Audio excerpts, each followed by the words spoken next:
It's weird. Yeah, so I think it was either Saturday or Sunday. Was it Saturday? No, it was Sunday. Was it Saturday? I don't know, dude. My memory sucks. Anyway. No, it was Sunday. It was Sunday. Player count was at like 950 or just shy of 1,000 on Thrain. I get a message from a guildie. He goes, yo, lag-free raids. Let's go. Get in the car. So I'm like, okay, sounds good. So I jump in and we run some raids. We ran the legendary Lord of Blades, Too Hot to Handle, Hunt or Be Hunted, and also Skeletons in the Closet, Threats Old and New. And the thing is, there's a kind of like universal truth that exists with DDO and games like this, which is that, number one, the fact that there was no lag meant that it was actually kind of insane to be able to like play the game and do the raids. Like we could just do all of these raids. It was just like boom, boom, boom, boom. They were incredibly like clean and smooth. No lag whatsoever. Okay, when I'm talking about lag, I'm talking about like, if you've ever done the Lord of Blades, you know that thing just doesn't function. It's basically like nonstop. Like the car doesn't move. A whole bunch of problems. But it was lag free, which was great. So that was a good experience. But then we have the other half of the experience, which is the unfortunate reality that we all have to grapple with, which is that most of DDO's difficulty in raids comes from lag.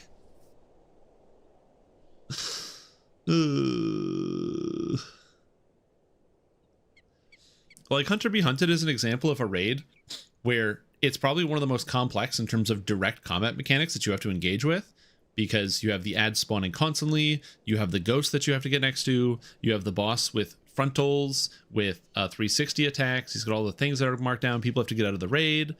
There's all these things you have to do. But when the game is functioning and you can actually move your characters across the screen to deal with those situations, bro, it's so easy. So it's just a weird problem to have, but like, it's so wild to think that just when you compare the raids in DDO to like raids in other MMORPGs or other games, like you look at a boss fight like in Killing Time where you're fighting Korkaza, the big Dracolich. Like, it's cool, it's imposing, but it's just a dragon. It attacks in a frontal cleave. It has no special moves whatsoever. I think the only special move that it has is it like causes a swirl around it, so you have to just get out of melee.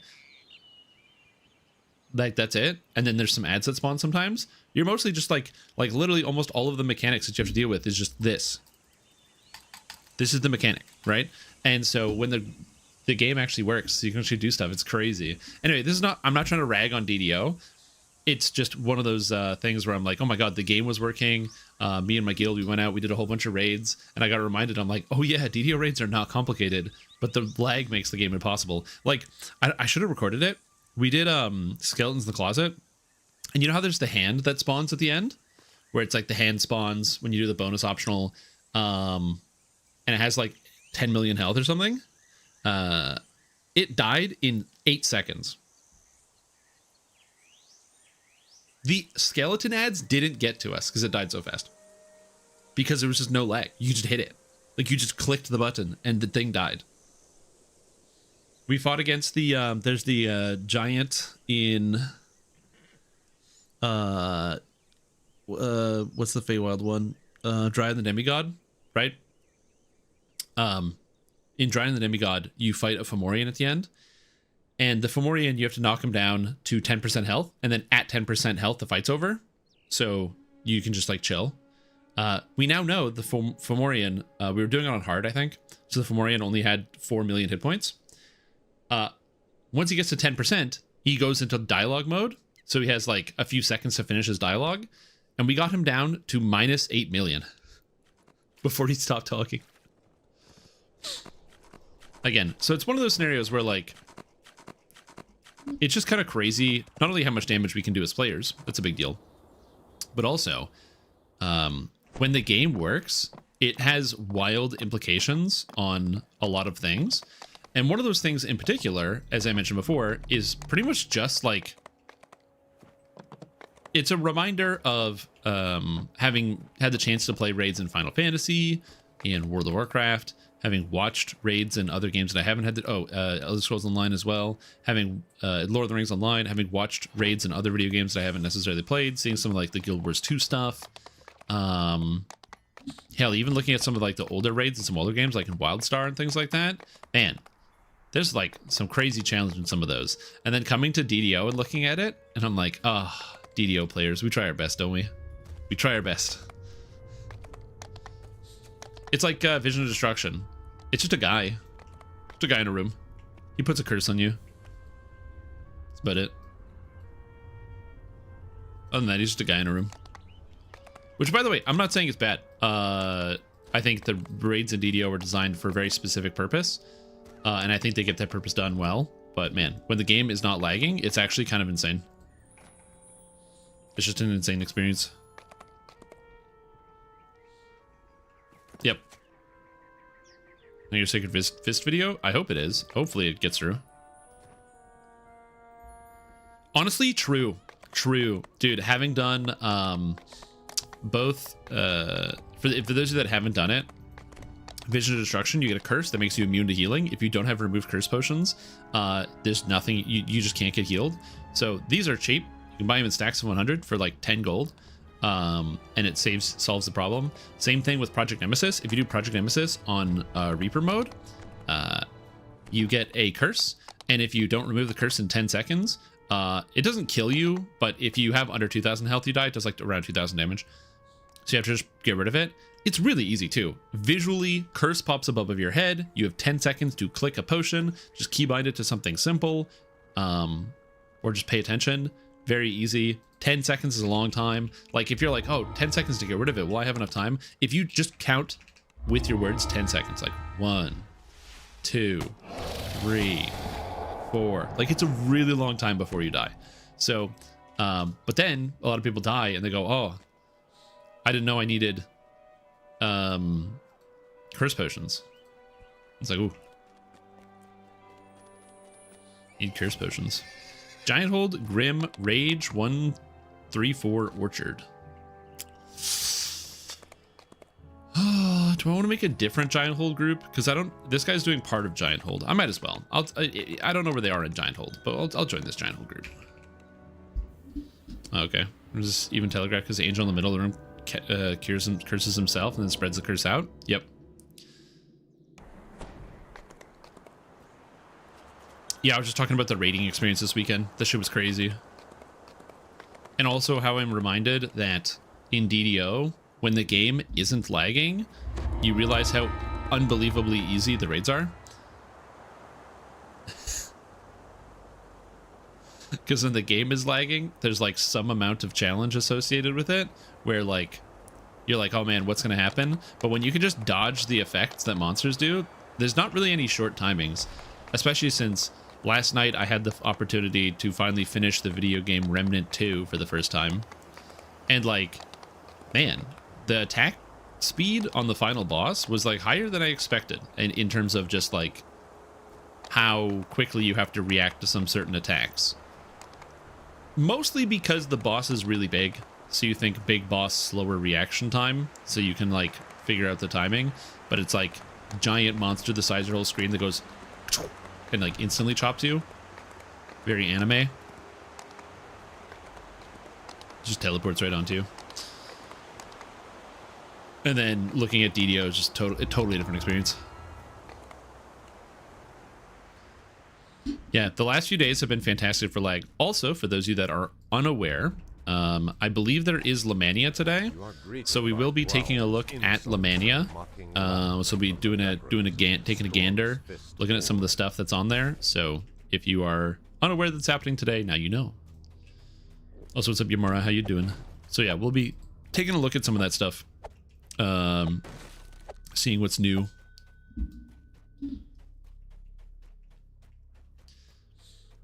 Yeah, don't forget to get Lamania today. For the most part, we're probably going to be looking at just the gear. I don't have a terrible interest in running the raid, but we'll see. We'll see. Are transfers to Lamania working? Because I remember that was one of the Beyond the barred gate, a crystalline horn rests on a pedestal. I remember that was one of the problems with, or like, they have the raid preview, but like, wouldn't that suck if they did the raid preview and you couldn't transfer your character over? Like, I'm not, like, if they want to do a raid preview and I can't transfer my character, I'm not gonna like make a new character. It said yes? Oh, sick. Okay, cool.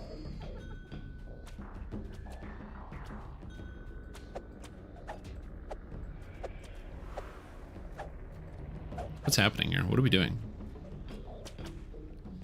Oh, is this guy doing the whole thing? Oh, they're doing like the whole thing. Oh shit, they're doing this like the old way. Oh no, I took damage. Holy, I haven't done this the real way in years.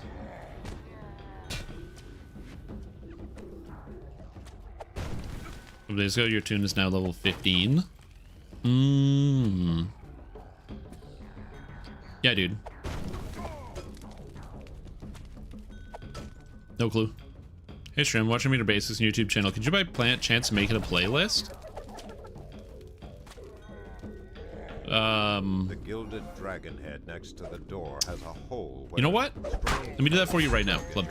Claptrap's new dubstep. I got you. I got that. Give me a second here. Let me just make it a playlist for you real quick. Okay. Okay, so let's go here. So we go here. Strimtom Beginner Basics. Okay, and we got, I'm gonna make this playlist right here for you. So now I've made it, it's done, and it's been made. Here we go. Look at that. So hopefully this helps, gets it there nice and fast for you. Also, in case you're curious, it is in the description of every video. I also mention that in every video, that it's in the description. The builds are also in the description of every video, which I also mention in every video, as a reminder.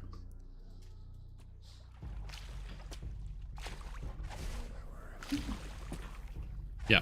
Hey man, that's what it's all about. I'm trying to get people what they need. Also, who's shooting at me? Oh, it's above. There's a guy above me. Yo, what's up, Kevin Head? How are you doing? Oh, I missed that? I also don't know. So, I would apologize for some of the lighthearted ribbing, but I can't help it because, yeah. The test of instinct has reset. I mentioned it multiple times in every video. One, because it's good for getting people to find more content. To be like, hey, by the way, if you didn't see this, like, it's like below, you're gonna find a link to the build in this, also with the playlist. But you know what? It's good.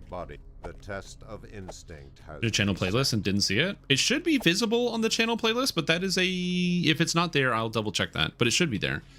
Because yeah, on the playlist I've got like the build guides, I got my opinion pieces, I have quite a few different things. So it should be visible, but I'll double check on that. I don't know why it wouldn't be. Because that might be a thing. It might not be visible for some reason. YouTube has a weird thing where if you make a playlist, sometimes it's visible, sometimes it's not.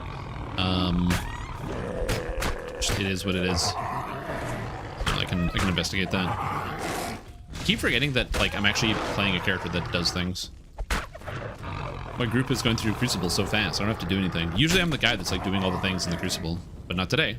I don't have to do anything. I just sunder people. The loot one? Nice. What is this? Green is 3. 1, 2, 3.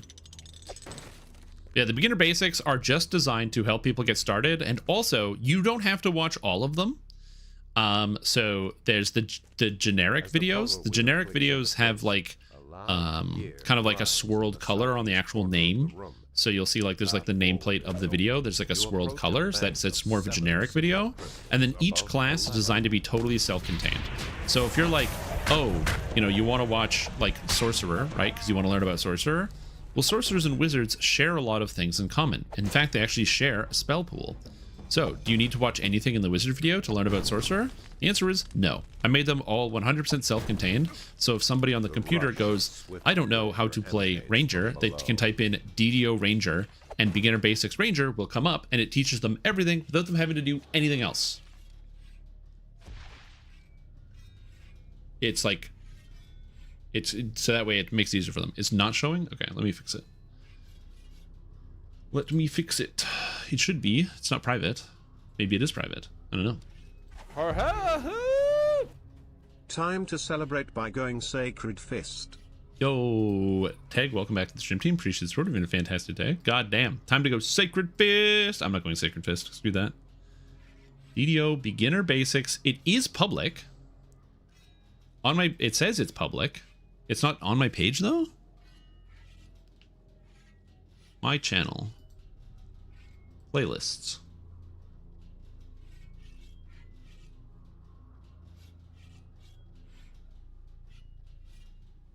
DDO Beginner Basics, Build Guides.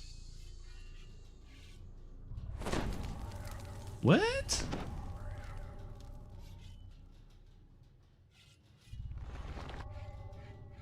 What? It's not here, but it is here? I literally have a playlist, but it's not here. It doesn't exist? What the fuck? It's under Build Guides? No, it's not. I have a playlist. Wait, what?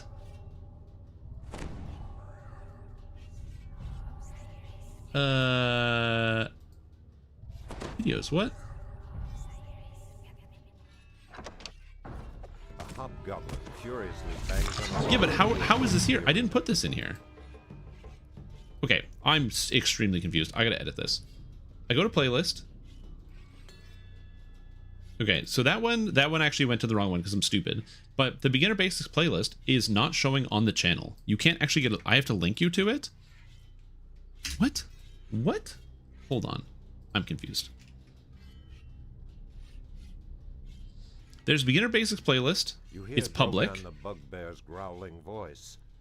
Welcome, warriors of the Storm's Fist, to the arena of power.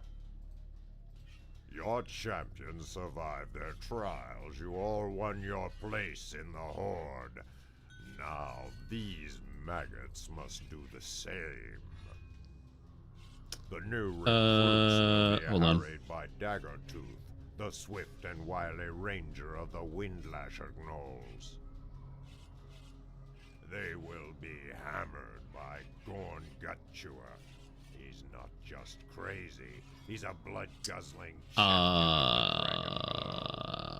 okay. The playlist should hopefully be visible now, but we're gonna find out. I don't know why it wasn't visible. In his first solo battle. There are 18 videos in the series, but I have more than that. How did this not beginner? Can these soft-looking traitors to Stormreach survive the arena of power? Okay, I'm not helping my group because I'm currently in the process of trying to figure out why some of these videos aren't here. So I apologize. Give me a minute here. Because here's the playlist. Okay, tips and tricks, barbarian, wizard, ranger. That's right. Tips and tricks, fighter, cleric, dark hunter, epic destinies, monk, druid, rogue, universal trees, paladin, sorcerer somehow didn't make it. Okay, the fuck. Okay. Fix that. And evaluating items. That one's not there. You see it now? Okay, so the answer was it wasn't visible because there was a video that I had privated in the playlist, so therefore it made the whole playlist private.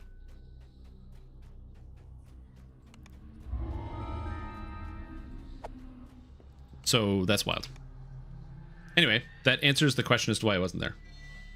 So thank you for actually solving this conundrum. So now if I go to my own page, DDO Beginner Basics is now there. So it now shows up on the page. Okay, perfect.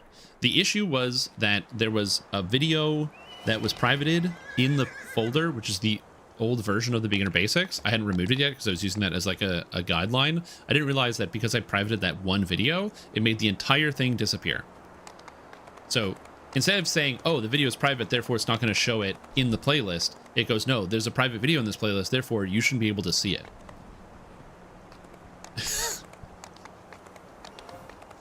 So that's so stupid. So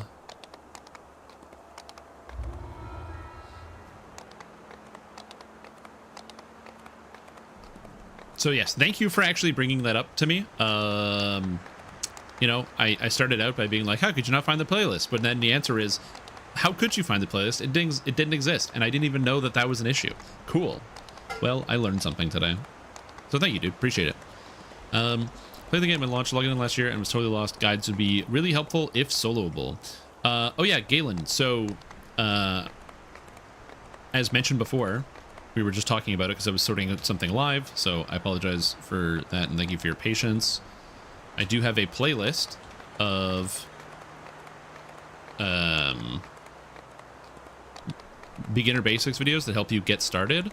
However, DDO is very, very soloable, and all of the build guides that are included with each character, so let's say you're like, I want to try Wizard, and you click on Wizard, the build that comes with it, so it's in the description of the video, there's a link to the build that you can follow.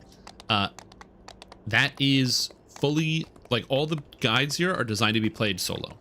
Obviously, I recommend playing in a group. I think group play is a lot more fun, but the guides are designed to be played solo, so that way if you've never tried before, you can pick it up as you go and get started there, and you don't have to worry about requiring other people. I give hints and tips about different types of consumables or other things that you might need that might help you out on your journey. So different types of potions, different items that can help you escape different types of situations, hirelings, spells, different types of selections. So again, I try my best to make sure everything is as accessible as possible to everybody.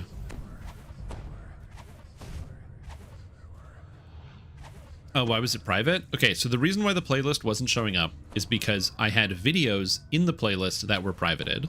The videos were privated because it was the original beginner basics videos that I made several years ago that I didn't have a cohesive theme, so that's why I decided to redo the whole system and kind of restart it.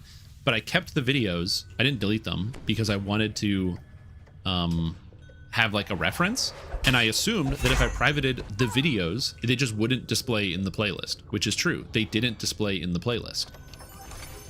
But because the privated videos were in the playlist that was public, you could, if you had a link to the playlist, you could go there, but it wasn't showing up on my channel.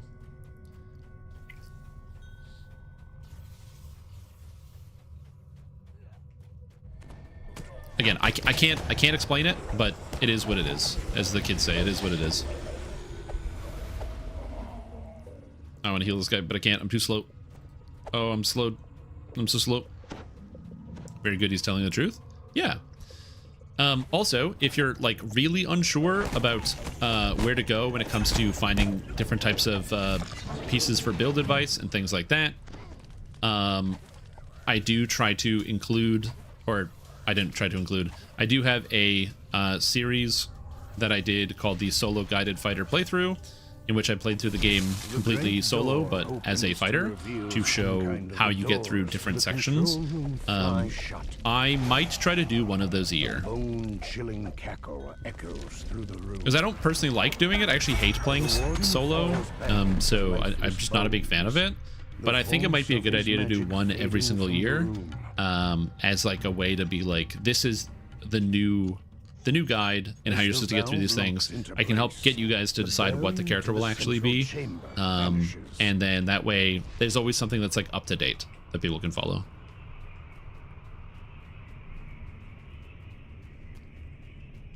There's level 18 on it. Yep. Yeah, Life is Pain, man. I'm level 14. Dance for the Dark Hunter imbue. Do you journey for the Tempest Electric one or the Bleed? The Bleed is buggy. So the Bleed one doesn't double strike. So if you have double strike, it doesn't work, which is a huge problem since Tempest scale a lot of double strike because it's good. Also, any creatures that are immune to bleeding don't take any damage, and there's way more bleed immune creatures than electric immune creatures. And you might be like, that's weird and crazy. Why don't they fix that? And my answer to that is, I don't know. Look, man, I don't know. It's honestly, the imbue not double striking is one of the craziest bugs. Couldn't tell you. Never, didn't even know that was an option. Generally, you'd hope that it isn't an option, but anyway. Get shouted down, suckers. I don't have any AoE. Final fire is quenched. The orbs go dark. Imbue working on enemies immune to bleed. Suggesting it shouldn't work on them. It's hard to say. It's hard to keep up with all of the bugs in Dark Hunter.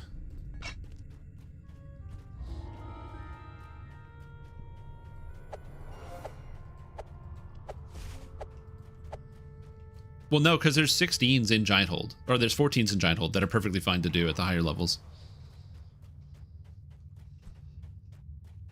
This guy's so fast. God damn. Is it a Razor Claw Shifter?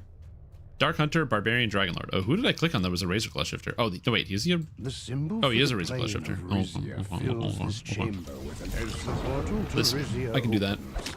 A rhyme of frost across the floor and wall. Get stunned, suckers.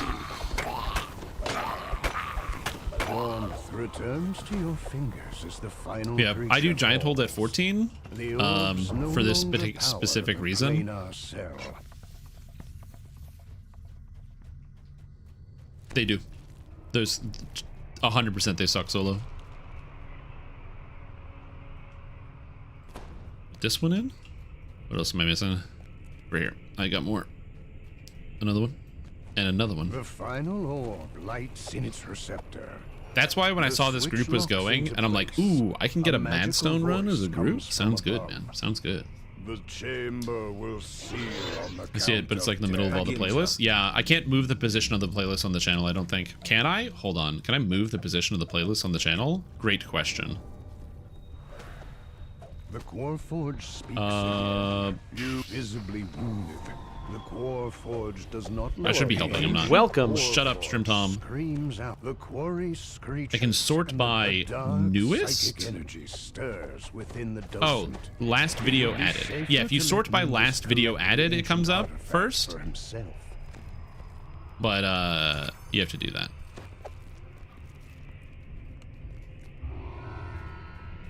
It's an older playlist. I can't, and there's no way for me to resort it. Those are weapons from the Strahd raid. I went the wrong way, whatever. Those are weapons from the Strahd raid. The Sunblade. Is it Sunblade? It's called something. Anyway, it's basically a lightsaber, and then it recolors really nice with pretty much all of the weapon effects that you can get.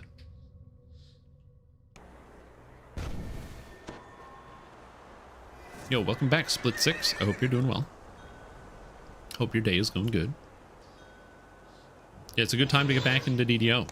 Like, literally. I don't say that often. I'm just like, oh, you coming back to DDO? Damn, I hope you have another game to play, because this game doesn't work. Because the game is completely unplayable due to the unbelievable, insane giga lag, and it doesn't function at all. Again, not to be a pessimist, but like, my god, I've been playing this game for the past couple of months after coming back after finally getting my internet fixed so I can stream again, and it's been brutal. Absolutely brutal. Vicious. Horrible.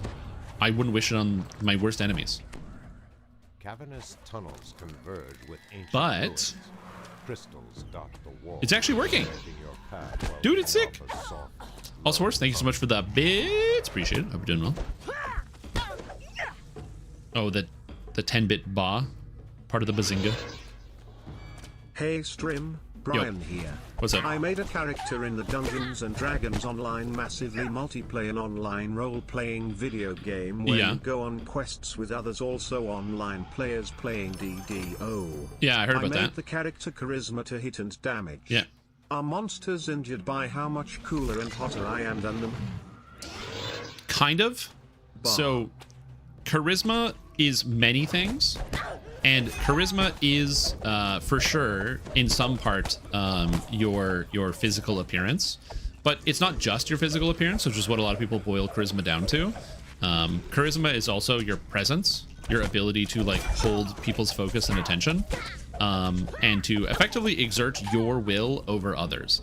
If wisdom and will saves is your ability to resist the will of others, charisma is your ability to exert your own will over top of others. So what I mean by that is one of the reasons why, like, dragons are able to do stuff where they have like a fear aura that is based off of their charisma, because when you see a dragon, their form itself is so, like, oppressive to your senses that you become afraid even though the creature hasn't done anything yet. You're just standing in awe of its presence.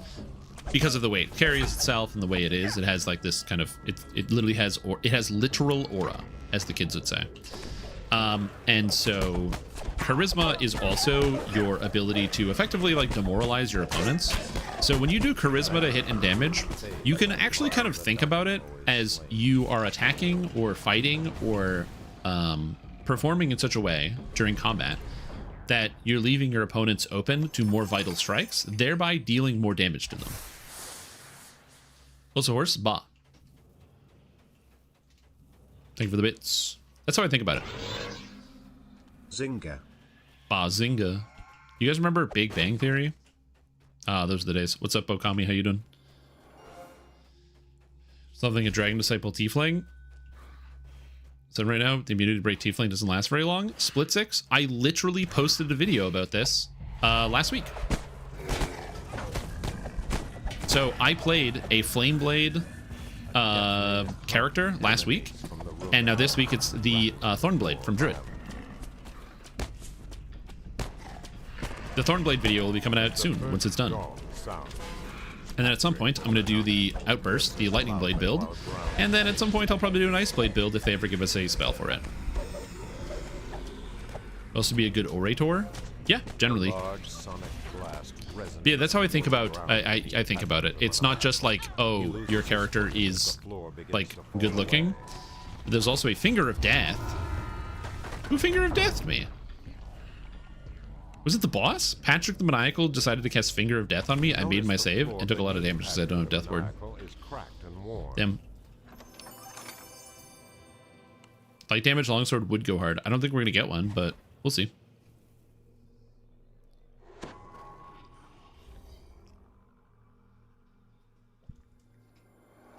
But yeah.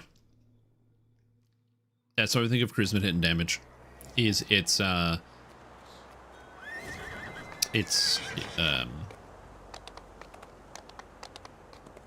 yeah, you're like demoralizing an opponent, allowing you to get better stabs and better stab points.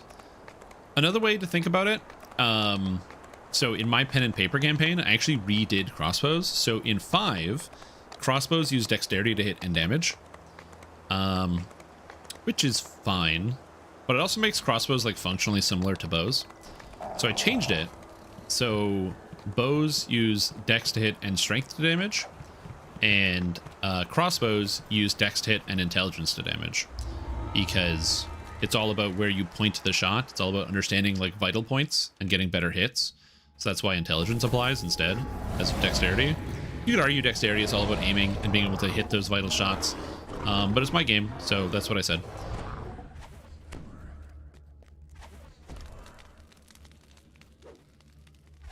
I died of instant death. Whoa.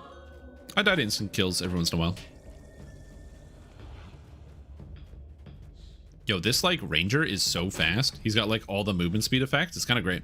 Some people hate when they have game experiences like this, where they're kind of just like walking around following somebody who is going insanely fast. I don't mind. Sometimes it's nice, you know. I just get to like kind of cruise along and maybe help out a little bit, but we're just sort of chilling, you know. That's awesome, man. That's awesome.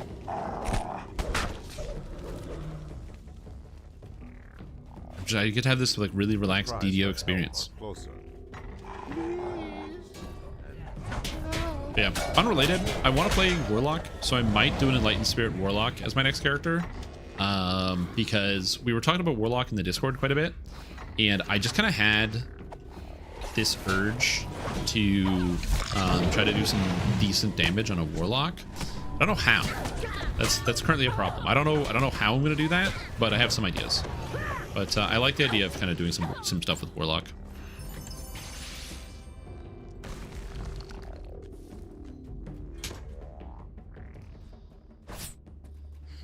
We'll build cruising along with Quiver of Alacrity. It's a lot of speed. Yeah, it might be a point where I stop at endgame and do actually take it into endgame for a little while. We'll see. Officer Skeleton, oh my lord. Welcome back to the stream team. Appreciate the support. If you're having a fantastic day, welcome back to the stream team. Thank you for tuning in. What's up? Hope you're doing very good. Yeah, well, they nerfed dripping with magma, and then also our damage just kept going up. Like the damage just keeps going and going and going and going, man. Midnight's Greetings. That's a weapon. An oldie but a goldie. Got that intelligence hit and damage built right in.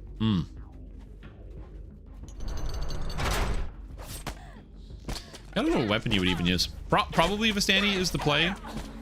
But then you kind of get rid of a lot of the aura stuff. Maybe you go like... Maybe you just go with Vistani plus Aura Warlock minus the T5, so like 31 in Aura Warlock.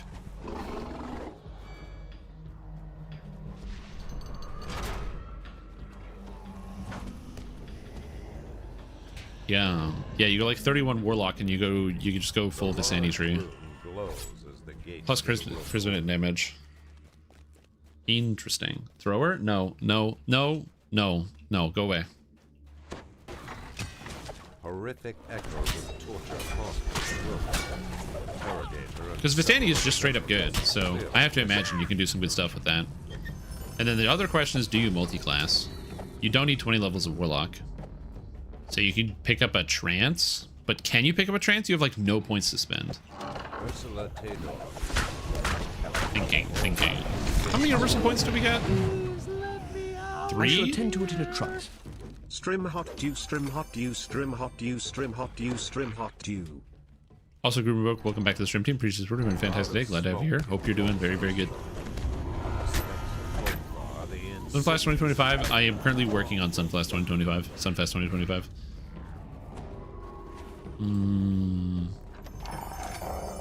It is 4 points for the full trance. You can go 3 points because you don't need to care about the mana. Okay, so it's 41 Vistani, 31 Enlightened Spirit, and then 7 for Fade Arc Illusionist, Charisma hit and damage, or you go strength based.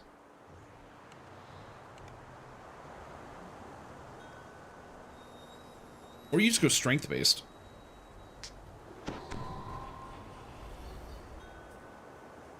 No, that sounds bad.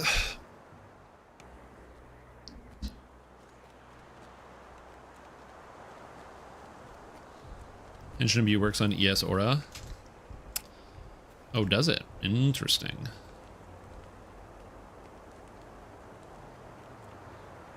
I have a friend that can open Tor. Oh, sick.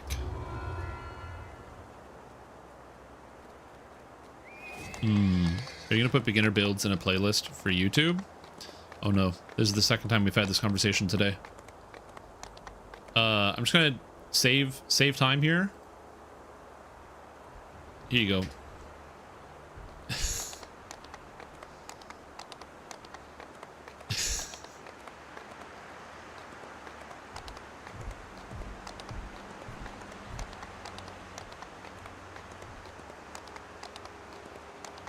Yeah, the playlist was not visible on the page for some reason on my channel page.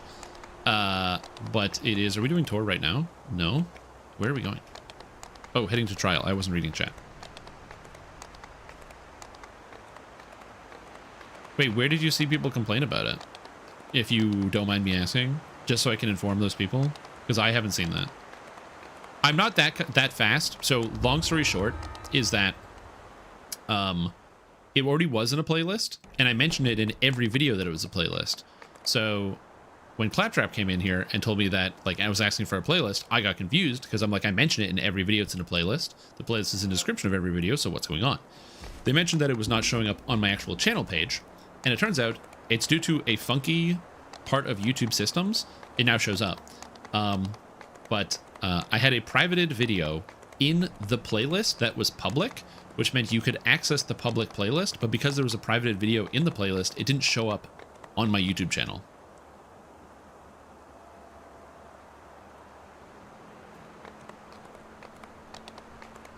That's okay. I just want to be able to inform those people, but, well, now, at the very least, if you ever hear anybody say that they're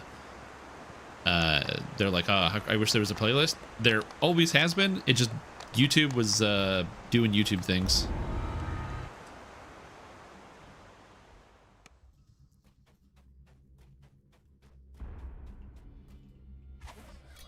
Oh no, it's not like private as in like something secret. It was the beginner basics. This is a rehashing of beginner basics. It was a project I was working on in the past. And so the current beginner basics is just an updated version. So I privated the old versions because they were out of date without taking them out of the playlist. I just decided to use the same playlist. I probably should have just made a brand new one. But whatever.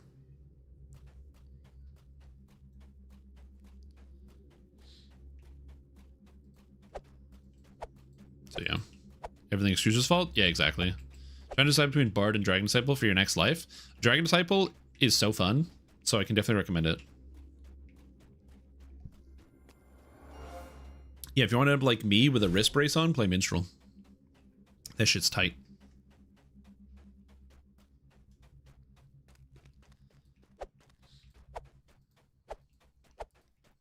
I now have this huge dilemma as well. So, as some of you who may be aware, I've been playing Pathfinder Wrath of the Righteous in the evenings.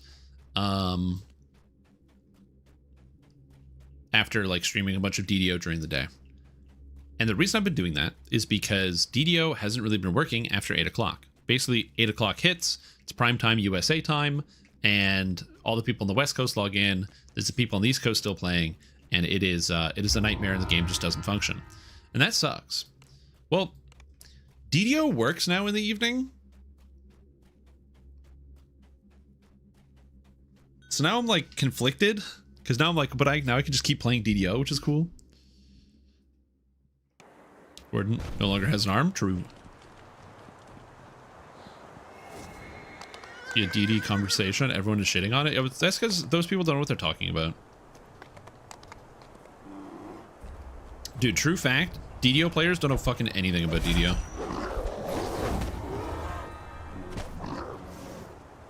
Fact.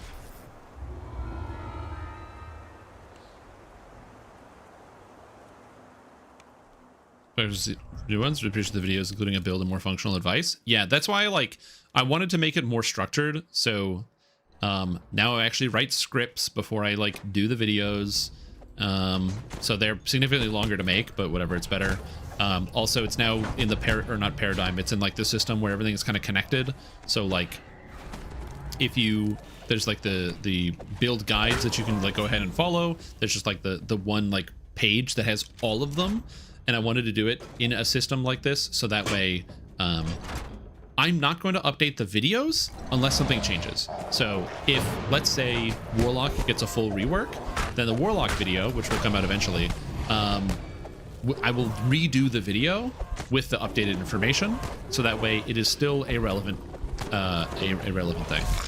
However, the builds are just going to get updated. So starting in January, I will go through each build and update all of them to make sure that they are still up to the current standard of what should be in there. If there are any changes, new discoveries, anything like that to make the game easier for players, I will absolutely do that.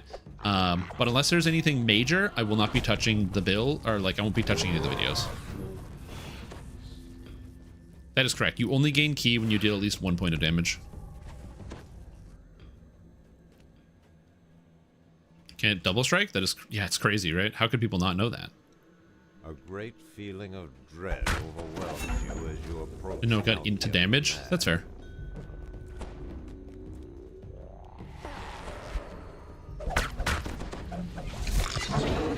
This stuff like including helpful potions. Mechanic works in each video. And I try to make it so that each one is entirely self-contained as well. So that way, if you watch like Barbarian, you don't have to watch Fighter. Was the Acid Arrow build ever updated? Yes. It's the old build I have kept updated the most. I have updated it as of this year, I believe. Reverberates through the walls of the labyrinth. But yeah, the Acid Arrow build should be up to date. You have to watch Monk and Paladin. I do recommend that, mostly because Sacred Fist has some of the Monk mechanics and some of the Paladin mechanics, but it's a worse Monk and a worse Paladin.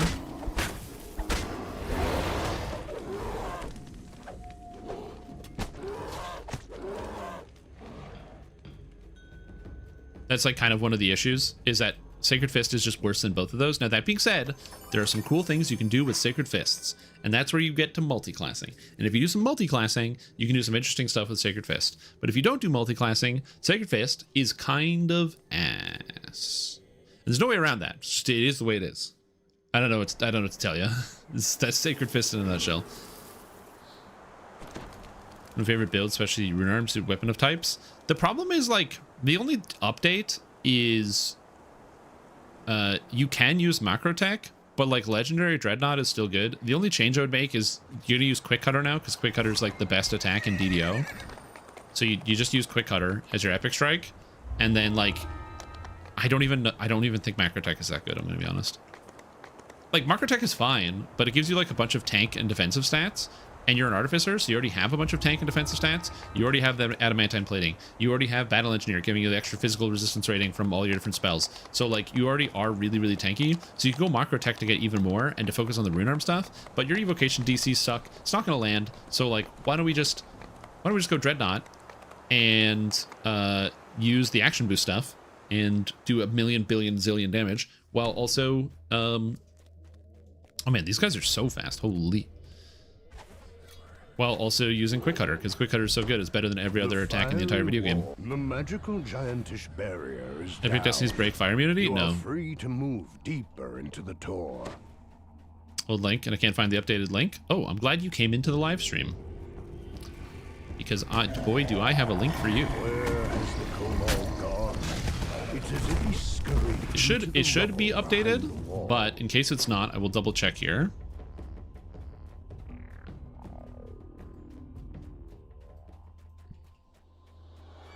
Yeah, it's coming. I'm just waiting for this webpage to load. Welcome to StreamTom's old build repository. This is a website that contains all the old builds. If they're not on this particular page, it's because there's a limit on how much text I can have here, so I had to make the old build repository part 2. Every old build should be on here somewhere. So if I find the Maverick Hunter, which should be here. Maverick Hunter, imbued melee warlock buff bard, modern paladin. So if I go here, control F, artificer. Okay, apparently that doesn't work. Maverick. Is it not on here? Wait, what? Hold on. Oh, does it just no longer exist anywhere? Oh, that's not good. Oh man. Okay, so actually, if I don't have that existing, hold on, I have to double check here. If it actually just doesn't exist anywhere, I actually have to fix it. First one's at the start? I think so, but let me just double check.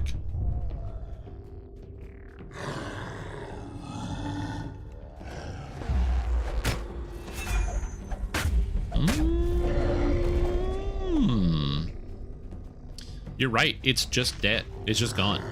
Oh no, I missed it. Because it was one of the individual videos, and I missed it. Uh-oh. Okay, so the answer to your question is no, I don't have the build. One of the two faces Unlucky. Well, I can fix that.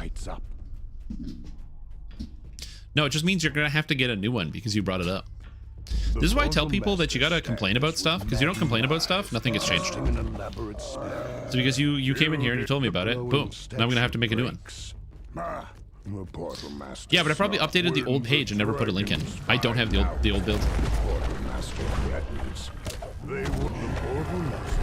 Well, looks like we gotta do it again, baby, do it again. Came over me, he whimpers. The dragons. Beware. There are 3 of them. Well, the problem with healer paladin is just boring. Most class features basic hyper strike. Was there some? You'll take quick cutter anyways. Okay, so I kind of agree and kind of disagree. The issue is not. I agree that epic strike should be supplemental to your build and not replacing the entire build. But that is more of a problem of quick cutter being so good it is better than every other button you can press on a melee character in the entire game.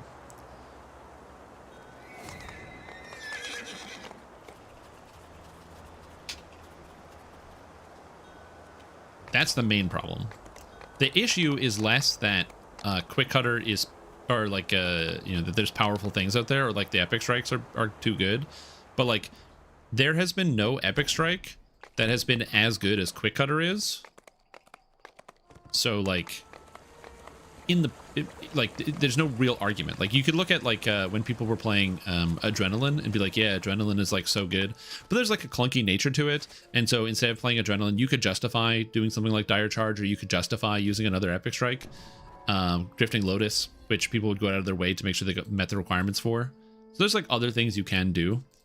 Again, I'm not disagreeing that there are issues with the Epic Strike system. Somebody brought up the other day the idea of making it so that Epic Strikes share a cooldown, but they have like a 6-second shared cooldown as opposed to like the long shared cooldown that they currently have. And I actually really like that idea. I think that's cool. I think it's really, really good.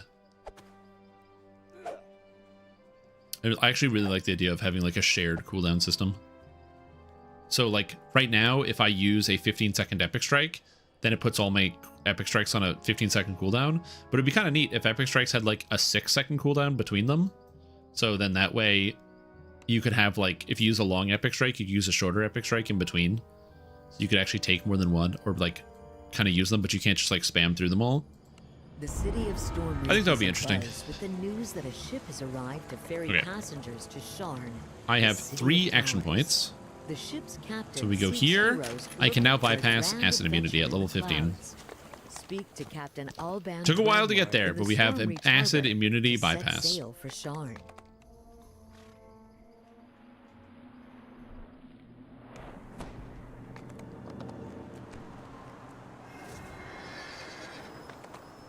Healer didn't again. Yes, I escape it. True.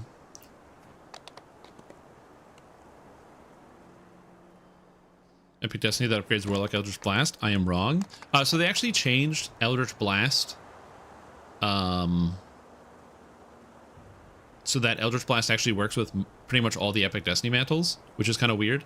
So as long as your Eldritch Blast deals that damage type, it now functions with it, which is bizarre. I didn't think that would happen. So as an example, if you are playing with, let's say like Fiend, you can now use like the Exalted Angel one. And because it does fire damage, it'll proc the fire effect, which is really interesting. I didn't realize it would do that. But also, given the fact that we got Macro Tech, which is based off of Artificer, and given that there were Epic Destiny-based filigree sets that came out in Salt Marsh, and there is like the Serpent or something, or the Poisoner, I can't remember, which is probably going to be Alchemist, and then there's also the Warlock thing. I assume at some point we'll probably get the missing Epic Destinies, like a Warlock Epic Destiny and an Alchemist Epic Destiny.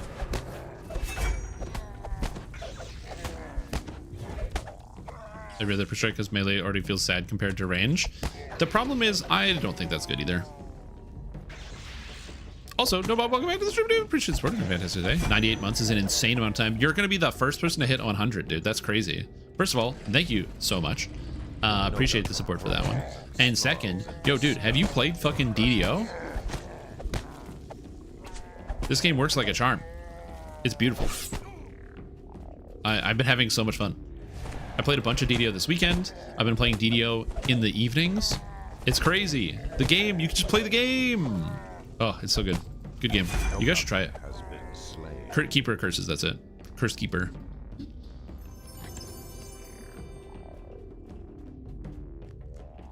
Again, I know I'm not making any friends when I say I think the quick cutter should at some point get nerfed, because a lot of people really don't like that when I say that. But if we can't have a conversation about balance, then I don't want to talk at all. That's my personal opinion.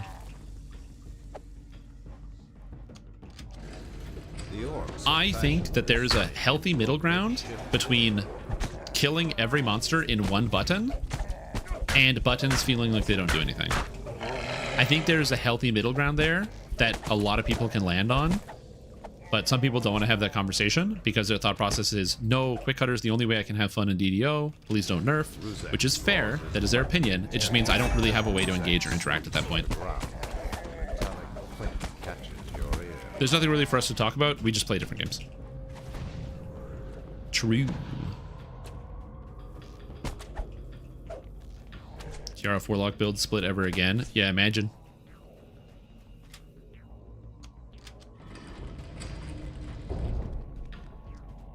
So like I said, I think that's probably something I see us getting in the future, like a Warlock and an Alchemist themed Epic Destiny. But I never know what content is going to be coming out because I really like archetypes, and I think archetypes are fantastic. And we get like 2 a year basically, which is good. I want more. I want more though.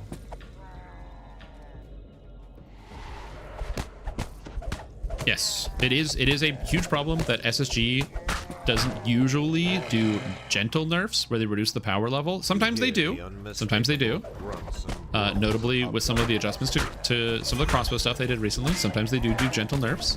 But yes, SSG has a pretty resilient track record of taking a skill that people use, and instead of making it a little bit worse, instead they decide to literally shoot it in the head and then throw the body into a wood chipper. Which I personally don't understand the philosophy of. I feel like you're just wasting your time to make something that is so good, there's no other choice, and then also nerf something to the point where you wouldn't even use it. Like, it just feels like it's wasted dev time there. But that does happen more often than I would like. That being said, SSG does way more buffs than nerfs, on average. Because I see people talking about this, they'll like parrot these points and they'll be like, yeah man, SSG is like only nerf everything, never buff, only nerf. And it's like, that's just not true. SSG buff stuff all the time. Completely wrong.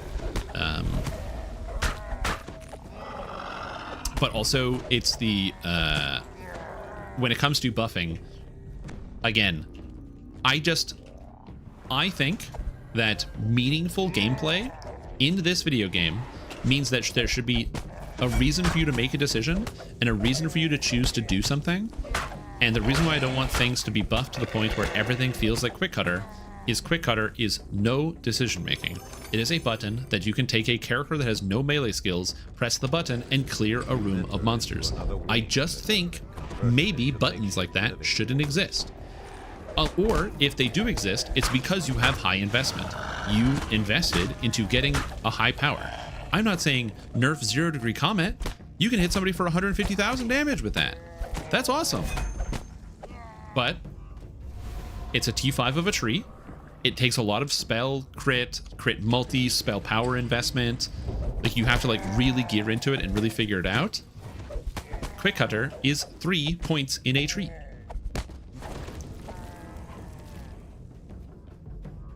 That's my personal opinion.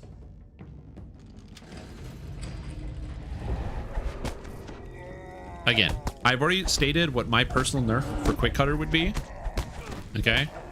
This is my headcanon nerf for Quick Cutter. If I was in charge of DDO, I would make Quick Cutter a 10-second cooldown skill. I know. And I would change the bleed damage on it from 3d6s to 1d6 per character level. I know. Horrible.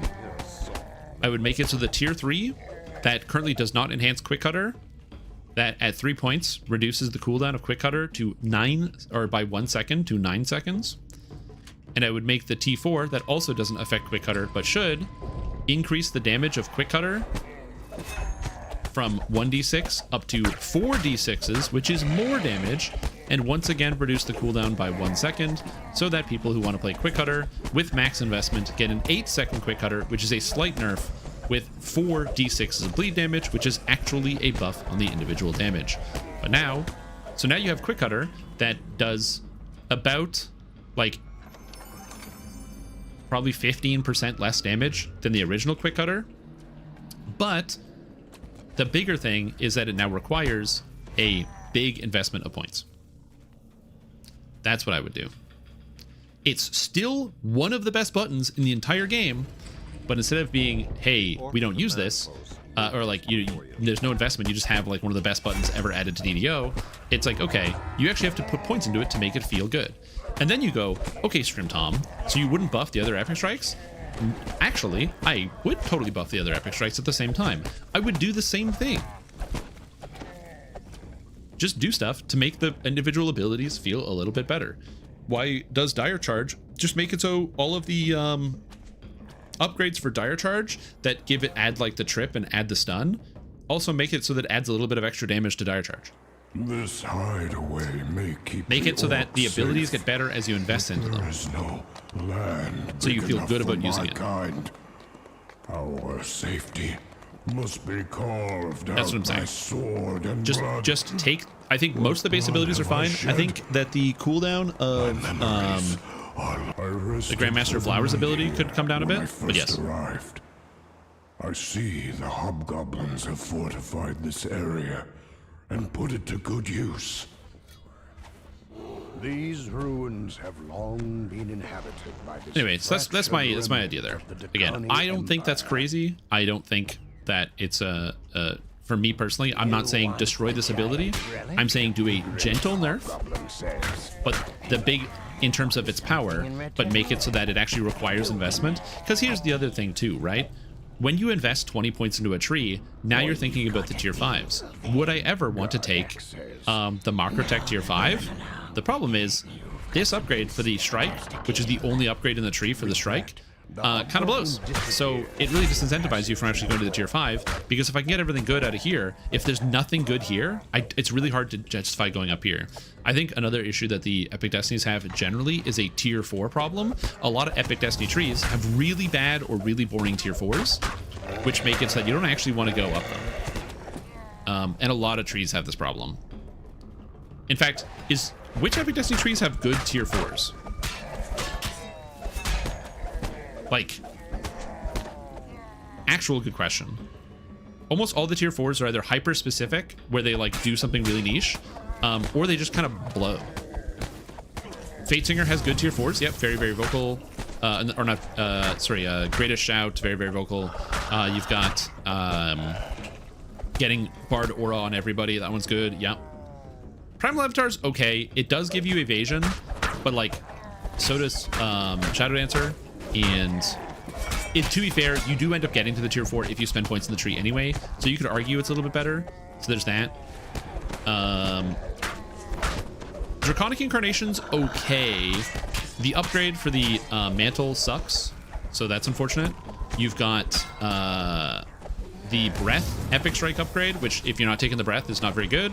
I can't hit anything. Why can't I hit anything? Why can't I hit anything? Uh-oh, I might die. Why can't I hit anything? I'm not facing Glacier Wolf. That's in front of me. Okay. What the fuck was that? Dude, I don't know what was going on. All of a sudden, I just couldn't hit any of the monsters. Nothing was dying. And it's not lag. I just was not hitting stuff. Oh, God. Get up there. Get them. Don't dispel my jump. I hate Hobgoblin Lore Masters. That they dispel all your magic makes me angry. Also, where did these guys come from? What?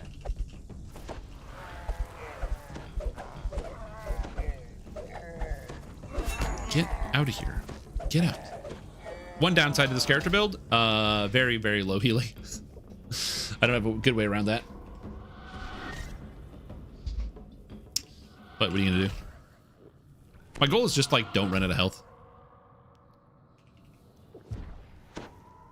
Oh, they aggro in the corner now? Oh, fun. But yeah, so a lot of them just have like bad buffs. Anyway, my point is that I think that just buffing everything, you run into a problem where the game no longer poses challenge, which is an issue. And I think that the game should be able to pose a challenge to players. That being said, I am also sympathetic to the fact that a lot of people that play DDO as their MMO RPG of choice don't want to do the extreme hard content, and also don't want to be forced into a place where they have to interact with that type of content. And I also don't want that either. But I think that at the end of the day, this is a video game where you get to make choices, and I think that your choices should matter to your character, which means that there should be good reasons for multiple different builds and multiple different people to take an effect, and also the effect should matter depending on the decisions you've already made.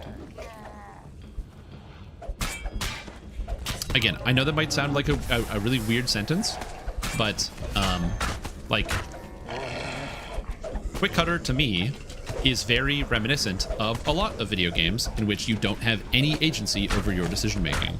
Sure, you can say, I have agency though. I could just use one of the abilities that does 20% of the damage, but you wouldn't really do that. It's very reminiscent to me of World of Warcraft, where I think it was either Mists of Pandaria. Yeah, I think it was Mists of Pandaria, where they changed it so they didn't have a talent tree anymore, and instead you just had like talents on a panel that you could choose from. So every 15 levels you got to pick a new talent. So at level 15, 30, 45, 60, 75, and 90, you got to pick a brand new talent to add to your character of 3 options. And every single tier was put into one of 3 categories. There were 3 things you could choose from. One of them was the passive choice, which was bad. The next one was the good choice that required you to actually press the button or do a thing. And then the third one, actually the passive choice was never really bad, but it was just like a passive that was very low impact. And then the third choice was like an ability that was designed clearly for flavor, and was kind of bad if you actually decided to take it at every single level.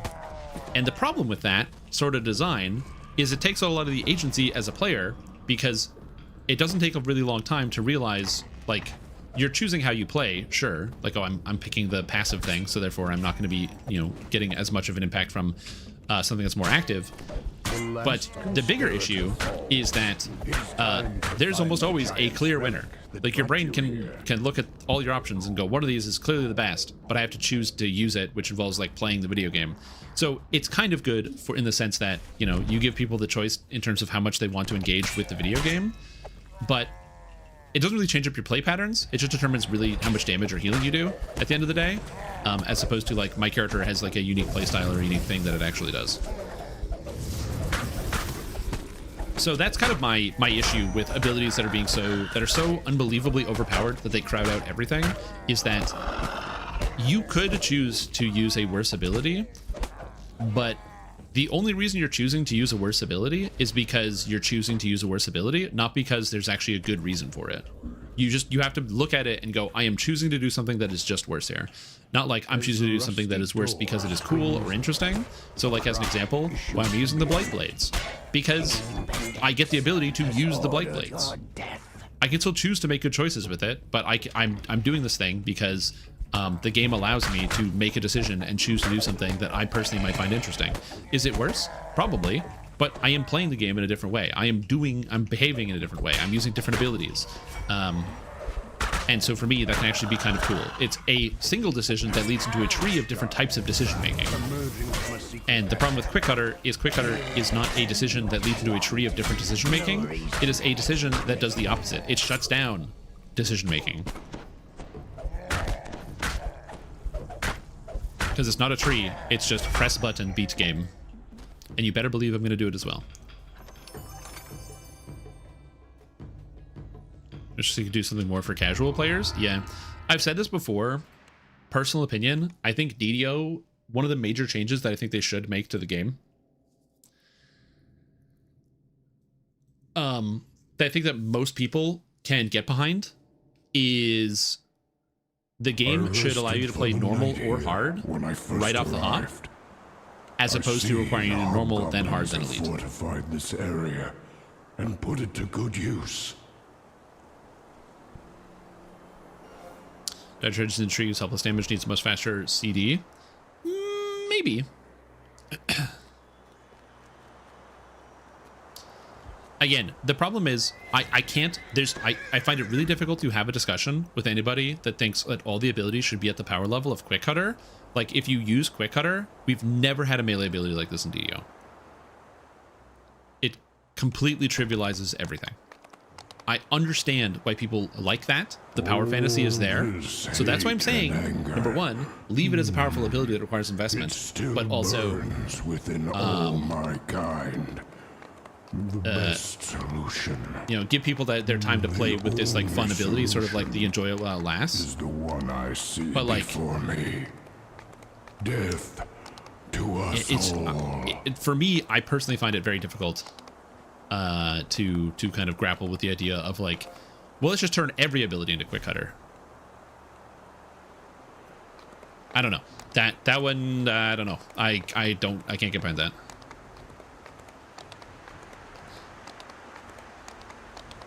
Yeah, exactly, right?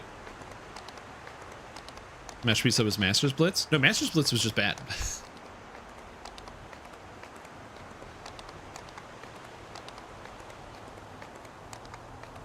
This is well, Drifting Lotus the crater here was slightly worse because it required way more investment because you needed to be centered, which was a big deal.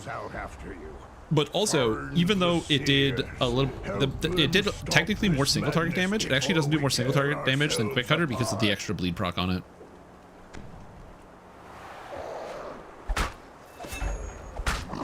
Yeah.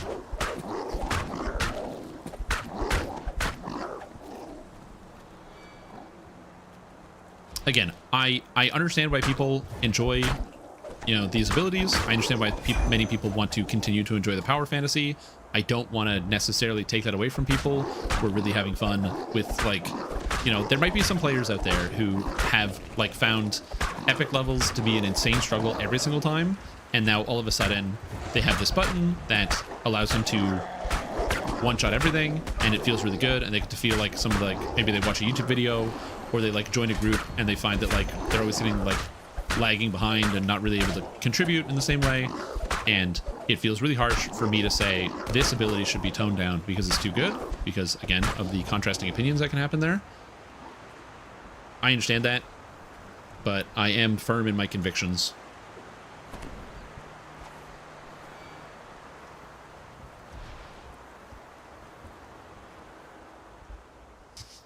I said firm. How would I go about running 2-weapon fighter or a warlock? I'm just thinking about myself. I think I might play a 2-weapon fighter or a warlock. Either 2-weapon or single weapon fighting, I'm not sure.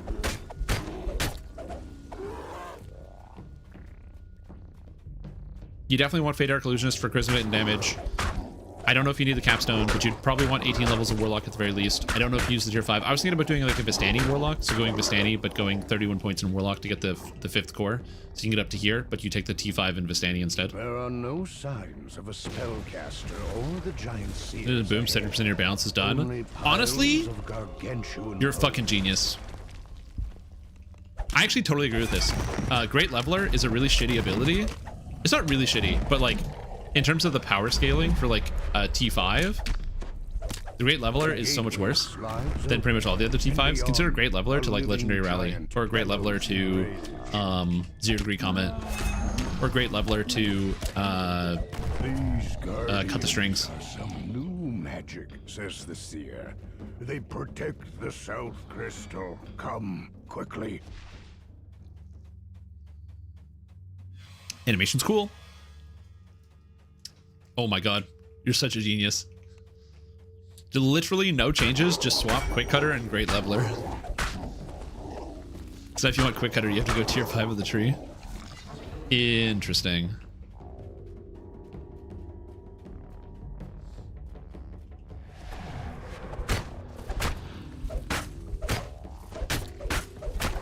Forms would riot?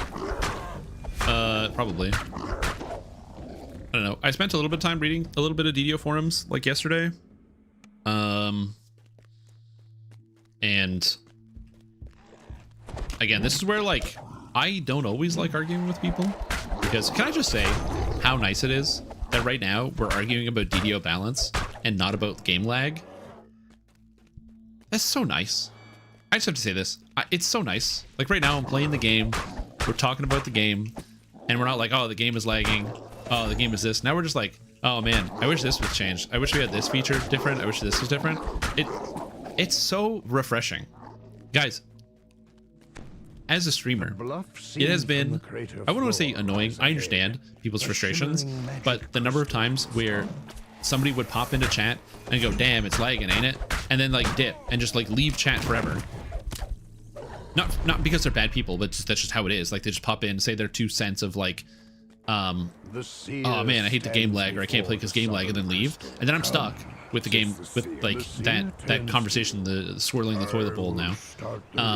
And so for me, it's just like really nice to have that bit of a break. We're talking about something else. It's good. Am I going to go to Lamania? Yeah, we're going to look at Lamania. Solo or LFM. I'm currently just doing the solo because I just feel like putting up an LFM to do Madstone Crater and then bounce. This is my last quest in Giant Hold that I need for the saga. So I just feel like there's something wrong about putting up a Madstone Crater LFM and then leaving. Hey guys, join my Giant Hold group. By the way, it's just Madstone and then do the rest yourself. Dragon's Roar procs wild magic? I can finally talk about how the ranged changes nerfed crossbows. True. What? The seer calls out. Keep them at bay. Anyway, what were we talking about? Last episode, Slam's supposed to be ready at 3 p.m. Yeah, we're going to be doing Lamania when it comes up later. But what was I saying? There was a post on the forums that was talking about, I don't know if it got locked, I don't know, but it was like talking about like SSG and their nerfing paradigm, and how SSG has a paradigm of nerfing abilities. Now I need to reiterate this to make sure it's really clear. I play this game a lot. I read all the patch notes. I usually do review videos for the patch notes on my channel. And I can confirm to you that more often than not, SSG buffs abilities and does not nerf stuff nearly as often. SSG does nerf things. I am not saying they don't nerf things. But buffs are dramatically more frequent. This is one of the reasons why we have insane power creep in the game, okay? Buffs are significantly more frequent. Almost done. The seer In the thread, screams. there was a lot of like Not arguments much about, you know, longer. oh, they nerfed this and they nerfed that and blah, blah, blah, blah, blah. But what happened is at some point, nope, hey, get back here.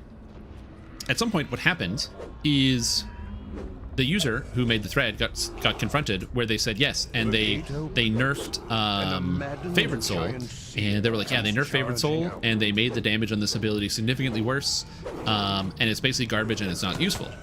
It was pointed out to them that the damage on the Holy Smite, which got changed from doing a D8 plus 8, which was erroneous, got changed down to a D8 plus 6, or sorry, D8 plus 3, or sorry, D8 plus 4, is actually higher than spells like Fireball and Acid Blast, which are used while leveling, and people still use Holy Smite. In fact, if you haven't had the chance to play like a Cleric or a Favorite Soul recently, that shit levels really fast. Seer pants heavily. So somebody argued with them, basically being like, I understand you're upset about the nerfs or whatever, but these spells are still better than those other spells.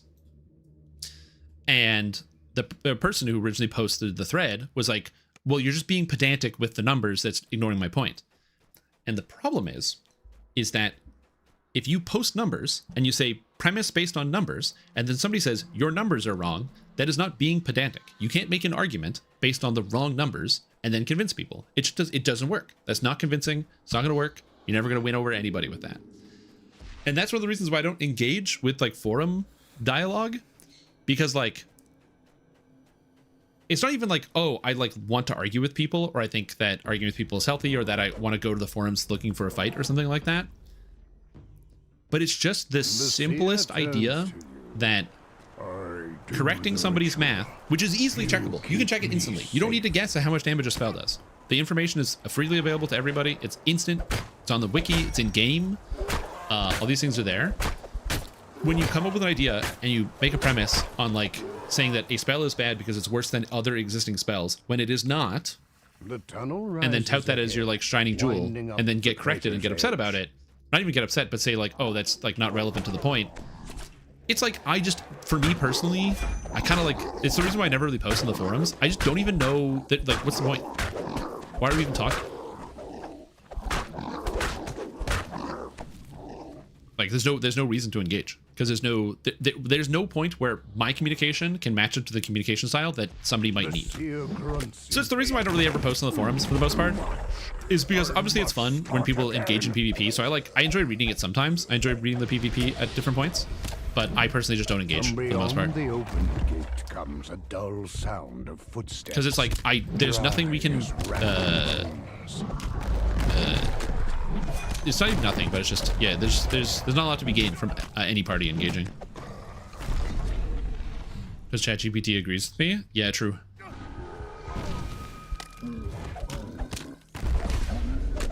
Oh my god. Okay, so terrible idea, but you make a forum account, and then all you do is take somebody's forum post, put it into ChatGPT, and be like, hey ChatGPT, can you write a response saying that explaining how this person is wrong, and then only posting those responses.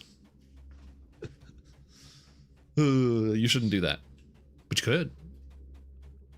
The seer calls out, keep them at bay. Arrows shower down from the entrance to the crater's northern slope. Hey man, look, and you might be like, wait a minute, Shroom Tom, aren't you anti-AI? Don't you not like this as a concept? Why would you recommend somebody do this? And the answer is, look, if somebody's going to put zero effort into a forum post where they can't even check that Holy Smite does more damage than Fireball, no one else has to put effort into responding. And since ChatGPT is 0 effort, yeah, why not?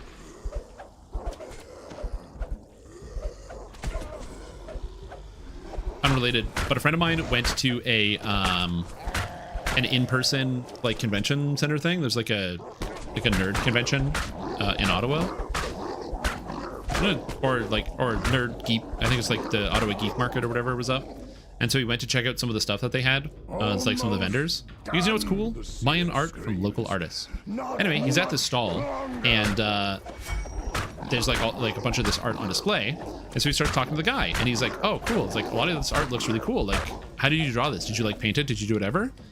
And the guy goes, "Oh, no, most of this art, it's AI assisted art."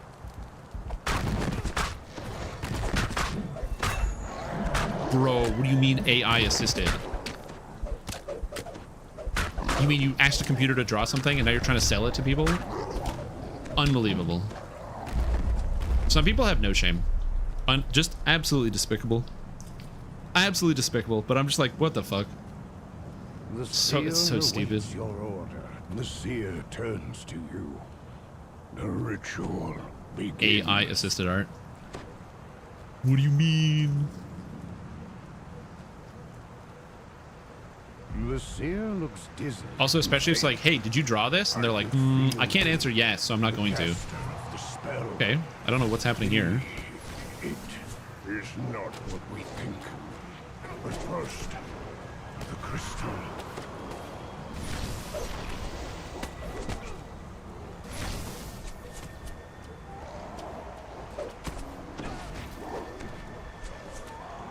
Yeah, it's so ridiculous to me, man.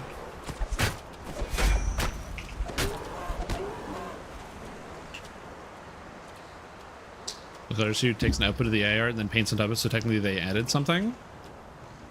If somebody wants to do that, as long as there's an art style, people, but I will say this, I just want to point that out. That's just called tracing. Like, you can do that. You can just trace. That is how a lot of people get started with art. It is very common for people who are like learning to draw, especially like younger people. Like, you can actually get pretty good at art by tracing, because you start to learn some of the processes. So what you can do, because people always talk about how like art can be expensive and getting into it, like especially if you want to get started with art, what you can do is you can go to the store, go to like Staples or Walmart, and you can buy a stack of like 500 sheets of paper for like 10 bucks, and then a pencil, and you can take one sheet of paper, put it over top of a picture that you like on like a magazine or like a poster that you found or anything like that. You can just put it over top, and then you can like trace it and start to draw on it and learn how to do that.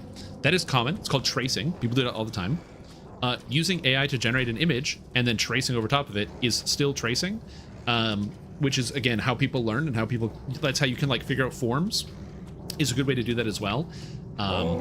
Because drawing hands is very difficult, so tracing a hand is a good way to understand the forms of the hand and how things bend and move, and where the joints are, and where you might see curvature on the hand.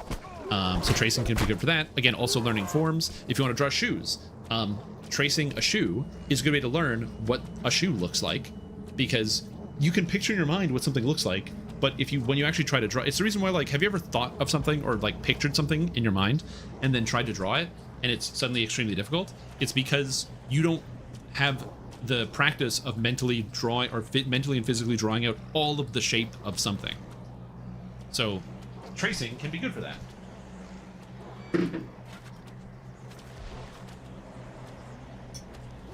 The problem with everything I just said is that if you trace AI doesn't know forms.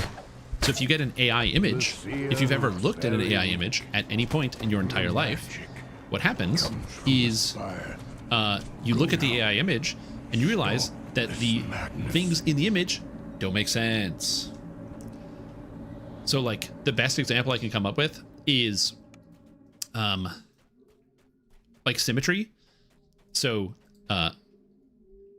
you'll have like somebody will be like, yeah, look at this. Like it was in a Discord I'm in, where somebody posted pictures of like a giant, and they're like, look how cool this giant is. But the problem is the giant had this big goblet or like big medallion that was hanging from its neck, and it was asymmetrical. it was like a piece of jewelry that had something different on the left side than the right side. Now the problem is you could have an amulet like that, but the reason you would have an amulet like that is because you would there would be a function for this. There would be like symbolism on either side, something like that. Not everything needs to be symmetrical, but you would have some amount of symmetry, right? And you'd be able to explain why there's asymmetry on a certain section. So you would have like on one side of the amulet, you would have like think of like a coat of arms, right? Like a family coat of arms, where it's like you look at like a lot of like there'd be like a dragon on it or something. Obviously, the left and right half of the dragon aren't going to look the same because on a lot of these classic family coat of arms, they just look different. It's the front of the dragon, the back of the dragon look different. But like if it's on like a flag or a pattern background, the pattern is going to be symmetrical that frames the dragon. The frame is going to be symmetrical, right? And so what happens is you look at this AI image of like this large medallion. Also, welcome Voodoo Spice Raiders. Thank you so much for the raid. Sorry, I'm ranting about how much I hate AI. Anyway, if you look at the actual frame of like the medallion, like if you're making something like that, it's going to be cast into metal. So in almost all cases, it's going to be symmetrical. And you can just look at any piece of jewelry to immediately know that like all these jewelry pieces are symmetrical, all these settings are symmetrical, all of these things are symmetrical. So even if somebody says, okay, I have an AI assisted image, so they go to a physical convention, they go to a physical place, and they say, I'm going to sell this art that I traced over, that maybe I asked an AI to create an image, and then I traced it and painted over top of it. The problem is, even with that argument, why don't you just trace over a real image? Because the AI image is going to give you bad information, like asymmetry, or things that don't make any sense, or shapes that don't make any sense. And then when you look at it and somebody goes, oh, how come this looks this way? You can't explain why it looks this way. There's no intention that why it looks this way. There's no interpretation as to why it looks this way. Instead, it's just because the computer said it looks this way. Anyway, long story short, how a jeweler sucks at his job? It's molds, man. It's just molds.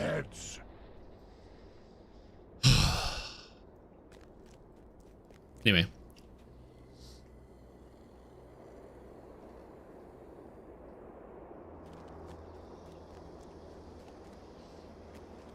Anyway, my point is that first of all, thank you for the raid. Appreciate that. Welcome all the raiders. Sorry, I was on this tangent, long tangent, AI tangent. But yeah, there's just stuff like that. What about surrealism art? Right. So if you have something surrealism, there's a reason as to why you're drawing surrealism, because you're using it as a way to depict certain things. Not all art has to have meaning, but talk to an artist and they can explain their decision making behind the piece of art. So if you talk to a surrealist, you can understand, they can explain to you the decisions as to why they decided to draw a certain thing a certain way. They can tell you why they decided to express like the flowers that somebody is holding as having a certain why they picked the colors, why they decided to use a specific type of flower that might be like, no one would just be like, I wanted flowers and I had to draw something, because to draw something you have to picture it and then see it and put pen to paper. So you have an understanding as to why that comes that way. So like you could use it as like a statement art piece to say, I asked AI to generate an image, and then from this generated image I then traced over top of it, and I'm doing that for a statement, and that's fine if that's what your statement is or that's what you want to do, and you can make whatever you want. So if people want to use this, they can. But like the art, man, like this is the reason why I don't I just like the loss of the loss of like the creativity and the new things. Also, I think that AI art is not going to take off anyway, because big companies are going to try to use it, but individuals care more about what's actually in it and what they're seeing. People can tell. People can still tell. Anyway, speaking of art, you guys want to do Myth Draenor? That's what I'm going to do. Let's do Myth Draenor. I'm doing Myth Draenor. Are you 15? I hope so. R1 Myth Draenor. Myth. Anyway, my point is, I don't remember what my point is. I don't know how I got on the subject. Oh yeah, it was because my buddy of mine went to a convention or a convention hall, and some dude was like, "Yeah, I got AI assisted art." AI assisted art. What a bunch of nonsense. I get lots of named items in Myth Draenor. I don't know about you guys, but my luck is good. I feel good about my luck. You know math so badly, it does.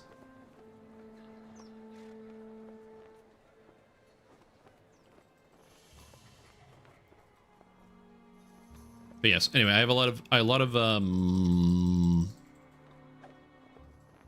of negative feelings about that subject.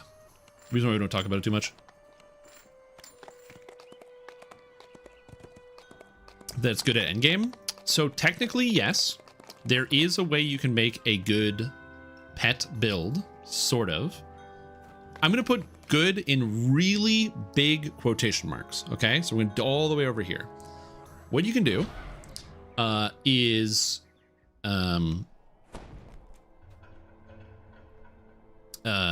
you can use shared mantle from Primal Avatar to allow your pets to proc the mantle effect out of Primal Avatar, which deals a good amount of damage on hit.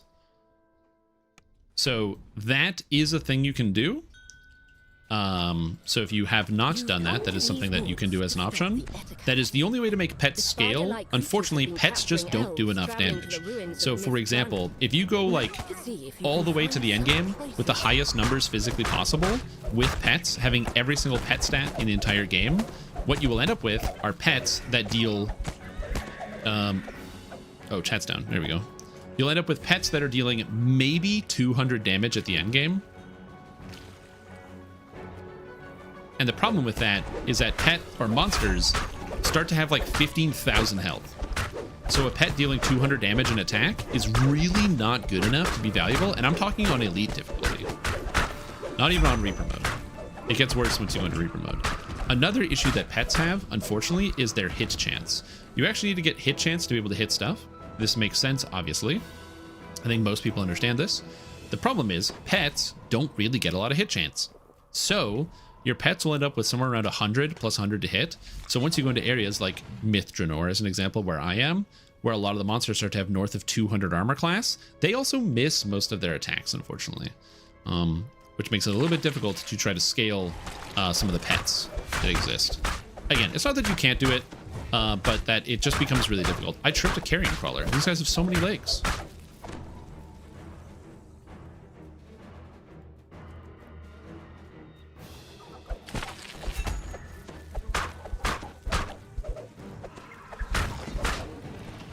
So, personal opinion, I always find pets to be like a weird thing in games where they kind of get like really difficult to balance.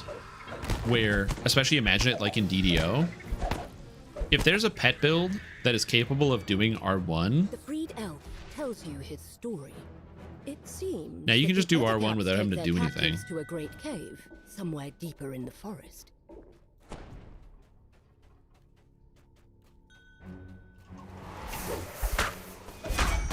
Wait, are we already done? They already get here? Dude, I'm so slow at killing monsters, I can't even make it to the end of the quest before the quest is over. I'm so sad. Anxiety on YouTube comment? For what?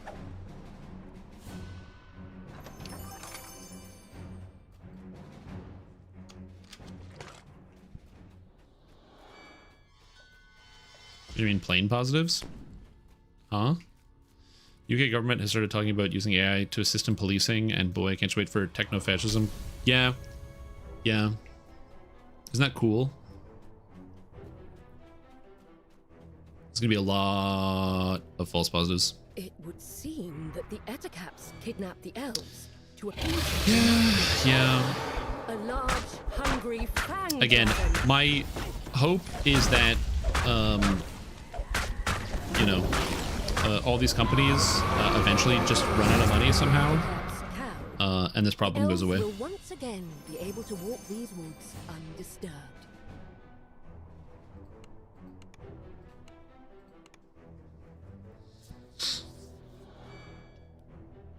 Isn't that China's social score?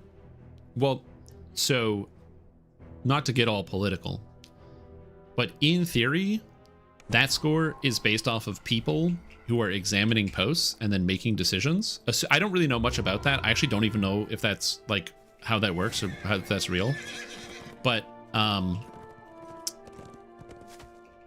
in theory, that would be people reviewing posts or looking for things. Like somebody gets reported for a thing and then you look at the thing.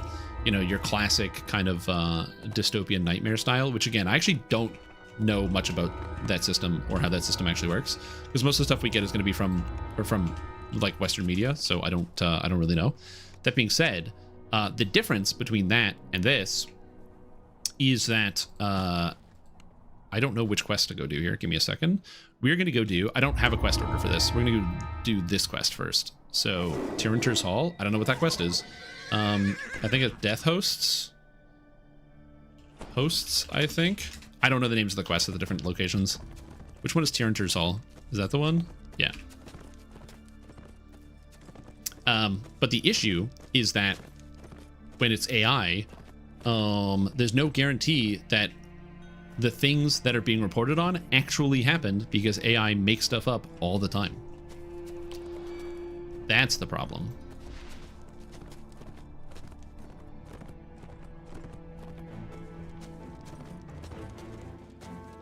All these language models significantly, like they all just like make mistakes and do everything wrong. And so, yeah, that's kind of the issue. Isn't that true now? Well, the problem is that right now, the only people that are making up wild stories about you are going to be people that like you know or interact with directly. But with a computer system that doesn't know you, that can make up anything it wants about anybody, it's a little bit, it's a different scale. Think about like your coworkers talking behind your back and maybe spreading a rumor, but it's a robot that has, not even a robot, a computer piece of software that has no understanding of what it's doing, making up stories to feed to government agencies to restrict your movement. It's like a step above something else. So yeah, I don't know. I just it's not a good thing. It's not good. Oh yeah, build reviews are coming back. We're gonna be doing build reviews. Like, it's been a lot better lately. It has been, yeah, it has been. It's also difficult because, like, especially when it comes to like media literacy, I'm like, okay, you know what we need? It'd be good if some of these like big governments put in regulations that mandated that things that had AI touching them, video, audio, things like that, had to have visible disclaimers that could indicate if there is some type of issue or something at present. So like if something is used by AI or created by AI, it tells you right away. So that way there's no ambiguity and people can understand what's real and what isn't real in a much easier capacity. And as I say that, I'm sure many of you people in the chat have heard about lots of individuals getting bamboozled by AI videos that get shared on places like Twitter or Facebook that literally say produced by AI on the screen because it's a watermark, and still getting bamboozled by it. So I don't know what the answer is. Look, man, I don't know.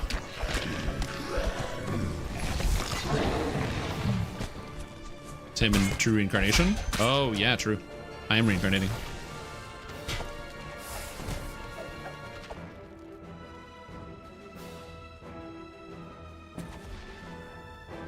Oh, that guy's going north. He has dimension door. Sick. I don't have dimension door at all. We're done. Does this dungeon still chug? Currently no, which is sick.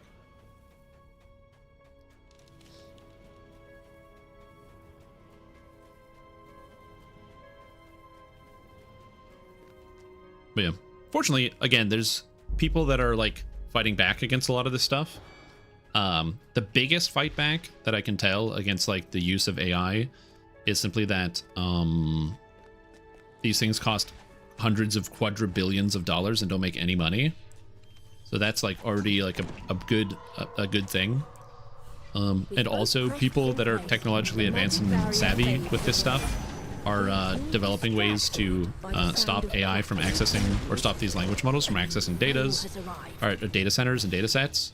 I've been reading a little bit about some of like the cool AI tar pits bringing you that closer exist to unlocking the mystery where of the key to the mythal. people Now basically to have return to websites the that are elven designed to trap cabinet. AI inside of them, Progress. where once the AI hits the website, they can never leave, costing like companies thousands upon thousands of dollars, which doesn't matter a lot individually, but it gets expensive fast.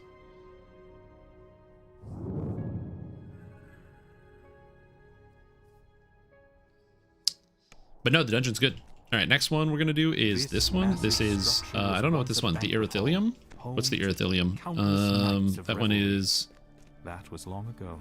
not secrets. I'm still learning the names of the quests based on this thing, so I apologize. My questing path is not good.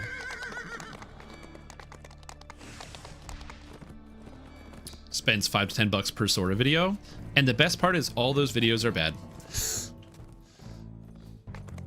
This was a fabled school of wizardry. Apprentices. It takes for flocked AI here servers to learn the run? arcane Yes. arts. Back Again, when that's the why I'm like kind of Empire was hoping that at these its things height. like run out of money and, And here you know, those crash and burn. apprentices died It sucks for like, during you know, the American economy, Established a base here. but as somebody who's not an American, I don't know. The arcane I'm okay with that. Trying to find out why the thing have come Yeah, it's to chugging. this It's like going slow. carrion crawlers burst out of the rubble. Isn't that seen list along with fake links to articles? Yep. Oh, dude, 100%. Because the machines don't. What people don't understand is that the language models are. This is why people use the term AI and why I robustly try to say the term language model, because these are not things that have intelligence, as in they can be communicated with, or that they can process information and understand what it is you're saying to them. It's predictive text. They can look at text and understand what the next thing is coming, and that's what we've got.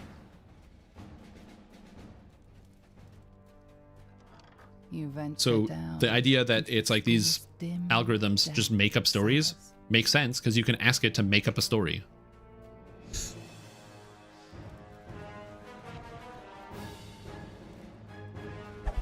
In fact, I bet if you literally type into ChatGPT and say, hey, can you make up a truth? It'll write something that is untrue. Because the saying make up means produce something that of your own that is true. Because again, robot.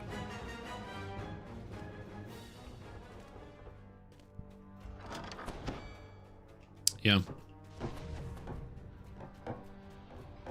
This is. It would seem that the Red Wizards have moved into the castle. And now we go into here.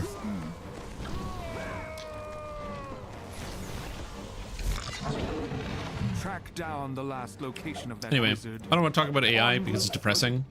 But like I said, the thing that matters to me is that there are a lot of people that are intelligent, that are trying to like fight back against a lot of these things that are affecting people in very negative ways.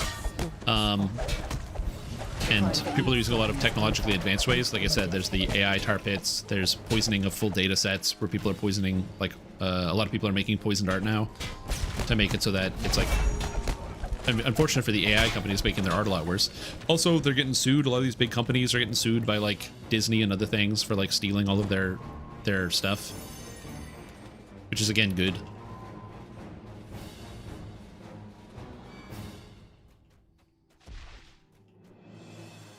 Apparently, this artifact doesn't control them. Open the door!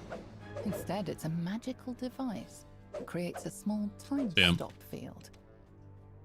Where it's like there's all the data sets or like the leaked communications where like there was like meta where they're like, hey, where they admitted that they were using they were pirating books so that way they could feed books to their AI. His phylactery is apparently And they had to be like, don't let anybody know we're using pirated book databases, because if you do, it'll look really bad on us, and it makes it really hard for us to be able to argue that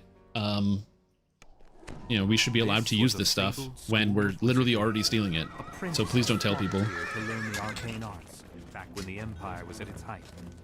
And here those apprentices died during the Titanic. I do wonder what's gonna happen, because what's like Midjourney is one of the AI companies where they're currently there's like it's I think it's Midjourney. There's like a lawsuit pending with them, and I think it's Disney, where they're talking about the issue of using copyrighted material on their platforms, which becomes an issue because in the mid-journey terms of service, they explicitly state that any users who create anything that is based off of copyrighted works, they are responsible for it because they say don't do that. They let their software do it, but they tell the users don't do that. And if you do it as a user, you're on the hook.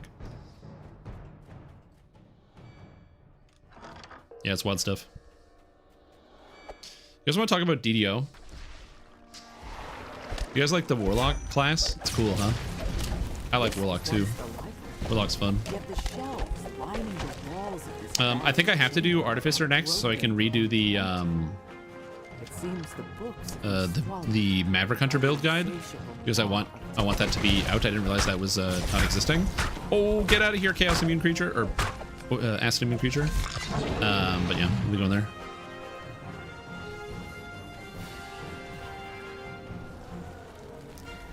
Alex still serviceable? Oh, the Vile Master of Flowers? There's a level of monk in there, and yes, it is. You can play Vile Master of Flowers in current day.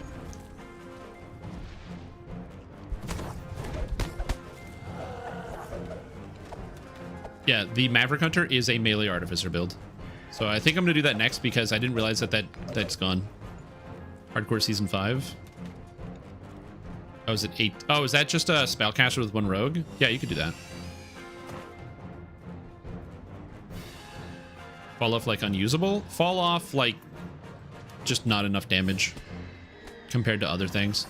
Fall off as in you could continue to use them, but you will cast all of your spells and get most of the monsters to half health, and then they'll either need to wait on cooldowns or have some other way to supplement the damage. It's not like a sorcerer who can just go like Meteor Swarm into Last Fireball into Dragon Breath into something and clear out a room. You don't have that capacity as a Dragon Disciple. You can get double Draconic Devastation, which is good. So double Devastation plus an Epic Strike. So that is something you can do, but it's not that much, unfortunately. Could not hold them back. The enemy is so thick on the ground we cannot even reach the castle. So it's really, really good. And some people ask the question, which I think is fair, something I should probably be a little more upfront about, the specificity of what I mean when I say endgame. Because I do say endgame in some of my videos to be like, this is good right up until the endgame, or this is good for leveling.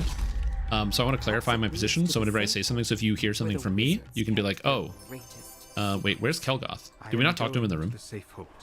We didn't click his body. What I mean when I say leveling is level 1 to 34. So at the entire time where your levels are increasing, that is what I mean by leveling. So if I say this thing is good for leveling, that is your level 1 all the way up to the level cap. That means you're good for leveling there. Not like up to 20, not whatever, like the whole way through. Endgame for me is, where's this quest? This is Castle Cormanthor. I don't know what quest that is. Castle Cormanthor. Castle Cormanthor. The Safehold? No. Secrets? No. Times Long Past? No. Oh. Zulkir's plan. I'll get here eventually. But endgame for me is quests at level 34 or whatever the level cap is. So at whatever the level cap is. So legendary quests on Reaper mode 5 or higher, or 3 empty thrones set into an quests or raids on epic hard or legendary hard or higher. Now that might sound weird to kind of have that distinction, because you might be like, okay, number 1, I don't really want to do like Reaper 5 or higher. Cool. Hall feels that means you don't have to worry about your character not feeling good enough at the end game because it's fine. All the trappings. But you might say, but okay, but why would you say Reaper 5 or higher when there's like legendary? Like, what about legendary elite? What about doing Myth Draenor on legendary elite? Does that not count as endgame? And the problem is that when you're leveling and you get to Myth Draenor on legendary elite, it's really, really, really hard.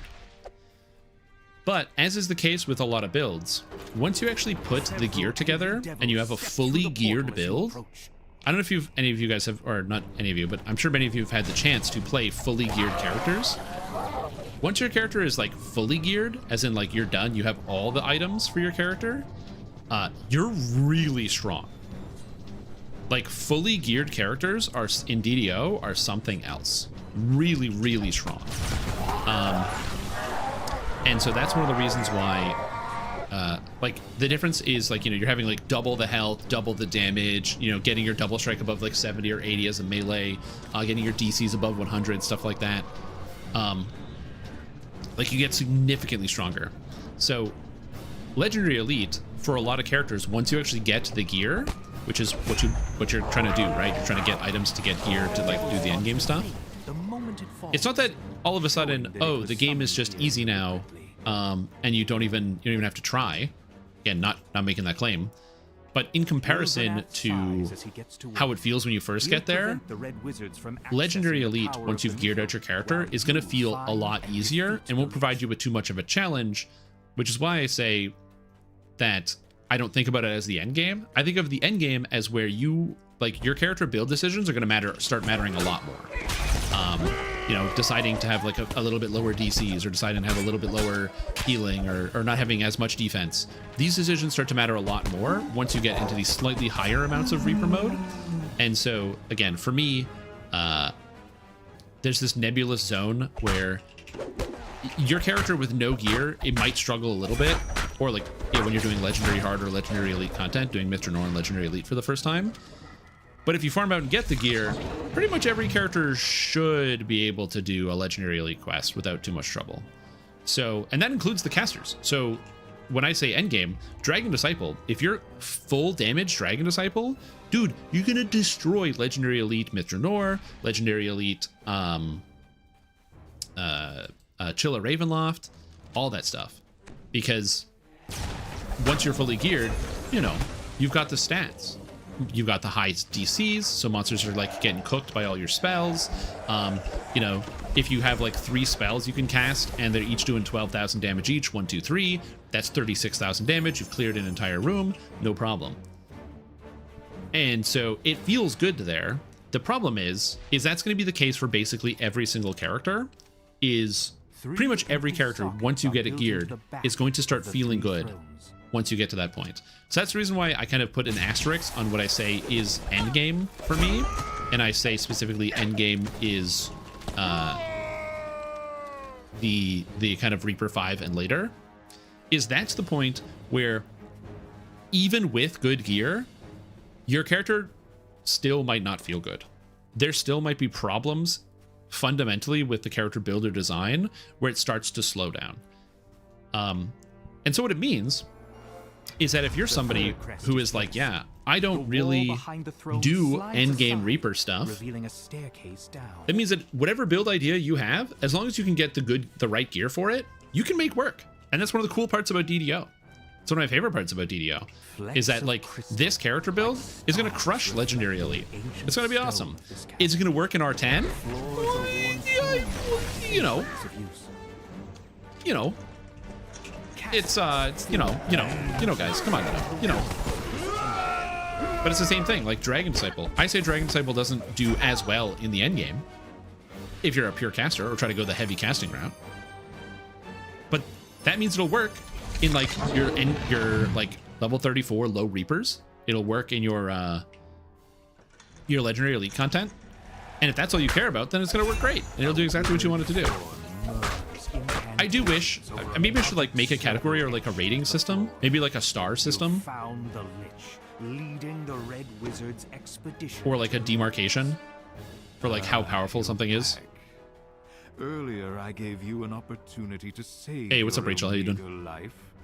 You should have taken. You pick build Crush Elite and sold it up to R2. Don't Yeah, think exactly. you're capable of stopping me. You face a Lich, and not just a Lich, a Zulkir affair. But like, it's not limiting you, and you can still have a lot of fun. So again, for me, that's kind of the big thing there. Did somebody chest bless this? Oh my god. dead in a moment. With a wave of the Lich's shriveled hand, necromantic energies fill the chamber. Undead appear. Your last blow slams All right, the next gaunt is form of the, Lich across the floor. On a Gleam. My phylactery! No! The phylactery smokes and cracks as you lay On it on a the gleam. altar to the Seldarin. A short-lived scream fills your mind just before the phylactery crumbles to dust. It's over here somewhere. A disembodied I don't know the voice MTG power skill. fills your mind. You only delay the inevitable. Destroying my physical form gains you. Chill Raven for gear. I like Chiller Ravenloft. You've I think it's just fun. destroyed the Red Wizard's plan. He does get opening pretty the animated way about for his the phylactery. elves to What emote is this? What the rebuild heck? a ruined city.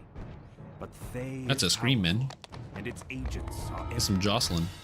You wonder when you'll encounter the Which Red build is Wizards this? again. This is my soul is bound to my phylactery. Thornblade build, Time my body where will I'm be trying to full. use Thornblades as my primary weapon.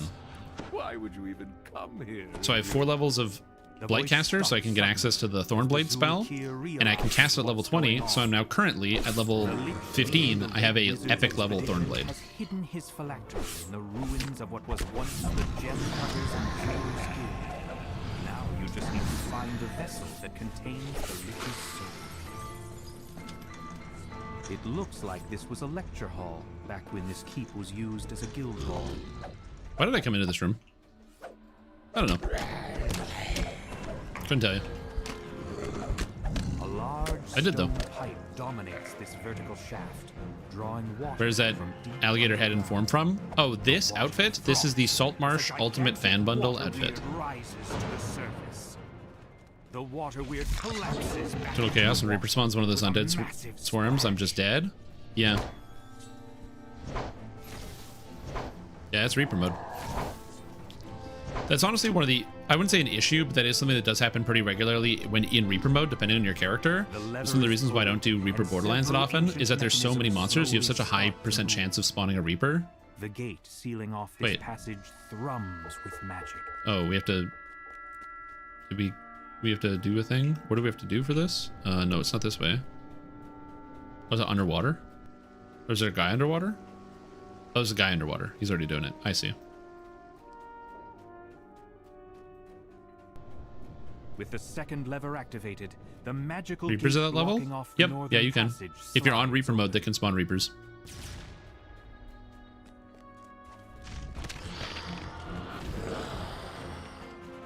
Also true. Yes, your main damage skill heals the undead because you're going to be using the inflict.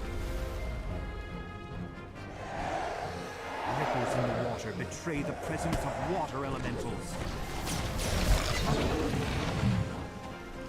Patient, I'm going to be honest. As somebody who is new to Dungeons and Dragons Online, you have taken to this game like fish to water. You got all the insights. I'm very impressed. The first signal crystal flares into life as the lever is pulled. The sound of metal I just don't do dragging Reaper on mode at 1 to 3. stone It's because it's Korthos Island doesn't do reverberates Reaper mode. throughout the water as the submerged gate opens. The spirit Naga uncoils itself from the throne above and begins slithering. Yeah, I do that a lot too. The creature hisses Where once I start to learn about a little bit about a video game and I start to like it, I like kind of go really deep into it. My general rule for me personally when I'm like doing quests or like starting a new game is play the game first and beat it first and then look up everything about it. So let's do House of Song. So for example, I will do like the Pathfinder run that I'm currently doing. I played through the first time while looking nothing up and there's a lot of things I didn't know, a lot of rules I didn't know, things like that. And now that I'm playing it the second time, bro, I've got the fucking Pathfinder book open on my desk and I'm reading the everything as I'm going through and make sure I'm 100% into it and I know everything is happening. Also, what's up, Plagarino? Welcome back to the stream team. Priestess, we're doing a fantastic day. Glad to be here. Thank you so much for the sub. You enter the temple's main hall. Floating spiral staircase the House of Song was once known for is now crumbling from years of neglect. Beyond it lies a sealed door. Legendary Korthos? I don't surrounding love it. Legendary Korthos. This note looks much more recent than anything else in the ruined temple. You've beaten DDO? Yeah, I have. Perhaps it was I've written won. by the bard you were sent to find. Rubble blocks the door. You'll have to find another. I didn't summon my weapons? Your melody Question mark? echoes That's like the through first thing I did. walls. Alright, whatever, game. When the notes play, you think you can feel an aura of satisfaction from the House of Song itself. Alright. the nearby crystal. I think Legendary Threnal would be interesting, but I think a lot of people would really hate it. I don't think it would go well. I'm in danger. Not having any AoE is a tough one with this. That's fine. I don't have this song.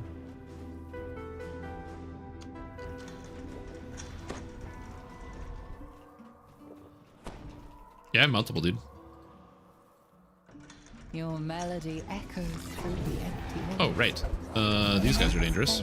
Hold. I think you can feel an aura of satisfaction from the I just need some house of damage, songs. man. It's almost dead. They made a lot of changes, including making it all one level. That would be good, yeah. Did they increase MD XP or just doing it while leveling for fun? Metronor is good XP while leveling. When the notes fade, you think you can feel an aura of Plus the items are really good. satisfaction from the And I get a house bunch of songs augments that I can use for itself. future builds. Like, I'm gonna be honest, I don't really farm out heroic gear. I know many people do. I personally do not. I do not farm out heroic gear. What I do is I just run expansions while leveling all the time. And then I use my expansion or the time that I do that to get gear, and I just bank all of it.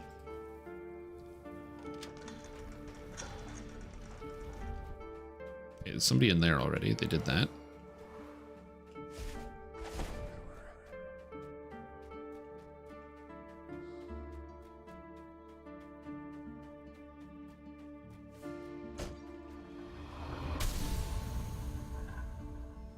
The Ballad of Karsus. Your melody echoes. Hey, my perform is good. Let's go. From the house of song itself. That guy turned into Your a mouse. melody echoes through the empty halls. When the notes fade, you think Where you am can I? feel an aura of satisfaction from the house of song itself.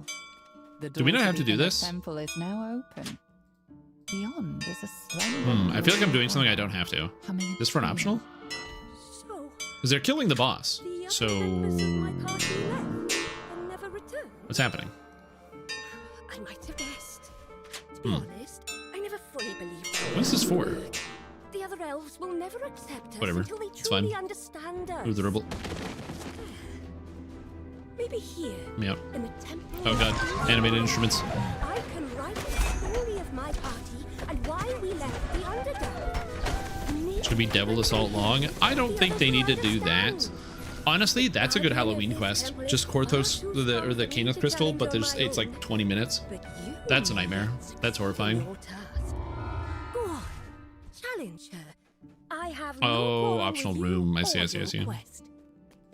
You feel strange Warhammer of the Fallen sensations as Age. you enter the heart of Ogma's temple. Me out of Excitement this a new hellhole. day, joy of Poison hearing a good Filth song. Quest. I can't remember the name of it. The name of the quest Stands at the is center of the chamber. Moander Quest. Somebody knows the name of it. I can't tell. I couldn't tell you. But also, what's up, Clearly's Raiders? Welcome to the stream team. Hope you're doing well. Thank you so much for the raid. Appreciate the support. Hope you're doing good. Thanks so much. Welcome, everybody. Prove yourself to me in Crystal's life in the battle. quest. You only need 4. Enough. I see. The Sphinx shouts, her voice booming throughout Uh, the chamber. Ogma what's up, Demon and Slayer? I How are you? In agreement. You are worthy of the idol. Seeds of Decay. Thank you. Seeds of Decay is the name of the quest. Turn the crystal into a huge pumpkin. Yeah, and there's like people trying to eat it. The icon of the humans. It reminds me of As you turn to leave, the bard waves there's a dungeon in Lord of the Rings Online in which there's a poisonous soup that's been poisoned by this like undead guy, and there's these hobbits that want to get to the soup. And so as part of the fight mechanic, hobbits will spawn, and you have to run up to them and use the slap emote to slap them out of their, like, slap some sense into them so that they don't eat the soup that's poisoned. Until I finish my poem. So you're like doing DPS and you're tanking and you're healing and you're doing stuff, and there's random hobbits spawning and running at this soup, and you gotta have somebody whose job it is to like intercept and stop all the hobbits from eating the soup. I think I was meant to be Yeah, dude. The power I feel in this place reminds me of one I have not Yeah, felt North Cotton since I Farms. left the It's good presence times. of my lady.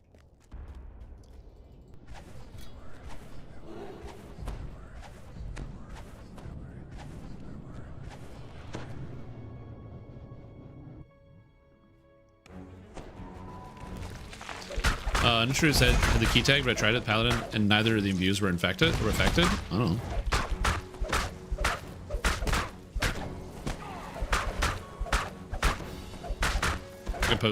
Or got fixed and someone posted about it in the forums. I don't know. There hasn't been a note about that. I didn't see a note about that, so I couldn't tell you. But yeah, I'm doing pretty good. Today's going well. Playing some Dungeons & Dragons Online. We're waiting for the preview, the Lemania preview to come out, which I'm looking forward to. It's going to be fun to look at some of the new stuff. It's going to be up on Lemania. Playing DDO is good because the game is actually functioning, which is sick. Have you guys ever played DDO and then you can log in and like run around and do quests and gain XP and fight monsters? It's awesome. Do so much damage. Fun fact, my damage is actually very bad for my level. I do not do a lot of damage, unfortunately. So like you might look at this and be like, yeah, I do a lot of damage. But just wait until I actually have some real damage stats. The reason why I say I don't do a lot of damage is not because I'm trying to flex on you guys. It's because the only damage tree I have is Dragon Lord, and I've only spent 22 points in the tree, so I'm missing a lot of the really good stuff that gives damage out of this tree that I just have not had the chance to take it. Someday. Lemania preview is today. It was supposed to open up at 3 o'clock, or somewhere around 3 o'clock, but it got delayed, so we're waiting on news from Standing Stone Games.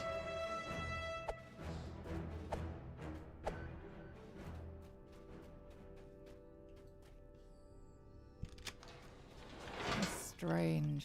The pog was meant for Nobob, yeah. Dominates the chamber.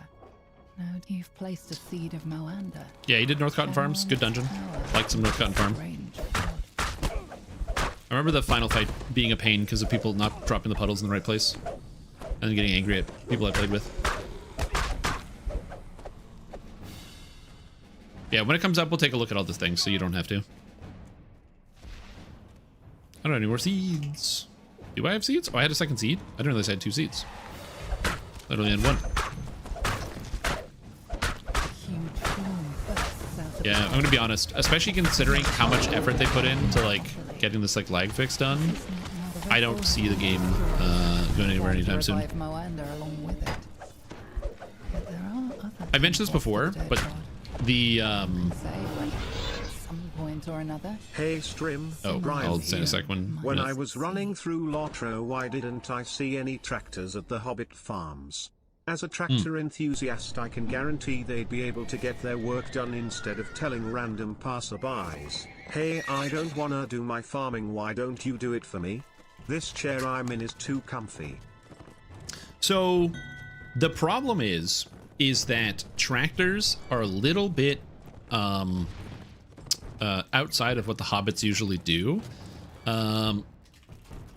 Hobbits usually they don't have any like manufacturing, so they don't have any tractor manufacturing facilities, and for the most part a lot of the hobbits they don't have good rules with regards to like importing stuff, so it's really difficult for them to get imported machinery. So as a result, they just don't really have a lot of tractors that they can get access to. So that's the reason why you don't see them. It's not that they don't have any, it's that they're pretty rare.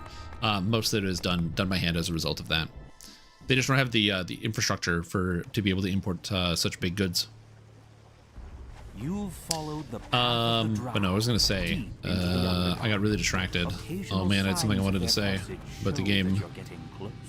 Oh yeah, about the lag, the performance. So right now, for me personally, the DDO lag is really low.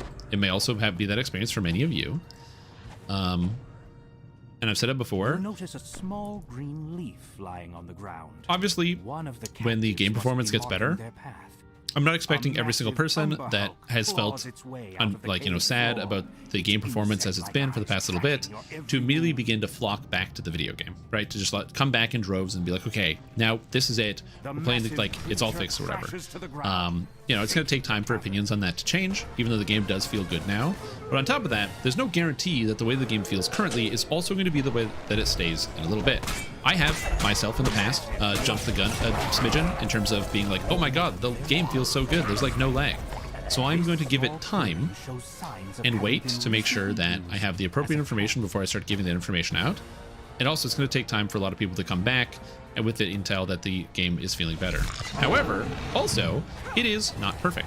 Talking to other people have recorded or reported instances in my Discord or in other areas, being like, oh, there still are some lag issues. I failed because I rolled a 2. Oh man. But you know, people have reported like lag issues in other areas of the game, individual quests, individual things. So the work is not done. So while I'm very happy, and I think that this most recent set of patches is a massive win for Sandstone Games in terms of their accomplishments, the people that have been working on some of these issues should feel good that they found ways to tackle a lot of the major issues that are currently in the game. With that being said, okay, I can't. Where is this? What's happening here? No, I can't res this guy.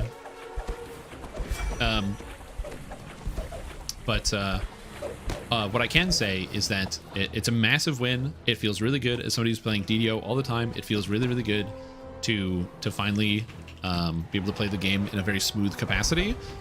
By the way, the game did not feel this good on the 32-bit servers. This is definitely a major improvement. I didn't raid on Argo because of how bad it was, right? So like, again, this is like really good, but I hope that number one, that they don't, they keep pushing forward and they keep giving us like good changes. Hopefully they got good data and good intel. And yeah, I'm looking forward to it. There we go. Get him. Nope, come back. There we go. Gotcha. Beautiful. I hope they keep pushing forward and we keep getting some good patch and good updates. No compensation for paying for VIP and being unable to play. That is a subject I don't really want to talk about too much because I understand people's concerns about that, especially if you pay for a game and you don't feel like you're getting the services you want. I just don't have a strong opinion on that. But if that's something that people want or are interested in, always make sure your voice is heard in public places like on the DDO forums where the SSG is reading your comments. Then it collapses to the ground. Dead fury fills the Drow leader's eyes. You pay for hurting my. But like I said, for me, I'm very happy that the performance issues are a lot lighter. Library quest, book burning, I believe is what it's called. Also, I didn't update my LFM like ever. Book burning. You've dealt with the raiders and freed the captives. Time to leave the Underdark and return to the ruins of Myth Drannor. The PB baseball team? Yeah. Like I said, I don't know. All I can say is the game feels really, really good right now. And for me, as somebody who spends a lot of time playing DDO, it is a big win.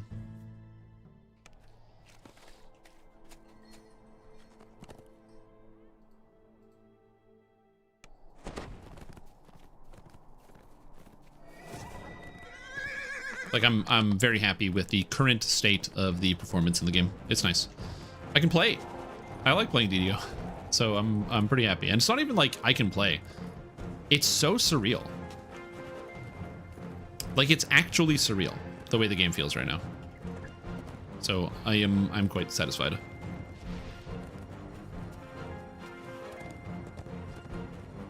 Yep. This is also one of the reasons why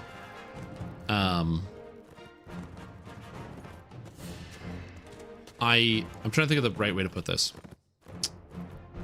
This is one of the reasons why whenever the people complaining about the performance issues and how long it takes to get fixed and the fact that, you know, we went literal months without having a good fix,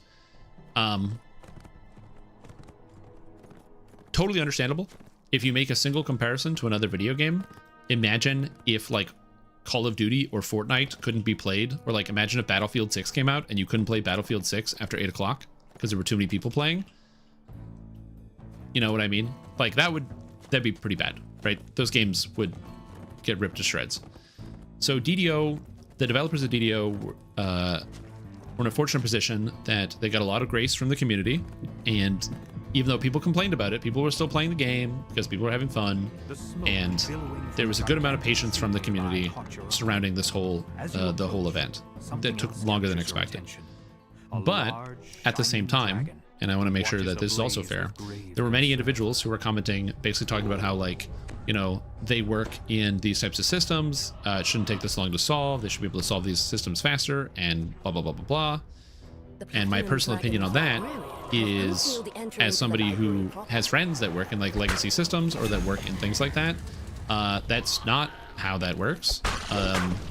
If you don't know what is going on behind the scenes in a computer system, especially in an old legacy system, it can be very difficult to say exactly what is not, like, causing a problem. Like, there might be some things you can point to quickly, and optimizations. Some people are very good at, like, dataset optimizations and fixing some things.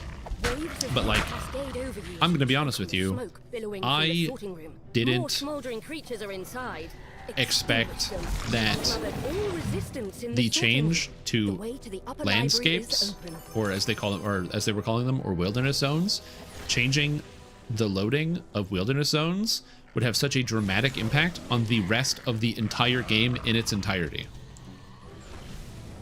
Like, the patch was about wilderness zones, and it made the lag disappear in raids. I don't understand how that works. I'm sure computer programmers probably might.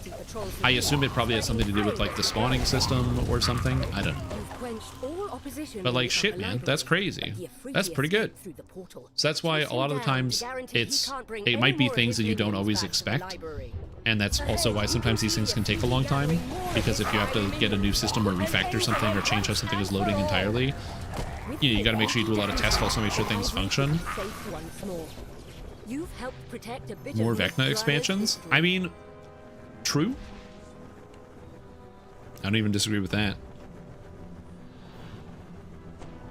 Voices of the Dead. So that's why, like I said, I totally understand why people don't have the patience and don't want to have to wait for a lot of these changes, which is one of the reasons why I advocated very much that if you're, like, getting frustrated with DDO, to, like, take a break from playing, because it's the best way to handle it in these situations. Right now, my God.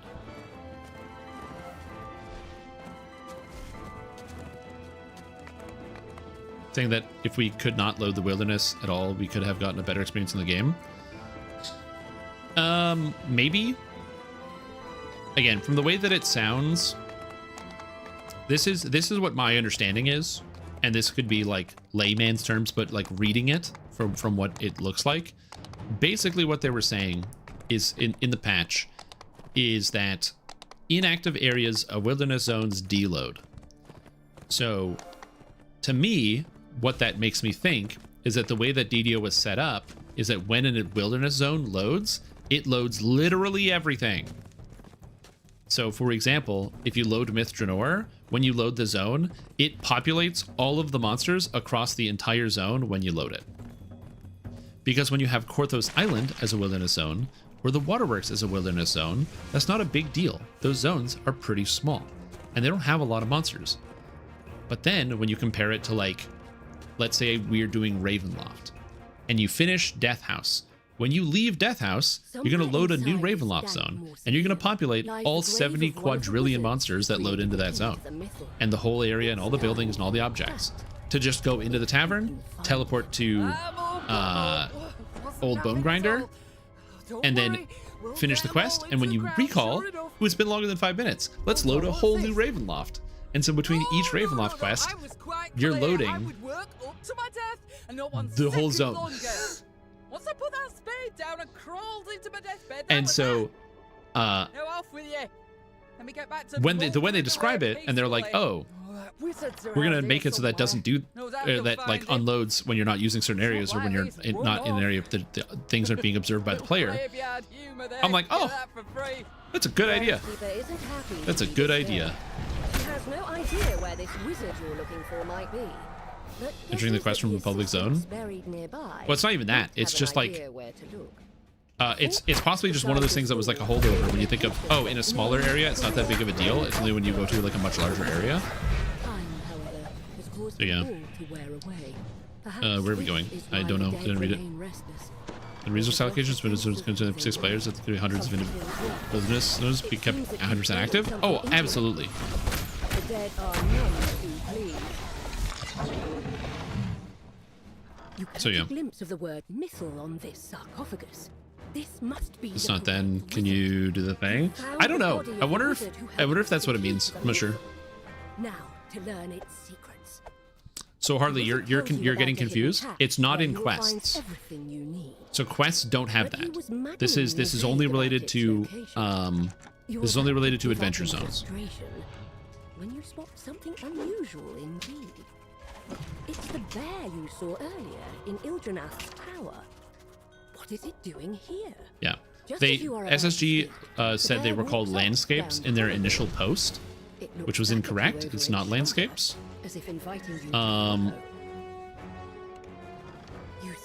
So they changed the title of, or the is it Voices of the Dead? Is this one? Yeah. For the second post, they corrected it to Wilderness. I did have to specifically ask because I went on the Fridays at 4 chat with Cordovan, and I was like, hey, when you guys say landscapes, did you mean wilderness zones or everywhere? And they were like, oh, just wilderness zones.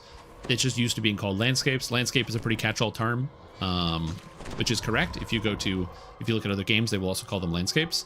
But in DDO, they're specifically called wilderness zones, as opposed to landscapes. So I think some people got confused by that one.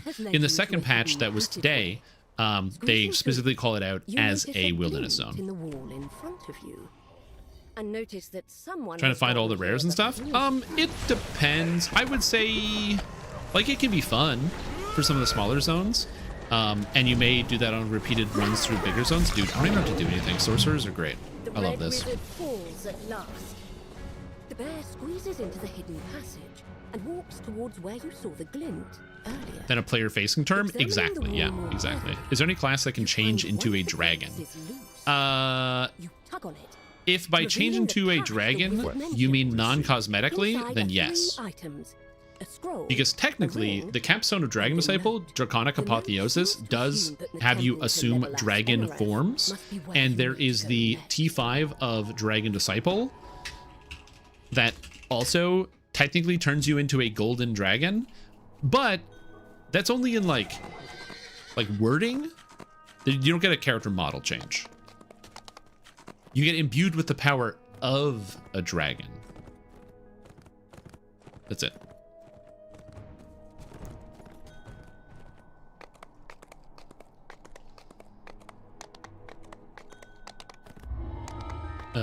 Time's long past.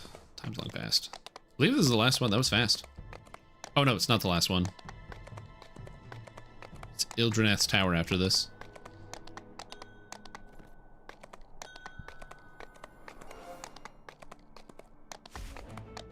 Just like one, so I want reasons to convince them to skip that. I don't mind adventure zones when they make sense. So, for example, I actually really like the Chilla Ravenloft adventure zone, because it's just like a small city. You get a sense of scale and also kind of what the people are dealing with, where you see like the areas where the trees are chopped down, which they mentioned that they chopped down the trees specifically for like all of the wood because they're running out, and there's like storytelling elements that exist inside the area. So for me, I quite like that. You pick up the box of artifacts, and it's also relatively dense versus like Myth Draenor, which is really cool and epic and has literally nothing. Before the altar and pray for assistance. You feel a rush of power as you pray at the altar. A fissure forms in the well, air. fortunately, you can play a Dragonborn if you want. They have a unique unarmed animation where they have a bite. An intact city. Wrath of the Righteous, that is a sword class you can change into a dragon. Wrath of the Righteous has like 5 ways to change into dragons. There's like a druid that turns into dragons. There's a shifter that turns into dragons. There's sorcerer and wizard spells that turn you into a dragon. There's the Dragon Disciple that turns into a dragon. And there's some other dragon turning stuff. If you want to be a dragon, you can be a dragon. There's also Gold Dragon, which lets you turn into a dragon on any class. Talking in the lavishly decorated foyer. Someone might have the information you seek. This person wasn't able to help with your search. However, Wrath of the Righteous does not use Pathfinder 2. That is incorrect. It uses Pathfinder 1. You find yourself back in the present. The consortium has fallen into a state of decay. Crumbling walls. No, it uses Pathfinder 1. Walls surround you. Pathfinder 2 You came see out the after remains Wrath of the what Righteous. Must have been stairs up to the upper level of the consortium. You'll need to find another way upstairs. You hear a grinding of stones There, in the distance. at the time of the release of Wrath of the Righteous, there were some Pathfinder 2 playtest information that you could look at. So they would had like the early details of like the rule system. But yeah. Passage has opened up in this chamber.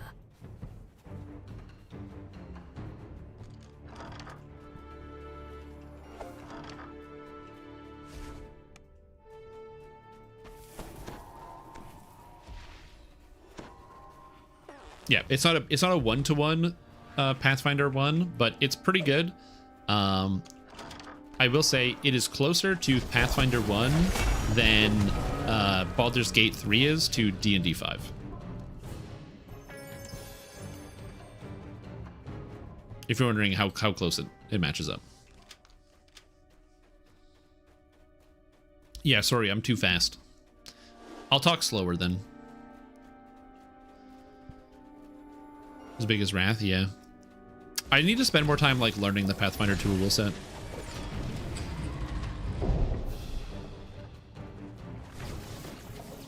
Dragon form for druids over level 21. Yeah, so I gotta finish Neverwinter Nights. Someday. You pick up a silver key.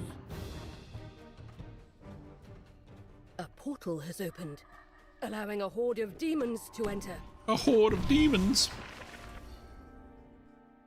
The last demon withers away. You enter an empty underground chamber. The sound of your breaths echoes across the high walls. I played a little bit of 4th edition, and my personal opinion is that 4th edition, I don't know if there are 4th edition video games, but it would make a good video game system. He's gonna get through the game, don't you worry.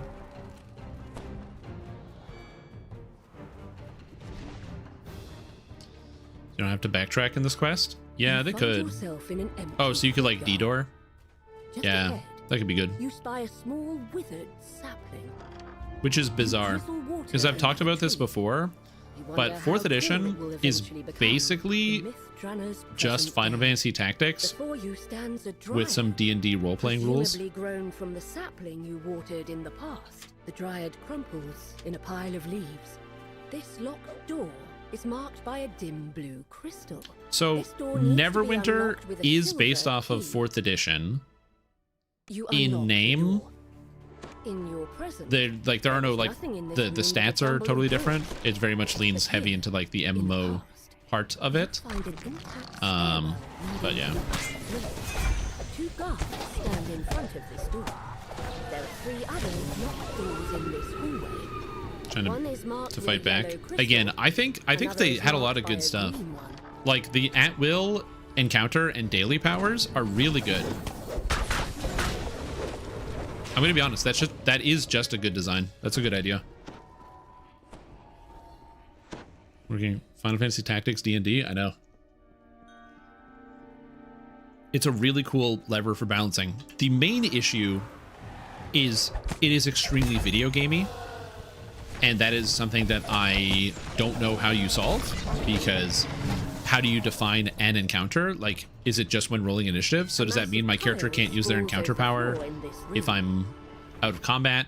You know, like there's the video gamey elements of it that don't really line up with how you would have an encounter like this when you're playing. But yeah.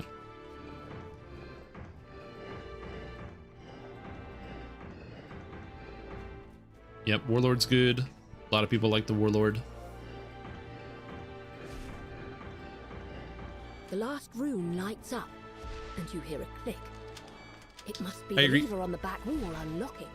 Avenger's cool. Yep. Warden is also quite cool. Warden's also really interesting.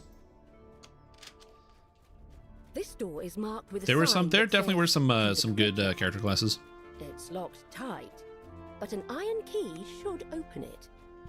You emerge into the fresh air of a manicured courtyard. There are 2 buildings on either side. But what stands out to you? Called Sword Mage was a blink mage? Yeah.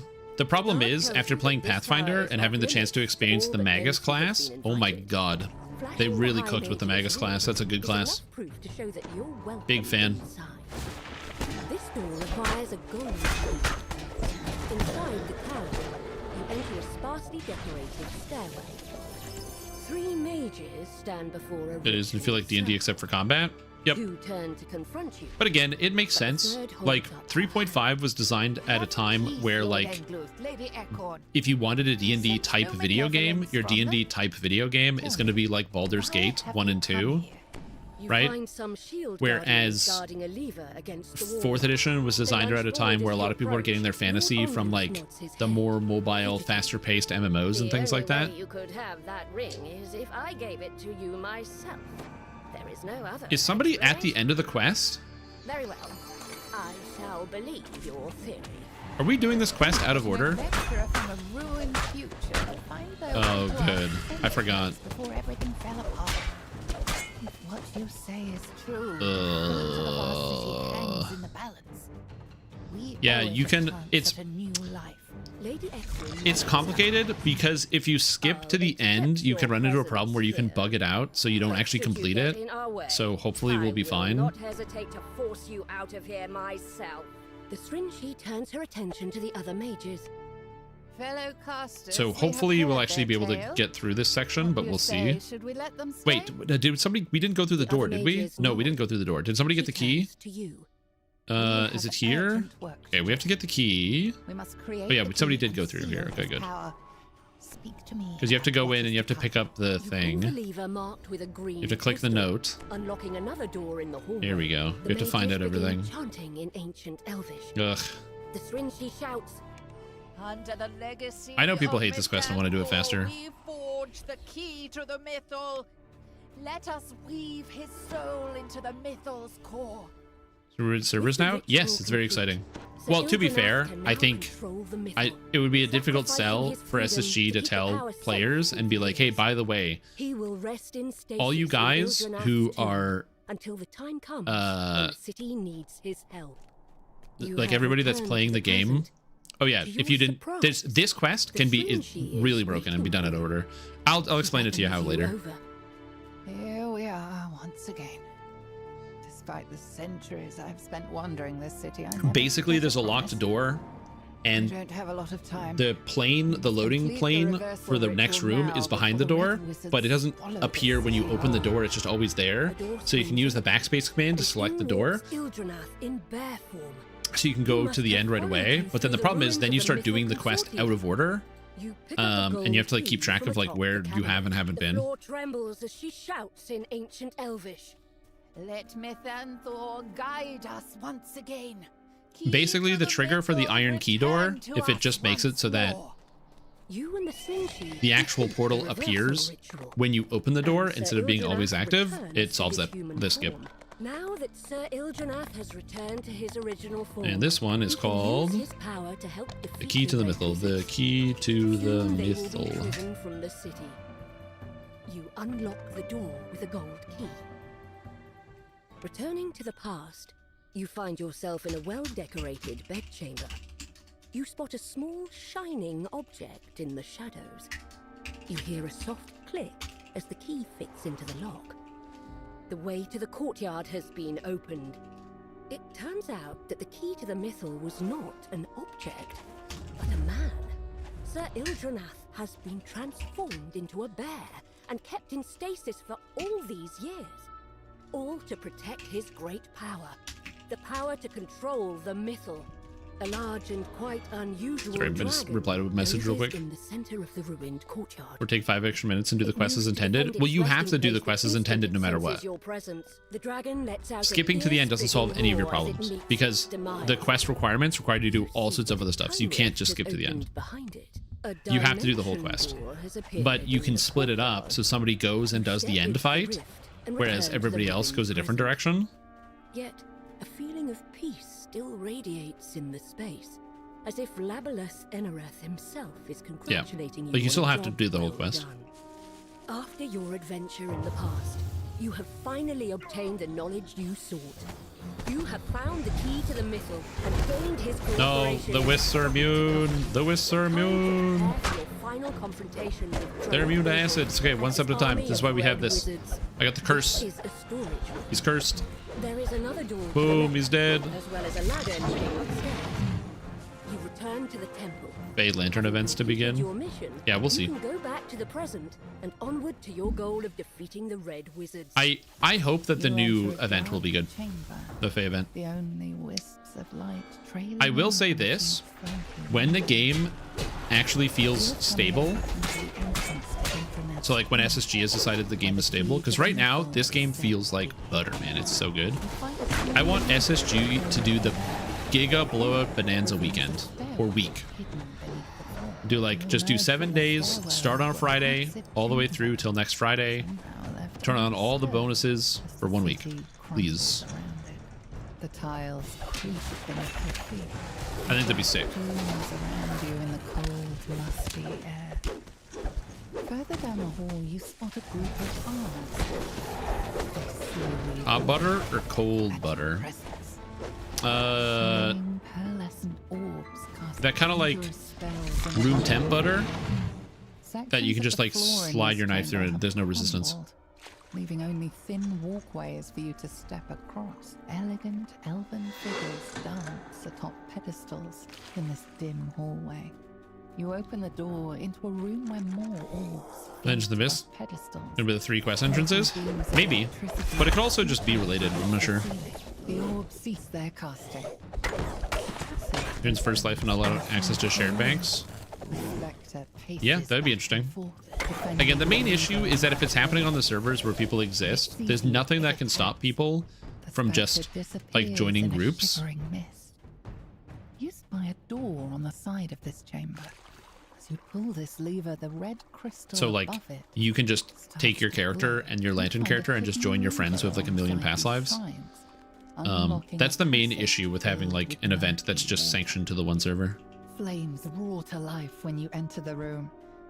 On the back wall, you see a Like on an existing one. purple The reason why crystal hardcore worked that being its own matches thing. The one on the door at the front of the tomb. Because everyone would have to make a new character, so you couldn't just like get carried by somebody. Like you could get carried, but it would be harder because that person who's carrying you also has to like have done the thing. By a large green crystal on the wall. It matches the one on the gigantic door at the I don't have a tomb's solution to that problem. entrance. The My gargoyles personal rouse thought from their process slumber and is, lunge towards you. You sense a if that's chill how in the people would air, like to play, like I the don't warmth personally of care too flame. much. Undead enemies rise from their Because posts that's and also going to have attack. the other The thing, mummy and this is moans important. mournfully It's hubris. as it dissolves. So what I mean by hubris is that a lot of times when people play DDO, The purple crystal I always recommend, especially for hardcore, that you take frequent breaks when playing hardcore. Because if you don't, what happens is you forget how much danger you're actually in most of the time. So what I mean by that is, like that. You play with a group, and the group is going swell. They're destroying monsters, they're ripping through stuff really fast, it's going really easy. Easy, dude, easy, easy, easy. So you kind of like space out, you get a little overconfident, and you're running into the melee now, and then whoops, you get clocked by a beholder, and you're dead. You hear the click of the door ahead unlocking. Because you have to always hang back. But eventually the human element is going to take over, where you're bored of hanging back a room. I'll just inch a little bit more forward. I'll just inch a little bit more forward. And I know this because when playing on hardcore, there was like the Reaper XP. We would do Reaper XP carries for Hardcore League. So we would be doing Reaper 4s, and we would let people that would come into level 20, 21, 22, and all they had to do was stay back. If they just stayed back, they would take no damage. They would have no issues. But people would always ignore those instructions and run forward. They would always come forward. Eventually they get bored or they think they can help and they only have like 700 hit points and they just walk a little too far forward and then zap, they get instantly taken out. It happened all the time. Especially the bards, dude. I always felt bad for the bards because there'd be these bards and we're like, yeah, you give us buffs, you can AFK the rest of the thing, you'll get we'll carry you 100%, just give us the bard buffs. And yeah, every time. A large creature snores peacefully in the center of the room. Your creaking footsteps have awakened the creature. It attacks. You walk into an ambush of angry monsters. You place the icon of the dwarves on the pedestal. So I can't be the first person in the room. True. Llama's up. Oh, that's convenient. I literally just... This is the last quest. Canaverse, the bard killer. He did kill a lot of bards, man. That was his skill. No, I didn't kill nearly as many bards as the young Arcaniverse. Tom killed like 50,000 more bards than I did. I don't have the powers that he does. You spy a locked door in the back of the room. You place the icon of the human. See the Muscle Man raid now. If you guys would like to do the raid, I'm definitely happy to like host a raid group if we want to run through it and see what it's like on normal difficulty. Just make sure you like transfer a character so we can do that. Its eyes flash white for a moment. Touch it. Now that you have placed all the icons, you must find your path deeper into the tomb. You emerge into a calm clearing.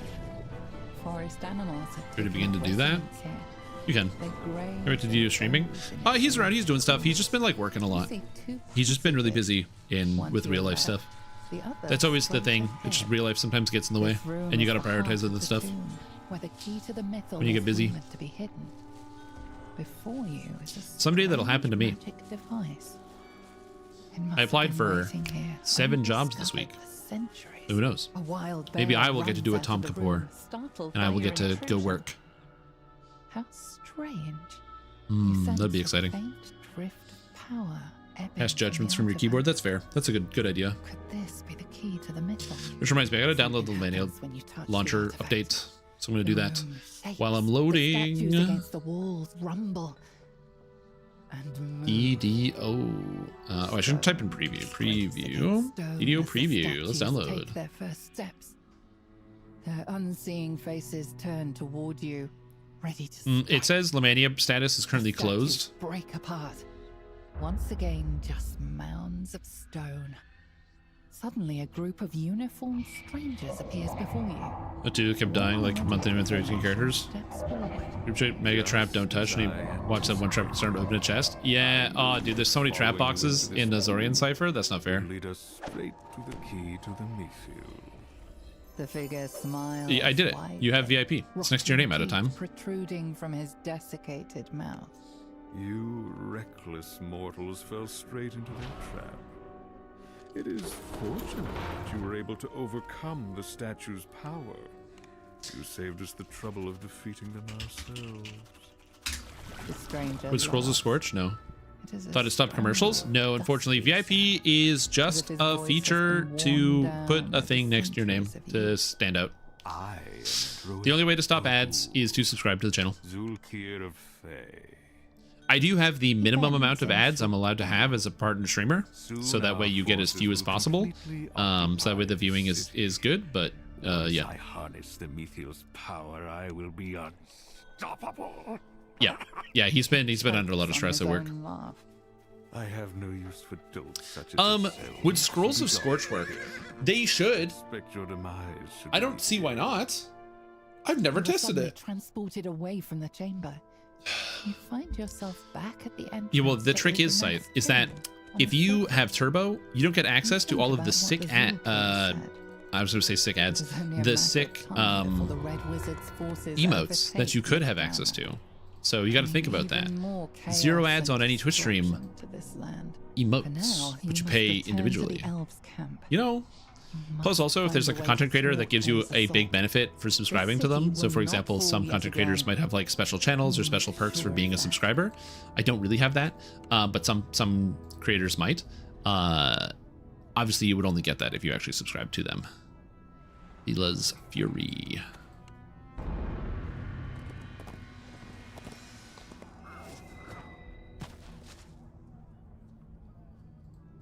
Yeah, that's good.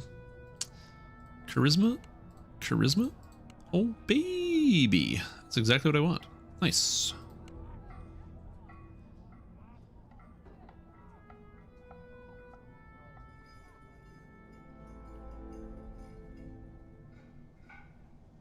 Twitch kind of never gets satisfied having an ad block. Oh, that's interesting. Wait, really?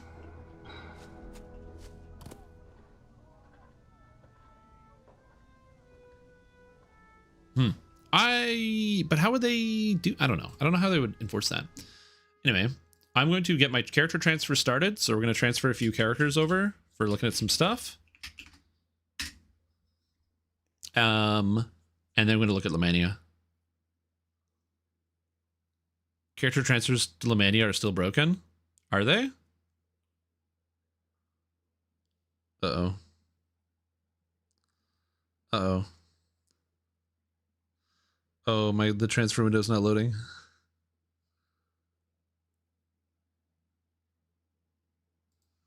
Thrain. Uh-huh. Hold on.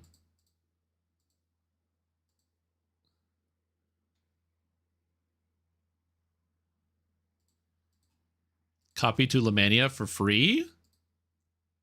It seems to be working just fine. I just copied to Lemania, so I don't know. Anyway, I'll be right back. I gotta use the bathroom and get some water. So enjoy looking at nothing. And then we're gonna take a look at all the stuff. I'm just giving the game a minute to transfer my stuff. I'll be right back.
Water. I'm back. All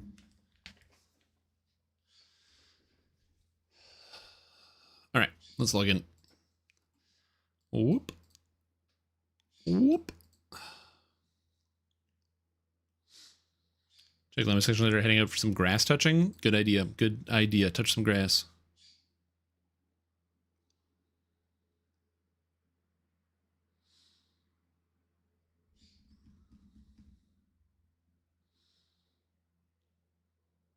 Yep, my character transfers worked. I don't know about you, Float, but my stuff worked, so I don't know what to tell you.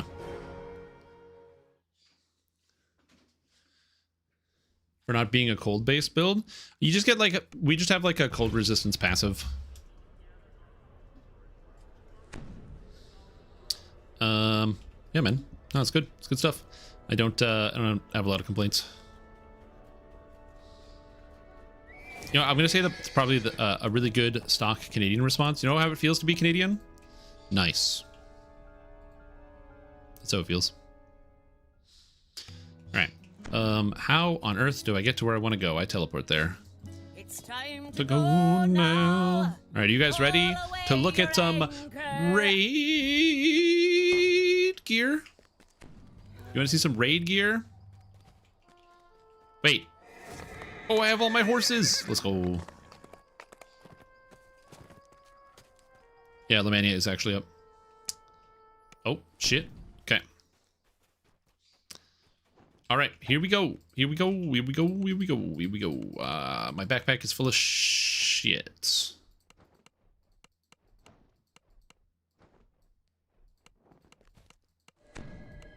Hold on.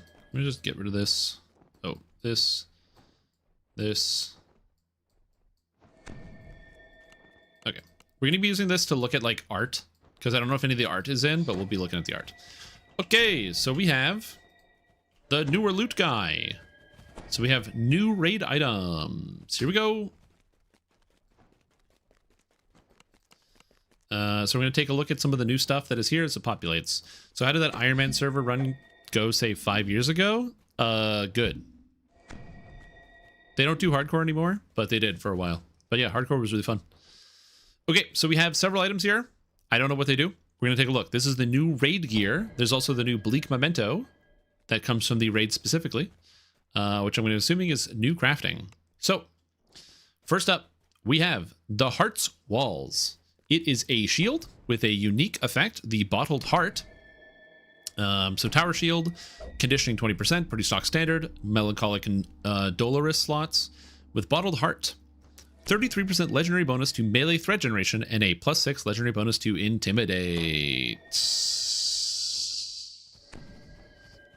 So the problem with this is that if you're playing as a tank, you're at like 1500% threat generation. So this number's too low. So Bottled Heart needs to be updated. This number is too low. But other than that, it's interesting, but the number is too low. Next on the list, we have Vengeance Manifest, Large Shield, which has two abilities, Murderous Spikes, which is extra piercing damage and is Metaline. Okay, very, very good effect. And Revel in Blood Shield. Your weapon attacks, or your weapon hungers to let blood flow. Your attacks and offensive spells have a high chance to deal a very strong bane damage over time to enemies vulnerable to bleeding. And it gives enhancement bonus to shield bashing. Interesting. Depending on the power of the Revel in Blood proc, this could be very good. It's got a Dolorous slot, it's got a Melancholic slot. The downside here is it doesn't apply a legendary green steel effect. So with shields right now, as a Vanguard, this is a Vanguard DPS shield. You either want to be picking up Colossus, because Colossus just does a shit zillion damage. Or you want to be picking up one of these shields from the current raid Threats Old and New, because it's going to apply a legendary green steel effect to it. Those are your two main options. Could be interesting. Depends on the Revel and what this does, so we'll test it out. But could be quite good. We'll have to take a look at the numbers. Also, Silver, Adamantine, Mithril. I believe this also applies to your melee attacks and spells, so that could be kind of interesting. For the Lamortia slots, yes, but not the Melancholic or the Dolorous slot. That's a, I believe it's the Miserable slot. So yeah, we will be looking at the cosmetics. Yeah, we will be doing that. Next, we have the Bloody End, a heavy pick with Murderous Point. Okay, so Murderous, whatever, appears to be Metaline with damage. And then Revel in Blood. Weapon, which adds piercing damage on crit, has the bleeding effect, and has the, Woeful slot. That's it. It's got the Woeful. So this is an interesting item. We actually have a good heavy pick here. So interesting. We also have the Cleaving Claw, which is the exact same thing, but slashing and Murderous Edge. Interesting. We have the Piercing Pain, a light pick. Why are there picks from this raid? I mean, it's good because we need to have these weapons in case they ever get buffed, but also, why? Continuing on, the Reaper of Lives, a sickle. This weapon type is just bad. I don't know where to go with that. Hopefully it looks cool, because the weapon is not good. The Shattering Death, a maul. Again, it's got Revel in Blood and Murderous Swings. Basically, all these weapons seem to be contingent on how good is Revel in Blood, the Bane proc. We're going to take a look at this. We're going to look at how much damage it is. The Slaughtering Shot, with again Revel in Blood. And then Slayer of the Living, which has Revel in Blood magic. On spell crit, deal 6d6 force damage. Does that scale? Okay, we have to try this, because that's interesting. I don't think this is good, but I'm curious to see. And then we have armor. Well, hold on. If it's 66 scaling on every hit, it's not that horrible. Because consider that, 800 spell, like this is 66, so it's like around 18 extra damage per hit, which is not a bad increase in damage. And if it applies to every hit, if there's like no internal cooldown, and you have multi-hit spells, so consider like like Meteor Swarm as an example, which has 10 hits inside of it, right? If this applies 7 of those 10 hits, that's not bad. So we'll take a look. Anguish Mind. It is a fully empty helmet, glove, cloak, boot, belt, trinket, necklace, goggles, rings, and bracer. Fully craftable items for every slot. Why is the sickle so bad? Because sickles are bad weapons inherently. There's no reason in DDO to ever use a sickle over any other weapon. That's the main problem. It's not that the sickle is bad, it's that sickles are bad and it is a sickle. So full craftable slots. This is interesting. I think these are going to be neat. I think these are going to be neat. Yeah, for flavor, basically. Then we have Mask of the Killer, which is an artifact, but is missing a woeful slot. I think that's a bug. I think this is supposed to have a woeful slot. Band of Binding. Harrowing Remains. Whoa! Is that a helmet? Oh, it's a necklace. It's just the wrong thing. Okay, I was like, what the? Is that a helmet with a moon augment slot? No, it's not. Okay, so it's just artifacts. So it's pretty much a full crafted raid set.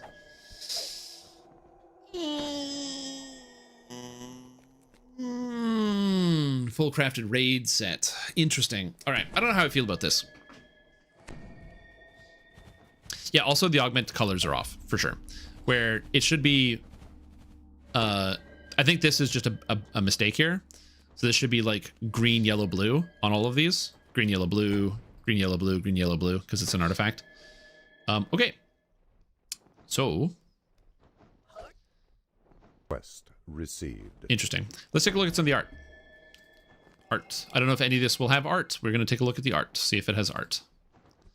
Let's examine the art. We're also going to we're going to examine the procs as well. Just keep that in mind. We will be looking at that. That's a helmet. That's a cloak. That's a helmet. That's not a helmet. Okay. Let's take a look at some art. Oh god, I'm stuck. Also, I didn't check if there's any new augments, which I did not check. It's 9 pages still, so it doesn't look like there's any new augments. If there were, they'd be at the end. Okay. It's the same woeful, melancholic device, silencer, invigorator. It's all the same stuff.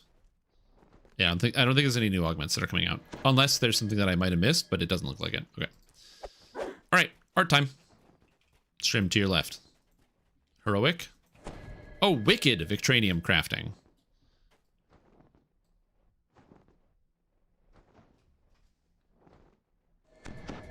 Hold on. Miserable Metaline. That's good. Miserable Planar.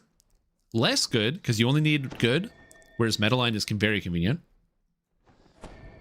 Miserable Crit. We did not have craftable crit before. This is good. Armor Piercing. Legendary Fortification. There should be a percentage in here. Force Absorb. Rebellion minus threat. Exceptional Spell Focus Mastery on any weapon. No need to have a quarterstaff anymore. Salt. Just straight up we get salt now. Bro. You still used to have to get salt from Legendary Greensteel.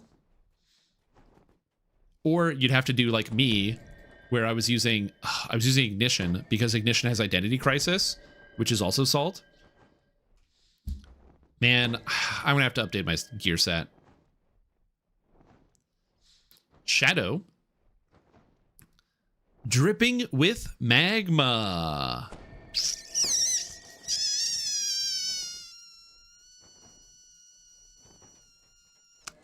Is this got a woeful slot? Nope. Damn. Dripping with magma. Interesting. Frostbite. Damage over time. Woeful lightning. Acid burn. Oh, bro, wait. Is this dripping with magma? Oh, there's dripping with frost, dripping with lightning, and dripping with acid now. And dripping with sonic. And dripping with poison. And dripping with force.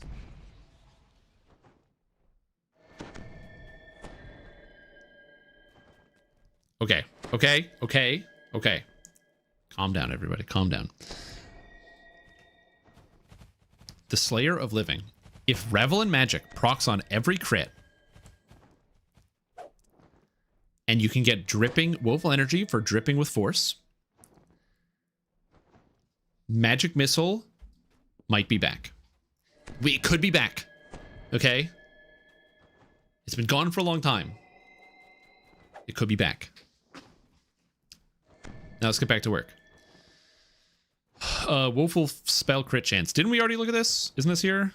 Oh, this is miserable spell crit chance. This is woeful. It's on multiple slots. Ooh, that's flexibility. I like this. That's beautiful. It's on multiple slots. Quality spell focus mastery. Strength of purpose. Okay. Quality seeker. Okay. Greater marksmanship. Okay. Cataclysmic bastard sword. Oh, you can just craft cataclysmic versions of all of the items to get the raid version. Oh, you can just craft the items you don't have. You can craft the shields, but these don't have enough slots. You can craft the shields, but they don't have enough slots because they're just missing stats. Attuned equivalent? Yes, but instead of dropping from the raid, they're going to be craftable. You don't. I assume these don't drop from the raid. They might drop from the raid, but I assume that they don't drop because if they did, you're never getting any of the items. So I assume you just craft these with the mementos. But yeah, no, Zurge. There's all these weapons here. They're full. This is Dino Bone crafting. They're right here. You missed it, unless you missed it. But yeah, you can craft on all of these. Interesting. So if you want the new stuff, you have to get or if you want like the new dripping with whatever proc, Revel in Blood. We'll have to check that out. Okay. Okay. Art time. We're gonna look at the art in case the art is in. We will find out very quickly if the art is in. Also, I gotta look at the art for all the other things, the crafted items. They might be the same as the regular Lemordia stuff. I don't know. First up, we have Bloody End, the heavy pick. Time to go now. Haul Is that away your anchor. literally covered in blood? And it looks like the beak of a raven covered in blood.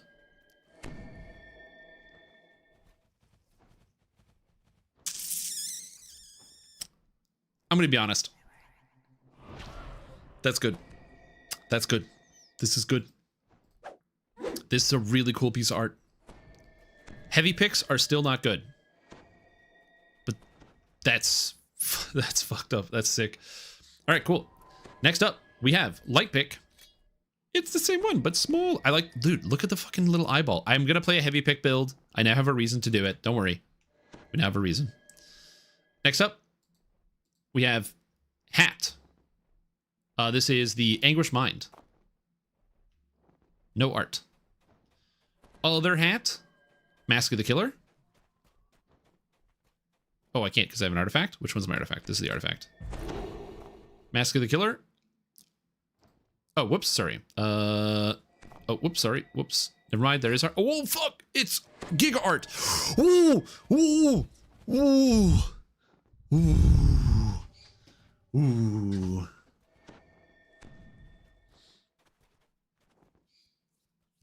Okay. Okay. Okay. Okay. Okay. Anguish Mind. All right. I didn't fuck this up. This one doesn't look like it has the art. Or is that the piercing on my face? No, it's not the piercing. It's not. Yeah, it's not there. That's I actually just have those piercings. Okay. So it looks like we don't have an Anguish Mind. But holy mackerel. That's good. So now we take a look here. The cloak. It's fine. It's not terrible. It's not like it's an awful looking cloak. I don't know if this is placeholder, but shit, man. The blood coming out of the eyes with the heavy pick. All right. God damn, that looks good. All right, all right, all right. Everybody calm down, calm down. Everyone calm down. Put my cosmetics back on so I can look proper. All right, great. Next up, I gotta get rid of this Phoenix. Phoenix, get out of here. Get out of here. Get out of here. Too bright. All right, next up, the Reaper of Lives. Oh, the sickle also looks like the heavy pick. I don't know if it's supposed to look like that, but it doesn't have like an edge on it. So I think maybe it's missing a piece of the blade or something. I don't know. It looks the same. The comma also looks the same. So I don't know if there's like a missing piece or this is a temporary art, but it's still the same as the heavy pick. So we'll have to wait for confirmation on that one. Next up, we have the Shattered Death. There's literally blood on the maul. Again, this is my issue that I have with mauls, is they're just like 10% too small. I wish it was like a tiny bit bigger. Just a tiny, like just a hair. Just a hair too small. Like it doesn't need to be huge. It's more just like this is like Sledgehammer, but when I think maul, I think like slightly bigger than Sledgehammer. You know what I mean? Like there's Sledgehammer and then there's like maul, you know? That being said though, I love the look of the maul. It's got like the design on the back where like the metal kind of looks like it's like flames coming out of it. Do we have flavor text? We don't have any flavor text, but it looks good. Mauls aren't really bigger than that. Maybe it's just I'm too much like I've been watching too much anime. What's on the bottom here? What's this? Oh, it's like a chain. It's like broken. Ooh, is this like from the boss?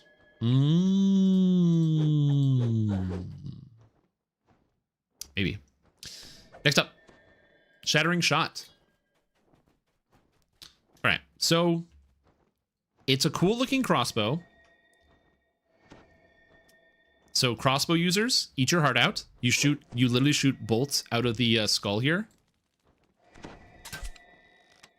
How cool is this? I don't play crossbow characters. I don't really care. It's got like the hook on the end. It looks good. I'm just not a crossbow guy. I'll let other people fight the crossbow fight. Slayer of the Living Club. Okay, so all the one-handed weapons all look the same. Again, do not know if intentional or not, but all the one-handed weapons look the same. Moving on, shields. We have large. The scales, the blood splatter. Oh, it fits the vampire aesthetic because I am in fact playing as a Dampier. This is, of course, my Dampier Paladin. So, oh, there's the, oh, buddy, come on.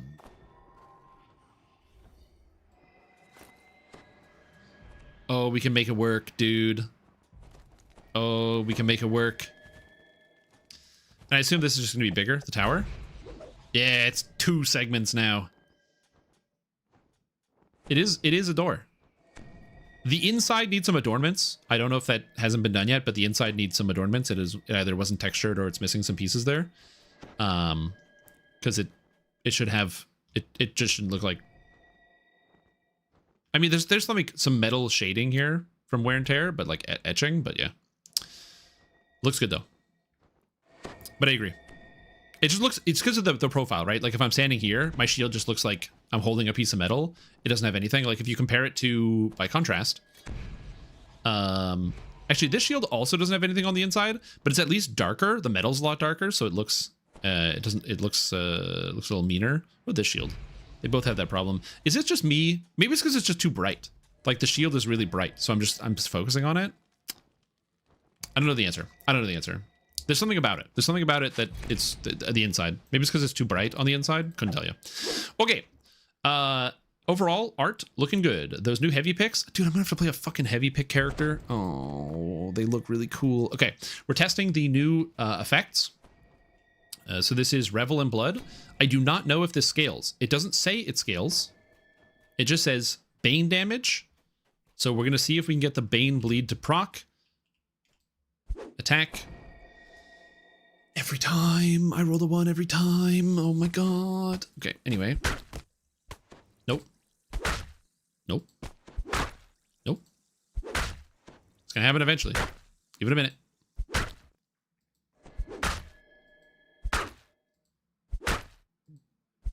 Eventually, we're going to get the proc through. Have the faith.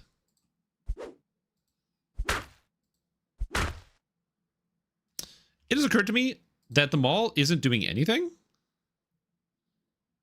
Murder Swing should be doing bludgeoning damage on hit. Is that this, the 82 here?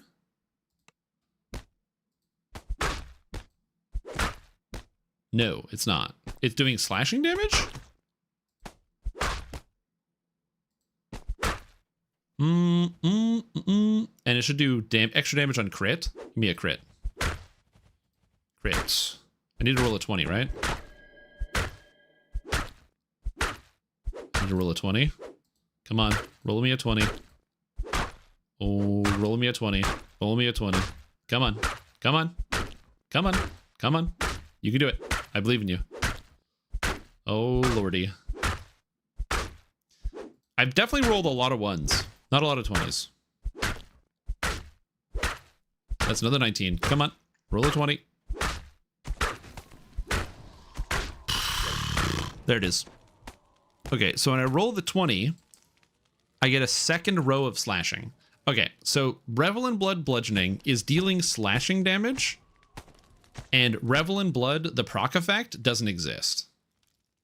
Or it's just not working at all. It says high chance to deal very strong Bane damage over time. So this currently doesn't do anything. So Murder Swings does work. It gives me bypass and the bludgeoning damage. And Revels in Blood is doing the damage on crit, although instead of doing bludgeoning, it's doing slashing damage. But the proc effect doesn't happen currently. Now, maybe it does apply to spells. Problematically, I'm not a spell caster. Yeah, we'll try a different weapon, see if another one works. So we'll grab the Bloody End here.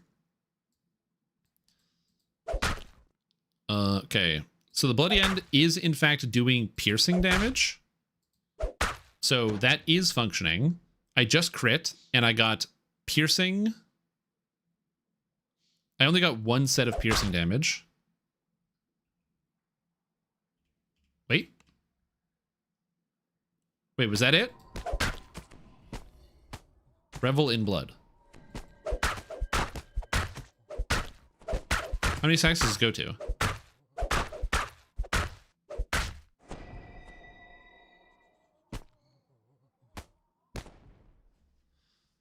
Okay, so Revel in Blood is dripping with magma, but physical damage. But what is it? Does it scale off of spell power or melee power? Or does it not scale? Does it scale?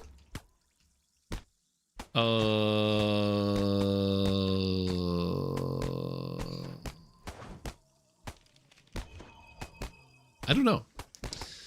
I have to do some testing. Because I don't know what the damage proc is. Does dripping with magma scale off of spell power?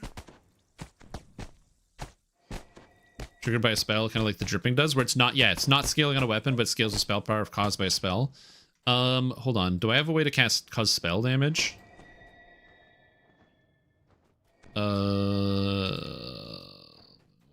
Do wands cause spell damage? I'm trying to think of how I can cause spell damage. I actually can just respec my tree real quick. It's not a big deal.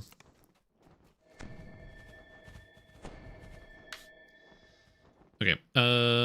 Exalted Angel. Do spell damage. Accept. Flame Pillar. Bleed effect.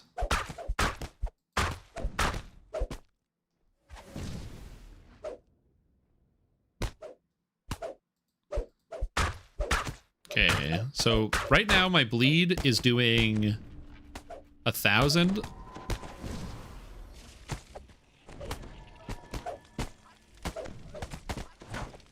I don't think it scales. I think it's non-scaling. It's kind of hard to tell, but I think it's non-scaling. But wait, what's my force spell power? 156. Okay, let me get a force augment and see what happens. No armor set? What do you mean no armor set? Like from the new raid? The new raid doesn't have an armor set. Yeah. Hold on, give me a sec. I'm buying an augment. Impulse. Bum, bum, bum, bum, bum, bum. Okay, augment bag. Let's go here. Dump this in here. All right, we now have spell power. So I just doubled my spell power here.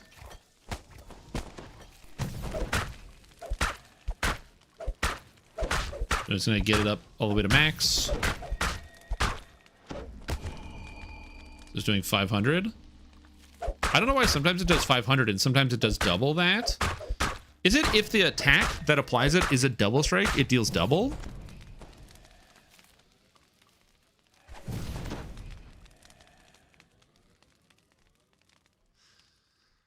It scales with double strike. So, okay, it doesn't scale with spell power. And if the attack that applies it is a double strike, the bleed will be a double strike and do double damage.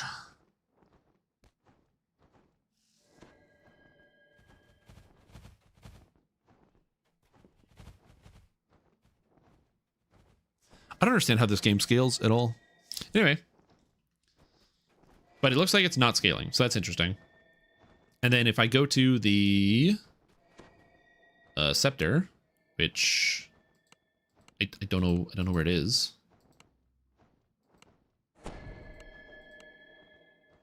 Did I not buy it? Oh, maybe I didn't buy it. Hold on. Like, I swear I did, but maybe I didn't. I had it. Yeah, I can't find it, so I'm just gonna buy another one. Anyway, so I have the scepter now. So the scepter gives me spell powers, right? Which is good. Revel in Blood magic. So then this also should have the same proc.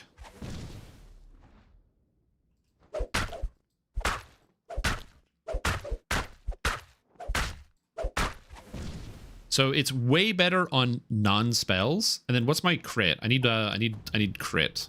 Which means I need one of those augments. Oh no, I don't have to deal with that. It's too annoying of a problem. To deal with the spell crit thing. Okay. I'm gonna go get a spellcaster and test out the spell crit element of this. Just to see how it functions. So it looks like the dripping with magma effects don't scale off of spell power, even when it's, or like this, the dripping with Bane doesn't scale with spell power, which is interesting. It's shaped like a pick, so you're confusing it? True. But that's kind of weird. It is weird. Weird. This is why we do the science, man. That's why we do the science.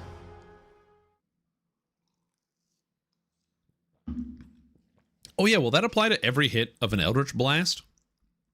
It should only apply to the first hit, but that's a great question.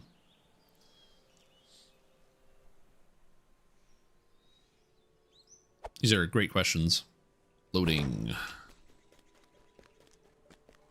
Oh, do I not have this horse? Oh no, I don't have this horse. Which horse do I have? This one? Good. Strike a chord from Fatesinger got a 2-second cooldown. Yeah, it does. Right here. Strike a chord. 2 seconds. So I'll be spamming it. Is multiplier triggered like that?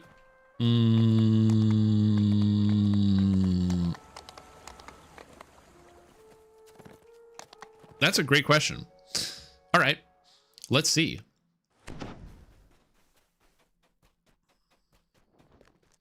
Okay, hold on. Where is this? This guy? Hey, what's up, loot guy? Give me the new item. I need the scepter. Give me the scepter. Load. I know there's a lot of people loading stuff here. I'm not high enough level. No. Hold on. I gotta go level up. I didn't level this character. I'm so sorry. Hey, what's up? High Fate Spinner, advanced next level. Oh shit. Oh shit. I don't know which spell to take or which feat to take.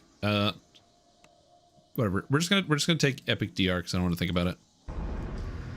I'm not actually playing this character. Don't worry. I will re-level it later. Give me Titan Blood. Okay, great. Thanks. Ooh, look at my health. Whee! Okay, great. I'm not going to take Ruin because my character is tier 5 Fatesinger. Okay.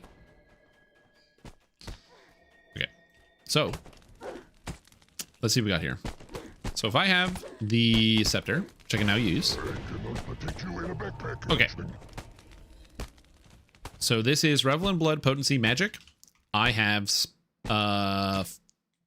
Sonic Spell Crit of 21 because my Sonic Spell Crit item is Alchemical Tower Shield. Oh yeah, I forgot an Alchemical Tower Shield in this build. Was actually the item in my main hand. Lizard Folk Scepter. Wait, do I not have... Oh, I don't have Spell Crit. I'm a genius. Whatever, fine. I don't care. Not a crit. Not a crit. Not a crit. Oh, it's totally scaling off of spell power. Dude, that is totally scaling off of spell power. That being said, I don't know if it scales it on a crit. Also, my Sonic spells are not dealing damage on crit. And it is not scaling with crit. Okay, so Revel in Blood 100% scales off of spell power when coming from a spell. Because then it's doing 1500. So you definitely can scale it with spell damage. But the D6 66 force damage does not work. This damage on crit, unfortunately. On spell crit. You wonder if it works on melee crit? Alright, I'm gonna go melee something until I get the melee crit. See if it works. Oh, I gotta turn off my thing. It's gonna affect other people's DPS. Melee crit. Nope, no force damage. Okay, interesting. Doesn't work at all. Is it an ICD on individual spell casts? Do I have Past Life Wizard? I have Past Life Wizard. Past Life Wizard? Yes, I do. Let's find out. Yeah, Revel in Blood is just good damage, but we'll see. Hey, Kobold, guess what? Yes, it does have an internal cooldown. So is Magic Missile back? No. It's a good question, though. Although it does make me wonder, do they share a cooldown? That's a good question. I'm going to buy another one of these. New raid item. So I want... I'll just take 2 of these, whatever.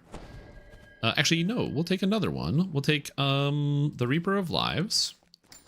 And I'm going to buy 100 of these. I'm going to buy 100 of these. And I need the regular crafting ingredients, please.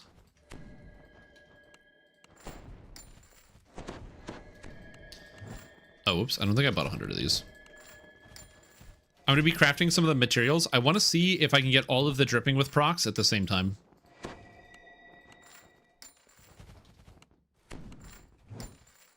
Yeah, we'll see. So that is miserable. Woeful? Woeful. So we got woeful magma. And woeful echoes is what we want. Woeful echoes. All right. So now we're doing some science. Science time. Woeful echoes, woeful magma. I'm going to slap this bad boy in here, so this goes in the woeful slot. This is not going to be good, but this is just for testing purposes. I'm just making sure this stuff functions. Okay, so if you're like, oh, is this going to be like the meta thing? No, I really don't think so, but I am curious to see if it functions at all. So I should get 3 separate damage over time procs.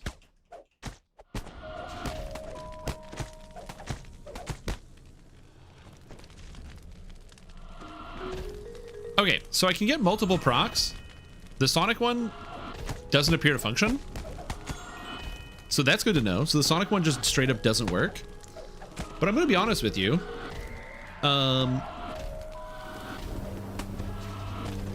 Multiple dripping with magma procs?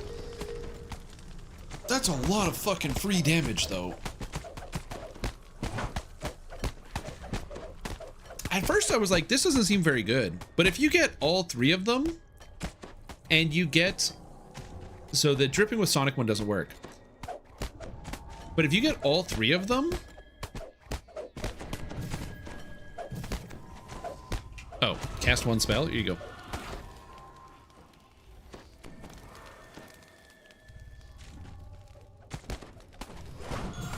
Okay, I'm going to test the other ones to see if they work. So we'll find out.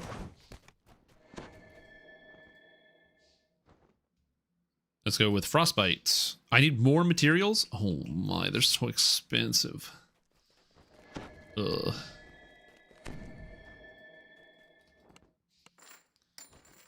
So buy a few hundred of these so I don't have to worry about it. Only main hand? It shouldn't be only main hand. It might be only main hand, but it really shouldn't be only main hand. Need raid items. Nope. Whoops. Wrong guy. Lamortia, legendary, crafting. Stacking up on its own, but that didn't really repeat. No, yeah, I didn't see that personally when I was looking at it. Okay, let's take a look here. 1, 2, 3, 1.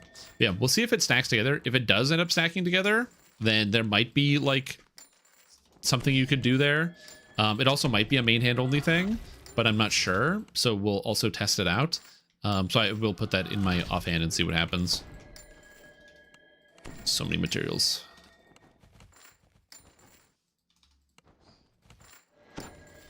See how it should work. Yeah. Also, the fact that you can just craft salt now is really, really interesting with some of this.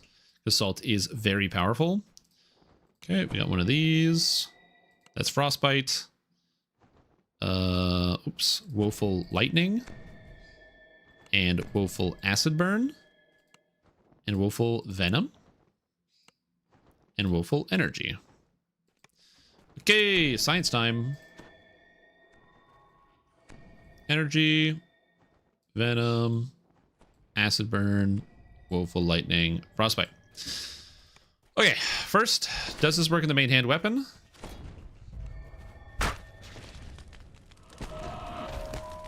Is that dripping with magma that was in here? Oh. The scepter... Wait. Woeful Echoes? Yeah, Woeful Echoes. Okay, Woeful Echoes just isn't working straight up. That's the answer to that one. So yeah, Woeful Echoes just straight up isn't working. So now we try Woeful Acid Burn. Also straight up not working. Okay. I'm going to cast a spell a couple times just in case. Yeah, straight up not working. Okay. I have a feeling all these are not going to work. But next one is Woeful Venom. This is the poison. Venom. Venom. Doesn't work. Next up is Woeful Energy, the force one. I'm also going to assume that this doesn't work. We got Zilch, sadly. We've got Woeful Frostbite. Doesn't work.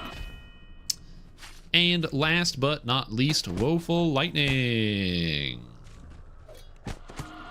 I mean, I knew it wasn't going to work, but I had to test it. Okay, so is there something here? What if it's the scepter that's bugged?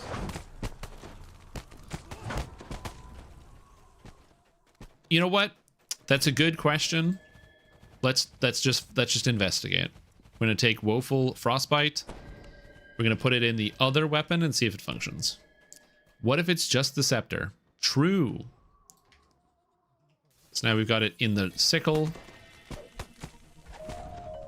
And we got nothing.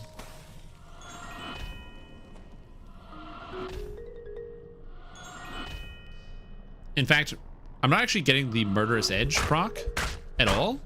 So it looks like Murderous Edge is not working at all. There's the slashing damage, but there's no proc. Okay, so Reaper of Lives, Sickle, Revelant Blood is not proccing, Revelant Blood slashing. So that's interesting. Okay, so what do we take? What's the takeaway from all this? Obviously there's bugs. Obviously there's bugs, but setting that aside, assuming all this stuff actually functions, in terms of the weapons, Revelant Blood is on top of the fully craftable slots. A good way to think about this, and this is like, I kind of go 50-50 on this, so bear with me. I'm going to take you on a bit of a tangent, a bit of a story.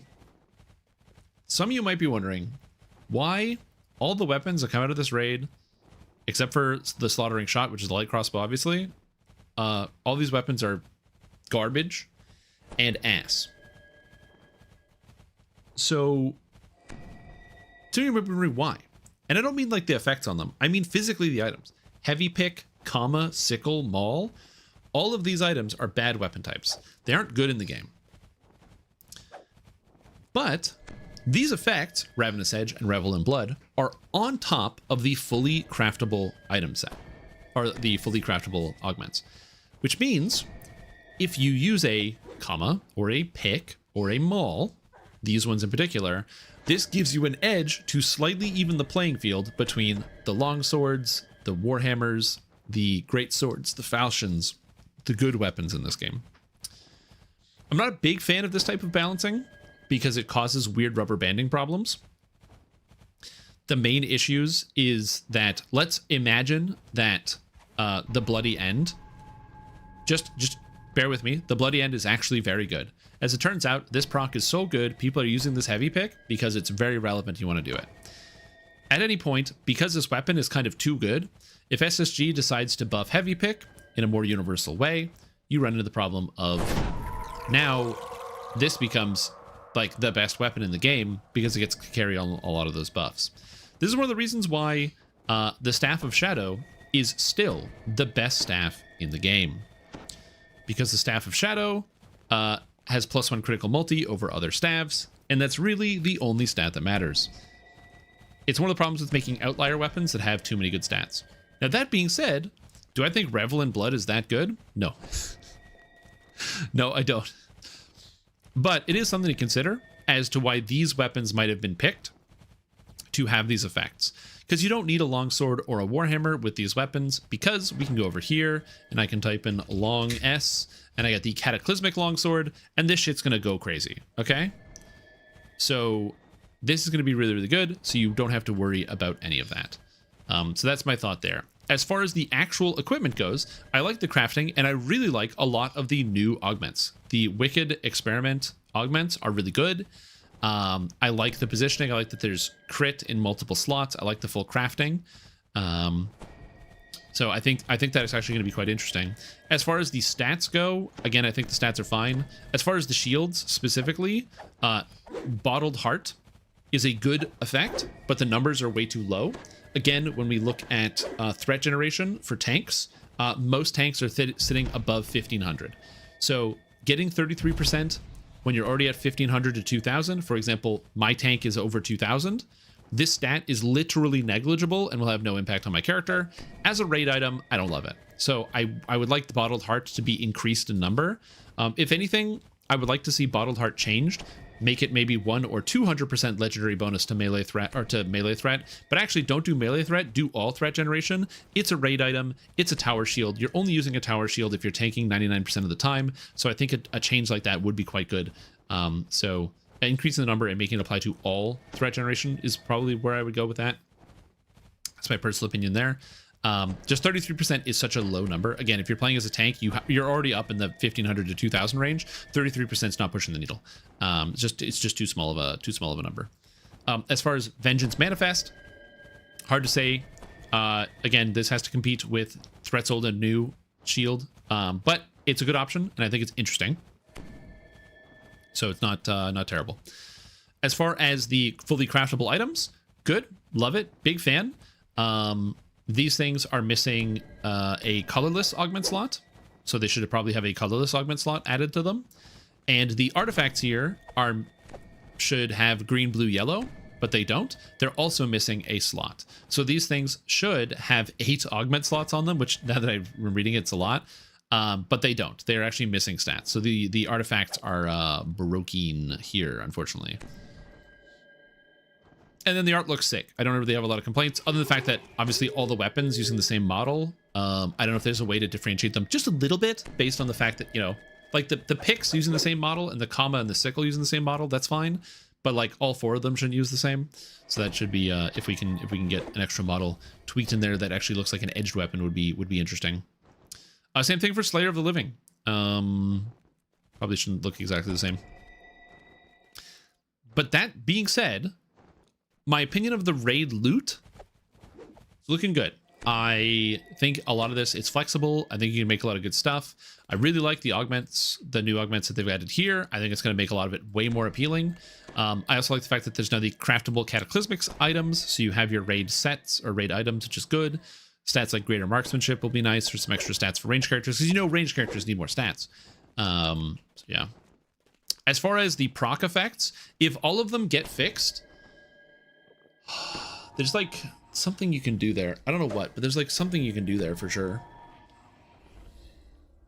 If all the proc effects get fixed and they all function, having like dripping with magma and dripping with sonic and dripping with force and like the piercing or the bane damage here, there's something there, man. There's something there. Like having that bleed proc that just goes. It's like not a bad thing. It's like a fair amount of extra damage. It does have a 1 second internal cooldown, so it might be hard to use, but we'll see. But yeah. Overall, I do like it. I do like it. All right. We can run the new raid. I'm going to open up a group for the new raid. If any of you guys are online, you want to run the new raid, please join in with me. And we can. We'll give it a shot. We'll take a look. I'm gonna have to redo my Paladin's gear set, which is extremely annoying because I'm posting the build this weekend. That I already put all my time in the gear set, and now look at these new items, making me re-grind out stuff. Okay, speaking of things.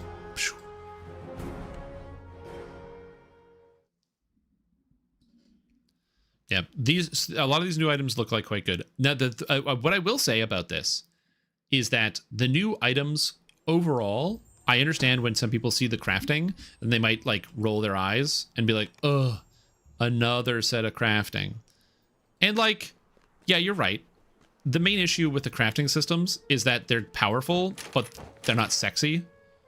You know, like no one's out here being like, oh, sick crafting system. Awesome. That means it's going to be like all these like cool, you get a cool item out of the raid. Like, no, you get an item out of the raid and then you got to fucking craft that shit. And it takes a whole bunch of extra hours of your time. So like, again, I totally understand people that are resistant to wanting to do the crafting. That is the big problem with the crafting systems, is that you get an item that you can't use. Again, not super sexy, but it is what it is.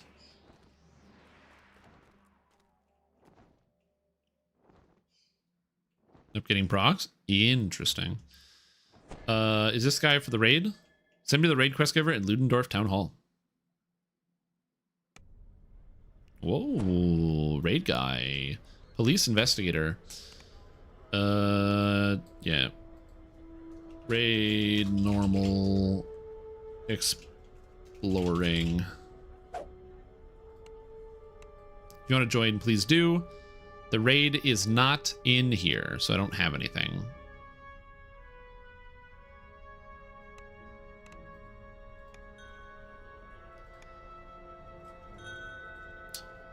Have you heard, Shramdam? There's a killer rampaging through the city in less than an hour. Something cut down half a dozen people in the streets. Reports say that whoever did this started the docks, made their way through the town, then disappeared into the wax museum. I fear what this might mean for Valther Malak. I should investigate, but it's too dangerous for me to do alone. You need help? I will need help. A posse, if you will. Ah, yes. Who is Mr. Malak? Walter runs the wax museum, or rather he did until his wife vanished. He disappeared a short time later. If the killer headed to the wax museum, then I fear he might have some kind of grudge against Walter. Oh. Maybe there's no shortage of killers in Lundorf. Maybe killers are one of the deadmongers. No. All right. Enter the raid Relentless. Relentless. Anyway, please join up if you would like to investigate the raid. Come on in. Can be different crafting systems? I don't mind, because like the different crafting systems are really easy to understand inherently. Like it's not complicated, it's just not exciting. I agree. It would be nice if there were some chase items from the raid. I am a big fan of adding really stupid niche items to raids. So as an example, like in Dryden the Demigod, when there were the elemental weapons that could do like raw elemental damage, I thought that was like pretty cool. So I enjoyed doing that. FYI, he has 100% dodge bypass. Oh, that's fun. People have already run this raid, huh?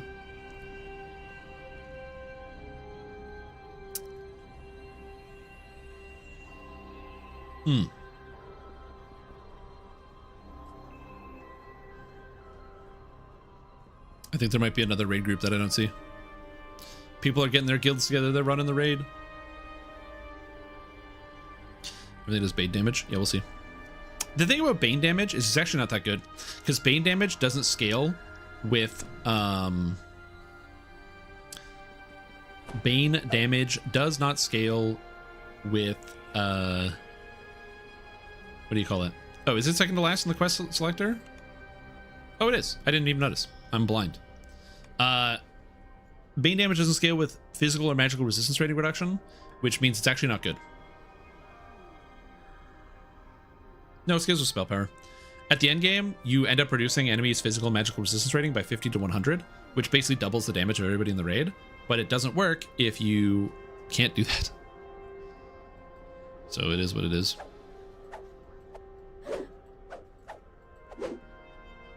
You have run. Have you tried Legendary Harder R1? True. True. Yeah, true. We should be doing it on Reaper 10. We're gonna wait a couple minutes, and then if nobody joins in, we're just gonna jump in the raid and take a look. It's like 5:20, so people aren't on the computer yet, so it might take some time to like get some more people to jump in for the raid.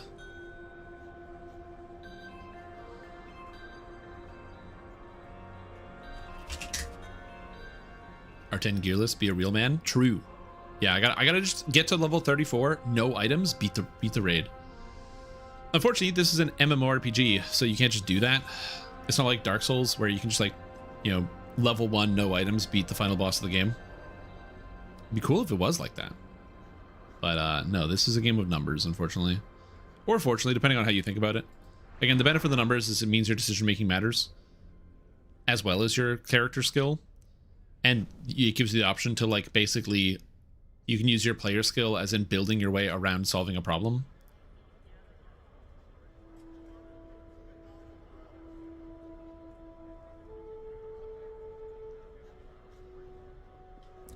As weapons go, is going to be a bit disgusting. It will be quite good, assuming it actually works. Because as of currently, the Scepter proc doesn't work properly. So this Revel in Blood, it does apply the Bane, but the force damage doesn't apply. If the force damage applies, that'll be interesting. And then also a lot of the woeful augments don't work, but still, it can do some good stuff. Especially considering you'll be able to throw on this +2 exceptional DCs, +2 quality DCs, which is pretty sick. Really, really good stat stick.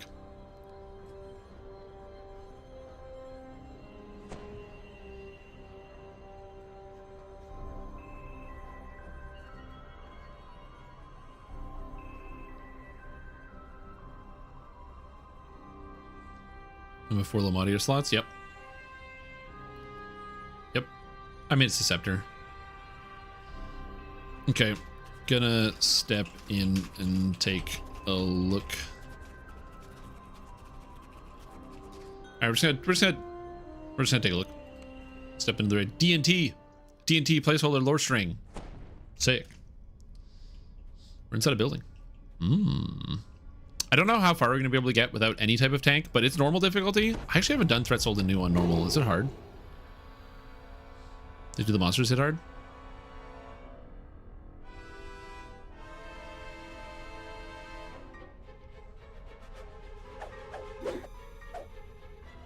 Do this. Oh.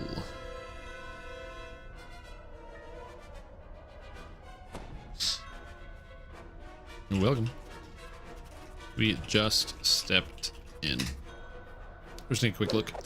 Wax statues on display are detailed and surprisingly lifelike. When you spot Arno, the policeman calls you forward. Speak with Arno. This raid, look at the XP in this raid, it's garbage, dude. How am I supposed to level up by running this raid?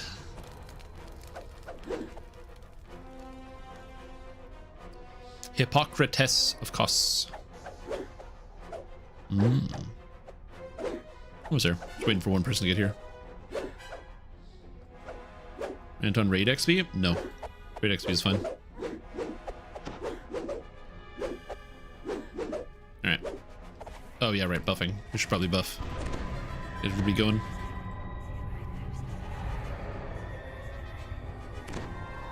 Here you go, here's all your buffs. Let's go. So we got inside the Wax Museum, we got some rooms here. We got some nice rooms. People taking off their coats, some stuff strewn about. Interesting, interesting. We're all here. All right, cool. So we lock it. You're the cracking around the statues. Then you realize the statues have sprung to life. Where are the wax statues? These ones? Okay. They have like no health. I mean, it is normal mode, so I don't see this being terribly difficult. Okay, so the wax statues are coming to life. So now we're going to go into the museum. More wax statues start to move. They're intent on stopping you. Okay, okay, okay. The Relentless Killer. A massive figure looms in a darkened courtyard ahead, flanked by a pair of towering statues. Those are shrines. He has 17 million health.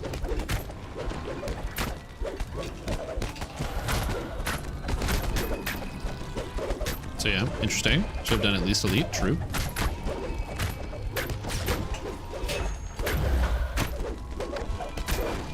Aggressive arresters. They died so fast I can't even check how much health they have.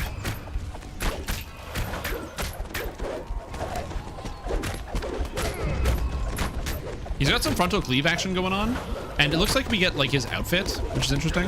I have threat reduction, so I shouldn't be able to take aggro. Grips his head. Turmoil causes waves of energy to protect him. The ground shakes as one of the banners falls. Oh, barriers falls. Perhaps something behind that barrier could aid in defeating the Juggernaut. Okay, so we gotta go through the barrier. Check, check, check. There's a shrine. Molten wax bubbles and giant pit around the room, and we have more wax statues. Okay. They're inside crates. They're casting spells. Yo, these wax statues are casting spells. It's crazy. 17 million on normal? Yep.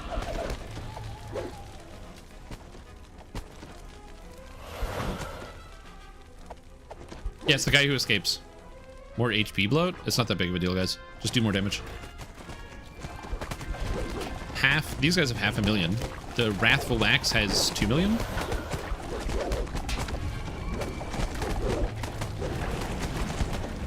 Oh, he's got like a poison square. Okay. Oh, we have poison squares around each other. It evaporates. Ooh, okay. Am I dealing damage? Hot splash. Ooh, you have to get rid of your poison square by stepping onto these guys? Wait, then I get a debuff? Fire vulnerability, confusion, makes you vulnerable to acid. Oh, I'm exploding. Countdown, get out. Okay, interesting. I should probably take the LFM down. Oh, that drained my mana. Overloads your senses. Oh, there's a mana drain effect in here. Okay, interesting, interesting. That's not good. I don't know how the mana drain functions, so we're gonna have to figure that one out. Also, you really need like a ranged person to take care of some of these guys because they're all over the place.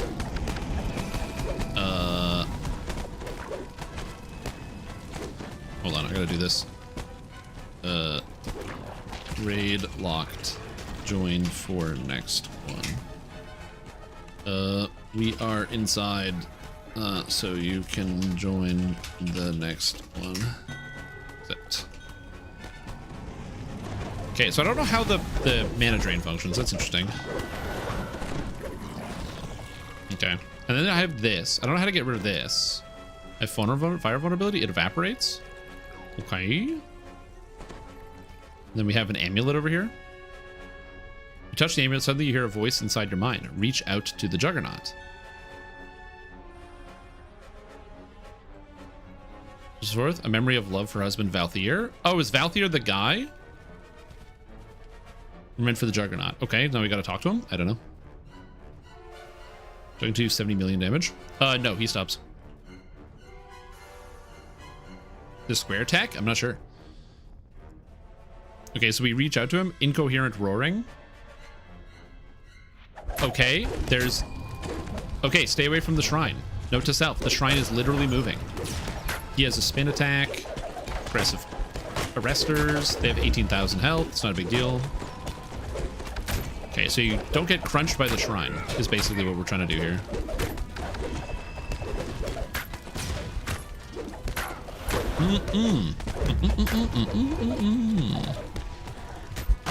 Also, I love that all these things are like alive now.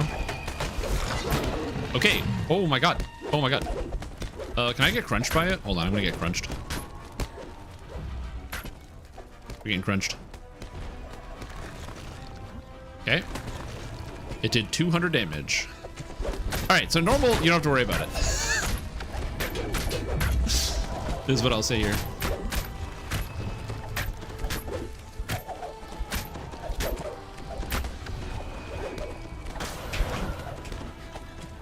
Juggernaut begins to writhe once again. His tortured mind is consuming him. Waves of energy flow forth, and another barrier falls. Unfortunately for me, having... Oh, these guys have a lot of dodge. It's annoying. I don't know why the lanterns or the animated objects have dodge, but okay. Elbows Hut jumping on you? Yep, true.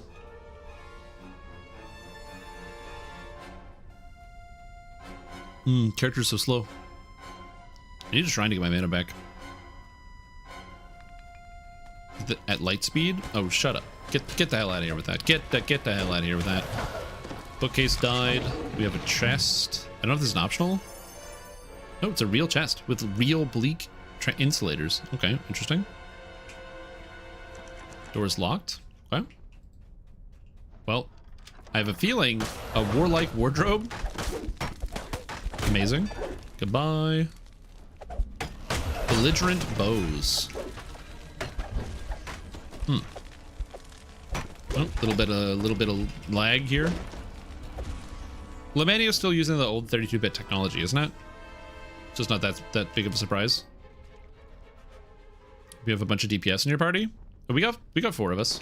The artist and the brush. 69 million life. Whoa, that's crazy. I love it. Check the ping. True. Yeah, I could do that.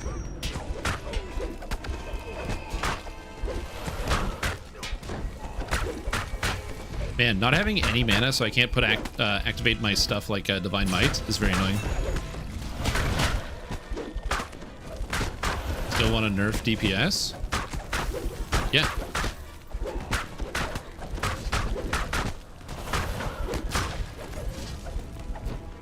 Dude, you're never going to convince me that it is a good idea that Quick Cutter does more damage than every other button you can ever get on a melee character at the total investment of 3 points in the tree.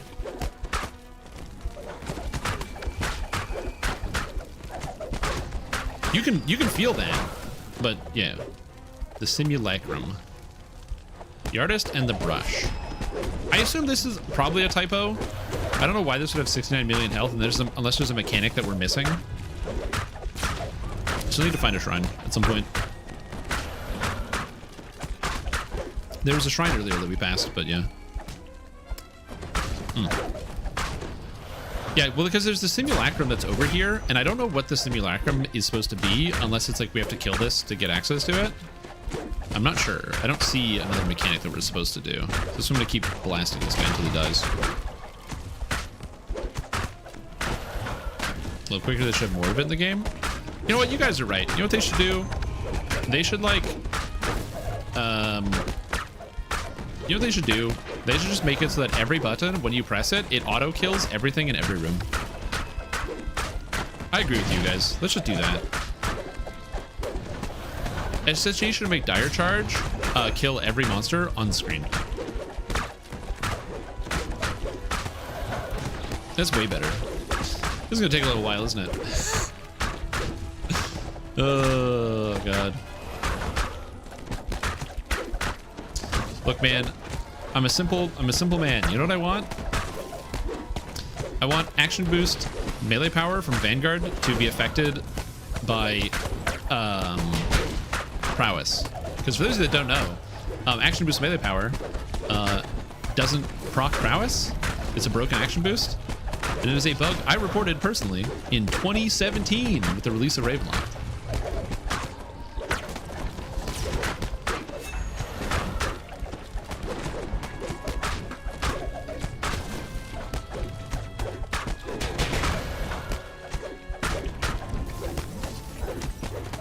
And just buy free mana pots in the store. Oh, that's true. I could buy mana pots in the store. I didn't even think about that. Spell point. I have 0 DDO points. I don't think my store loaded. Yeah, the Vanguard action boost don't proc prowess. Spell point. There we go. Yeah, I don't know if we're supposed to just beat this guy up, but oh, there we go. Beautiful. Rare. My trance, buddy. Oh, so good. It's not that much more damage, but it's more. Been on construct for hours. Either there's a mechanic we're missing, or the health is not supposed to be like this. I don't think this is supposed to be representative of the real raid fight. Or it is, which is possible, but this is tremendously stupid, so yeah, I don't think so. To be fair, there's also only 3 of us in the raid, and one of our players is just running in circles looking for like a mechanic that we're missing, so we'll see. I think this is just supposed to be a boss fight though. Again, given that the creature that went along with it only had a few million DP, or like 3 million health, this thing should only have like 6 million maybe. So again, I don't know. It does make me wish I had action boost haste. Oh my god, I'm blind. What's happening? Good time for sous vide. Honestly, great time to have a sip of water. Oh dude, could you imagine? Yo, ain't no casters doing this raid.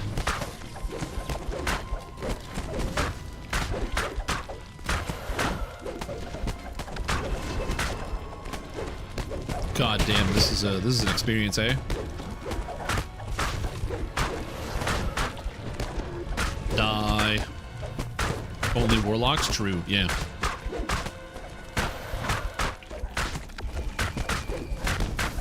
Almost there. We almost got it.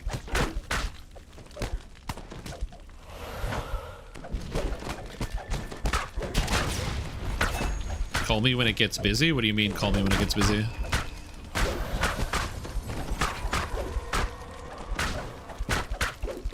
Somebody's character's stuck. Are they stuck?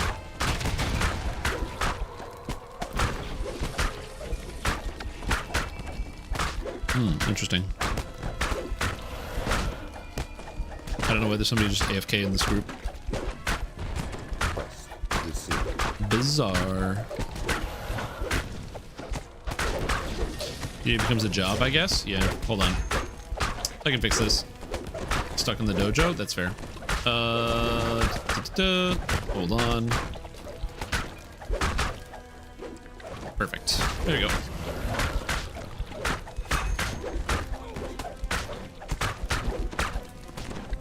Perfect. Auto attack. Just leave this for a couple hours.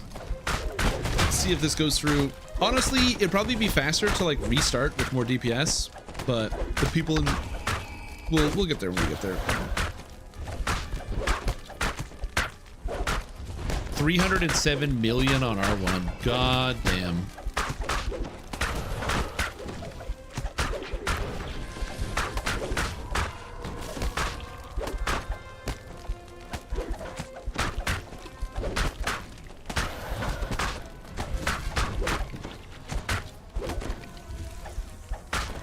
Oh, I am debuffed. I don't have a debuff, but I am attack speed debuffed. Why is my attack speed minus 15% or minus 5? Is there an attack speed debuff in this room? Huh. Almost there. We almost got it, guys. True, no mechanics whatsoever.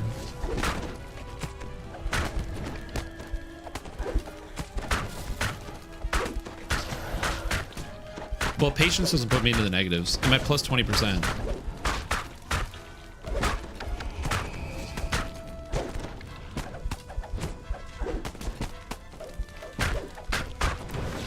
Experiment, how?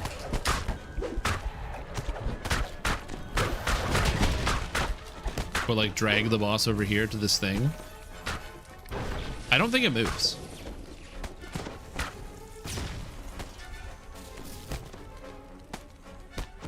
Like it doesn't move. Maybe I have to drag it out here. Oh, stand behind the canvas so the spells hit the canvas. I see.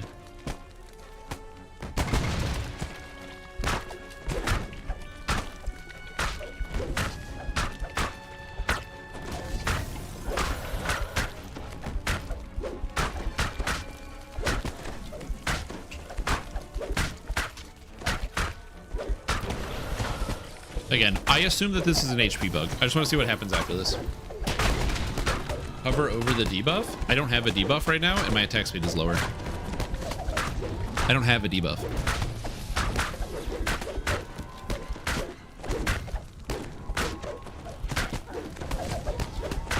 Again, I'm pretty confident that this is just an HP bug. I don't think that the goal is to have us as players spend an hour fighting this thing. Doing 69 million damage. I really don't think that that's the whole point of this.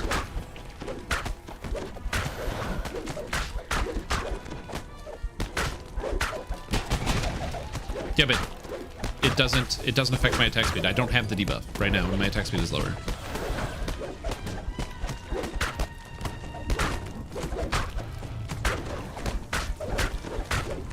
Do you wear MMORPGs? No. I mean, who knows? Maybe that is the design intention. Oh, block to avoid it? Wait, oh, that's supposed to be one of those things where you block before you get hit mechanics. Oh, because it's, oh, this is just greater chilling touch. I see, I see.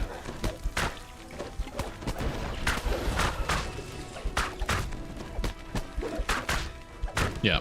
Yeah. There's no visual for it. There's supposed to be the hand that crawls up around your character. Look, man, I'm not telling you that this is exciting or that this is fast. I just want to see what comes after this. Again, this has to be a bug, given the fact that the final boss has 17 million health. So this should not have that much, this much. I think somebody fucked up and put an extra 0 on here, because if this had 6.9 million health, that's completely understandable. And this being... I literally think there's just a 0 on the math.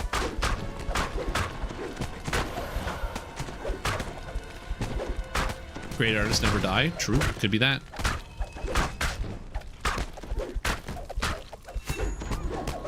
I'm like 99% sure that there's just an extra 0 in here.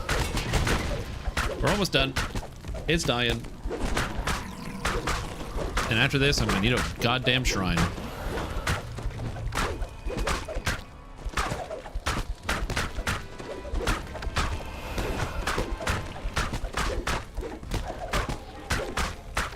Again, it might not be. But I don't know. I wonder if there's an ear in a jar. The artist. I don't know what the relevance is of this. I'm assuming the whole idea is that the artist is like representative of like the guy who's like crafting this place. I'm not sure.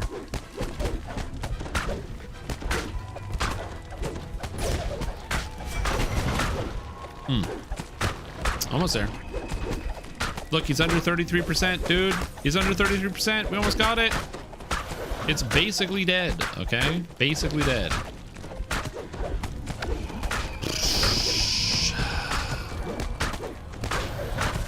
Almost there.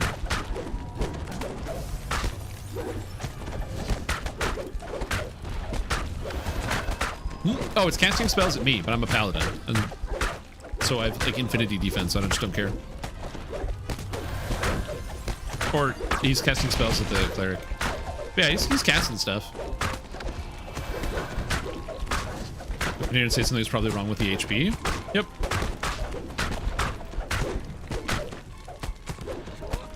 Yeah, like I said, I wouldn't be surprised if there was just a 0 that was missing or something.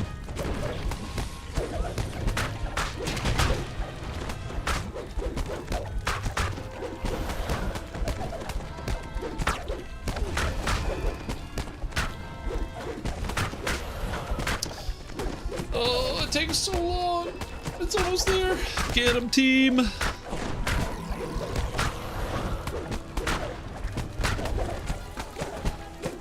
How long can this go on? I will say, you guys might be looking at this and might be like, damn, this is taking a while to get through. Let me tell you guys a story. Have you ever heard the story of riding the storm out? It's not a story that the forums would tell you. You see, back in the day, there was a raid called Riding the Storm Out, and it was the endgame raid added to DDO. But this was before Ravenloft. And before Ravenloft actually came out, our damage was bad. And our damage was bad because all we had was elite difficulty. There was nothing harder than elite. And so you didn't really need to scale your damage that much, especially along the entire player base.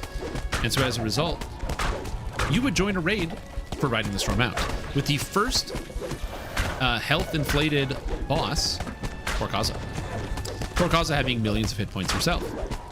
Now normally this wouldn't be that big of a problem. However, one of the most popular builds at the time was Enlightened Spirit Warlock. Pre-nerf, Enlightened Spirit Warlock had the ability to gain 15 times their constitution and temporary hit points. Ooh, that's nice. But not a whole lot else. And so I remember joining raid groups where the Korkaza section of the raid would take like 15 minutes just to kill the final boss. That's it. Just killing it. Like 15 minutes of just watching these warlocks shoot their little auras out of their feet. My god, dude. It was a nightmare. I still remember playing a Tempest Ranger, which, by the way, Tempest Ranger is not one of the high DPS classes right now. Playing a Tempest Ranger at the time and feeling good because I could notice that my damage, like when I clicked the button, I could see my character moving the health bar down. Okay. Defeat the simulacrum. Ah, shit. Okay, this one's dealable. This one's manageable. Okay, I guarantee you that there's just a number that's missing. Okay, so the simulacrum is the guy's wife. So wait, was Volthier kidnapped and brought, or kidnapped by Mordenheim, and then turned into the monster, and then because he was trying to make facsimiles of his wife? Is there a shrine anywhere? I don't know.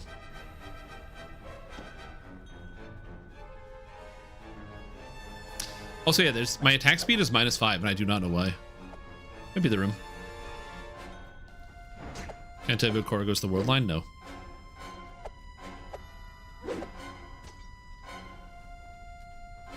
The diary? Oh, investigate the diary. Oh, I didn't see a thing to click on. I look, man. I'm looking for a shrine, not a diary. Give me shrines or give me death. Diaries. Reading text. Okay, hold on. There it is. Dusty diary. I brought Volthier dinner in the workshop again. He's so focused right now, but we need the money. When we have a few copper in our pockets and this cold lets up, perhaps we can spend a little more on a picnic.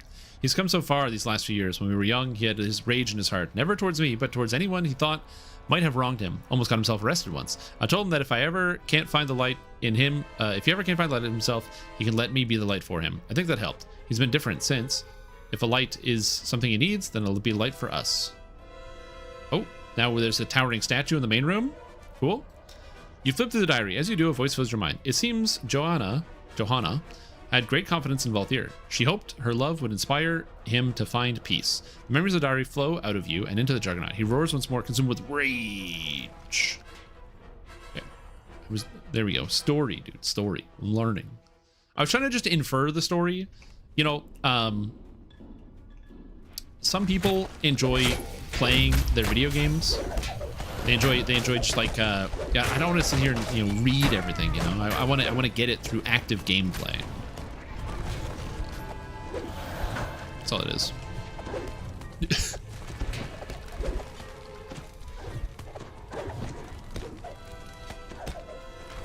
Boss is like spinning in a circle, man. It's kind of cool. He's got that big ass sight that looks good. Whoa! I don't think that's supposed to be there. We beat the brain in a jar. That was no problem.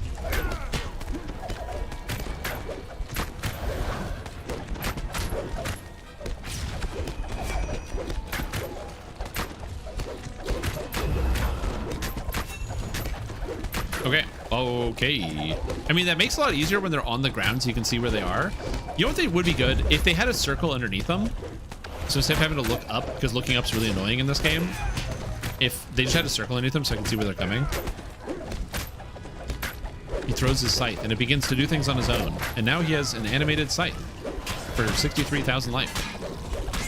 And now it's dead. And now he's attacking with his fists. Okay. New boss equals brain in jar. There you go.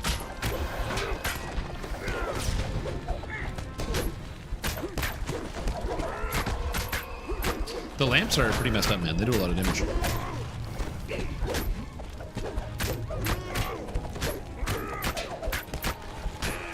Almost got him. Almost there. It's time for a new adventure. All right, that was the raid. What's that? What's this door for then? We didn't even go in here. Did we miss a secret? I don't know. Interesting. There's a door we never went in. Interesting. Secret hallway. It could be secret mechanic hallway. It could also be higher difficulty hallway, where maybe there's like an extra change on the higher difficulties. Run it back. I'm gonna be honest with you. I don't know if I want to fight my way through another 70 million health guy. So yeah.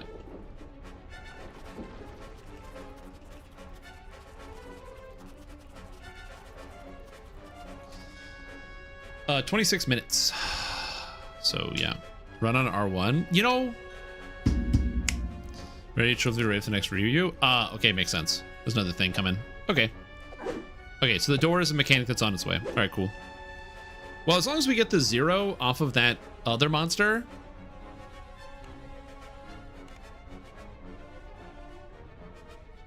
Oh.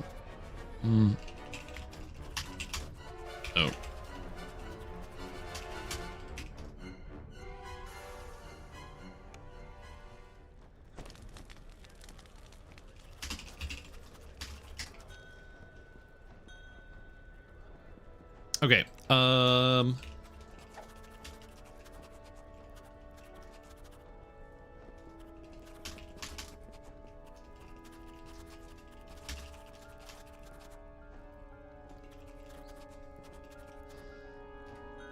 Yeah, the 70 million health HP brain in a jar. I don't really want to run this again. So until this is adjusted, I might. I don't think we're gonna. I think we're going to skip run 2. But I'll pass lead in case you guys want to run in. I'm gonna pass lead, but yeah, I think that's good enough for me. So thoughts on the raid? Thoughts on the raid? I like the separation of rooms. I think it's cool. I like that there's like miniature boss fights. I think that's cool. So obviously this is normal. I did normal. There's not a lot of mechanics. Okay. Okay. So hold on. Main boss fight. I think that am I still slowed? I'm still slowed. Why is my attack speed slowed? What the fuck is this? Anyway, main boss fight. Not a lot going on. Probably needs to be more stuff actually happening. especially with like the stomping things like the hut. I think it could be interesting if they actually had some type of mechanic involved with it. So for example, if the statue, like when they landed, dropped something. So like when the statue hits the ground, maybe it drops like a puddle or something dangerous. So if you stand in it, you take damage, and it limits your space as it goes around.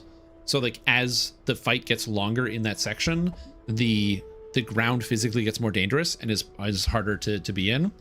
Or maybe if every time the statue stomps, it drops pieces of itself, and those pieces animate and you have to fight them. Again, I think that there's things you can do for sure. I think that the main boss is kind of boring. So just the main fight there. Obviously we did on normal. I don't know if there's more mechanics on the higher difficulty. I'm not doing the fucking 300 million health brain in a jar. As far as the Mudmen room, I actually like the ideas. Communicating what is going on, I have no idea. I didn't understand other than the timer on my screen, which I liked. I liked the timer that was coming down to be like you're exploding. Universal answer. But other than that, I don't know how the mana drain works or what any of the things that correspond to. So I'm not sure. Yo, Yusukai, welcome back to the stream team. 42 months, appreciate it. Hope you're doing well. So thank you. Well, 42 months is a long time. Appreciate the support. So I liked the Mudman room. I just didn't understand the Mudman room.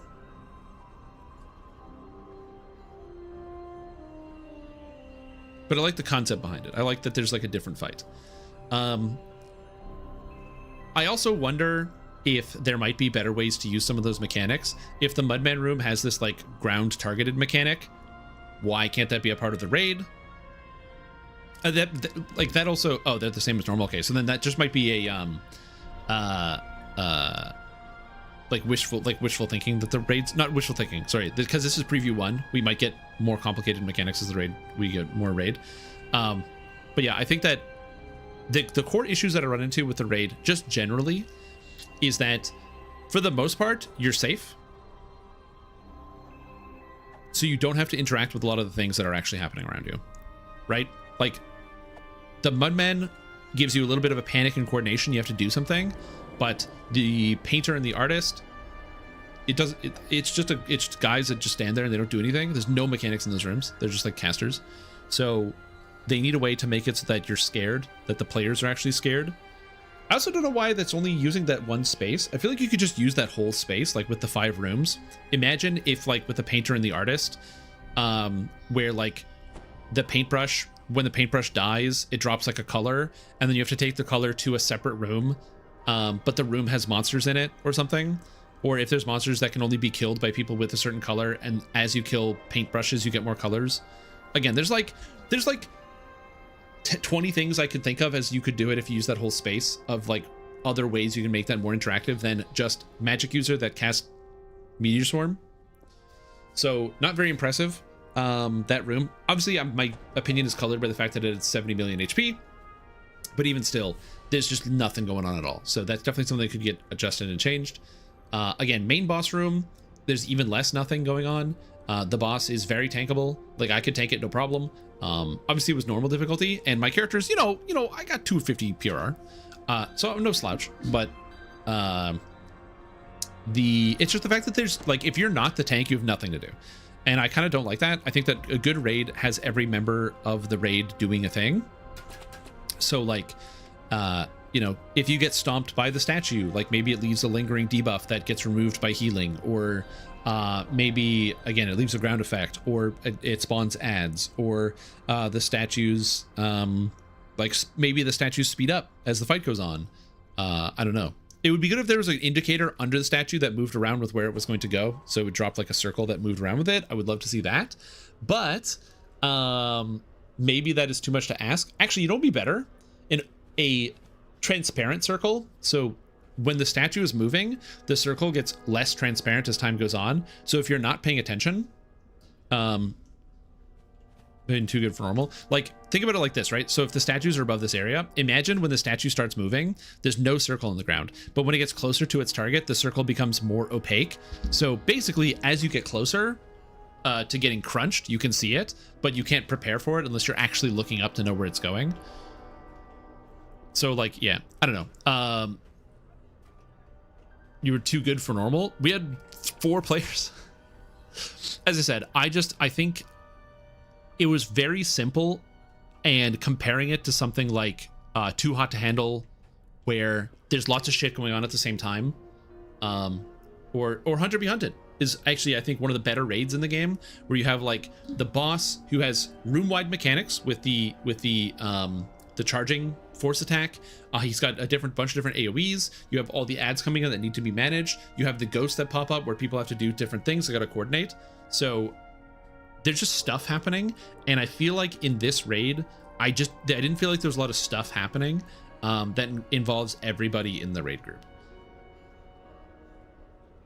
So I think that the foundation's good. I like the statues moving around, and as mentioned before, I think the Mudmen room, if every fight in the raid is just like the Mudmen room and how much I have to do, gimme. I'm ready. That's what I want. Also, my attack speed is still low. Why is my attack speed low? Why do I have minus 5% attack speed? It's time to go now. Why is my attack speed low? Why am I at minus 25 attack speed? What's happening? Is there like an effect applied to the game that's reducing attack speed right now?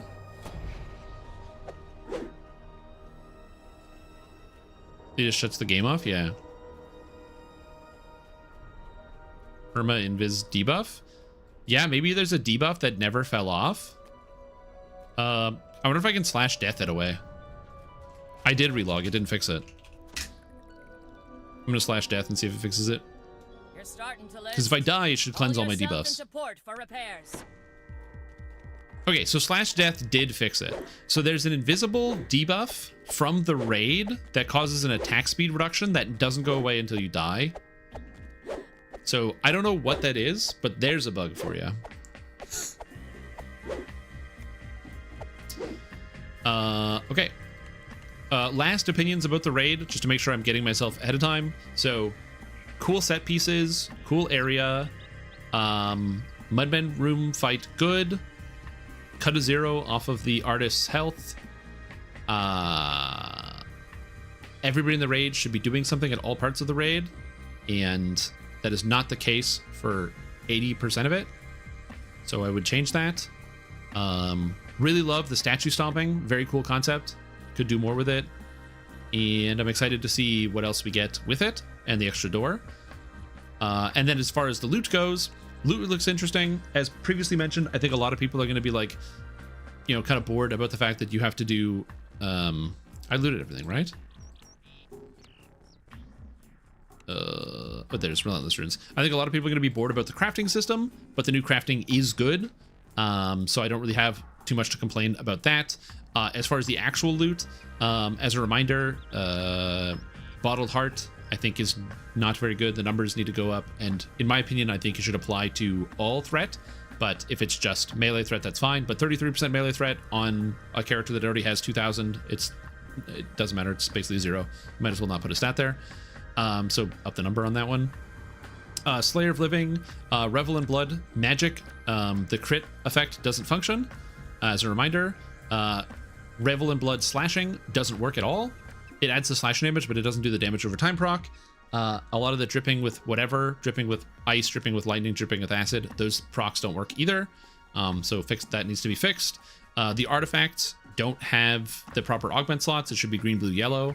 And they also only have 4 slots as opposed, or 3 slots as opposed to 4 for the regular Lamortia stuff. So there's that. And then lastly, I think that what some people have said also does resonate with me, so I do like.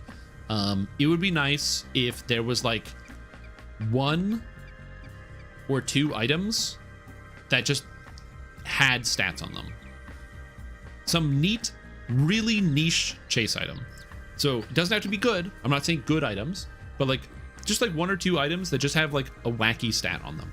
That being said, that may already exist because the there's a door in the raid that isn't working, and there could be secret items like we've gotten with Vecna or with Feywild, with Dry the Demigod and Skeletons in the Closet respectively. So there could be secret items, I don't know, but like 1 or 2 items that don't require crafting would be nice, because there's a lot of all craftables, and that's basically how it was in Dry the Demigod. You had a bunch of items that required crafting, and then you had these secret items that didn't require crafting. So something like that would be kind of a nice change of pace there.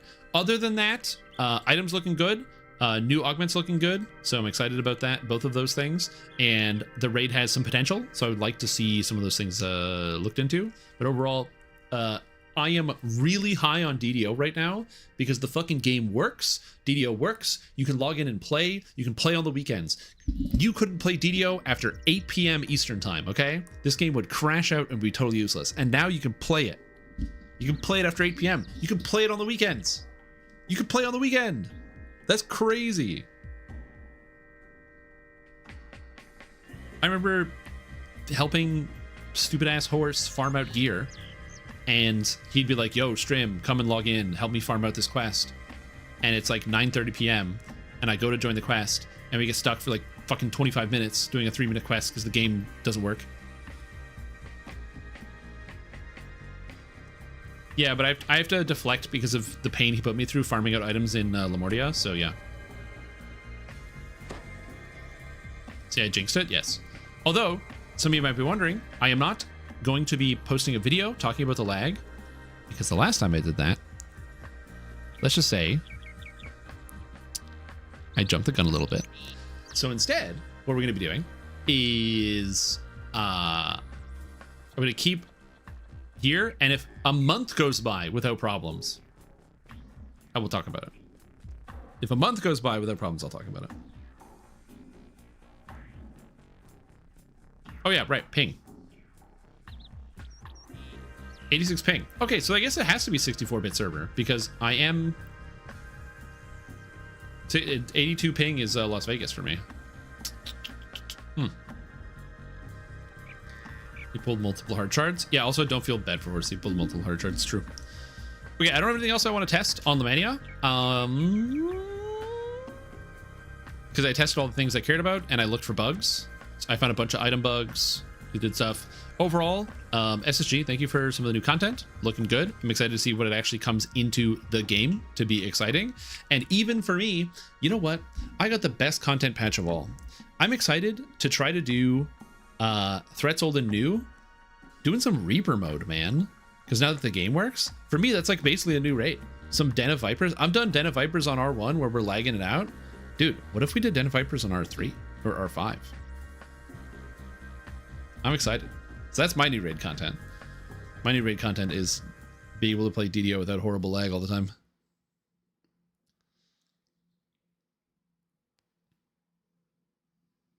Again, I mentioned this earlier, but it's been so refreshing where like all day today, people were arguing. We were arguing about balance in the game. And well, you want this change. You want to see this buffed. You want to see this nerfed. And we're talking about this. And we're talking, actually, no one said nerf except for me.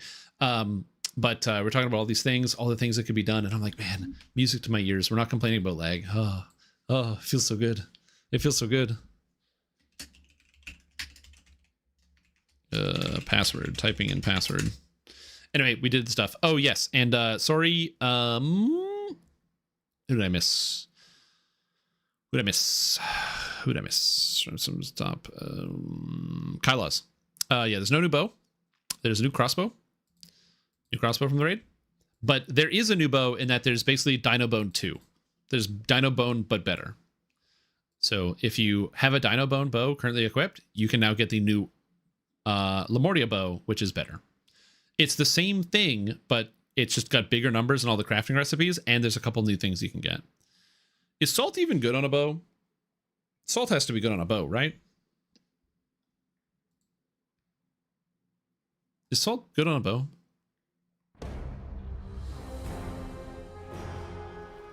Raid base die? Yeah, it does. Yeah, you craft all the new raid items. Yeah, it's got the slow, right? So it's gonna keep guys off of you. I think about it because I'm like, wouldn't I just want to kill everybody? That's okay. You don't need Isle of Dread. Give up on your set bonuses. Okay. Okay. Because I like Salt as a melee. So for example, my Paladin is running Salt, and which is why I wasn't doing as much damage because I don't have Dust or Ooze. But I run Salt for like R10s, and it's really nice to be able to walk in and just because I've got 300 strike through, so just like everything salted. Well, everything once a second gets salted because you can only salt once per second. But yeah, not gonna lie, that was a good time. I enjoyed myself. That was fun. So even though I did spend a fair amount of time just chatting to you guys, talking about the raid, but yeah. A little confused what you're picking. Yeah, that's the problem with the builder that I use is the names in it are like the names of the creator. I can review that. Thank you for letting me know. Let me take a look. On Big Reapers, for sure it helps. Yeah, that makes sense. Let me take a look. You said it's Acolyte of the Skin. Also, for your viewing pleasure, I now have it on dark mode. Because I didn't have this on dark mode before. Acolyte of the Skin. It's the first thing. Oh, for those of you that are wondering, if you didn't know, I have my whole YouTube series, Beginner Basics, where I am explaining a lot of basic concepts for DDO. Also, all of the builds are here. So if you're like, oh, I want to play one, all of them are already done. So let's say you want to play Warlock, beginner Warlock, and the video's not out yet. You have the chance right here, so you'll be able to play if you're interested in that. So just keep that in mind. That is an option for you. The video might not be out, but the build is. Speaking of which, because Acolyte of the Skin is not out. Okay, what's missing here?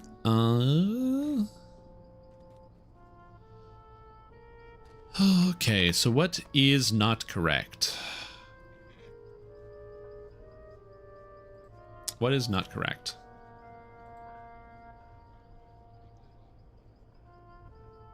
Let's see. Enhancements. I'm just checking here. Improved Scorch. Tiefling stuff and Acolyte stuff. Okay, Tiefling stuff is not. Ash 1, 2, 3. Ash is the Scorch. Yeah, that's what it's called. It's called Ash. That is 100% correct. Let's double check here, but like, let me do this. This.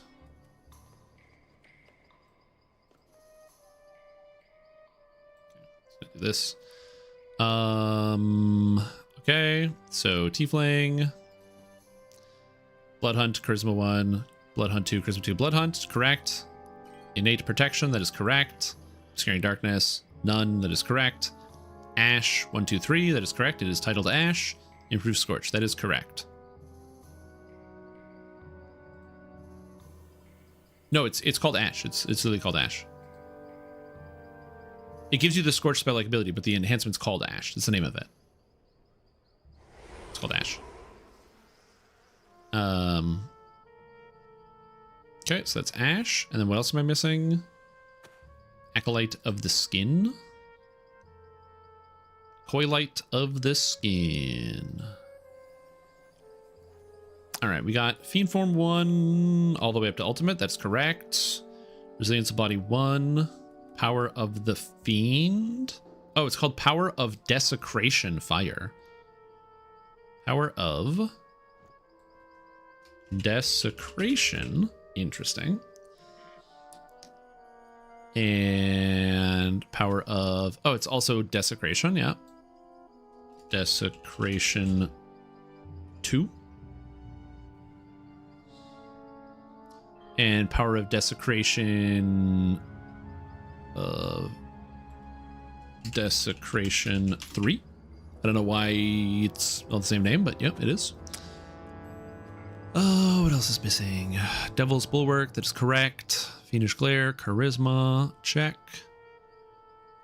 Desecration, Hellfire. I'm just double checking here. The wiki is wrong. What? Like for tieflings? You're saying the wiki is wrong? What I'm using for dark mode? Dark reader? It's an add-on. An extension. Alright, I'll get my tiefling and check. Do I have a tiefling? I don't know. We'll look.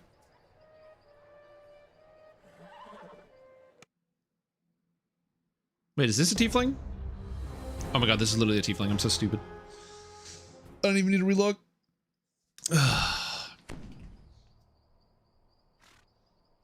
Wait, why is this called Scorch? This used to be called Ash. It used to be called Ash. When did this change?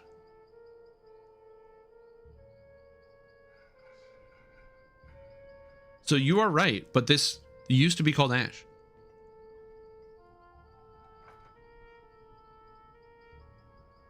All right, that's interesting. That's a neat bug. Same. It always used to be Ash. So that is Scorch. Yeah. When did that change? I don't know. Bizarre. Okay. So now Scorch.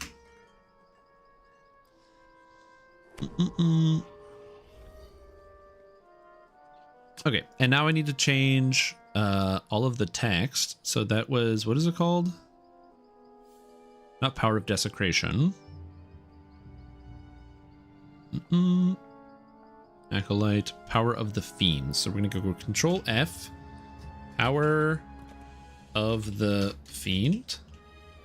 And we got to find and replace with Power of Desecration. And replace all. Yeah. Okay, great.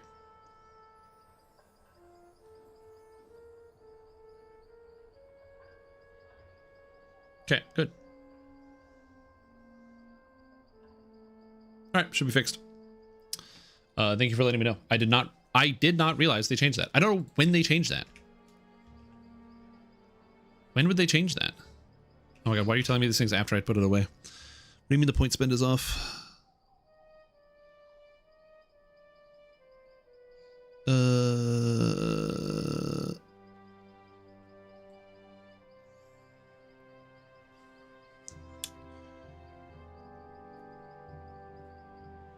Fufling 16. Charisma, Strong Pact.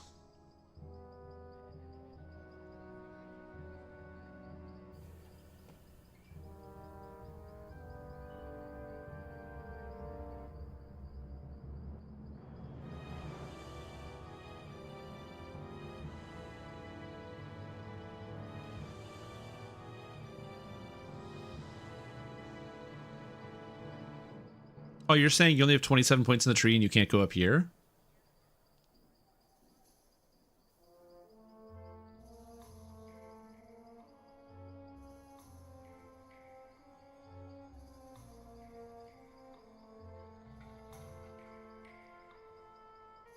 Okay, interesting. Give me a sec.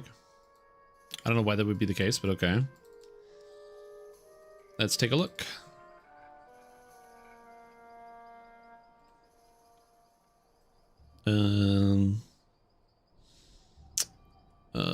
Acolyte of the Skin. Beats errors. Oh yeah, there's a, don't ignore this. Don't worry about that. That's because there's a error with the builder. Also, if you're wondering why I'm using this builder instead of Matron's builder, it's because Matron's builder is really cool for calculating everything, but it's really fucking slow. And you can't do a leveling guide. Okay.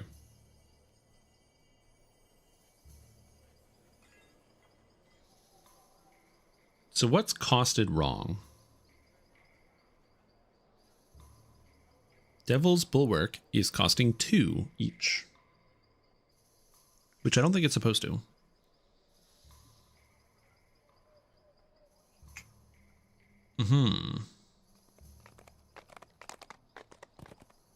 Okay, so this is just wrong.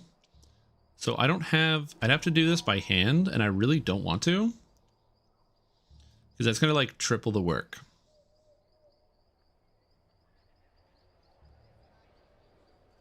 Because yeah, this is also probably wrong. Is it? Hold on. No, it's not your fault. I just don't know why this is wrong. Yeah, Devil's Bulwark is 1. Skin Adaptation is 1. Devil's Bulwark 1 is 1. So that's 3 points. So then you're at 27 and you're missing those 3 points. So basically you should be able to take some extra stuff. So you should get to here. You just have extra points to spend wherever you want.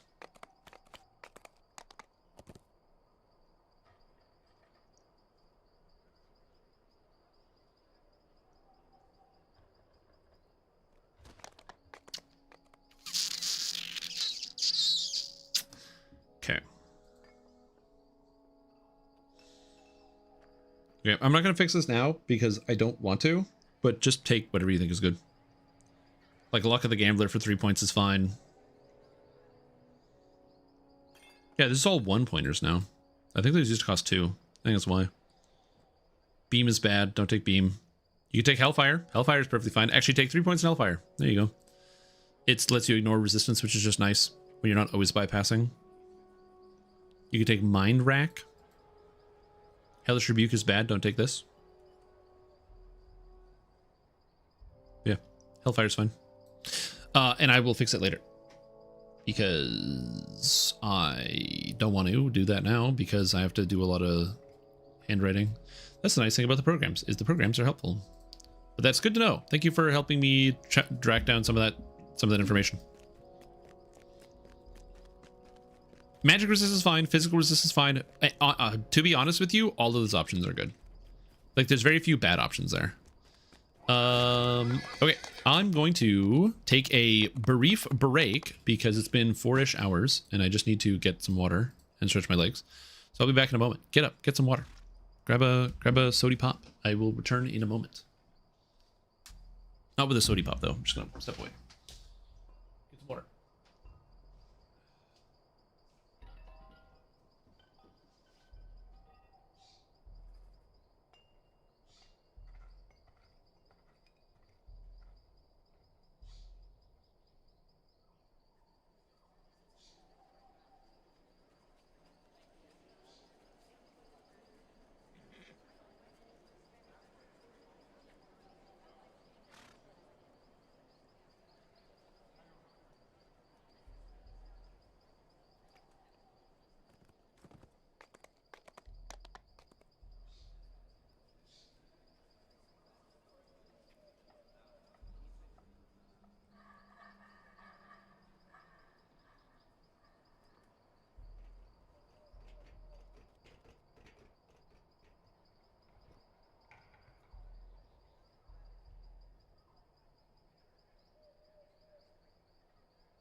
I've returned.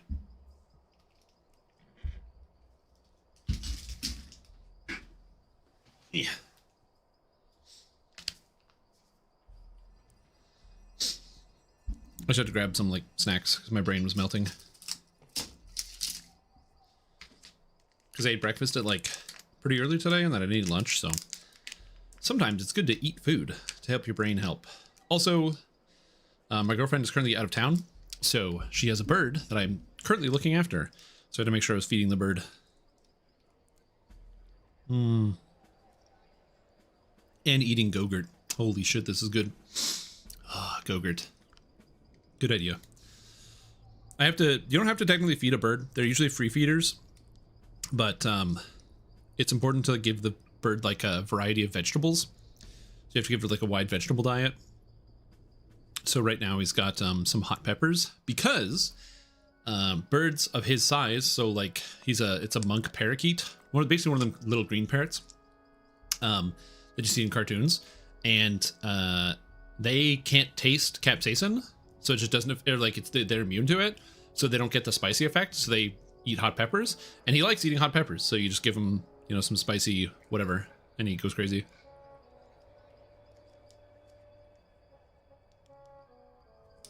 Which is interesting. Not something I knew, but it makes sense because it means birds can basically like eat a bunch of seeds and then fly around and then poop the seeds other places.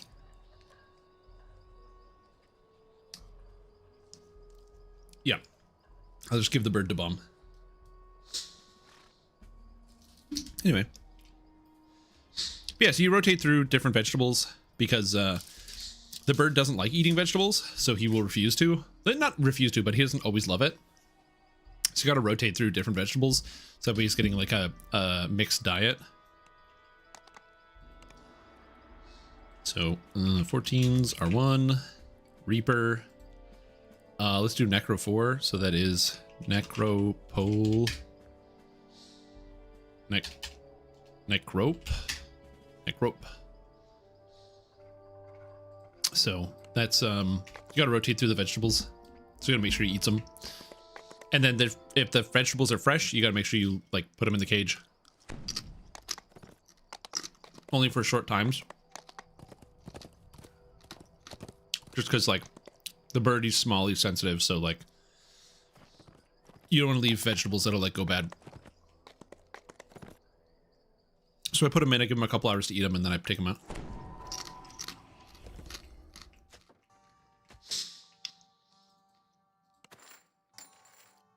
Ice Storm. I have to buy scrolls of Ice Storm? Ugh. The nice thing about this, though,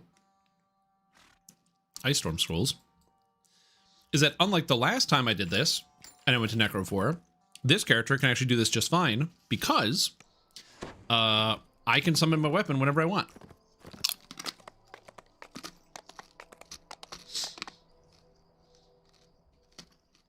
Extremely convenient.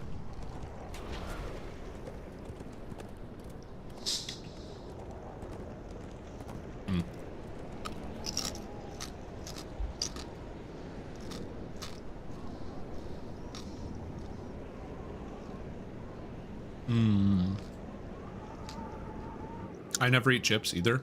These are like leftover chips. Because basically my girlfriend, because she left, she like buys different snacks for herself. I'm not that much of a snacky person, but she's gone. She left all these snacks. So I'm like, shit, somebody's got to eat them. Because if nobody eats these snacks, they're going to go bad. What if the chips go stale? You can't have chips going stale. So I'm going to, you know, take the sacrifice myself. Make sure I polish them off. To make sure they don't go stale and we have to throw them away. So, I mean, I know I am a hero for doing this, but some might say the greatest hero. Ah.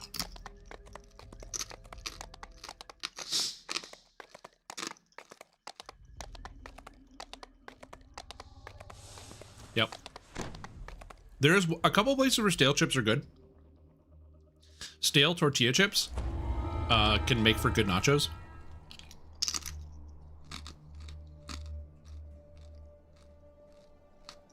Because they dry out more, so they don't lose them, or they don't get too soggy. Like the staler the chip, if it's a tortilla chip, you get a better nacho because you get a better like crunch out of it. Now I am actually currently also eating tortilla chips, so you could argue that what I'm doing is against my own interest of having good nachos in the future.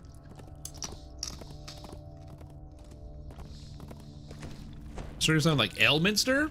No, no, no, no. I don't call myself the great over sorcerer. What are you kidding?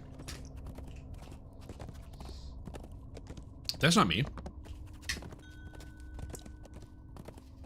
This once magnificent temple of Vol was ravaged by the Black Abbot's forces. Plus, like, there's just something so satisfying about eating a whole bunch of little things as opposed to one big thing. It's one of the reasons why I've always liked like relatively small crackers, your goldfish cracker and the like, because it's just nice to have like a whole bunch of things to eat. The hallways here have been crushed by the force that destroyed the temple. Oh yeah, I have displacement now. Sick. Screams of death and dismemberment. Yeah, little bits. Exactly, little bits. Although little bits is a different idea. Because I was like, hey Reaper, what's up? Little bits was like little small like things, so like tiny pie and tiny other things. Whereas I like whole things broken down into smaller pieces.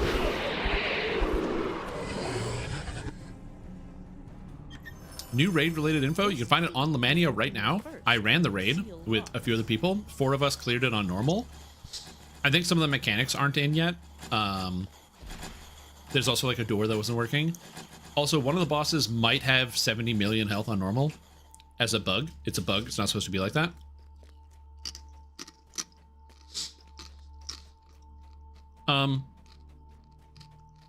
If people have posted about it on the forums, you can read it, but it's not publicly posted. They want people to log in, so there's no info on it on the forums. Like on the forums, they just say, log into Lemania to check it out. So you have to log into Lemania. The only way or if people have already started commenting in the forum thread, which by the way, if you go to the raid forum thread, I haven't checked, but I bet there's a lot of people complaining about health bloat since there's a monster that has erroneously has 70 million health. Or maybe it's not erroneous. And they want us to just beat on that one thing for like 5 minutes. Hard to say, but could be by design. I don't think it is, but it could be. These keys will open the lower catacombs. Vol's followers were sealed in centuries ago. Oh no. Yeah, as far as I know, it should just be Lemania. Great question. I'm gonna check. There's also probably a fair amount of people just shitposting about it, but we'll see. Forums. Let's see. Lemania official. The new raid catacombs are post. Sealed by 2 intricately locked boxes. The seal shudders and opens the depths of the temple. Dank, cold air. A voice echoes in your mind. Summon forth the 12 seal keeper and meet your death. Something. 307 million health.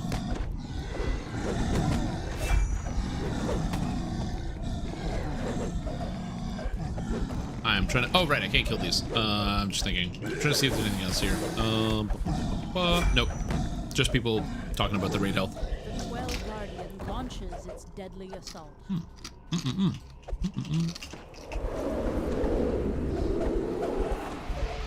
4 negative levels. 5 negative levels. Oh, shit. That's not good. The catacombs are open. 15% on the Greater Resto? I mean, it is 15%. I can win.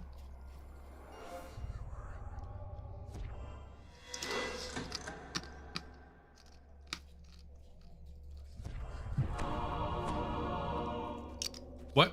Lost in prayer, the high priest bowed. Demon Claw, Eldritch Blast.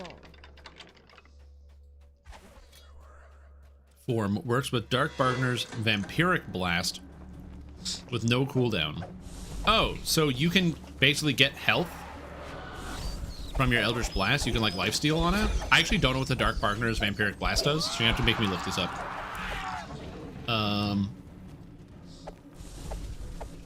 Because that's outside my wheelhouse of knowledge. I have yet to play a Dark Bargainer as a Warlock. I probably should play a Dark Bargainer as a Warlock, but I have yet to do such a thing.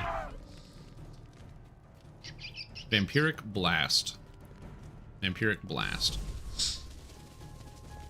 I don't know what Vampiric Blast is. There's nothing called Vampiric Blast. Do you know what Vampiric Blast is? Is it the Dread Mist? Are you talking about Dread Mist?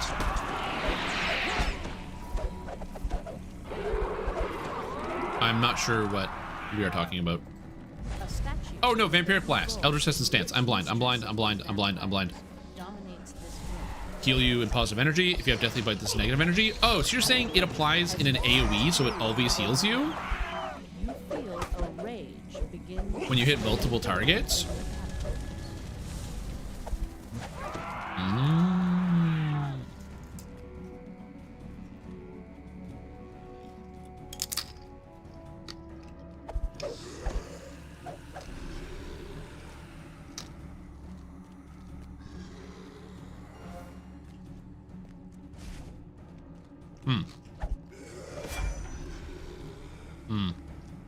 It's not that impressive to play DDO while blind. I do it all the time when I get blinded. That's a lot of shadows.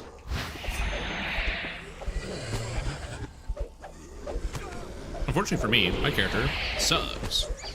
I don't have any healing or AoE. Res dead.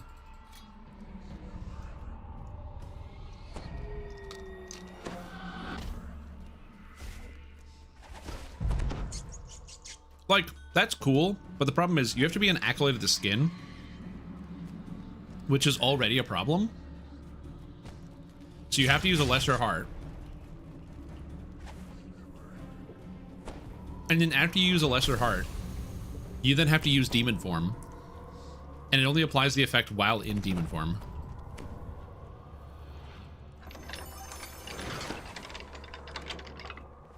So like...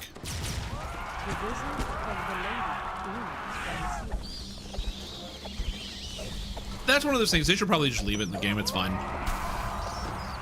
Nobody needs to know. You know? No one needs to know. That's what I think. That's what I think. I think no one needs to know. Blind should wipe your UI too. True. Blind should short circuit your monitor. Okay, imagine if there's an effect in DDO called temporary blindness, and temporary blindness turns off your monitor, so you have to turn it back on.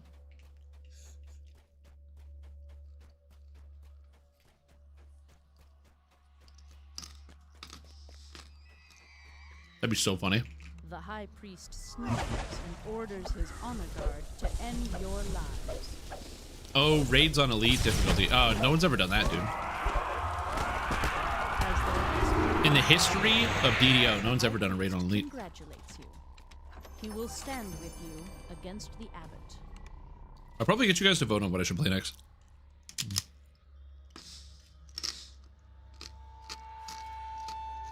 Yep.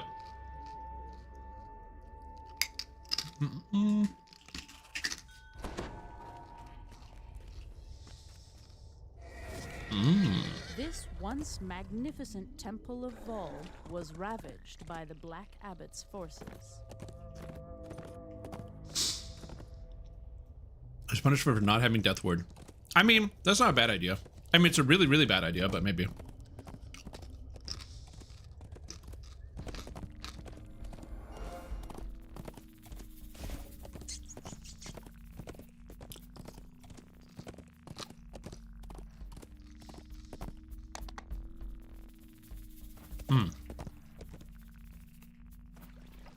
I meant, when I said vote on builds, I meant I would present builds to you guys and you would vote on them. Not that you guys would have agency and be able to choose what I actually play. You think you have power here? I'm the streamer. I make all the decisions. You have no power over me. Did you know that R1 is easier than normal? True, That's yep. why SSG needs to only have Reaper available for new players. Yep, true.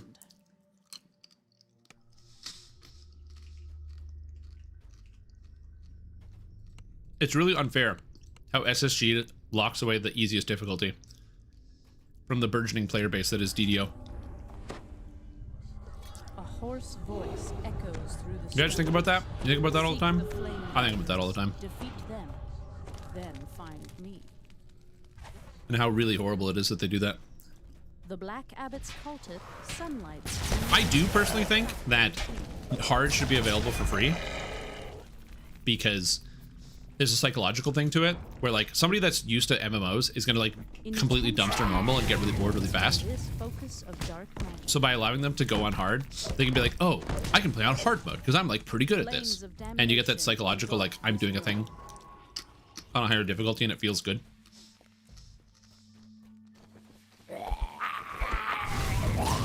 It also makes getting up to elite difficulty a lot less of a pain.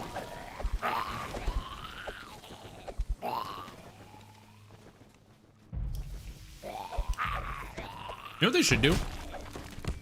They should change the drop rates on named items to be 16% on normal, 33% on hard, and 50% on elite. Now there's an idea.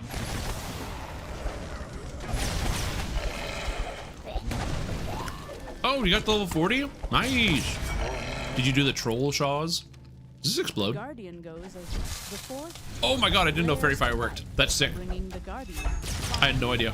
Cool. Defeat his undying soul.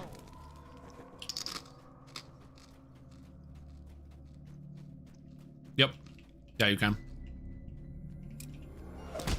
Just make sure to write Strim Tom on the application.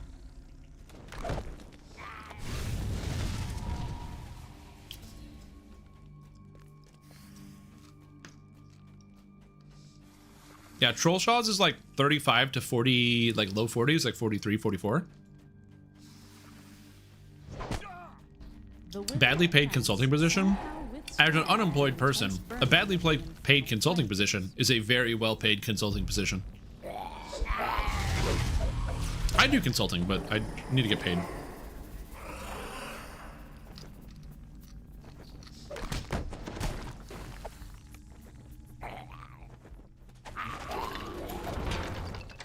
I can do that. As long as I don't have to go anywhere, I'm okay with that. Dude, I can't believe fairy fire works. I mean, I know it has fire in the name, I just didn't expect it to actually work here. Oh, and by work here, I mean I missed twice. Destroy what remains. Fairy fire works, but fireball doesn't. Fireball works. Oh. Don't get crunched. I mean, I've already been paid by SSG before. As you guys may or may not be aware, I was paid for my appearance for the PAX thing. The Guardian awaits. That was good. It was fun. As the last blue flame flickers out, the husk, the first of my captives, hasten to the remains. Try it. It didn't work 2 weeks ago. All right, fine. I will appease you. Let's find out. You've been paid for that? You did a great job. Oh, I was not going to do that for free. Absolutely. Yeah, 100% get paid. I was on-screen talent, baby. Technically, I was behind-the-screen talent, but whatever.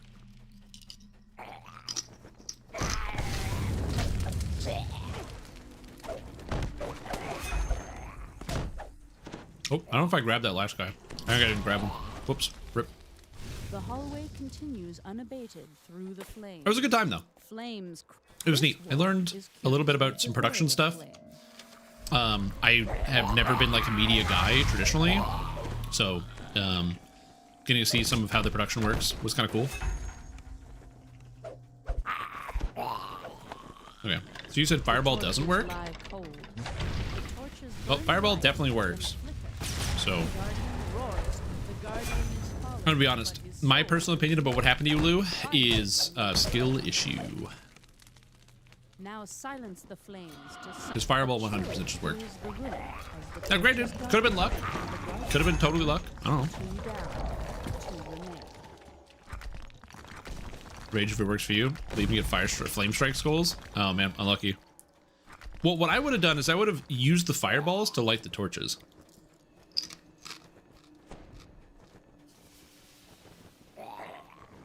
That's what I did. It worked really well. First time.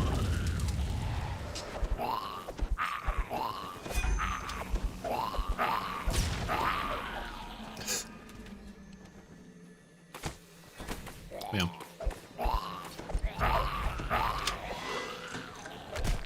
I'm always shocked when there are people.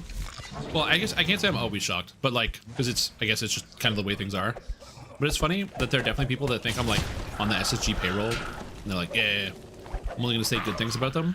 When like, if you listen to my live stream for like almost any amount of time, I'm like, I bitch about this game constantly. His hulking corpse remains undead. Seek it out.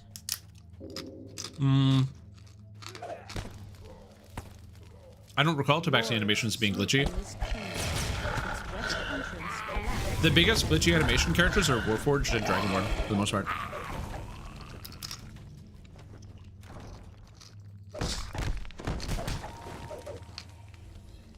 This familiar room burns with intense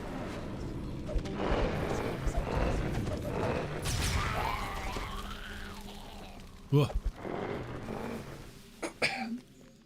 He will arise when the torches are darkened.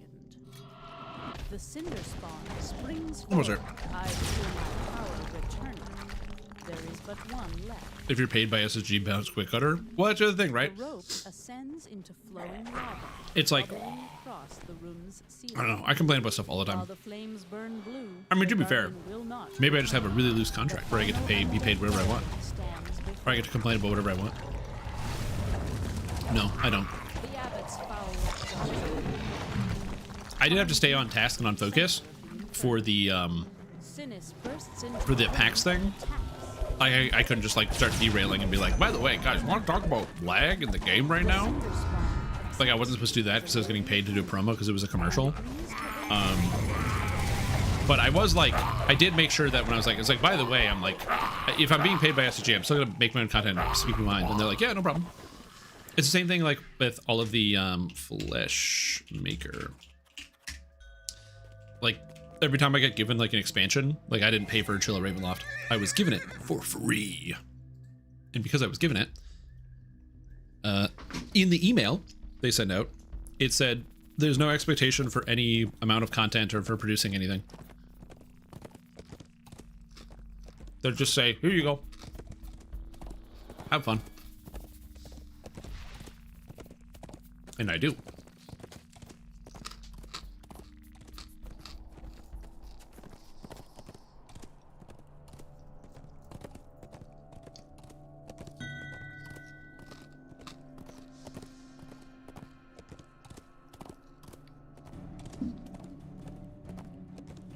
Yeah, I need some snacks sometimes during the stream.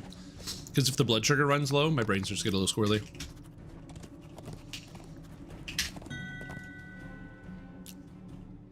Have you seen the curse creation that is Megastar Me? You mean the fact that Megastar Me is just a guy?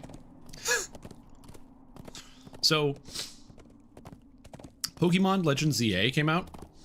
I have not played it because I don't own a Nintendo Switch 2 and I don't dare try to play it on Nintendo Switch 1. And I haven't heard a lot about it. The stuff that I have heard is people complaining that the graphics are bad. And I would complain about that. But like, did you see Scarlet? Did you see Legends Arceus? Did you see anything? You know? Yeah, the graphics are bad. Okay, and? But what I can say is that the, I don't know if this is a real criticism, but all of the Mega Pokemon in it, every single new Mega Pokemon kind of looks bad. I really don't like the design, to be honest with you. No, I don't like any of them. I can understand why some people like them, and I'm not saying that people shouldn't like some of the designs. But like the first round of Mega Pokemon, they just made like really cool, really badass Pokemon. And yeah, even Victreebel. I don't like Mega Victreebel. I think Mega Victreebel looks silly. Like all the Pokemon just look really silly. Of refuse is overwhelming. Compare the first Mega you encounter in Pokemon X and Y, which is Mega Lucario, which is just Lucario as an anime character. And you're like, oh, that's what it's supposed to be. And like Charizard has like the pure fire raging version, or like the blue dragon version with blue fire. And you're like, damn, this Pokemon is cool. None of the new Megas look cool. They mostly just look silly. They look goofy.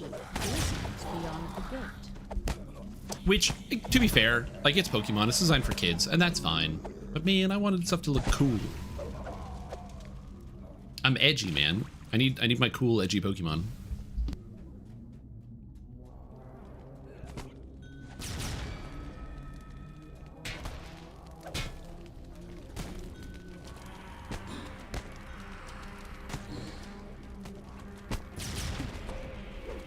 Man complains Pokemon look silly, correct.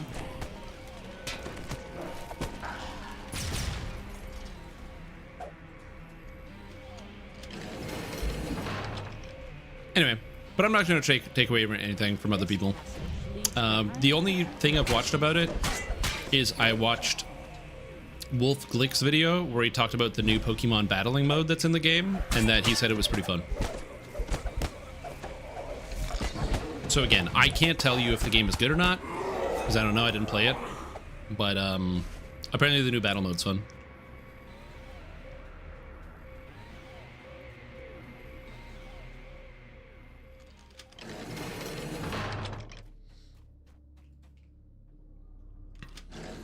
The same franchise that brought you Lickitung and Gulpin. Well, Gulpin also evolves into Swalot.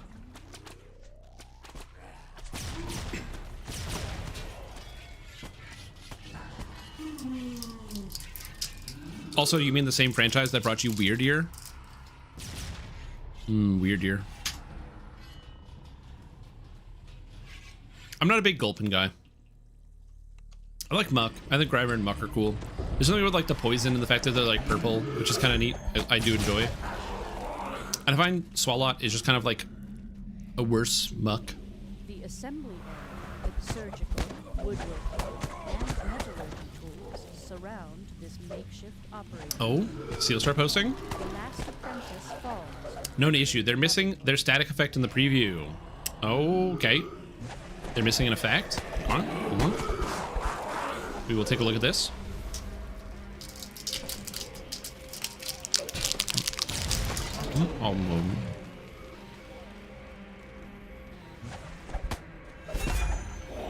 Guys, I'm like, there's something wrong with these artifacts. So we're gonna have to adjust and look at that. We'll take a look in a minute. It's just this quest has the A large runed crystal the work together, click the button part. So I want to get that done. The flesh golem crumples to the floor. Yeah. Overall, like I said, I think the loot's pretty good. You don't like this quest? Why not? Mental hid in the control room and awaiting help.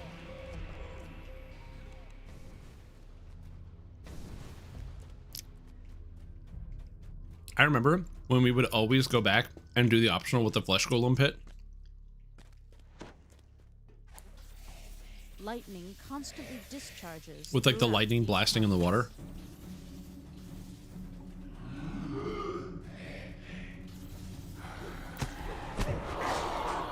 Oh, cool. You ever flagged for the Abbott raid? Have I ever flagged for the Abbott raid? No, never.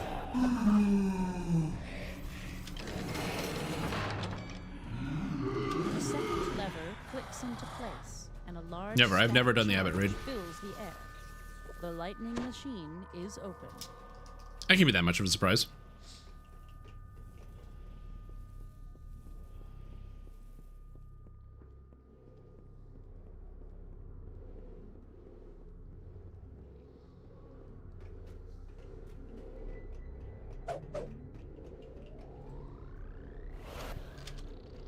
Go, go, go. 5 per Titan. Go. Go. Nice, we got it. Alright, let's take a look at the preview. Okay, artifacts and missing things. The ring is supposed to have memory of binding. On weapon hit, you have a chance of paralyzing your enemies. Struck enemies must take a DC 120 or save be paralyzed. Okay, so paralyzing on a ring. The helmet is supposed to have memory of butchery. You have a lingering voice reminding you of the weak points in every body. On attack roll of 20, which is confirmed a critical hit, the weapon severs an opponent's limb from their body. Oh, so it's got limb chopper. Interesting. The necklace, memory of shattered life, increases cash levels, which is useless. And memory of animated objects grants rust and repair spell power, and rust and repair spell crit damage.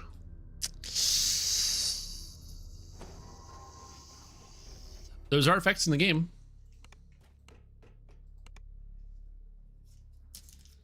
Also, they have to reword the spell casting one because the spell casting one says the level or like of divine spells, and you might be like, oh, divine spells, perfect. So that must work on Paladin, Ranger, Dark Hunter, Druid, and Blightcaster. All of those are divine casters.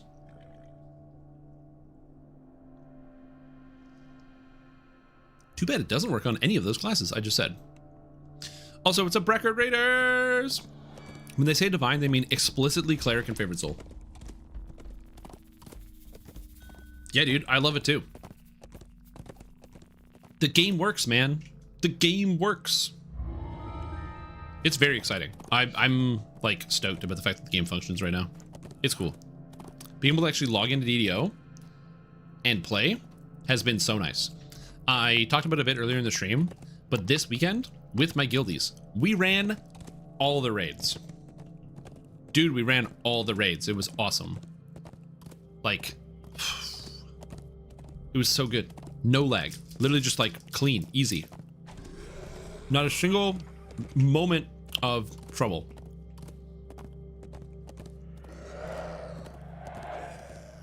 And that was like 900, like it was like 950 players when we started raiding on the server on a Sunday, middle of the day.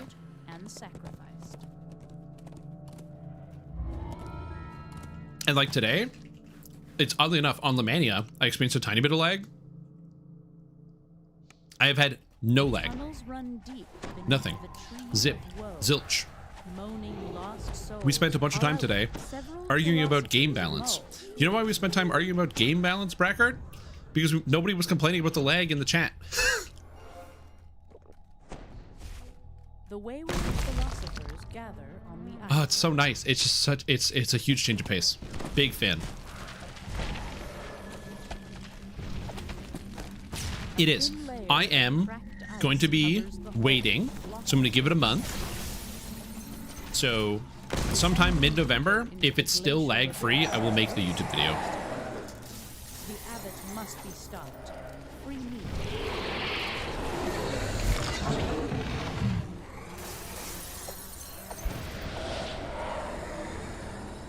Soulbound brothers appear above and below. This is our On thematic ties releasing the next 2 EDs. So I've said this before and I will say it again. Something that SSG doesn't do well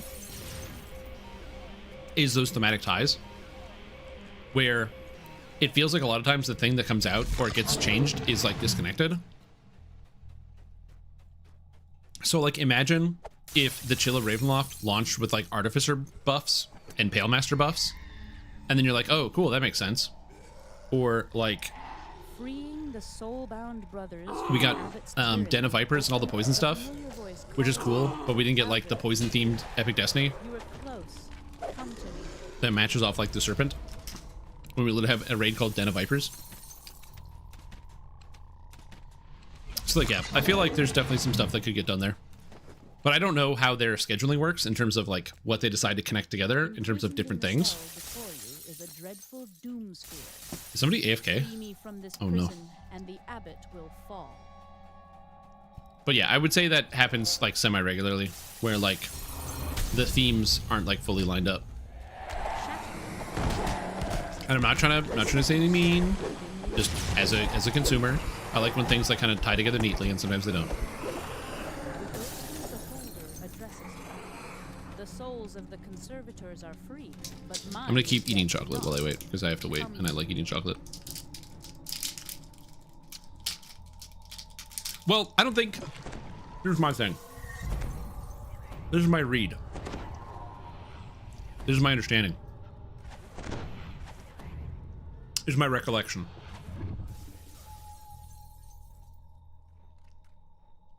SSG now has tools to better identify, locate, and deal with lag. That's what executive producer Severlin has said. He said that they have multiple tools now for identifying lag better than they could before.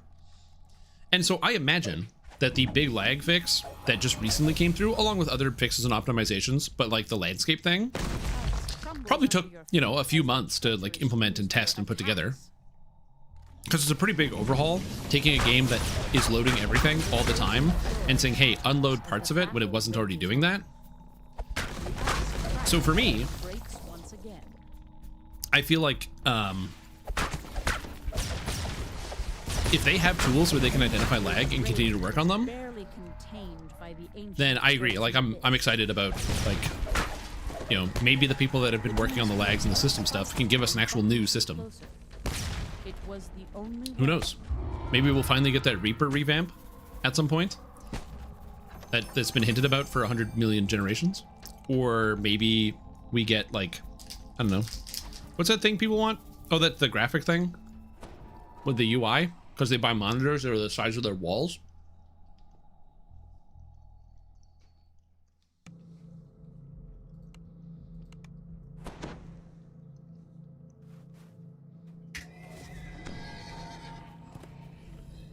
All right, Age of Rage next. Kobold player race. Well, yeah, but the lag people wouldn't do Kobold player race stuff. We're talking about like the engineers that are building like new systems. Kobold player race is like the designers and the artists. They could have done, if they want to do that, they could have done that already.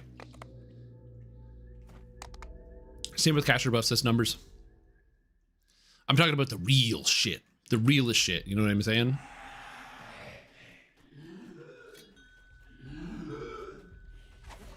I said Age of Rage and 2 people left my party instantaneously. What the hell, man?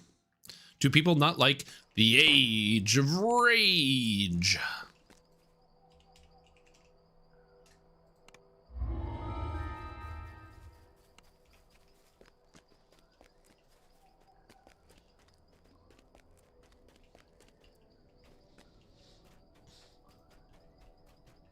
True. That's a change we need. Uncapping jump. True. Ricochet throwing weapons. True. Could you imagine if they added a systems thing where they had like a shuriken that bounces like a warlock blast? Best part of the day, don't you think? Some people rush home afraid of Yeah, the dark. model updates. But those who come here to the night market seek it out. Uncapped jump would be broken. No, dude, just let me jump as high as I want. Why can't I have a 300 jump?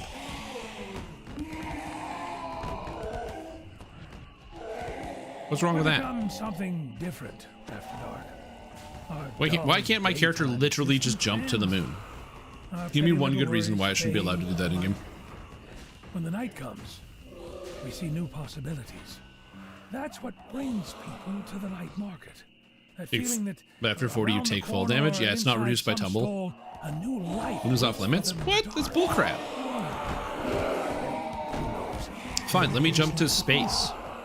No, the sun. Let me jump to the sun. The tavern owner insists. Oh, dude. So, what if as your jump gets higher? What if as your jump gets higher, you take fall damage hitting ceilings?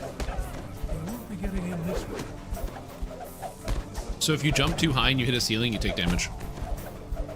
Also, Tiger Core, welcome back to the stream team. Support. You've been a fantastic day. 22 months is a long time, and I appreciate your continued support. Rolo agrees to let you into the Yeah, it's like the giant hold raid, yeah. Oh, that's a sick dark bargain.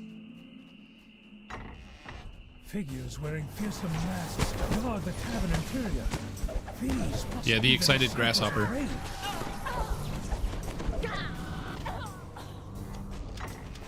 I remember Eberron has 12 moons. But yeah, so why can't I jump between them? I should be able to do that. It's only fair.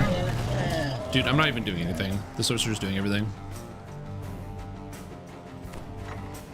I mean, I'm not really complaining. This is good, but in case you're like, oh, Strim, how's your build going? That's how it's going. Take this. Yeah, take that. Take this.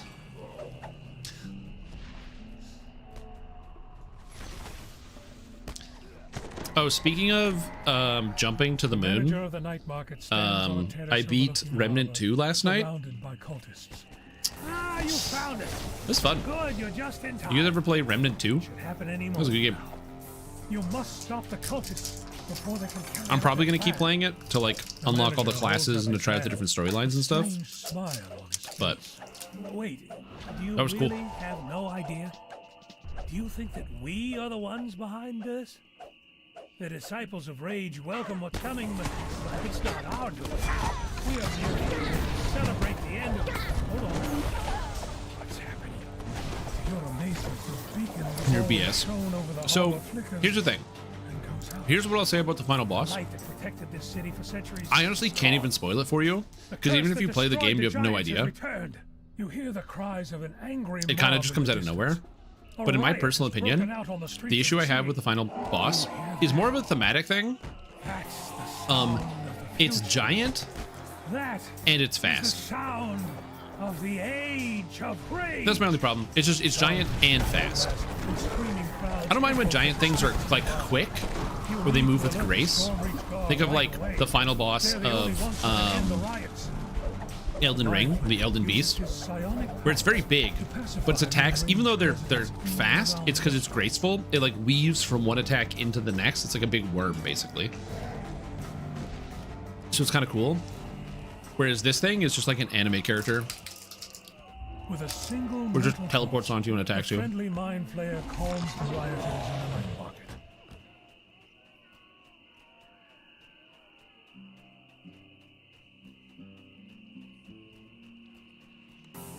Yeah, I can help you beat the boss. He's mad because bald. Maybe.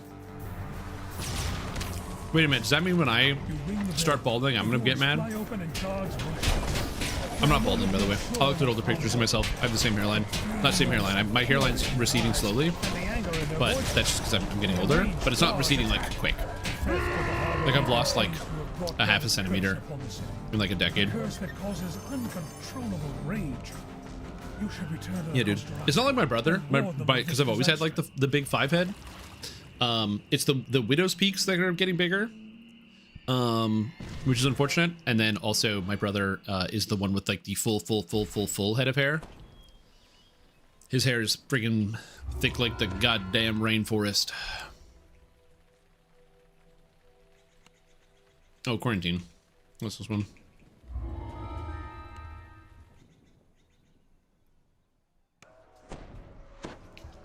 You'll get giant and fast. Is that how that works? The result of House Jarasco's bombardment of the neighborhood. According to the healers, I will also say I love the idea. It's so stupid where they're like, we have to cure these people, and so they just drop bombs full of healing. from the rest of the city. She looks at you with both hope.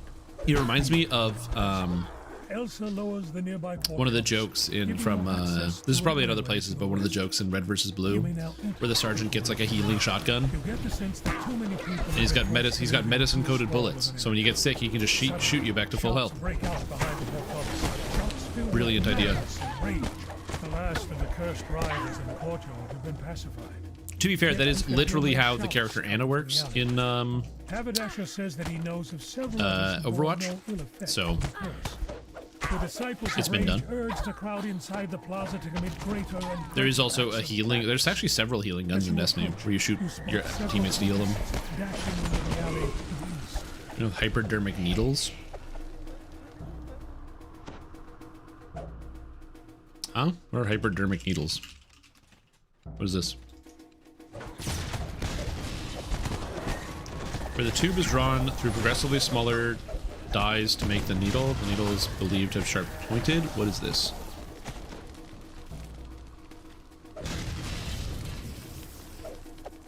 Oh, this is just a needle. Oh, the hypodermic needle is just the definition of needle. Okay.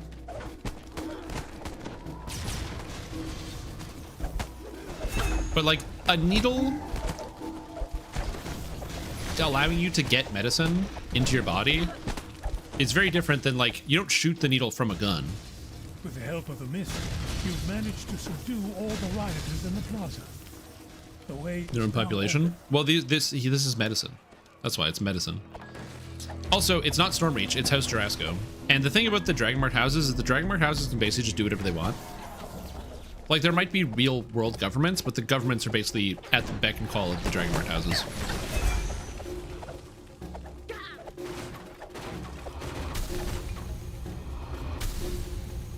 You all came here seeking a home, cries one of the disciples of rage to the rioters.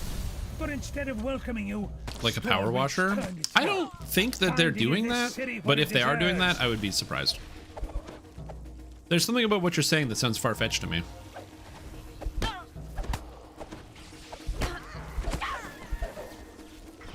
Also, I want to be able to get the this year's combo flu COVID shot, but it's not out yet. My girlfriend got it, I think, yesterday because she works at the hospital, so they get first access. Would I lie to you? No, you wouldn't lie to me. I don't know what I was thinking.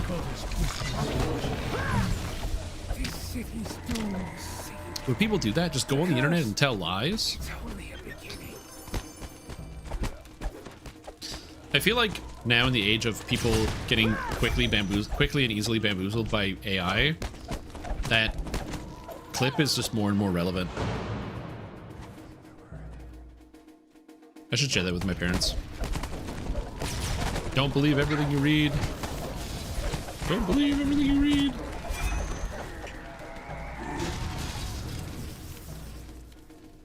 I remember when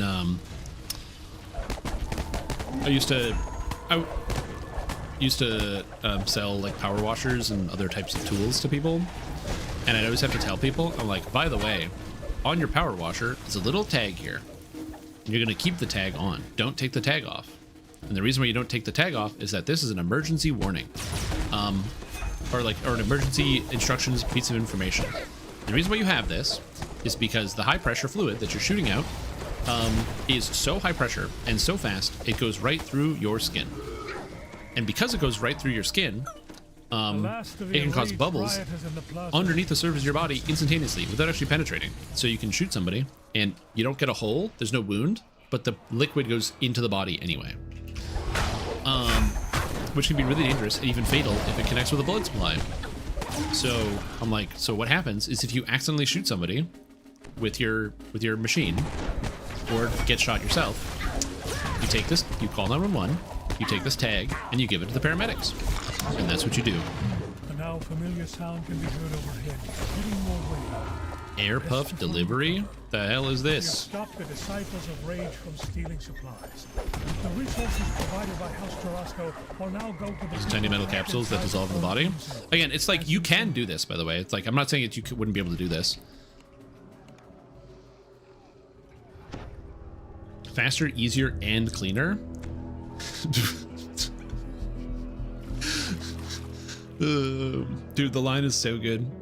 People really don't seem to like needles, said Jeremiah Gassensmith in a video describing the work. That's really why we invented this thing.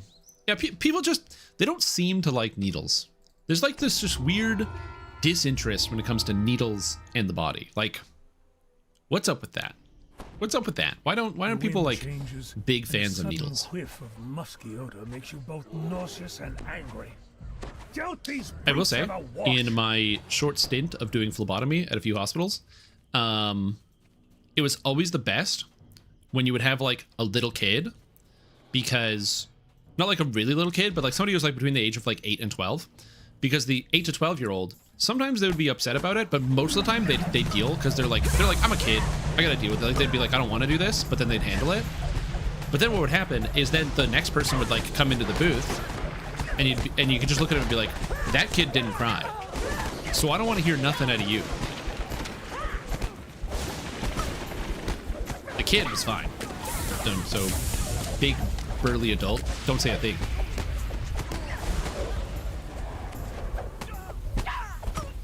I will say, I was hoping I would find a trend of people who were like very like needle averse when I was doing phlebotomy, of like just trying to understand kind of what brings people to the point where they're like, yeah, I don't really want to deal with needles ever. And I found that there wasn't really a trend. It's mostly just that it was pretty much like all walks of life, all different disparate groups of people that didn't like needles.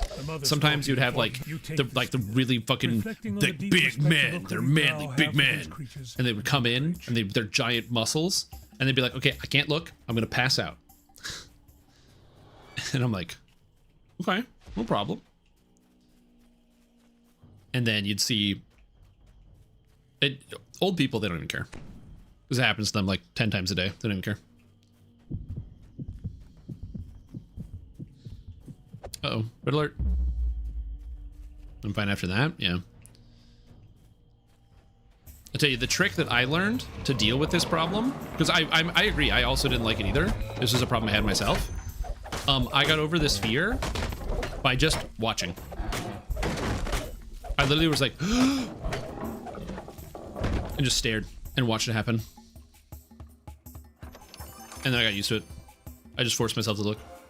That, and also, like I said, I'm really squeamish. I really don't like watching, like, you know, like those like the medical dramas or whatever, and they'll have like the surgery scene where something happens, and it's not even like surgery scene, but it's like pretty common where they like show off like, you know, X surgery or something happening, and then they do a quick pan over like the body. There's blood. I would always be like, I can't look. It's surgery. It's scary. I can't look. Anyway, I found a way to solve that problem. My solution to that one is, did you guys know you can watch surgery for free on YouTube? That's right. A lot of hospitals just post their surgeries for free. So I spent an entire day sat in my chair watching surgery for 10 hours. And in so doing, I'm now no longer bothered by like blood and all that.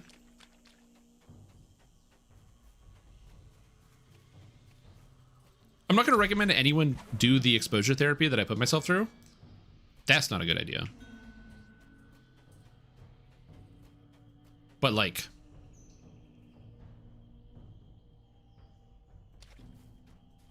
it worked.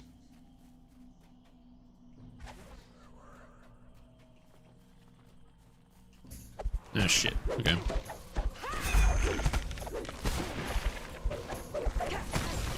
Oh yes, the sorcerer's back. Beautiful. Slasher movies count? I just don't like them, really. I've never been a big into the gore. Like, I know some people are. So people that watch like the, you know, Saw movies and things like that. Not a big fan.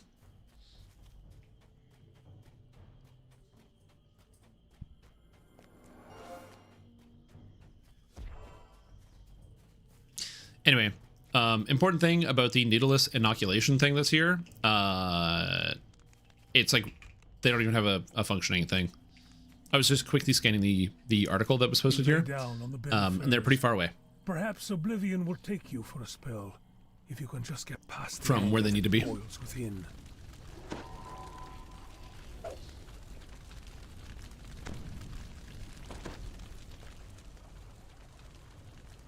You mean the night before I had to go under? I don't recommend that. Yeah, also, don't look up your surgery before you do it. You'll get spooked out. True. Bad idea.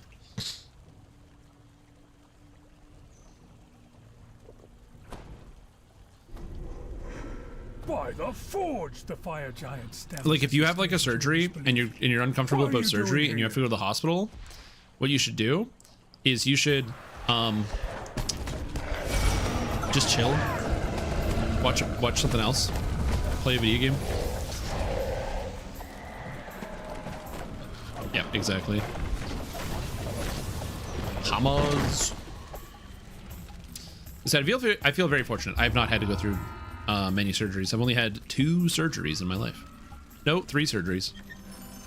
4 surgeries. Hold on. I've had 4 surgeries?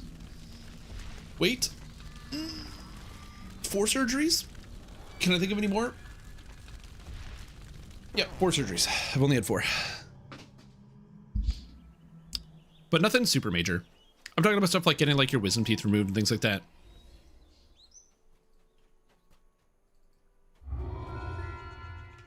Well, it's like I got my wisdom teeth removed.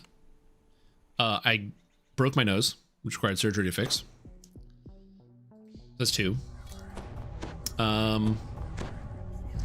There's like the muscle that hangs, that's like in between your front teeth, like above your front teeth, like in this area right here. There's like a muscle that's right here. I don't have that. I got that taken out with surgery. At the Dockside Cartwright's workshop, but the and then I had another surgery as well. Perhaps there is a key somewhere nearby. You found a way inside the building. I'm gonna stretch my sternum pops like a joint. Hell yeah. Disciples of Rage. Time to see if your informant was well informed. These documents show there's more to these Cartwrights than meets the eye. Perhaps you can find other papers that will tell you more about the Disciples of Rage. So fucking stupid. Before I go into surgeries, I download Surgery Simulator 2024 so I can critique the doctor like I'm a jungler watching my top lane miss CS. True.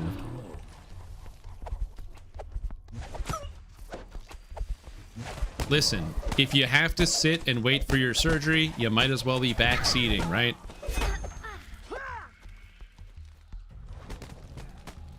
Yep, true.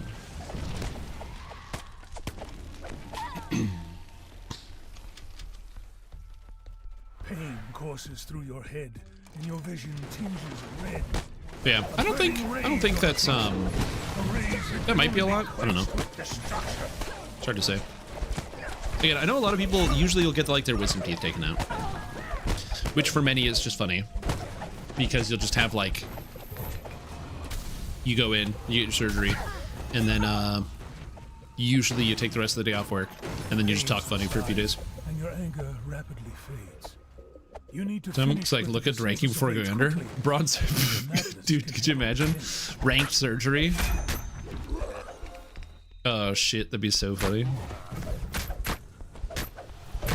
Like funny bad for sure, but also I'm just imagining just take anything and put it on like a video game based MMR system. So dumb.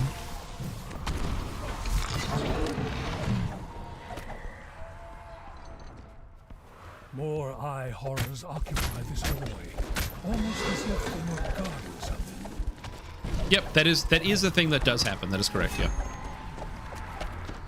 That's the reason why if you've ever watched like a medical show or much more unfortunately had like a family member who's needed a complicated surgery, then that can also happen where they'll go like, yeah, I don't want to do this surgery because, you know, it looks hard and dangerous, and then they don't do the surgery.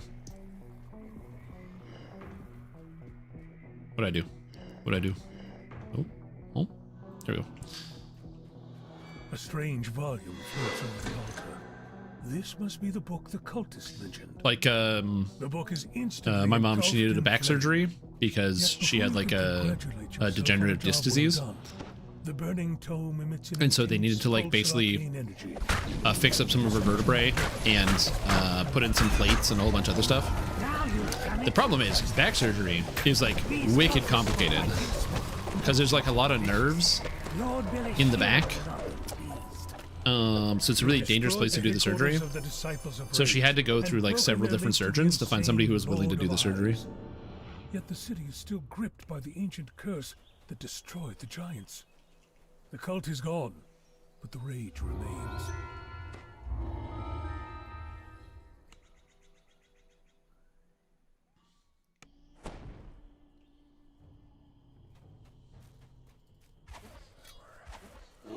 You arrive at the don't know if energy rolls. Energy rolls. Now to see if you can convince this wary tribe to part with Fulkur's gift. The Drow guard looks you up and down, then motions you XP over. Potion? Wow, unbelievable. Tells you that the Drow temple is normally forbidden to outsiders. If you want to get inside, you'll need to seek the favor of the three Skaro elders. Yeah, so it's always going to depend.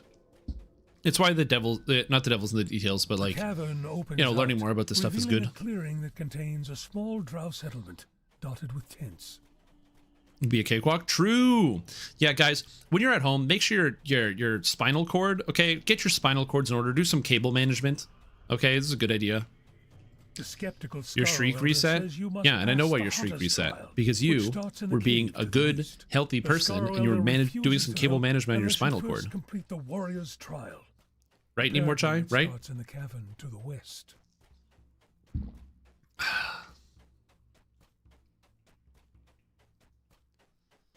Yep, exactly. Oh wait, is Yep gone? Oh no, did Yep get yeeted? Is it over? A chair contorted like a cat being told to straighten out. Oh yeah, you gotta hit the gamer slouch. Yeah, man. When you hit that gamer slouch, where you start slouching to the point like where your back is on the seat of the chair, where you're just like, it just keeps going down and down and down. Yeah, you gotta hit that slouch. I try to keep my back straight whenever I am streaming, especially if I'm sitting for a long time at the chair, because it's like really bad for you to like sit down all day.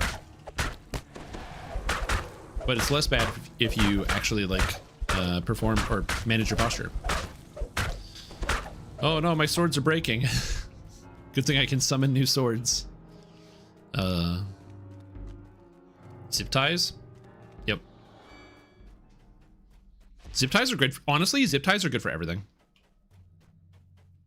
As the last piece clicks into place, the barrier blocking the tunnel fades.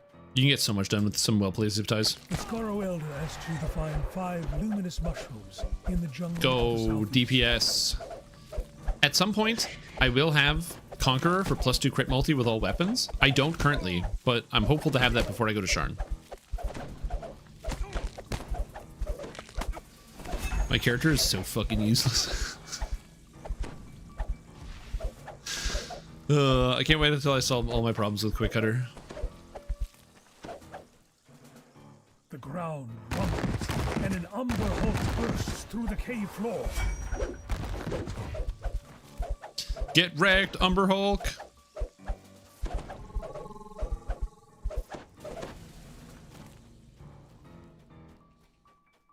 Age and bring different gaming chairs that requires as much as he'd like it. That's so stupid. Nope, lower. Lower. Lower! Oh, my sword broke! Crap. I have to summon new swords, because my swords keep breaking. Go,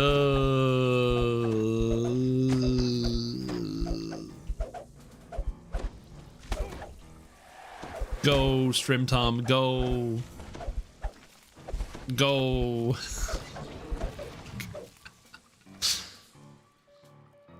The massive cat falls yeah, dude. with a Mine are made of wood. Defiant roar. True. Yeah, exactly. True. You get an uneasy feeling as you pass this.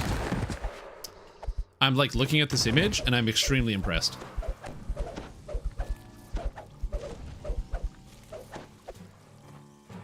Yeah.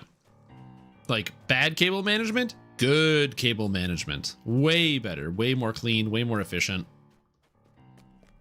Yeah, true. The lever is pulled, and the gate blocking the temple entrance opens. But yes, spell blades normally can't break, but the thorn blades are actually made out of wood, which has a consequence, which is that they break really easily, but you can just resummon them. But also, because they're wood, they're affected by shillelagh, so they actually gain increased base damage from shillelagh. Because they're made of wood.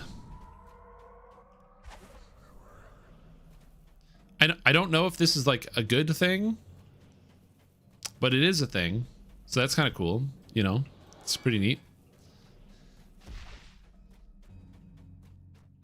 Look, man, I'm trying my best.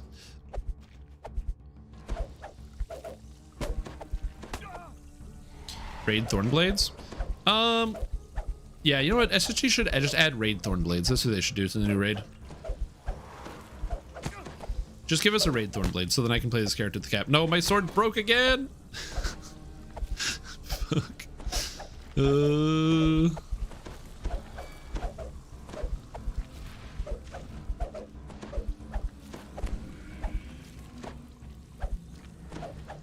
hear an eerie chittering sound coming But you know from what? chamber It's a lot better than the flame blades because I can just keep resummoning them. So I don't have to deal with the consequences of my blades breaking down. Also, that's a lot of numbers of all the different acid procs. It's good stuff.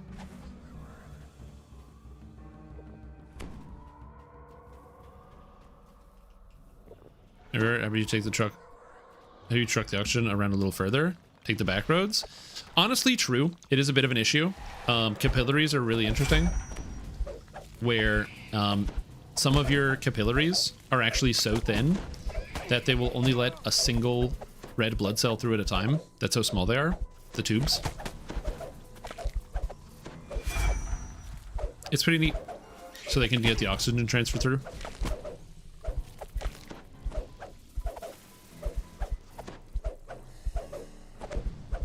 Capillary action, man.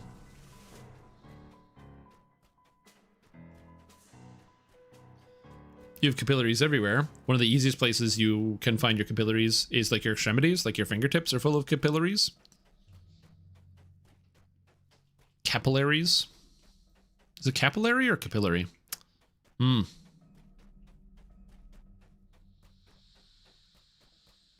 can just grab the shadow blades and buff the blades. Yeah, but the problem with that is then you're giving up.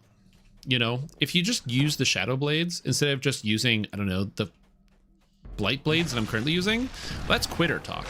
And of all the things that I am, a quitter is not one of those things.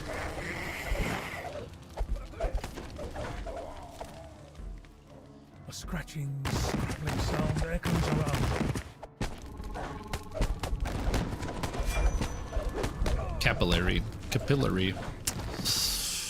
Pretty sure it's capillary. I feel like capillary is probably like the British pronunciation.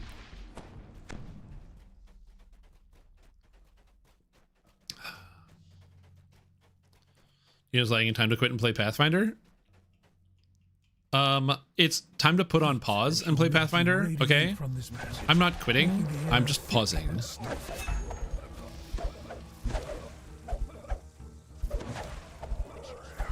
An Umber Hulk erupts from the wall and attacks.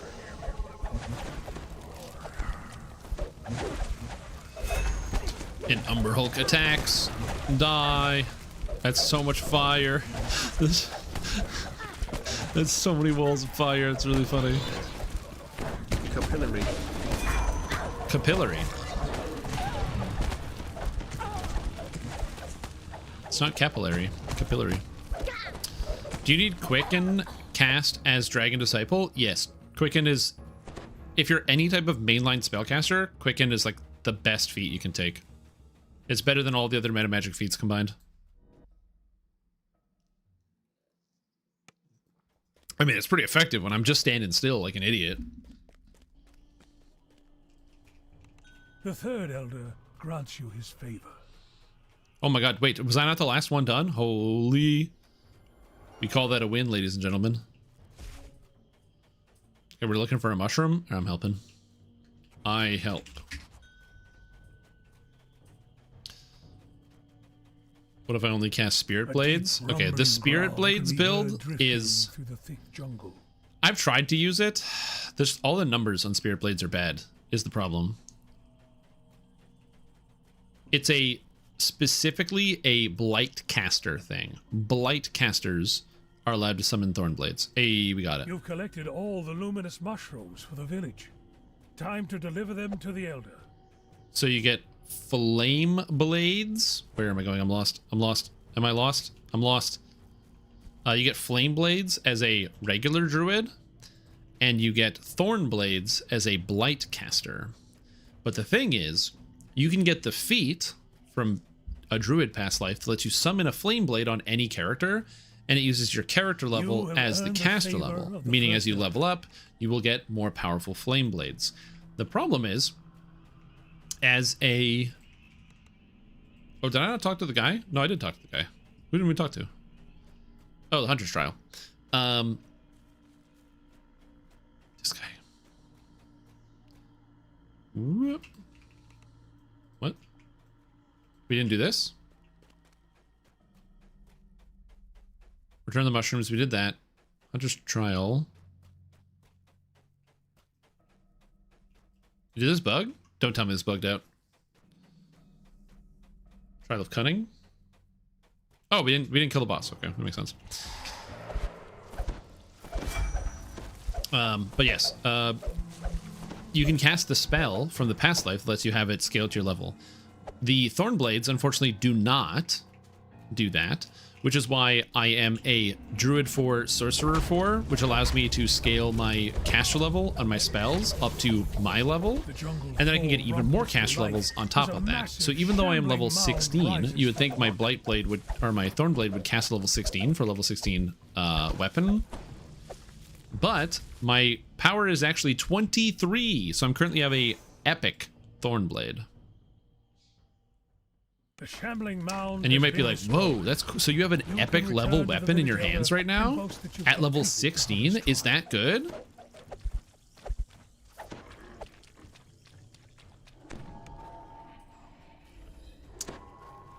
I mean, it's not bad. Title track, but can see for the beginner you take patience. Does this work with as well with Bazazord compared to Dorvax? Yeah, they're both fun. The guard to open the way to Volkur's temple. It lies to the southwest of the village. Patience works with everything. Do you have to do chill, HC, and leg to get the leg bargain? HC, hardcore, heroic. Yes. No, sort of. You have to do it twice, but the legendary can give you, when you hand in the saga, you get the heroic version and the legendary one. So you can either do the heroic and the legendary, or just do the legendary twice. But you do have, no matter what, you have to do it twice if you want the upgraded bonus.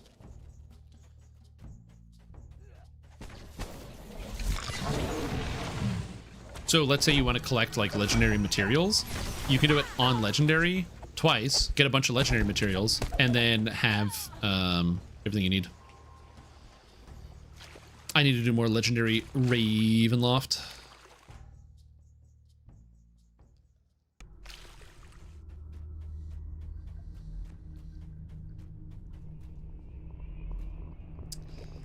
All right, let's kill some boss. I can't kill anything in this room. Sheer chaos leaks into the room through the portal. Because they're all immune to acid, so I have to be like really mindful about this. But I can heal. Heal. Watch this. Wait for it. Wait for it. Whoosh. Got him. Wait for it. Wait for it. Wait for it. Wait for it. Hold. Hold. Whoosh. One down.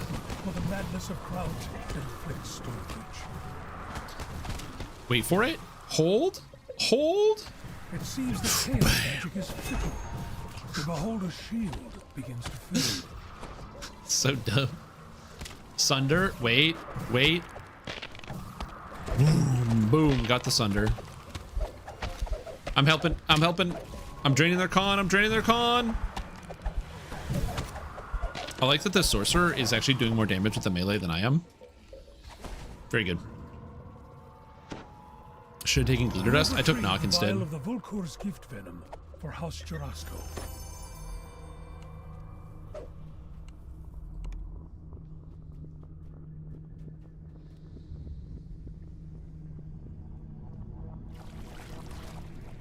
Stretch. Feels good.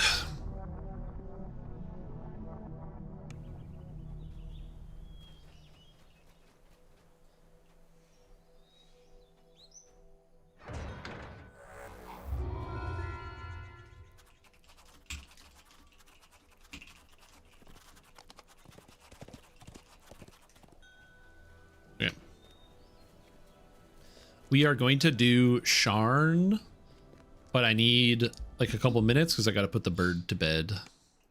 I can hear him screeching at me already, saying, I wish to go to sleep.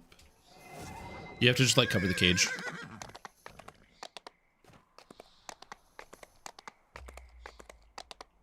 Usually my girlfriend does it, but she is traveling. She's out. seeing the whole world. And by the whole world, I mean her family. So I get to be home alone. Yeah, he's in a cage, and so you just like, you just cover the cage and he's fine. He's pretty happy. He likes it. No, not forever. Not forever. All right, I will be right back. Is bird bedtime. That actually gives me an excuse to get some more water too.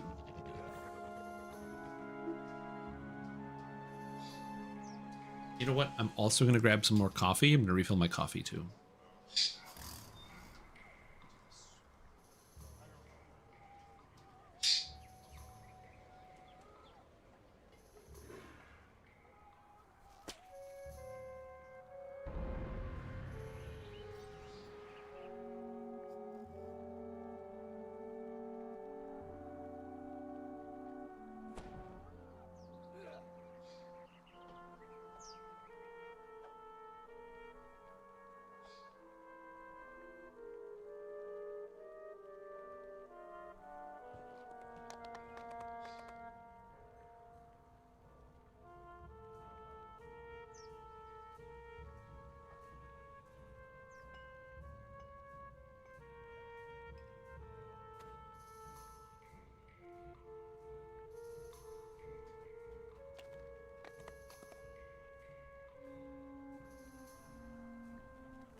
All right, I'm back.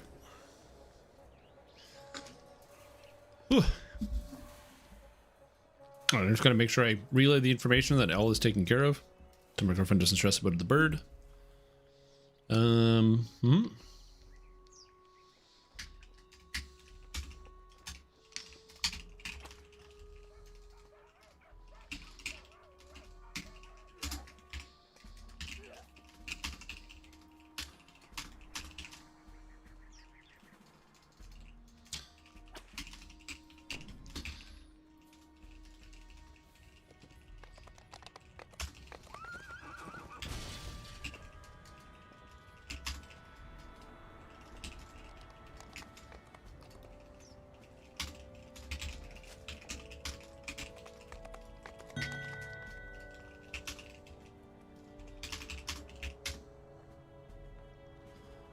What? Is my LFM up? Oh, my LFM is up. Whoops. 15. All right. Sure.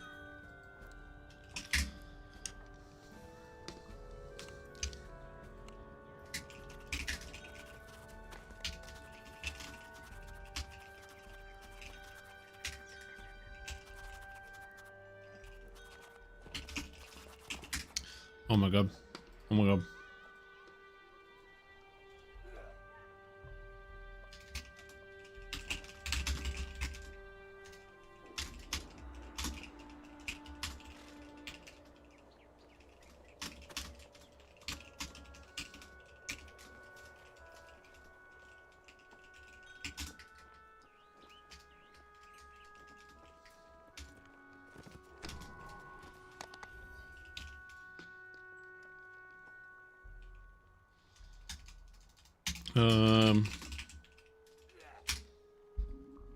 What's up, Death Drummer? How you doing? All right, sorry. I just had to respond to some messages.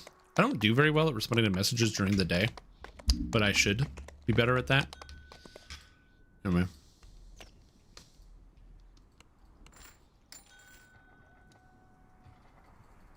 Quickly selling because I haven't sold in like 2 expansions worth of content. I'm just gonna sell this stuff.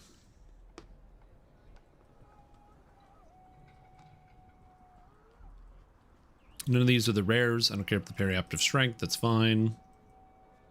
Oh, nope, I need that. I don't need this, because I'm not casting any of those. Don't need this. Whoa.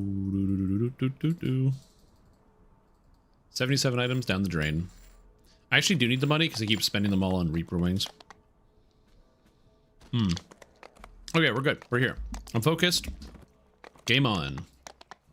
I've done all my responding to 160 messages in my Discord.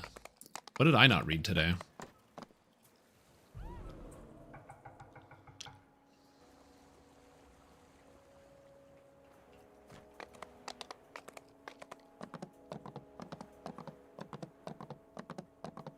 Wrong way. All right, it's Boogie. We're trying to catch up to make sure I didn't miss anything. People talking about the loot. I'm talking about the loot.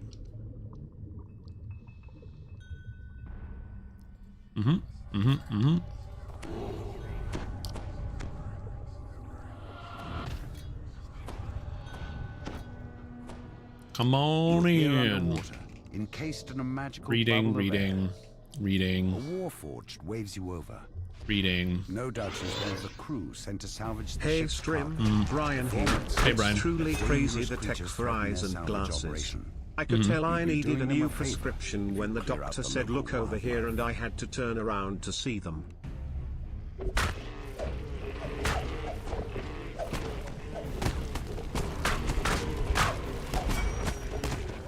What? Oh, I get it. Sorry, it took me a second. I'm like, what? I understand now. You had to turn around because you were looking the wrong way because they said over here.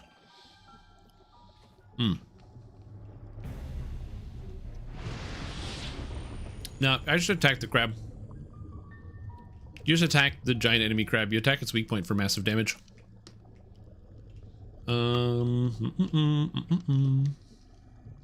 Alright, good. I missed nothing.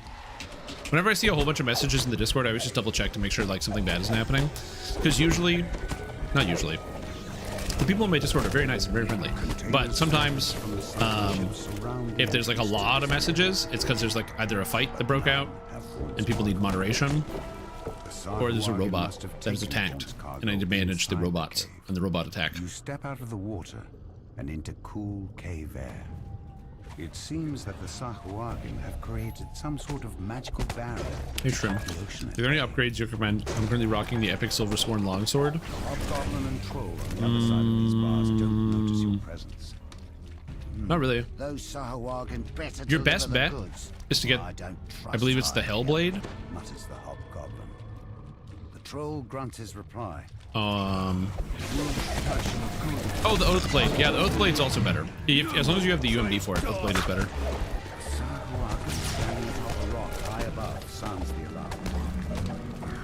Oath Blade's a huge upgrade. I forgot about that. Is Master of Fire worth taking? So Master of Fire is not worth taking, even if you cast Fireball, the better spell in the list.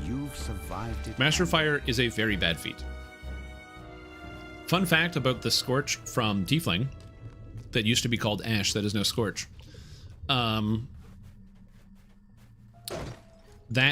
Scorch from Tiefling has no saving throw on it. It's broken. Well, if you have UMD, you don't care about the alignment, so... With the Master dead, the pirates will no longer be able to use this cave. Just remember what the alignment you are. Yeah. But I would say no. So of the master feats, there's only a few that I actually can recommend. So Master of Knowledge can be quite good when it comes to Master of Knowledge can be quite good when it comes to Archmage. Master of Music can be quite good when it comes to Bard. Okay, Sharn next. It must be very valuable to have drawn such attention. And whatever it is. Yeah.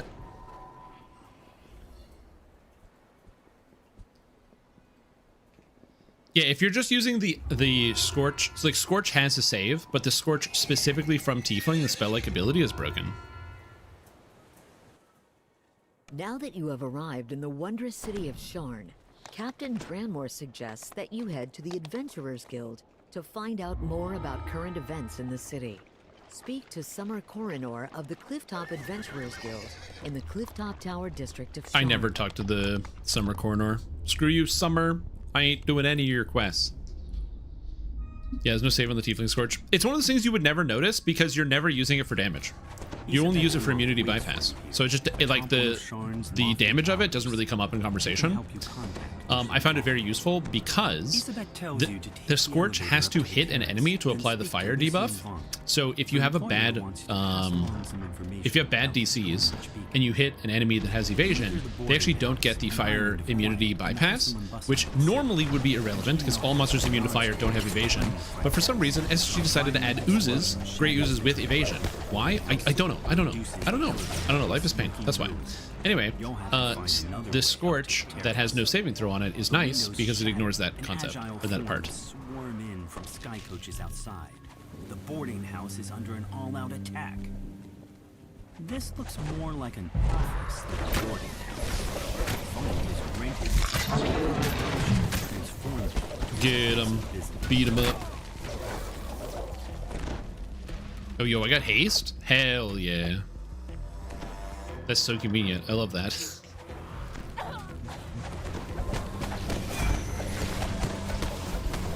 I got haste. I got bard songs. I can feel powerful.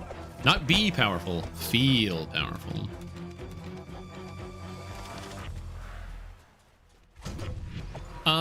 I think the Sunburst spell from Morning Lord has a save, but you know what?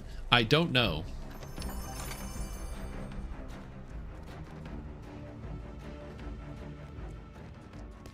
Rubble blocks the elevator shaft as well as the nearby door. That's a good question. I don't want to test it because I don't want to play a Morning Lord and spend the 3,000 points it takes to get that high up in the tree. These guys are so fast. Oh, Thornblade, with Bard Song.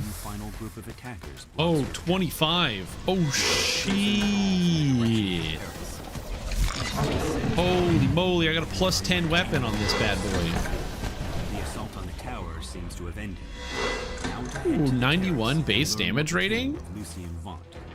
The figure on the sky coach ahead matches the description of Lucien Vaunt. It's kind of cool, huh? He seems unruffled by the attack. Here you go. Have it, Quanchy.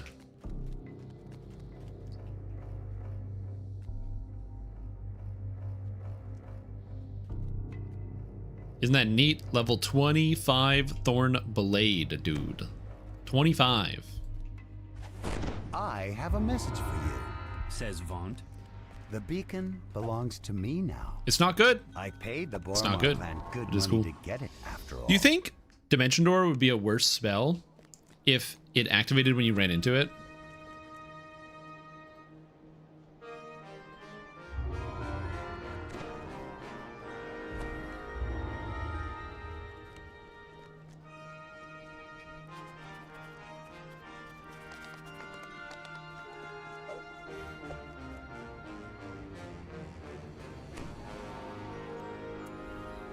Okay, so Morning Lord Tier 4, a Monitor's Brilliance has a Sunburst SLA. Do you think that works?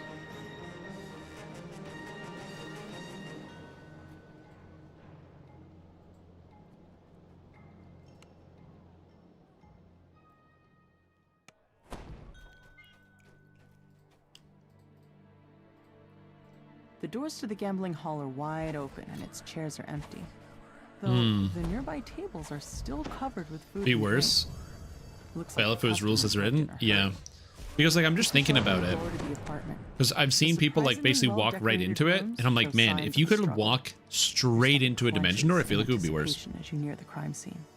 Despite clear attempts to make this look like a break-in, all of Thelen's valuables are I'm just still chilling because in their eventually they're proper gonna places. defeat and disperse the gang members, and once that happens, we're gonna be hanging out. Yo, this guy's got the fucking green blade. Hall raised more questions about the murders than answers. As you Holy! turn to leave, your figures clamoring outside the building. Nobody uses the green blade. That's Strike down the sick. I last don't know if that's a of this cosmetic or a real desk green blade. thugs and check to make sure But that's there are no awesome. more nearby. For those that don't know, the green blade is a fan favorite item of mine. Is an I believe it's a kukri that comes out of the Zawabi's Revenge raid that has all the 4 stats on it. You've learned all you can about these first 2 crimes. You head back to the Wolf Gate, where Zealot awaits your results. Is that a real green Zealot blade? unlocks the gate, revealing a small lane that burrows deeper. I have to know. That's a real one.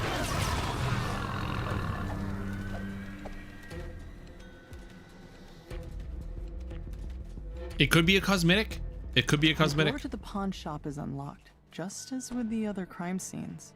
Inside, the shopkeeper's body lies forgotten alongside all the other cast-offs. Yo, what's up, Cruiser? You did miss out on epic Le Manners. Bolt dipped in poison and a palm covered in slashes. Yet this time a new detail catches your eye. A shattered pin bearing Vaunt Arcanotechnic symbol.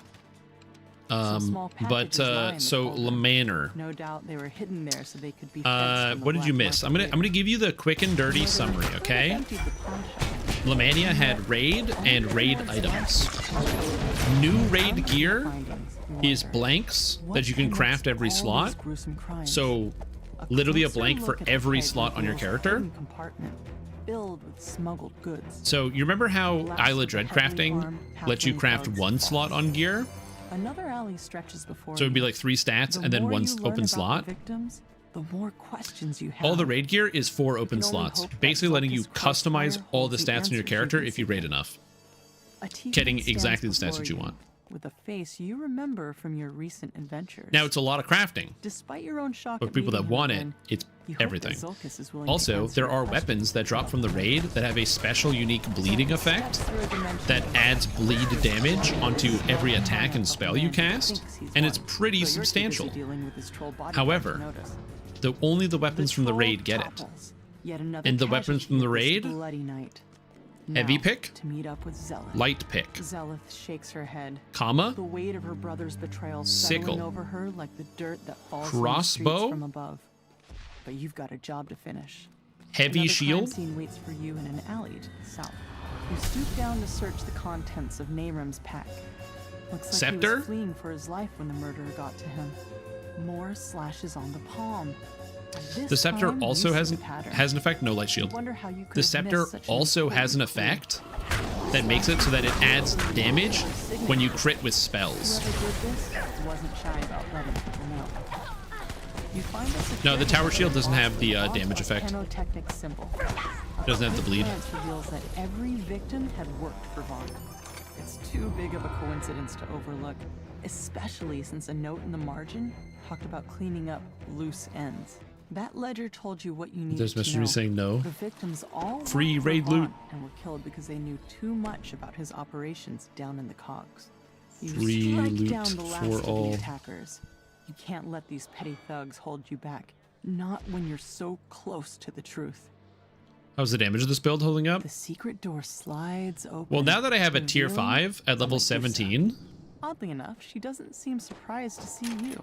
it's alright. Instead, she motions for you to enter. I wouldn't call catch it up with Zelda good. and fill her in on the clues you found so far.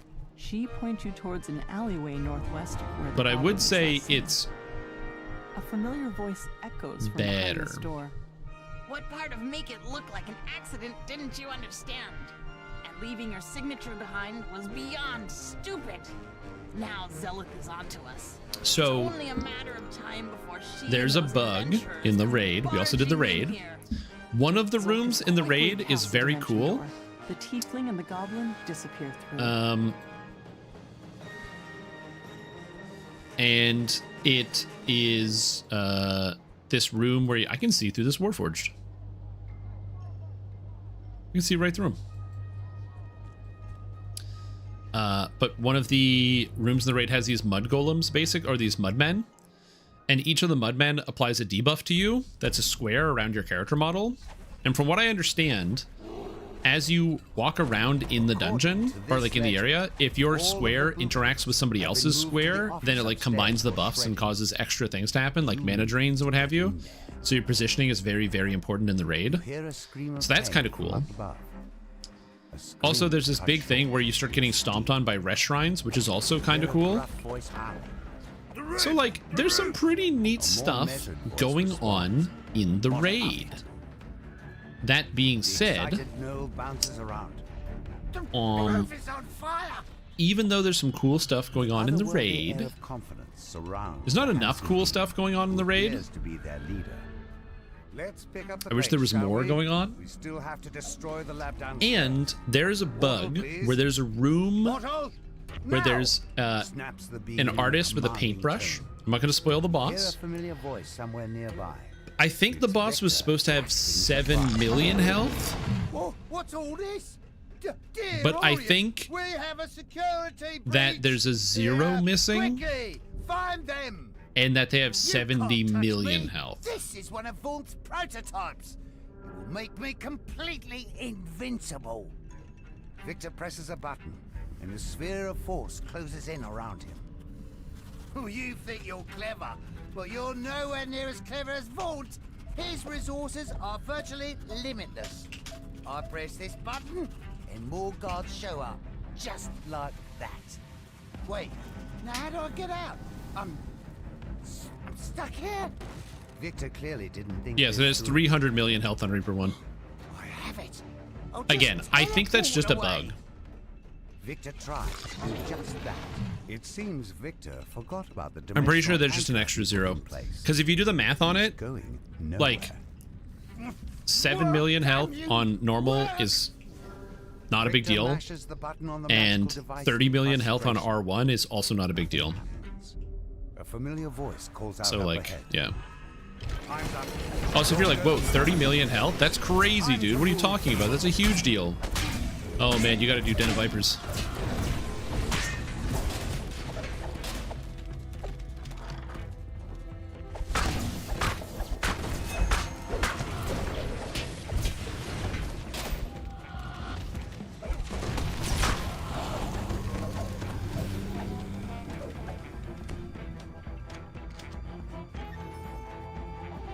I said, there's stuff they can work on and improve for sure.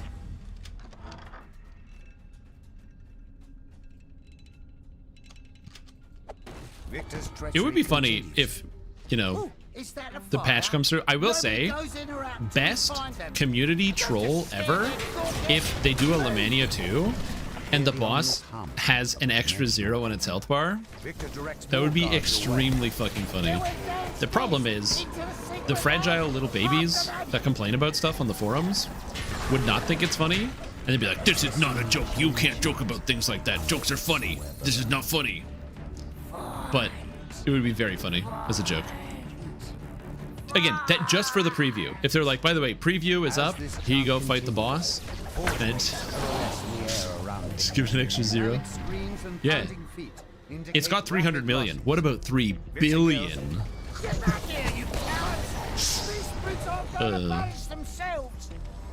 Alright, don't do anything rash. I'm coming out. And before somebody says, oh, Strim, that's not fair. You're calling the people on the forums babies and saying that they can't handle a joke?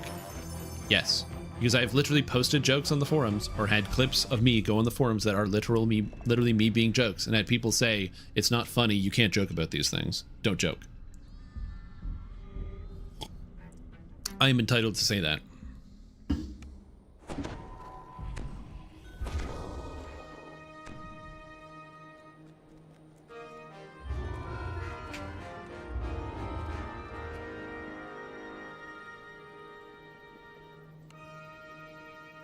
Yeah, sorry. 1 billion health. Yep. 2 zeros on the other hand? True. Just go all out. Just give it like 70 quadrillion health. You've arrived at Club Closet, a popular night spot owned by Borum. Well, again, this is my personal opinion, and what I think that they need to solve, a problem that they need to solve in the raid, is that every person in a raid group should always have something to do. The group of thugs suddenly attacked. In raids like Too Hot to Handle, somebody always has something to do. In Hunter Be Hunted, somebody always has something to do. And in this most recent raid, there's lots of downtime or times where there's nothing to do. So that's what you need. You need something to do. They must not be on the guest list. The bouncer opens the front door. True, even the dead can do something. Yep. The Dusk thugs lurking outside have set the assistant's nerves on edge. Yeah, there's like ads everywhere, so if you don't know what to do, you can take down ads, because they get really dangerous on the higher tiers, especially like the skeletons. The employees report nothing terribly unusual. The skeletons are very scary. All is quiet in the nightclub. Fenwick is relieved to hear that the club is safe and secure. He gives you permission to approach the dining room. A piercing alarm reverberates. Vagina turns to you and cries, "The alarm! Man. Someone's breaching our magical wards! It must be an attack! Quick, Got him. Adventurers, do what you do best!" You notice a sign on the door. Well, Threats has a lot to do, though. Well, okay. Threats can have a lot to do. Just thinking about it, there are some parts of Threats Old and New that don't really have a lot going on. One example of which is if you're in the rooms with the Marlith waiting for the split team to come back. In that room, there's not a lot to do. You don't kill the ads. You might think you kill the ads. What you actually do is you just like freeze them. So you just have an alchemist or somebody with a long-term freeze, and you just freeze them in place and they can't do anything. And then they don't respawn. So that's an easier way to handle that. So freezing is pretty common. Warlocks are also good there because you can use the warlock freeze and freeze them. I have failed, but the others will crush you. Dusk. Yeah, honestly, that always happens. Nobody plays wisdom casters. You might be like, what about druids? Yeah, there's not enough druids. I've seen a depressing lack of druids, man.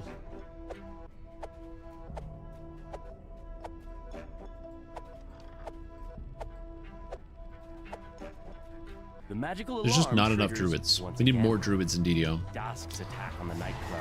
Used to be cold druids everywhere as far as the eye can see, but nope. Admittedly, you just don't. I will say, I don't see as many spellcasters at the end game. It's for the best, but I say for the best because I'm thinking about Once raid again, completion speed. Harsh sounds issue from the direction of the stage. You hear panic shouts, screams, and snakes. Drew in your party again? Oh, good. Peaceful quiet descends over the I'm night doing my of part. Thank you. Now Thank you for your contribution. Oh, here. For your help in keeping her and Encore alive, Regina has promised to do everything she can to cut ties between the Boromar clan and Vaunt Arcanotechnic.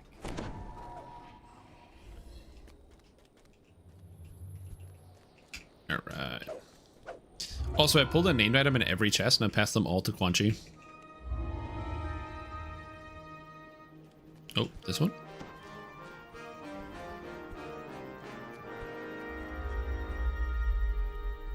Yep, yep, yep.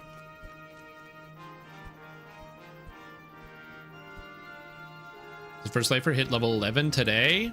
Nice, dude. Nice. Congrats. I'm going to tell you guys a secret. I started playing Dungeons & Dragons Online in 2005.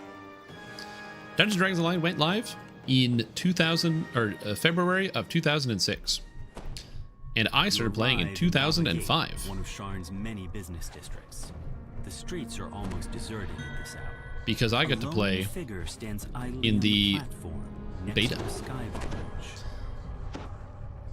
I did not have a character that hit level cap until the level cap was 14. Because I was a little kid and I liked making new characters all the time. And I didn't get a character into epics for a while. And even when I came back to play DDO, like many of you, I didn't feel comfortable doing epics in like 2015. It took me a while to get warmed up. Yes, well, I prefer audacity to subtlety. I admit that subtlety has allowed the Aurum to do as they please with the Five Nations for many years. But what I have... Took a while. So like seeing you hit level 11, that's cool. I am not good at that. What cannot be ignored are those Zendrick bloodhounds sniffing at your heels. You're exposed, Mr. Ford. I could take off the thorn form now and actually show off the rest of the outfit. The outfit's pretty cool. Oh, I have a tiefling tail, so I kind of like have an alligator. That's kind of cool. Now, Isabeth, I know you invited our mutual friends from Storm. Don't cry. Say, don't cry. The Sork? Is the Sork okay? That's better. No. This is just business, Isabeth. Just business. Yep, but remember, as long as somebody can do their job, you know, make sure to treat them with respect. And so while my sorcerer may not be able to move their legs or like move their body from the waist down, they're still a competent Sork. They're excellent at what they do, and I'm proud of them. And I'm happy to fight alongside them. Calibration issue, perhaps. No matter. Urk, Gish, take Isabeth outside. We will adjourn. Yeah, you just sit on the sky sled. It's time. Sit down. Vaughn's henchman releases a strange whooping bark, and the darkness around you erupts with a choir of menacing responses. The dinosaur is floating. An ambush! Damn us He's for floating. fools! Shouts Casper. The old man Just like Professor X, exactly. as giggling shapes descend from above. Professor X is really powerful though. Doesn't he? He's like psychic, right? I don't know. I didn't watch X-Men or read X-Men. You've dispatched Vaughn's first I don't know much about group of X-Men. assassins, but they're surely not the last. Oh, also, this is so unrelated. So I saw that Fantastic Four movie, like the new one that they made, and I'm gonna be honest. Reminds me of my days in the last war, but with Movie more was fine. chest pain. Too old for this. I don't really have a lot of good things to say about it. It's kind of Come whatever. here, we gotta talk about Isabeth. She's still I really thought it alive. was gonna end up being better because I was like, you know, they got the cast was good, and I was looking forward to it, and it was just kind of like.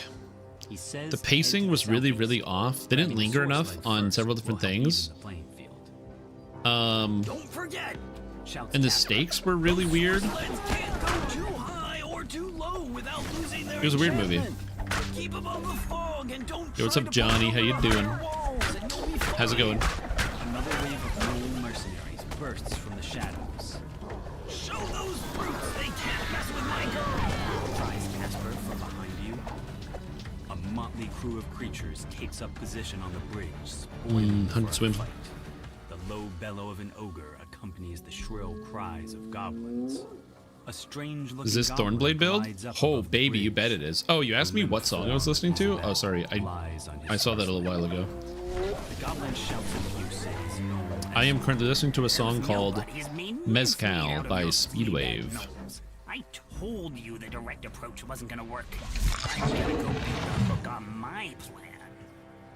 Wait, I did test the new raid on Lemania.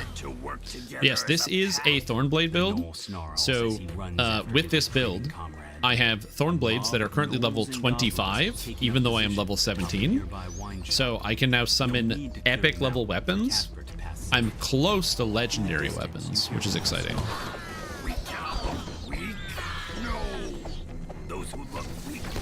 But yes, I did get the chance to run the new raid on Lemania. Here's my opinion of the new raid. I think that the raid loot looks pretty good for the most part. I do think it would be nice if they added like 1 or 2 items that just had a static effect. So that way there's, you know, some neat chase items that can come out of the raid. But I don't mind the crafting element of it. I think the crafting is kind of cool generally. So I think that's good. I think a lot of people, some people don't like crafting, but I think that the fact that you can craft and make perfect gear sets is something that a lot of raiders will like. And I think that's kind of important to be able to cater to what your raiders will want, because making the perfect gear set can be quite complicated, and so having a lot more flexible itemization is good. That's for sure. Oh god, Carnage Reaper. So that's an option. And then I also, so I like the items just generally. There's also some bugs with the items, but Steelstar went on the forums and posted some of the missing effects that are supposed to be there. The missing effects on the artifact are kind of whatever. There's like one artifact that's interesting, which is the paralyzation one, and I think all the other ones are kind of meh. Especially because they need to fix up the wording on one of them, which says it gives bonus cast levels to Wizard, Sorcerer, and Divine Casters. But the problem is, it says Wizard, Sorcerer, and Divine Casters, but you go, okay, cool. Rangers, Druids, Light Casters, Paladins. Oh, we missed a Goblin. Rangers, Druids, Blightcasters, Paladins, all of these are Divine Casters, and you better believe they will not get any upgrades. For Casper, you can advance once you've made it safe. You haven't finished this area yet for Casper. You can advance once you've made I would say in its current state, it is a step back from skeletons in terms of design. It's a step down for sure. It is dramatically simpler, and I was just talking about this previously. My main issue with the raid, every raid should try their best to make it so that every player has something to do. So like, if I'm playing, if I'm playing in DDO, there should be an ample reason for everyone to have something to do. So looking at skeletons in the closet as an example, the healers are always doing stuff. They're always healing people. You need somebody to always manage the ghost farm. You need somebody to manage the dinosaur. You need to be clearing the ads. You need to be killing the skeletons in the edges. You need to make sure you have somebody for the souls. Even if somebody dies, you need to have a dead person do the jumping puzzle. So like for me,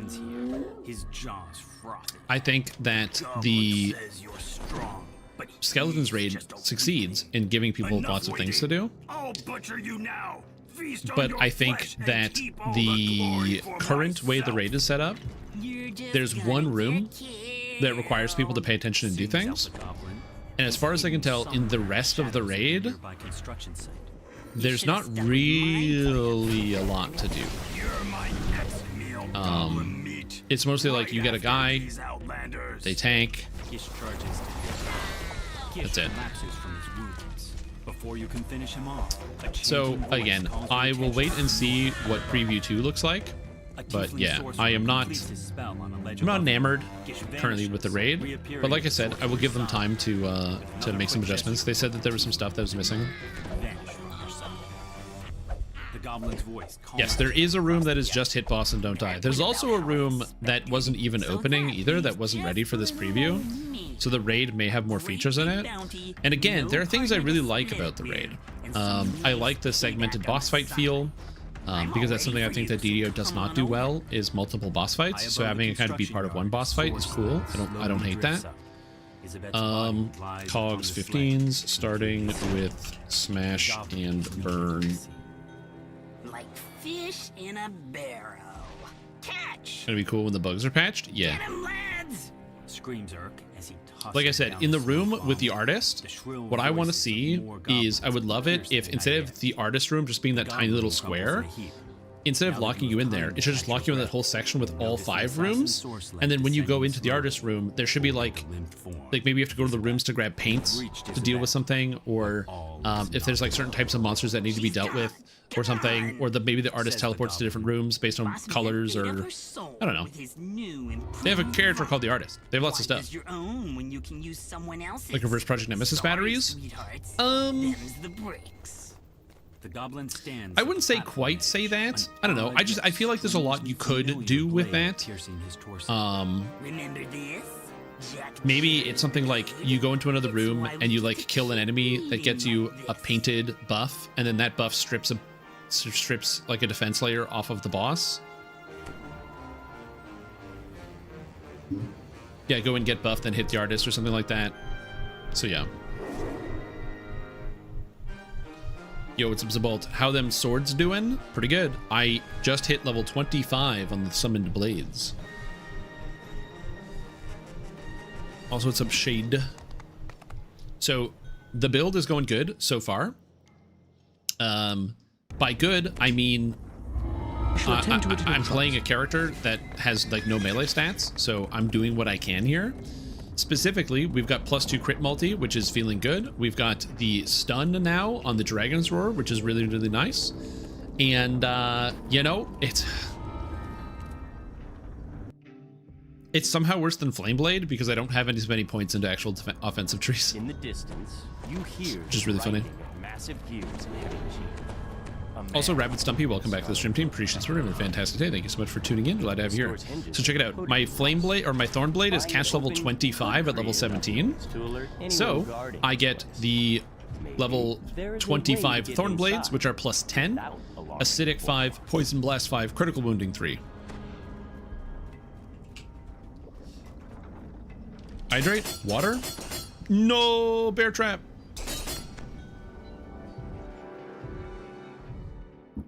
Yet to ascend to a Lichdom, yeah.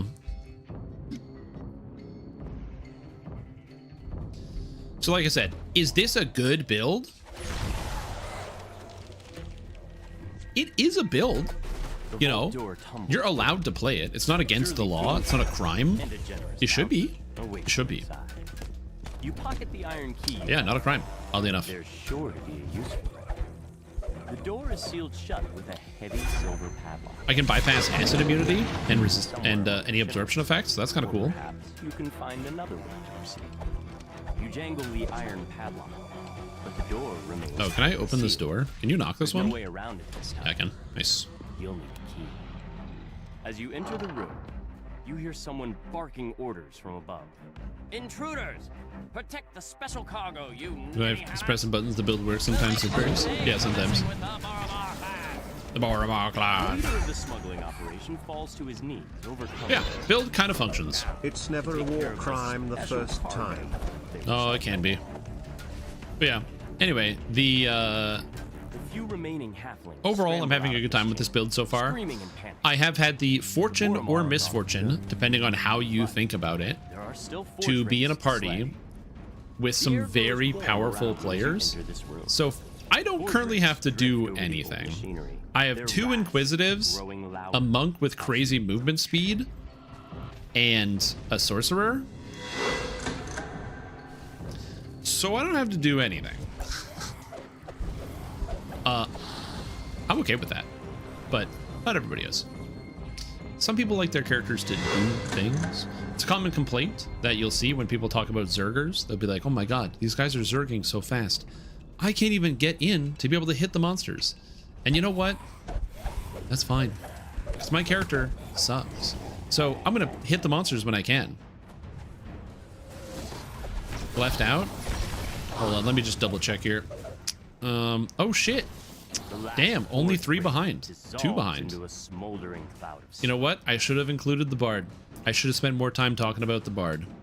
Especially because the bard does the cool thing of giving me bonuses to my caster level on my swords, which is kind of sweet.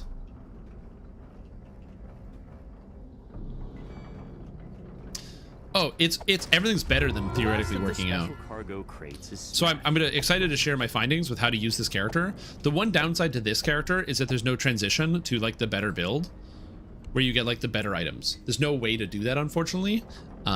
Where like with the flame blade build, you just get the flame blades. That's sick. But like, because you can just get Valorious, so you have an endgame weapon, a raiding weapon. Fungus among us.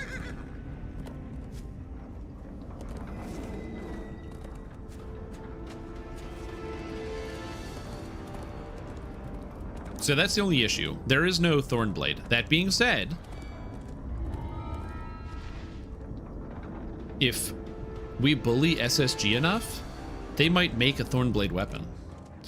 So what you guys should do is go into the...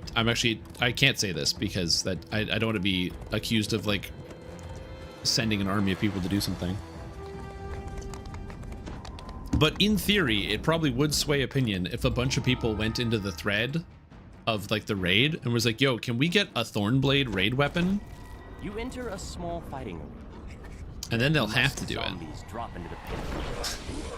You must That's not how that works. So that the fights in the arena may continue.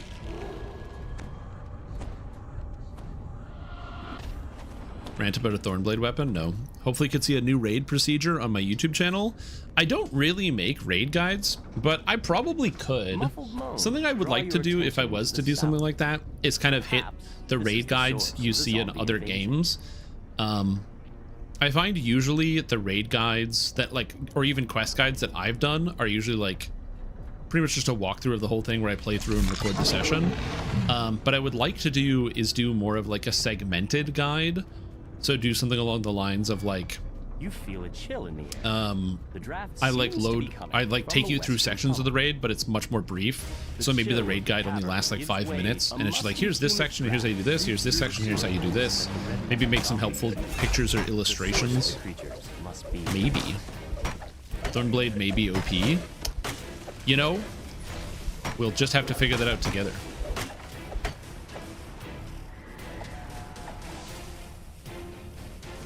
A blade for every damage type. Yeah, that's what I do have the blunt blade. Yeah, there's my bludgeoning blade. The room opens out snack size raid guide. I don't know about that. Be a makeshift temple. All of the spores responsible for creating these abominations. Galatraz has fallen. God, we're so fast. Oh, Skyborn take extra damage from acid. What a loser. Moon Willow. There you go. Have Moon Willow. Wraith Callers. Want a black guard? I don't have Dragon Lord. I'm thinking about copying it with regular fighter and regular Sork. So the problem is that you kind of need to have like, well, Dragon Lord's cool. I don't know. To use the blades, it's very important to have like the wild magic because then we can scale your levels together. Eee.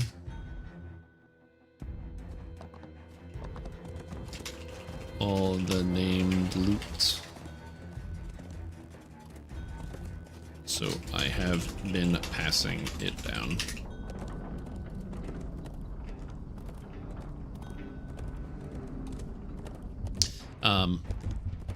But yeah, there's a lot of like, especially with this build, I'm gonna put out the build guide for it, but like I just want you guys to know that it's not gonna be good, right? These are meme builds. So like if you look at this build, right, and you may be like, wow, Strim, this looks like kind of cool. You got like the blight blades and they look neat. Don't get it twisted. They do look neat. You're right. It is very cool. And when you're like me and you join a party level 444, so 4 Blightcaster, 4 Wild Mage, and 4 Dragon Lord, it does confuse people. People get confused. They don't know what's going on. They get nauseous. They get dizzy. 100%. harsh, disturbing Chains was a meme build, but chants yeah. can be heard through the Can you change the sealed Thornblade? metal door. If you're a ranger, you can. So if you don't care about immunity bypass, what you can do is you can, instead of Dragon Lord, you can go Shade Archai, use a Heart of Wood to change, and still run 4/4, but then you do Ranger instead Tempest, and you go tier 5 of Tempestry, giving you Dance of Death, but then you also get Spike Chain Attack. And the reason why you need to be Ranger is because Tempest allows you to consider scimitars light weapons, which then allows them to be used with Spike Chain Attack. So you give up on acid immunity bypass, which is a very rare statistic, and there's very few acid immune monsters in the entire game anyway. But on the plus side, you get Spike Chain Attack, which would be way better, but it requires a Heart of Wood. Make our master stronger. He cannot be evaded. He cannot be bargained with. Vengeance will be his. The High Priestess spots Zoom in. Intruders, no matter. You will not deny Ruinous us our vengeance on the city schemes. above. New hotness? I don't know about that. I do still want to actually do the lightning blade. I still want to do an outburst build, but if I'm going to gear for outburst, I'd want to actually have outburst. Yet this was not the only. Well, you lose one multi, yeah, and you lose the roar, but you gain Spike Chain Attack. And I'm going to be honest, Quick Cutter plus double chains is very, very good. Now, the best part is that if you just go with a hand axe, you can still do all of that as a dragon.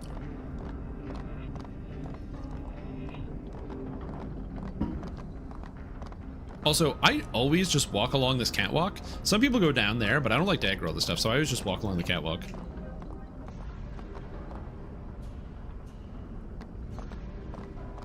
Then that way you don't have to deal with any of the aggro. Does anyone else do that, or is it just me going up on the catwalk? Would you single weapon fight the Thorn Chain? Yeah, you would single weapon fight the Thorn Chain. Chains doesn't use your offhand weapon. There's a catwalk. Yeah, up on the catwalk, you know? Is that why it's called a catwalk? Because it's above and like cats climb stuff? I'm gonna look this up. Catwalk. A platform extending into an auditorium along which models walk to display clothes or fashion, a narrow walkway or open bridge, especially an industrial installation. But why? What is the I have to look this up. What is the etymology of catwalk? Catwalk etymology.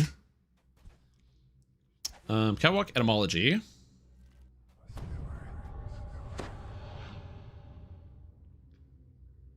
Near universal European word now. It appears European as Latin cata was in general use of the continent, blah blah blah. Cat walk.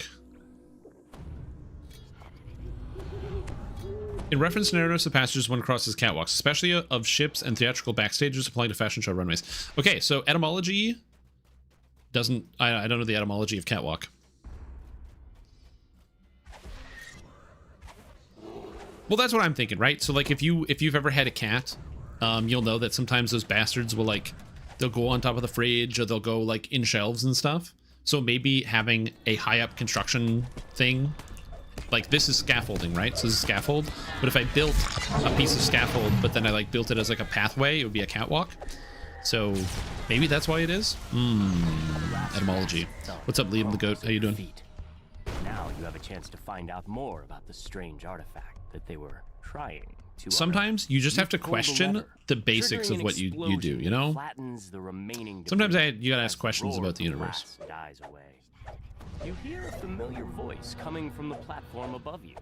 Is that Malik the gnome? Malik calls to you from the platform. Thank you for clearing out the DOS for me. It was a great help. Those fools had no idea what they were doing. Actually, I'll give you a great example. So, like many of you, I brush my teeth every day. In fact, I brush my teeth twice a day. I also floss, which I didn't do for many years. I now floss every day because flossing is good. And once I stopped complaining about it and started doing it, it became a very easy part to add into my routine. But the Rakshasa lets out a shrill gasp. yeah, 18, and then we finish up Sharn 16 minutes. remember my name. But I watched a video just because okay. So toothpaste. I know that toothpaste is good for your teeth, right? It's got the fluoride. It's got the other stuff. But I was like, if I go to buy some Colgate brand toothpaste, what's the difference between regular, complete, total complete, ultimate complete, extra mega everything all in one? What is, I don't know the difference. You know how I buy my toothpaste 99% of the time? Cheapest. I just buy whichever one's on sale. I don't know what they do.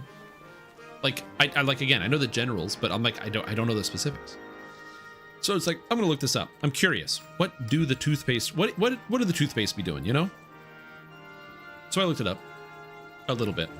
Then I got distracted. Then I watched a video about brushing your teeth.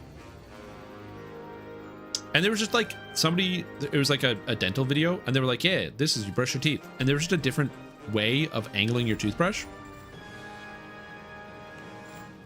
And I was like, is that a better way of brushing my teeth? And it's a way better way of brushing your teeth.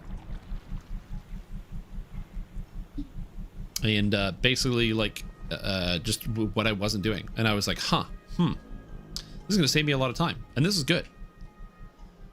But again, it was just something I didn't think about for the longest time, is thinking that, oh, I do this every day. I don't need to think about brushing my teeth, or that I could do it. Not that I like thinking that I could never do it better, but it's just, you just do something for so long, and I do it every day. I don't think about it. Do you guys think about brushing your teeth all the time? Like, no.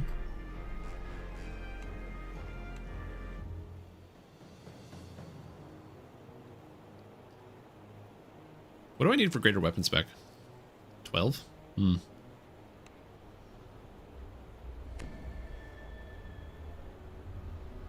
I'm just gonna take power critical because it gives me more crit damage. Seems good. Everyone at Morgrave University is talking about Vecna and the Codex of the Infinite Planes. The Codex of the Infinite Planes. Morgrave University air shuttle in Sharn and speak to Safelsa Stameth outside Lareth Hall to learn more. Crest region of France, is it just sparkling paste? Yes, that is exactly how that works. Isn't Crest also a brand of toothpaste? It's all the same thing. Oh, that was the joke. That was the joke. That was the joke. I'm quick-witted. I'm quick-witted.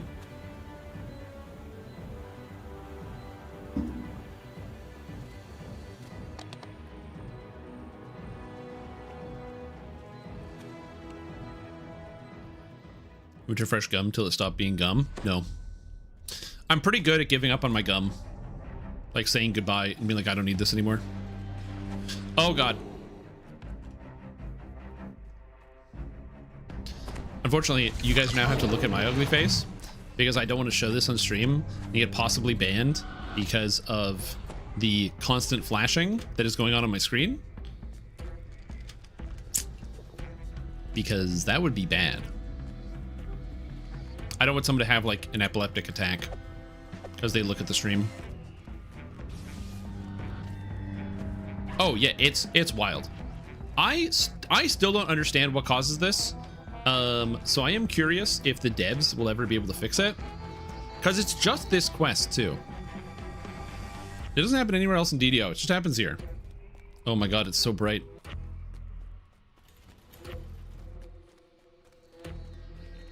True, I'm trying to hide my insane damage. Oh my God, this guy's too hard to hit. Came back after the Z fighting fix is true. Still streaming? Holy mackerel. Yeah, I'm still streaming. That's me. Stream Tom. Apologies. I promise I will show off my insanely good gameplay in a little bit.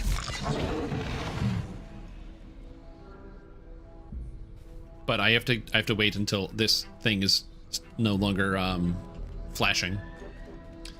Which is also reminds me, I have to open my window. It's getting warm in here. Ooh, loot. Yeah. Yeah. Again for this life. No for no flashing screen. Anytime. Oh my god, it's so bright. Dude, it's so much. It's so much. Oh my god. Oh, it's gone? Hold? Nope, it's back. Yeah, I don't know what's causing that. I don't think I'm going to fight a single monster in this quest.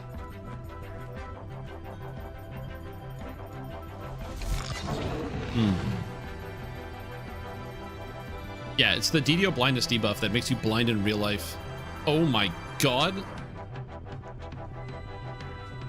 It's getting really aggressive now. Okay. I just need to get to the end chest. Just bring me to the end chest. Everybody's in. 1, 2, 3, 4, 5. Yep, we're good. Staring contest? Staring contest, go.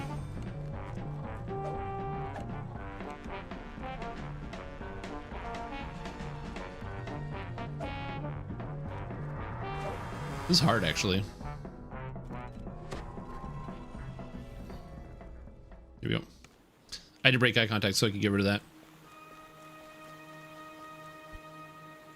It's hard to click on stuff and I can't see what I'm clicking. Click something. There we go. I'm using only my peripherals right now. This is hard. Oh, I blinked. God damn it.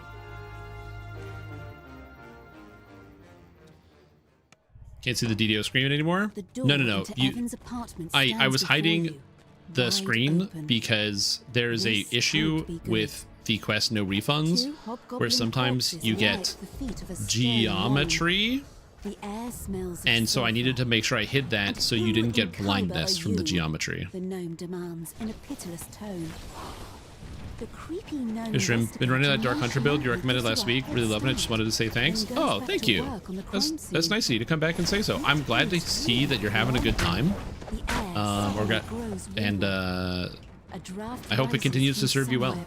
And if you ever have questions about the build, let's say you get stuck on something, you know, and you're like, hey, Strim, there's a thing here. You said to take this enhancement. I think that enhancement sucks. I think you suck. I think personally you're garbage for choosing this enhancement. I think this other enhancement's pretty good. What do you think? We could talk about that. Maybe I'm wrong, so we can have a conversation about that. So just if you ever have any questions or you see something that is maybe off or could be done better, or even if you're just like, how come you took this instead of this? Or if you have any questions, please always feel free to jump in the chat and dump them in here. Or if you find that like jumping in the chat can sometimes be cumbersome because, you know, maybe I'm not always streaming. I do have a Discord as well where you can ask questions, and people are very nice. People are very friendly. Find a man standing in your path. Also, what's up, Mr. Lift? How you doing? You want to know how it goes, dude? You want to know how it goes? Stream title. It just works. Todd Howard invaded the DDO offices at SSG. It just works. Okay, I gotta find my wizard. Where's my wizard? Where's my wizard? Oh, he's at the start. Ah, that's good. Like, I have had no lag the entire day. Literally zero. Not a single one.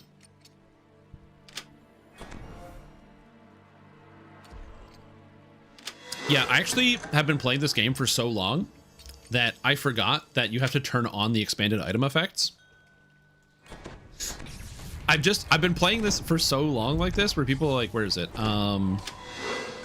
Yeah, show detailed descriptions and examination. That like, I forgot that that's like a thing that you can do to have it all expand. I'm just so used to knowing what the effects are and then mousing over them if I need to read it. Doing well. I'm pursuing my first home purchase for next year. Yo, nice, dude. That's exciting. Are you planning to stay in the big city? Or are you thinking about moving out into the country? Or are you gonna do the what they call the Murder Home Classic, where you go into an area where the it's like Strange. relatively expensive to be able to live there. So the way to reduce the prices of one of the houses is you go to one of the houses, you murder the occupants, and then because they died, it's like the murder house. So then somebody buys it on the cheap. So then you murder those occupants. So now it's like the super murder house. Like whoever buys it, it just all goes down. It's not good for them. So then it's wicked cheap, and then you buy it.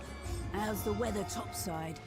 There are like some problems with that plan, Is having a hard time with some but kind it's a of classic. So contraption. listen, we're talking real estate, okay? We're talking real estate. We're talking about buying property. Popped open. You did it. Ashta Therash calls down the hallway. You should probably investigate. You know, just slightly different choices in the past 2 years financially. That's okay. Don't worry. You got a lot of years ahead of you. You're young, dude. You're young. With exasperation. Cursed contract. Question: I'm using the Dampier race. The vampire enhancements you think is good for melee tunes or kind of useless? I'm unsure. Curious on my thoughts. Okay. The bite is cool. The bite instant kill doesn't work. Someday, and that day may never come. The bite, the Ascendant bite will get patched, and it will actually kill people, but it don't currently be killing people. So keep that in mind. Outside of that, Threatening Countenance, which is the stun, is quite good and actually works extremely well. Given that Threatening Countenance and the Ascended Bite literally use the same formula, I do not know how their formula is different between the two. Couldn't tell you. But what I can tell you is that Threatening Countenance is quite good. Other than that, they're fine. I would say for the most part, the Bite, when I played it as a Dampier myself, was slightly underwhelming. At least for today. It was slightly underwhelming. It's fine, but as somebody who's playing a lot of Reaper, I was not overwhelmed. So yeah. Why do you think you are part of someone else's murder house plan? It's probably gonna happen to me too, yeah. Move unit buy instead of rent. Yeah, that's an option as well. How's the lag been? Non-existent. It's been non-existent lag for me today. I haven't had a single instance of lag. Was it working for a while? No, it's still not fixed. It is still currently 10 plus strength. Like, the effect functions. The DC is 10 plus strength. In fact, fun fact, the only lag that I experienced the entire time while playing the game was on the Lamania preview server. After a long flight through the forest of towers that comprises the Middle Memphis district. To your surprise, Von Sedura Warehouse is a drab and unremarkable structure. The entrance is unguarded. Stone Home, Chicago specific. Slip inside. What did you get it done? Stunned silence. Yeah, 100%. Well, yeah, but the thing is, if you just redo it yourself, like if you just take the house apart, right, and then rebuild it, all the stone with your fingers, it's way cheaper. Because you don't gotta pay a guy, you know. It's basically free at that point.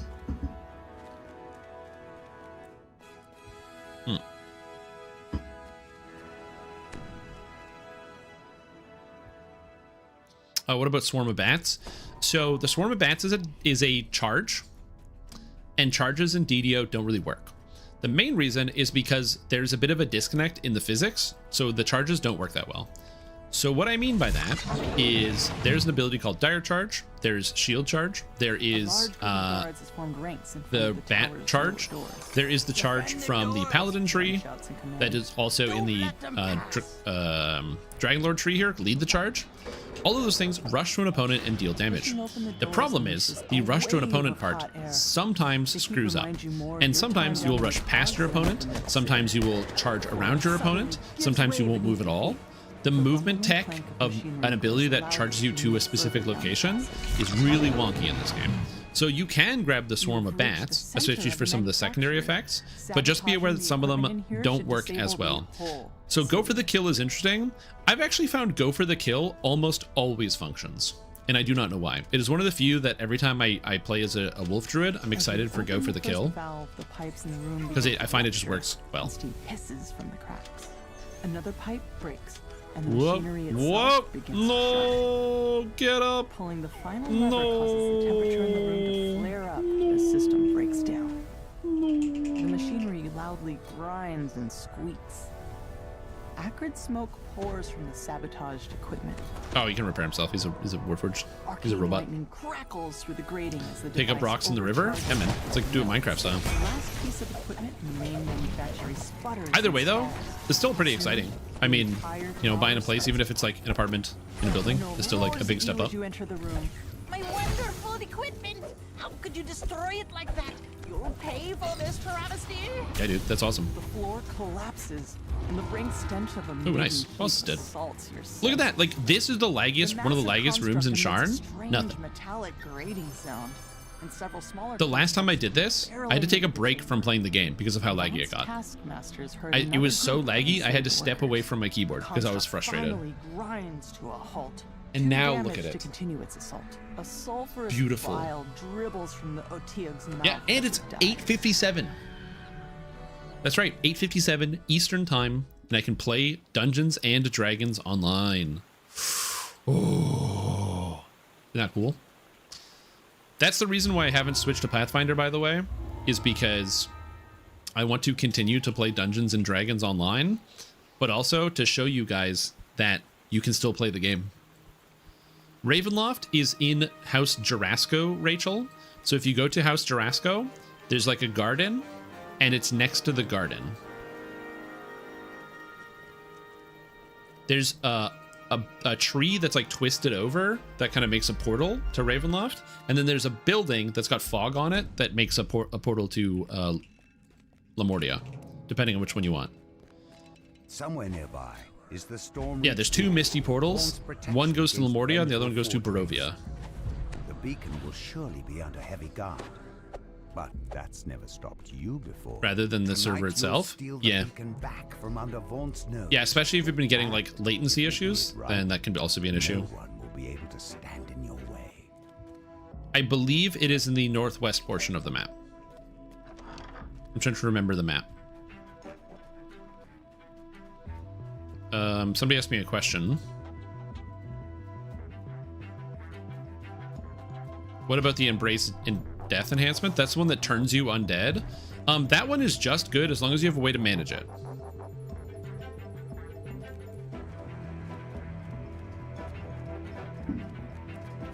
Congrats. Oh no! I was typing! Shit. Let's put me at the beginning. Oh my lord. Yeah, dude, I'm still playing Dungeons and Dragons and online, and no one can stop me. _R_S_E for my sub gift. Gwen, welcome back to the stream team. I hope you're doing well. Thank you so much for the resub. 24 months is a long time. 2 years. You've wasted 2 years watching my channel, and I'll drink to that. It's coffee, but, you know, same thing. Same diff. Thank you, thank you, thank you.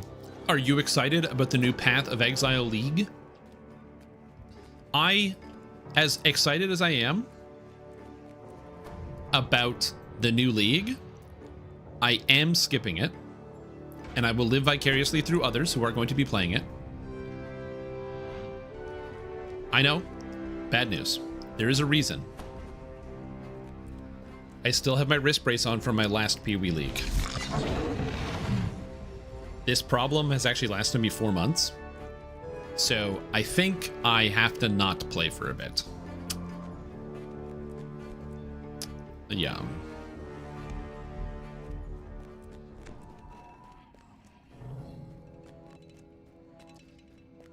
It's 100%. It's too addicting. I can't get started. The main issue is that if I could play with a controller, it would be okay, but inventory management is too much of a pain in the ass. For a while.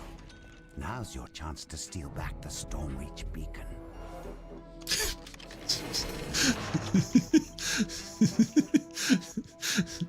There's a guy in my group who's like a returning player and hasn't played in a while. Whoever made the spiral tower should be fired. Oh, that's awesome.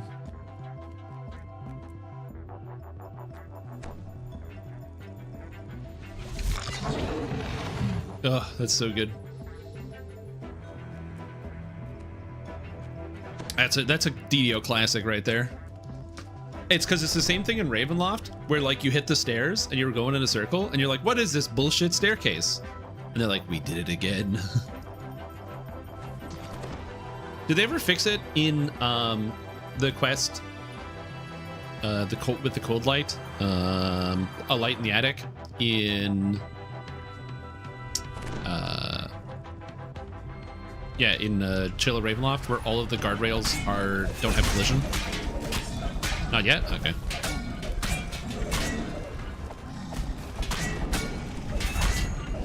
But the collision!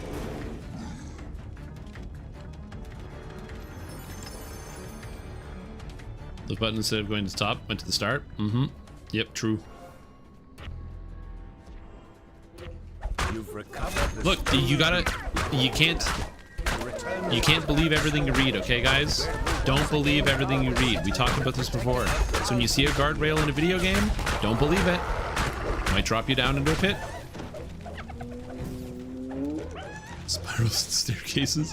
True. What's with all these dungeons? Oh, I got the unicorn. Yay, unicorn. As it heals everybody. Go, unicorn. Yay. Yay, unicorn. Yay. Yay, unicorn. Yay.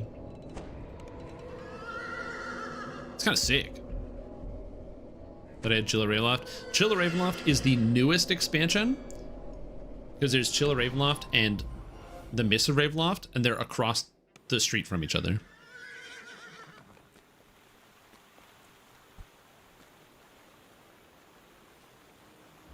And now we finish the cogs, starting with Scavenger Hunt. Is it a popular opinion that set augments suck and are annoying to grind, or am I a minority here? So set augments do suck from the perspective of having to grind them, but they are actually wildly popular among endgame raiders, because they give reasons to grind raids you don't normally grind.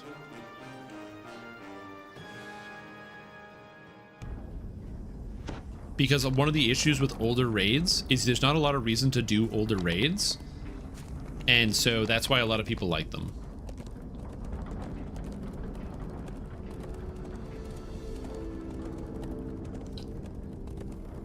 Oh, those ones? Oh yeah, dude, that shit's tradable. So that's the best, one of the best parts about modern DDO is because all the augments are fully tradable. Making friends is awesome because now you can trade all your augments. So if you're like in a guild, you can just be like, hey, does anybody have one of these? And then they'll be like, oh yeah, maybe. And they'll be like, do you have one of these? And you're like, yeah. And you just give the old, do the old tradey. Like, Mr. Liff, you know that experience where you're looking for a specific magic card to finish your magic deck and you don't have it, so you go to like a card shop and you find some other people who are also at the card shop and you're like, hey, I'm looking to make a trade. Does anybody have X card? I need an extra Corey steel cutter for my deck.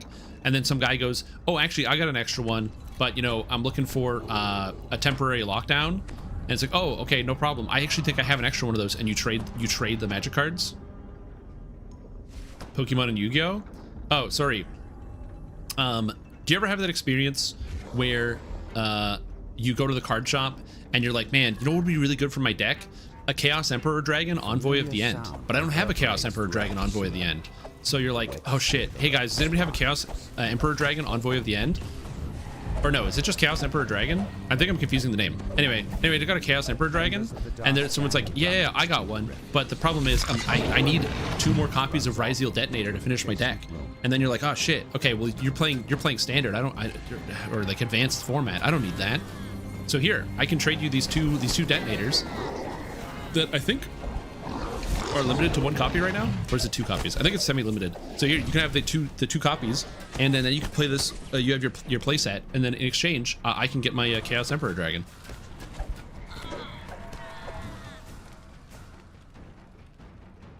A fraud and opportunity on the ban list. Yeah, I got set to 2. You've slain the Dask thugs, but found no sign. Which doesn't really matter that much anyway. Follow the goblin that ran off. Find out how many rage power degrees I'm on. Yep. Collapses beneath the Dask thief, and he falls. So yeah, into the people, depths that's one of the things of about the current trading. So trading in DDO sucks ass because there's no good way to trade with players you don't know. But trading with players you do know is amazing. blood-curdling shriek from beyond the door. Because trading with players you do know is fantastic. If you have friends who are in a guild, if you run a whole expansion 2 or 3 times together, you're effectively going to grab at least 1 copy of every single augment. And people play different builds all the time. So you're always going to be running into people with different copies of augments. Arcane assistant to the gnome scavenger. The magma must flow. So right, yep, true. You're a pro Magic player? I'm not a pro Magic player. My Magic tenure stopped when I hit Diamond with 4-color dragons in the standard format during the summer on Magic Arena, and I have not gone back.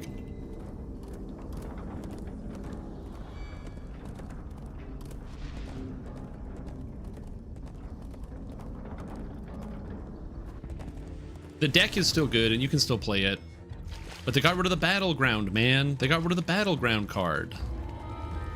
Now what am I supposed to do? How do I make treasure tokens? It's impossible. I also didn't realize that Magic does like their full rotation like in the middle of the year, which was very confusing to me. Magma Reaver stands among So I was like, oh yeah, right. Middle of the year. When it spots you, it bellows in rage and attacks. The Magma Also, Reaver I don't know that much Yu-Gi-Oh! I know enough Yu-Gi-Oh! To know that I never ever want to play it. The thing about Yu-Gi-Oh! As a card game, and this is pretty much the selling point, is that when you make a deck of Magic cards, there is some variance in how your games go, because what you draw is going to be different every time, whether you draw more or less lands or what specific cards you happen to get. In the game of Yu-Gi-Oh!, which is what makes it very different, is that you always have access to every card in your entire deck. And it becomes a bigger challenge of using your cards at the right time, so knowing what your opponents are going to do, so you can hit the choke point in their combo to interrupt them,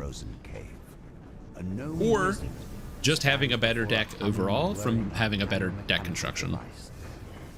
The jets of air released by the contraption are cold enough to freeze even Like 80% of Yu-Gi-Oh! Games are won or lost based on the deck construction. How have you made it past? Not just my apprentice, but those Boromoth. There's actually a current problem in current modern Yu-Gi-Oh! Where the going first win rate is 80% Seems that I, Jabbers of the last 2 big tournaments. With you myself. Have at thee. You haven't seen the last Because as of it turns me. out, if you go first, teleports away. The wizard will turn tail and run, but the whirring device and you win continues 80% of the to time, freeze. well, you go first. You don't go first 80% of the time, so Halting the flow not that good. of frosty air. You can feel warmth seeping back into the Oh, did I say dragons? I meant 4-color dinosaurs. that things are returning to normal. I played 4-color dinosaurs, which is basically pitch everything into the graveyard, rip it back out with reanimate or Rakdos joins up, slam the Ghalta on the table, summon all dinosaurs from hand, hit them with the Gishath, start. Oh yeah, they also got rid of what's the other one? Itali. They got rid of Itali rotated as well. So you got no Itali, so then it's like, okay, well, what am I supposed to do? You know, where's my consistency? Because you need the Itali for the to be able to play cards from your opponent's deck. You made first, your last, true. Yeah, so I was looking at the Universes Beyond stuff in Magic because I am somebody who is, I would describe myself as a big casual. So I don't have Magic cards. I only play on Arena, and also when it comes to the Universes Beyond stuff, I don't have much of an opinion. But I've been listening to a lot of the opinions of some of the other more prominent people in the space, and I think my opinion on the Universes Beyond stuff is that it's really stupid that they made a Spider-Man set, but they don't have the license to use the Spider-Man cards on their online client. So if you play in person with physical cards, you have Spider-Man cards. But if you play on Arena, you have to remember an entirely different set of cards with an entirely different art. So, which is like, what a problem to have. I don't even know how they managed to bungle that one. But the other issue is, even though there are a lot of problems with some of the Universes Beyond sets in terms of like the fact that it's not Magic, which a lot of people dislike.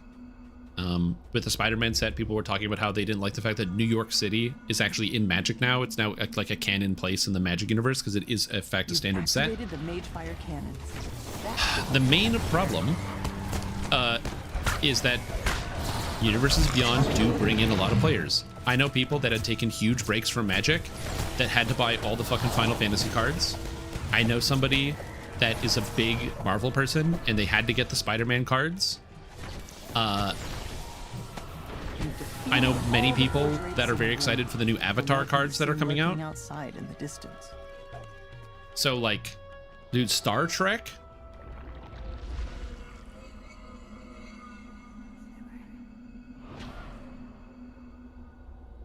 So like, again, I'm not saying it's good, but I do know people that are not normally interested in Magic who want to do that. Who want to buy the cards.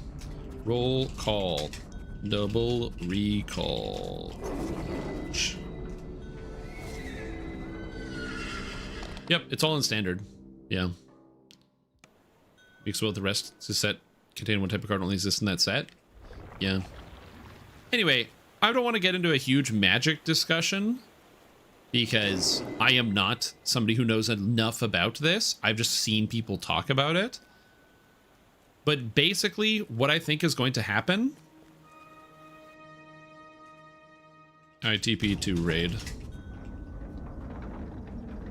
But there's going to be all the people that are making their cards or like buying the cards, but eventually it's going to, like, people are going to be overloaded. Like, eventually people are going to become overloaded and they're going to get sick of it.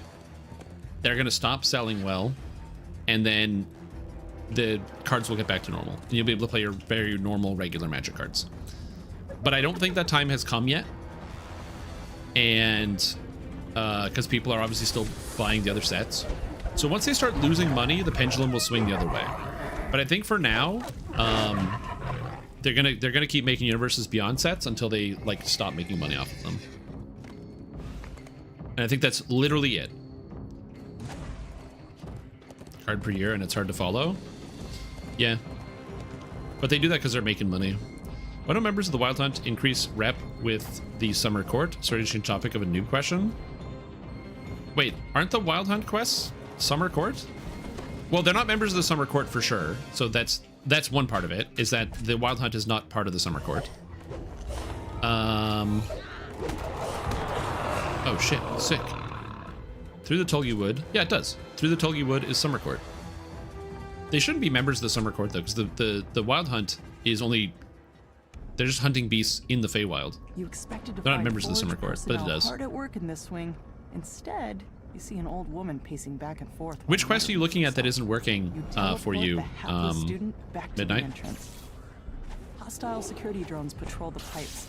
It looks like the lost students have triggered the wing's alarm system. Cards in this economy? I don't know, dude. Fall down a chute and tumble out. You have to understand, I don't play any physical card games because physical card games are really expensive, and I pretty much never have.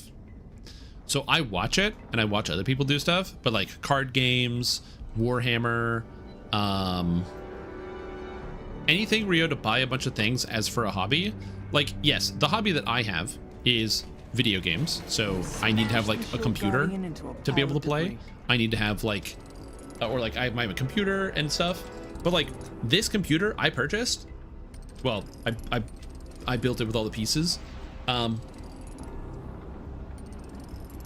told, is probably less than somebody spends on Magic in a year if they're like trying to keep up as like a modern player. And I'm going to keep this PC for a long time. And if anything happens, I can move. The barrier vanishes. Quickly, Chance says. Oh, is it just not updating in the patron thing? Like, are you noticing it's just not updated here? Weird fact, the quests update one quest late. So if you complete a quest and check your rep, the last quest you did doesn't update visually here, but if you talk to the NPC, the Summer Court NPC, it should update. So for example, if that was the one you needed, you can talk to the NPC and it'll do it. Yeah. That bug has been in the game for fucking ever. I don't know why it's like that.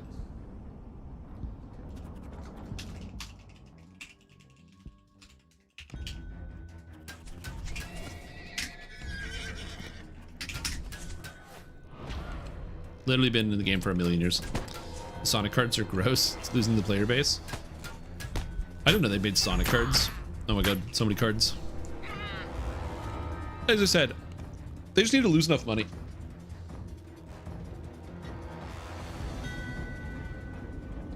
I think for a beginner not so basics video.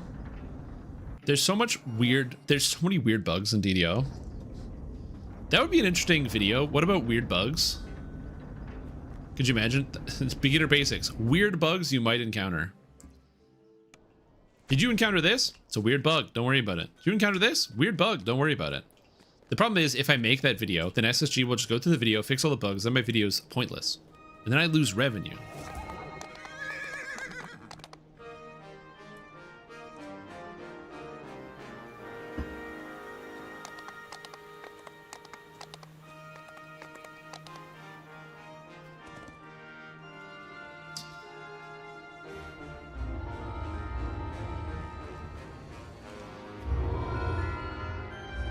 Two video combo. Oh, then we have the follow-up video where it's like they actually fixed all the bugs. Oh yeah, and then I got to hit the YouTuber face of like, they fixed all the bugs? Yeah. I gotcha.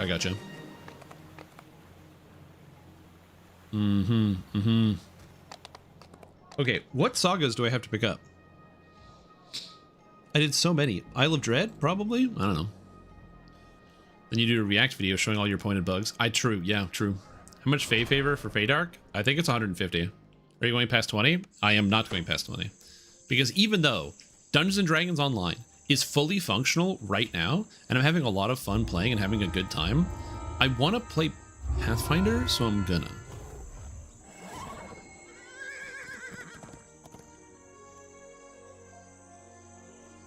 So that's it. But I'm going to take some time to futz about and sort out my characters.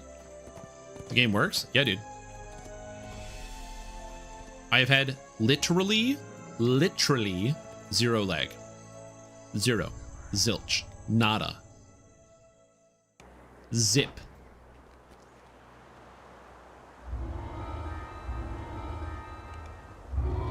I know. I'm as shocked as all of you guys. It is actually mind-boggling to say DDO just works, but we got to get Todd Howard in here. That guy knows what he's talking about. Like, it just works. Video and tell people vid 1 got bugged by SSG ruined my video.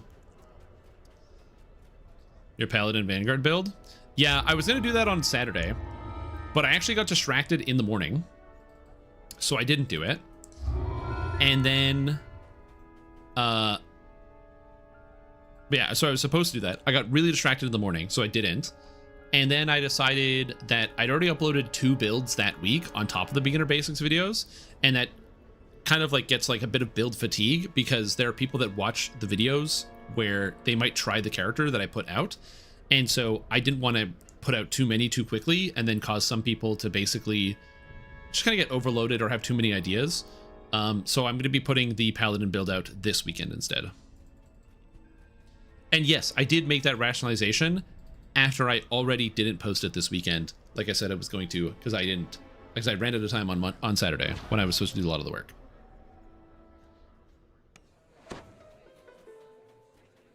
Yep.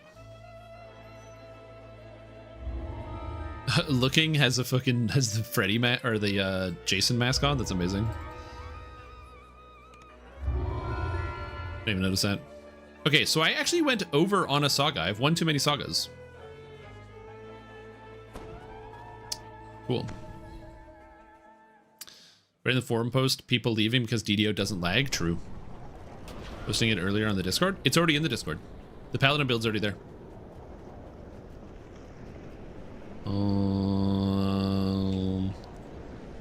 What's your name on Discord? Is it also Rachel?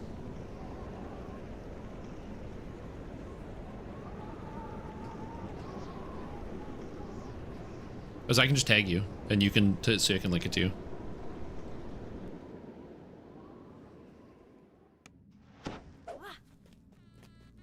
Yeah, I can tag you right now. It's under Paladin. I didn't post the video yet, but the build is there. You can just download it and go through it and examine. Oh, Rafa. Oh, that makes way more sense. I think I put that together at some point, but not fast enough, obviously. But yeah, the build, I posted that build a while ago.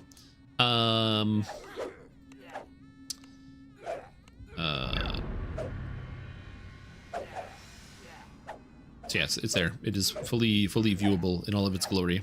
Again, the only downside is that you need the program to be able to look at it. But like, the builder program's good. And you just download the file, open it with the builder, and bada bing, bada boom. You said Mario's. Tactical Master. Through all your accomplishments, you have transcended the title of hero. There are a talented few who could teach you. Yeah. When I have my builds done, I will upload them and share them when I can. But when it comes to the videos and stuff, like, that stuff just takes time.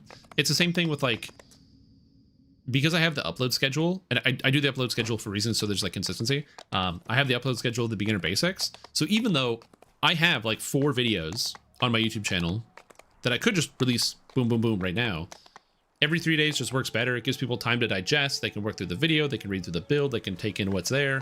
And it just gives time for these things to happen. Which to me is an important element of this. Okay. We've got this. We got this. I have 8 points remaining. Now, what do we take with 8 points, huh? I could do anything. I got the Season's Herald. We got the Beguile for the slow. I don't need extra cash levels. I don't need Fire Savant. I can pick up 4 Charisma out of Fidark Illusionist. I could actually use Ravager. Because a Ravager 1-pointer is +6 to hit and damage. It's pretty good. I could pick up extra power attack, +3 damage. It's not bad. 3 damage, 3 points.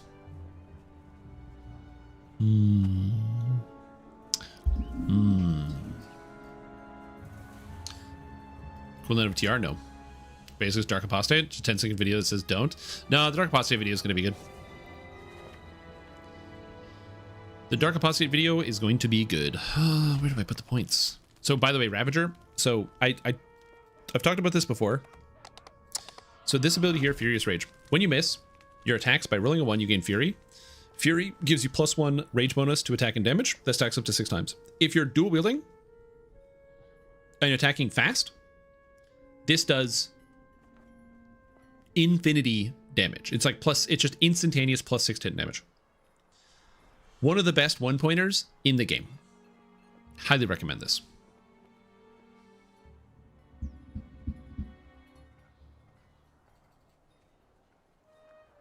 But what do we do? I have 7 points. I could get Pain Touch for 5 melee power, which is quite good. So I could do like this, and then 2 points remaining. Just slam like Charisma.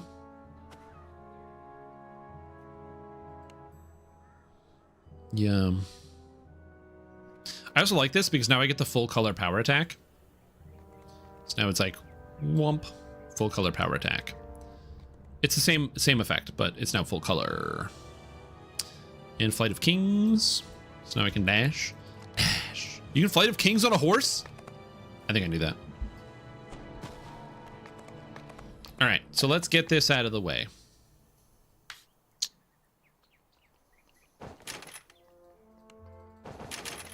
Now what do we do with the rest of the Epic Destinies? That's good. I can do anything I want.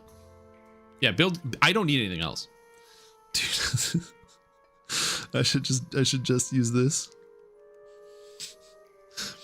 Just use Quick Cutter and nothing else.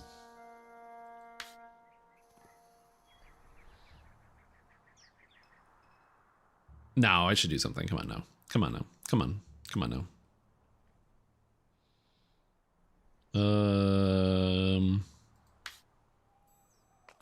Primal Avatar is kind of cool. I don't get any spell power, but I could use the spell. Shardstorm. But then Shardstorm covers my character with like bark and I don't like it.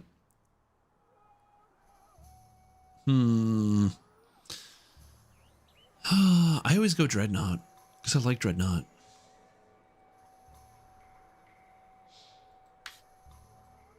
Fatesinger could be cool.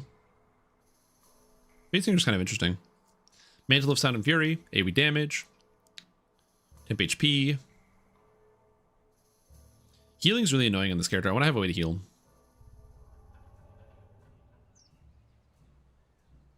Only when you roll a 1? Dude, I attack like almost 4 times a second. It's literally 100% uptime. Watch how, you know what? I'm going to show you. I'm going to show you how fast I get to 100%. Fun fact, this ability where you get stats when you roll a 1 was actually the basis for, in my pen and paper game that I'm currently playing, one of my players plays a barbarian type character that gains stats when they miss. They literally gain fury as a stat whenever they miss.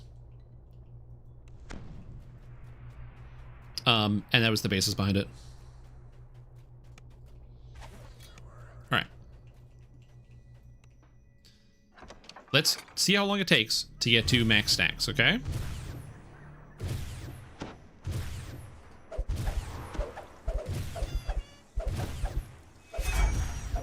I'm not rolling a lot of ones. 1.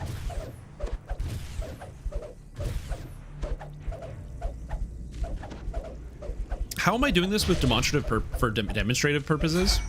And I'm literally not rolling a 1. I've never had a streak like this in my entire life. Literally never. Never in my life.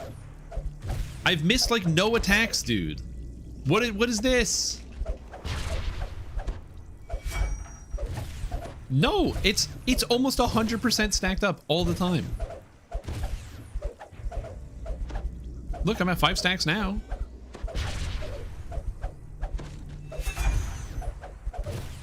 Also, yeah, it tears down as well.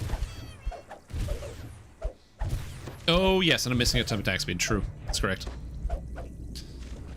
But yeah. Anyway, point is, you get it's +6 to hit and to damage. It's not just to damage. So it's +1 to attack and damage. So effectively now I'm going to have like permanently capped out stats for the most part. Like, you're right. It's like conditional, but I mean, like, I'm maintaining the +5 right now.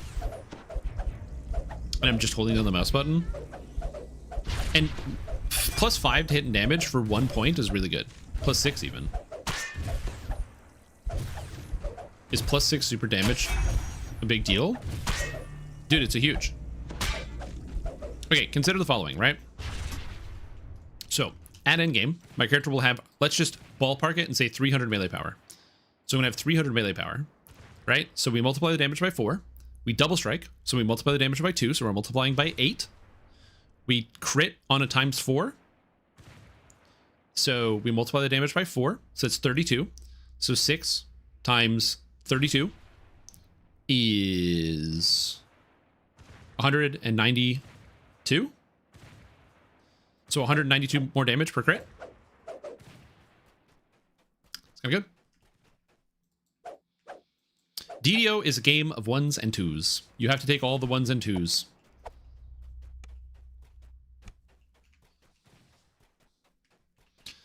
But that's the thing to think about it, right? That's 12 strength worth of damage.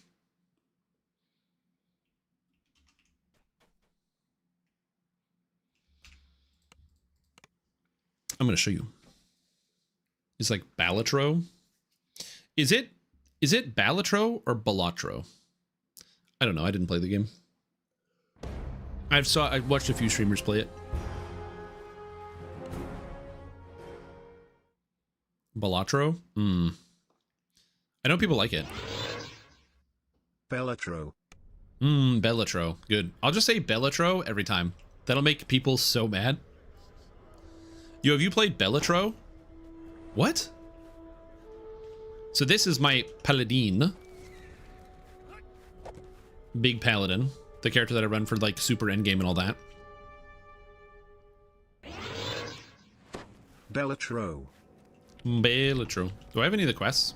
Yeah, I do. Good.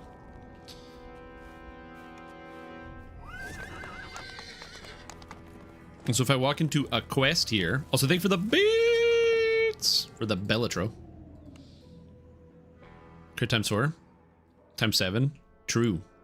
So if I walk into the quest, right? So I'm plus 181 to hit, 135 to damage. We hit the Bless. The Bless gives the extra, it's a morale bonus, so it doesn't stack with Greater Heroism, but it brings me up to 185. Okay. We hit the Prayer. Now up to 191. We hit the Primal Scream to 193. We hit the Trance for 209. Plus 161. And the reason I can do that is because I have so much charisma from scraping all the 1s and 2s, from grabbing 1-1 and all this, for putting my points together as good as I can. My sentient filigrees are almost exclusively like main stats, like charisma and other things, scraping it all together. And this hit chance is good enough so that when I get to an enemy, I can slam them with the Sunder. And unfortunately, my Sunder DCs suck because Sunder is hard to scale, even as a pure strength character. My Sunder bonus is 48. And that's still barely enough because it's just 10 plus strength plus Sunder. So it's really hard to get high enough to do anything. But even though I don't always Sunder the targets directly, I'm still able to use Divine Crusader Sunder, Sunder Evil, which always reduces armor class by 10% and fortification by 25%. And then on top of that, I have improved destruction. So I reduce enemy armor class by 1% every time I crit them. That applies with both my weapon and my shield as well. And then lastly, we have Ignition, which grants me Warp Souls. So every time I hit an enemy, I reduce their armor class by 1 for a total of minus 10. So minus 10 flat armor class and minus 30% total armor class. And I can do this really well because my first hit can be the Sunder, which will hit the target because my hit bonus is 209. It's actually higher in combat because I gain other stats. But this means, thanks to the 1s and 2s, I reduce enemy armor class so that everybody can hit all the monsters. 1s and 2s, man. 1s and 2s. Don't give up on the 1s and 2s. 1s and 2s. 1s and 2s. I did give up on this, which makes me very sad. I hate that I don't have Spear of Light right now because that's plus 3 to hit and damage, and I really like it. And there's a part of me that wants to drop the Divine Sundering, but I haven't yet. It's tough. I could also drop Shield of Light, but then I have to figure out how to get Magic Missile immunity. And like, that's annoying. But I really want Spear of Light. Is that the mark from Horizon Walker? Yeah, I do.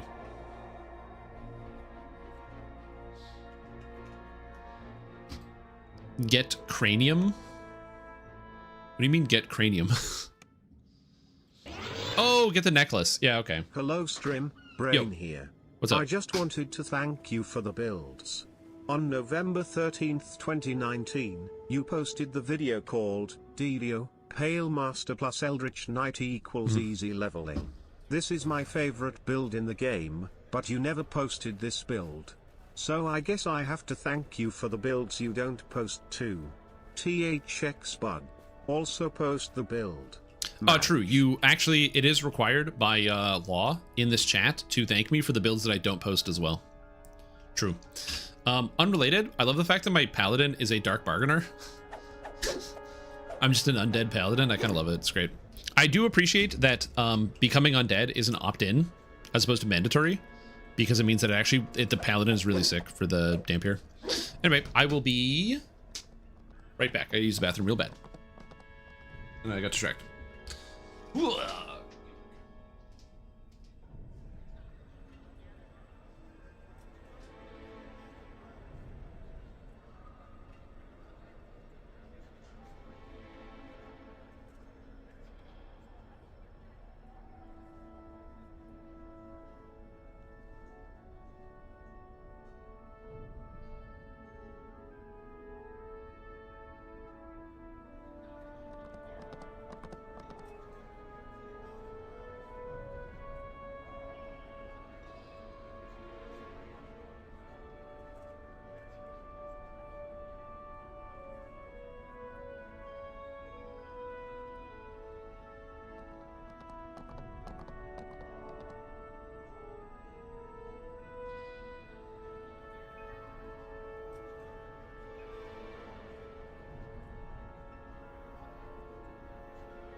even though DDO is the best game and it's working and it's perfect and everything's perfect about it and there's no problems with DDO and it's perfect. Oh, hold on. Hi. Okay. I'm not gonna play Path of Exile, okay? But there is a new Path of Exile quality of life teaser video, so I have to watch it. Okay. I gotta watch this. Where's the cinema mode? Thank you. Hi, I'm Mark Roberts, game director on Path of Exile. There's a few smaller quality of life changes in 327. Okay. Not big enough for their own video, but exciting nonetheless. Okay. Yep. Let's rapid fire through them. Alteration crafting is now more streamlined. When using Orbs of Alteration, you can now hold Alt, or the gamepad equivalent, to swap to using an Orb of Augmentation if... Oh my god, you can hot swap to Orbs of Augmentation now? Okay, that's crazy. One is available. That's crazy. When opening Blight chests, you will now open all other Blight chests nearby. My wrist! That's how I hurt myself, is looting Blight chests. Oh my god. Rogue's disenchanting services can now be accessed from towns and hideouts. That's so good. Keep going. Kerak missions now have a handy icon to show at a glance what kind of mission they are. That's fine. I moused over them anyway, but that's good. Vile orbs can now be used on monsters encased in essences, to the same effect that Remnants of Corruption have. Remnants of Corruption will no longer be obtainable, but any existing ones will still function as before. It's just Vol orbs now? Okay. It used to be so annoying to get Remnants of Corruption because I always found I never had enough and I hated buying them because it's stupid. Now it's just Vol orbs? Oh my god, Vol orb economy is going to go crazy. Okay. You'll also no longer need to purchase bestiary orbs, and you can itemize beasts for free from your bestiary. Just...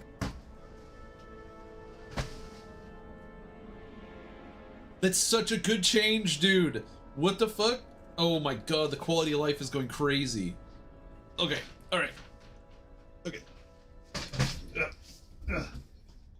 Okay, I'm good. I fell out of my chair, basically. But I watched a video where Slippery Jim8, who is I want to call him a crazy person. Yeah, that's fair. He did a video where he farmed out a bunch of beasts and then sold them. And basically, you're selling beasts at a 5 chaos margin every time. But it takes like hours to bulk all the beasts up.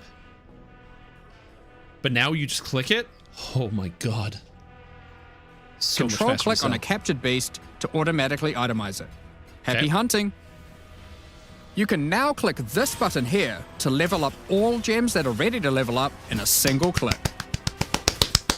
Oh, Keep that's such an a good eye on the change. upcoming news. Oh my god, that's so exciting. Oh, sorry, that was a good change. Oh my god. Oh my god, that's so exciting. That's so exciting. You guys might not care about PoE. I can't play because of my wrist.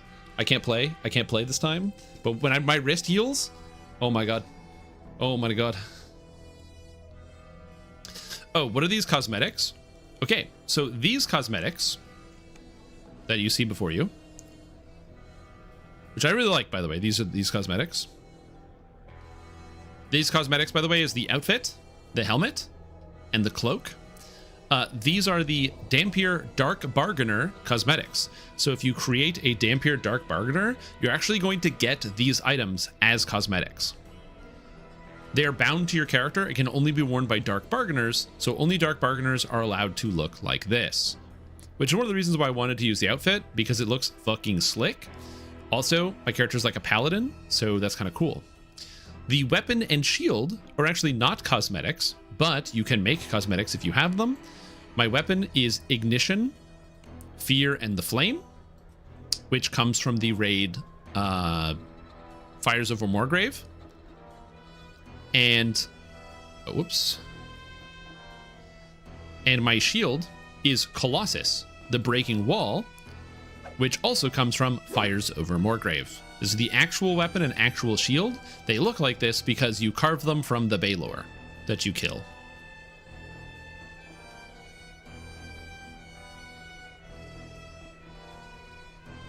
But yes, I am a Vanguard Paladin, so I'm all about slapping people. I hit with the shield. Whoosh. As mentioned before, weird DDO bug. But you get an ability as a Paladin. As a Divine Crusader. Bring down Wrath. Your shield is now considered a favorite weapon for the purposes of the Divine Crusader Epic Destiny Mantle and may now double strike as if for an offhand weapon. Fun fact, that's only this. So if I do this or use any of my shield skills, then it counts. This can't double strike.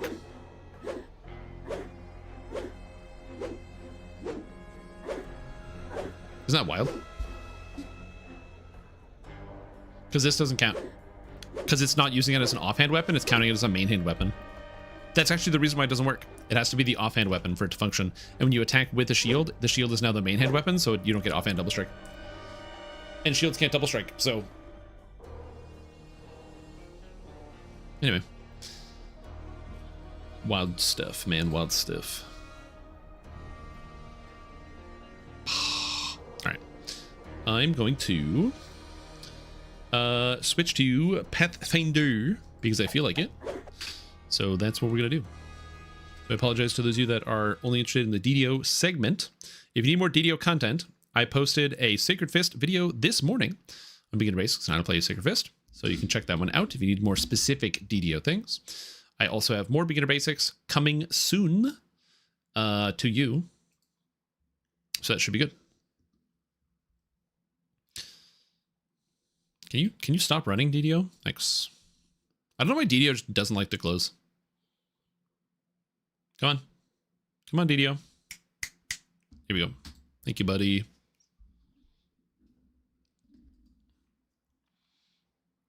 But yeah, I will say this. Pretty much every single iconic race has a sick outfit. Hit the like, left a comment. Thank you, dude. I don't want to boot it up. Have you played, since they added the extra challenge modes, Doc Jekyll? This was earlier this year. They added a patch where they added several different specific challenges. So you start or you have conditions during the run. So for example, one of them is called Super Mario mode. And in Super Mario mode, if you, when you play, you start with the thing where if you jump on enemies, you deal damage to them. But all your weapon stats start at -10. So you pretty much have to jump on enemies to kill them for the first foreseeable chunk of the game. Or there's also one for each of the characters. And a bunch of challenges that are good. Some of them are really complicated. There is one that I haven't done because it is hard. It is very, very hard. The one I haven't done is you have to beat the whole game with no augments and no cores. Straight up, straight nothing. I'm gone. Which doesn't sound too bad until you get to the end, and I lost in the final boss fight. Not in the final boss fight, against what was her name? Alex. Because it's just like an 11-minute fight. And you have no health and nothing. So you're just praying to get through. I'll try it again at some point, but I haven't. Okay, so mild update to give you guys some details about what's going on. For those that tuned into the last time we were doing this on stream, so I'm just editing some of my volume levels. Okay, so I cleared the rest of Dresden just because almost every fight in these areas is just like guys. So I pretty much cleared the rest out of Dresden on the outside. And I saved in front of one of the big boss fights, so that way I could showcase that on stream. But while I was doing that, I found a hilarious bug that I'm going to showcase for you right now. So this is my Kineticist. This is Lan. And Kineticists get an ability. Just going to show this off. It's a weird bug. I don't know how to fix it, but it's a thing. They get an ability called Elemental Overflow. So as a Kineticist, as you burn, you gain attack and damage rolls based on the amount of burn. So for example, if I have 3 burn, then I have +3 to hit, and I do double that as damage, so +6 to damage. However, starting at 6th level, whenever she has at least 3 points of burn, the kineticist gains a +2 size bonus to 2 physical ability scores of her choice. However, because I'm playing as a psychokineticist, instead of getting elemental overflow, which gives me this bonus, I don't know if it's where it is actually, but instead of giving me a physical, oh yeah, mind, is it mind burn? Mind burn? No. Anyway, instead of getting a physical bonus to my physical ability scores, I get a mental bonus to my mental ability scores, which is cool. But all I need is 3 burn, and it activates, right? So here I am, Lan, and this is the ability, Mental Overflow, +2 to Wisdom and Charisma. I can't activate it because I need 3 burn. Well, check this shit out. I can up my burn by spending some to get Flesh of Stone to increase my damage reduction. So watch this. 1, 2, 3. But I still can't activate it. And it's because there's a bug.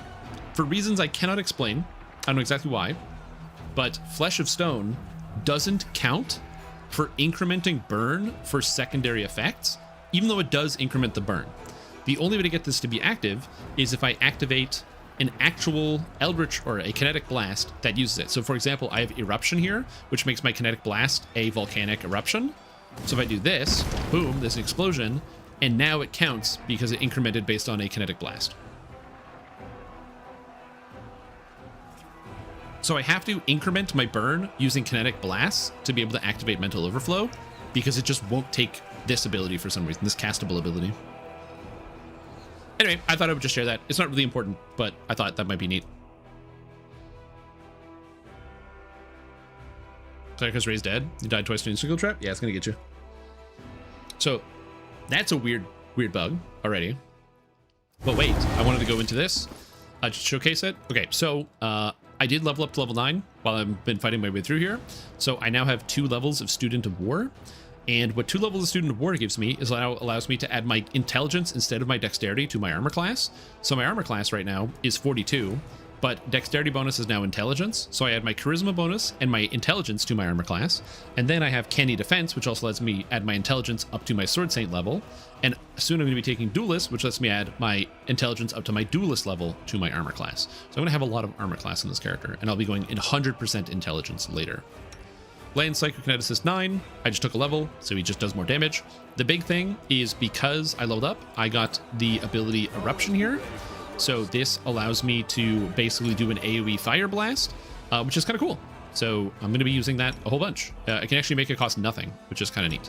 I also now have Maximize, so I can now burn to maximize my abilities, and I can actually kind of blast people. And if I'm okay doing this from outside of combat, I can actually turn on Power High, turn on all of my abilities, and then do some insane Ultra Blast with like Magma Blast as my opener to combat, which is kind of cool. Sela, leveled up, got more Shield Bearer. I have nothing to add. I have nothing interesting that happened. I don't think I even took anything interesting, because that's just kind of the nature of leveling up sometimes. I got Greater Weapon Focus, Longsword, and Toppling Bash. So now I trip enemies with my Shield Bash, which can work sometimes. Nenyo leveled up, doesn't matter. Took Skill Focus Arcana, did this so I could take Lore Master in the future, so which I'll need to do. Ember got Many Shot, which is really, really nice, because Many Shot's really powerful, and is still a Bard. And then Dirin also got Skill Focus World, so that way I can take Lore Master as well. One of the benefits of Lore Master is Lore Master lets you take a feat and ignoring all the prerequisites for it. Which means, since I'm going to use this character as a Ray caster, I can take Improved Critical Ray as a Lore Master without actually having to meet the requirements for that, which is very convenient. So we're going to get that as we get higher level.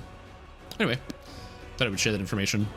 Did I buff my characters? Yeah, my characters are all buffed, so we're all good. Anyway, big boss fight here that I have to do. Oh, but Sela needs to get on top of my... Where's my mount? Mount button. Oh, no, never mind. I don't mount. Oh, yeah, also I have Bismuth. Bismuth is a Triceratops, and I got it from exploring a house. I got a little Triceratops figurine, and Bismuth is good for 2 reasons. One, if you have a character who is small, they can mount Bismuth. So for example, Ember is not currently small, but if I cast Reduce Person on her, then she can actually mount Bismuth. And the benefit there is it means I can move and attack in the same turn, because if you move, you can't make attack as a full round action. But if you're mounting something, the pet can move for you, which is very convenient. So I could do that. But also, because Bismuth is a creature, it has a strength value. And because it has a strength value, it actually affects my carry capacity. So I can carry more shit, which is nice. Do I have reduced person? Actually, don't know if I do. I have one reduced person. I need another one. Should probably have another one. So I can cast on Ember. Do you get reduced person? No. You don't get reduced person. Oh, you get reduced person. Oh, nice. Okay, good. So what I can do is I can cast reduced person here on Ember. Eventually. And then Ember can now mount the dinosaur, because you have to be one size smaller and the dinosaur is a medium. The one downside to reduce person is it does reduce the damage of my attack. I went from a D6 down to a D4, but almost all the damage on bows is just added later. So D6 to D4 doesn't matter. It does. Yeah, it does. But I'm going from 1 to 6 now down to 1 to 4 damage, but most of the damage that I'm going to be dealing comes from stuff like added damage on the shot. It's a +3 bow. Like the +3 is already bigger than like the D4, right? So a D4 is 2.5 damage. This is +3, so it's more damage than that. And then deadly aim, things like that. Anyway. Go here. Now this is the scary part, because it's the Baylor fight, where this guy complains to his boss, then his boss kills him. So now I can intimidate these guys and say, hey, demons, think about it. Who are you more afraid of, him or me? And the answer is they're more afraid of me. So they run away. And now it's me versus Baylor. Yeah, it's -1 damage, but I gain +1 to hit, and I can now move and attack in the same turn. The only downside is that Bismuth has no health, and if I miss, I'll be in big trouble. All right, so first round, I can't see. First round, I can do stuff. Oh, did I not cast haste before I started this fight?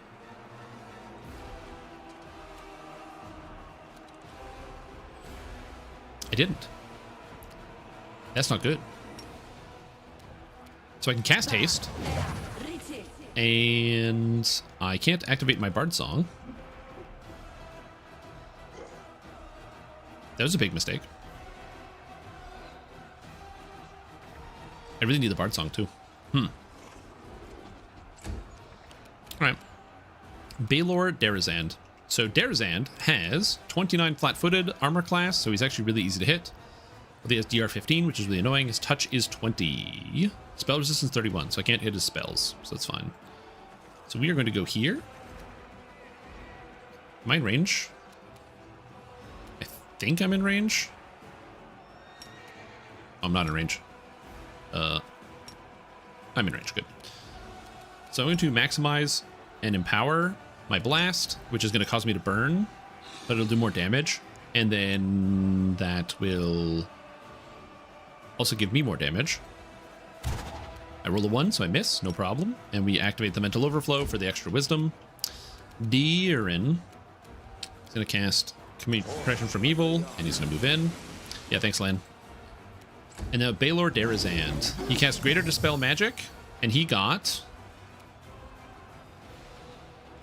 Resist Electricity from Ember and Haste from Bismuth. Wow, he dispelled my haste. What an asshole. Okay, dude. Sure. What's his armor class? 36? Whatever.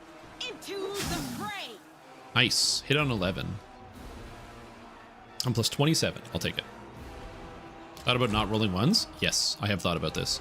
And now I've got Go-Gurt. I already ate some Go-Gurt today, so if you're wondering, like, oh, where's the Go-Gurt trim? I already did eat Go-Gurt. That was the wrong ability, but sure. I definitely hit the right button there. And Nenyo is going to move in.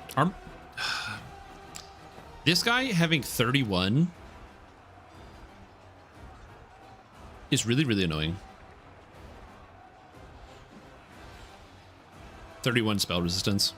Because even if I could hit him, I don't think I can bypass 31 right now. It's a little high. And his will save is 25. So like I've got illusory phantasmal web, which is 27, but it's still not high enough. He's immune to prone. I don't think I can really do anything. So I'm gonna rehaste the bismuth. Rehaste. Because that got dispelled. I should be able to kill him, but yeah, we'll see. Although in hindsight, it has occurred to me, I'm gonna go here. This might seem stupid. I don't want to be with all my other guys. Oh, can I still attack? Surrender or else. Oh, nice. Crit. I rolled a 20. Cool. All right. So now I don't need this anymore. I have increased hit chance. And this guy has fire resistance and DR. So I think I can still hit him with a maximized blast. And by I can hit him, I mean a roll of 1, 2 turns in a row. Let's go, Lan. What's the new R10 tech? Fucking hell, man. Amazing.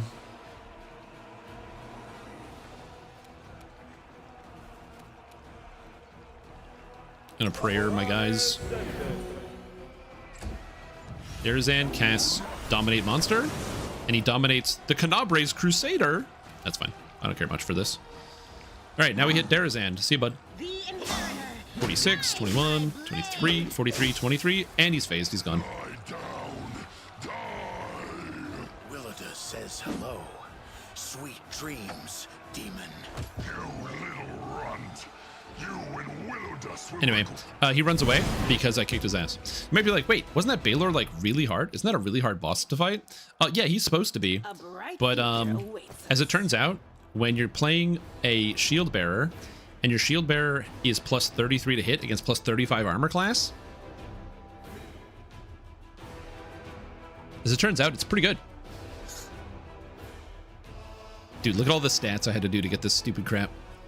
Weapon focus, greater weapon focus. We got the haste, we got flanking, outflank, inspire courage, good hope, +5 enhancement, divine favor. Oh my god. Too much work, too much work.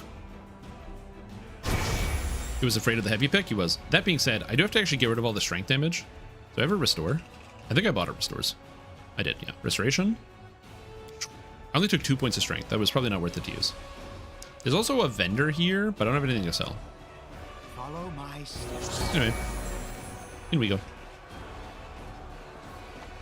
Longsword and scimitar work. Oh, I have a mod that just makes it so that weapon focus just works for every weapon type in the whole game. I do that for 2 reasons.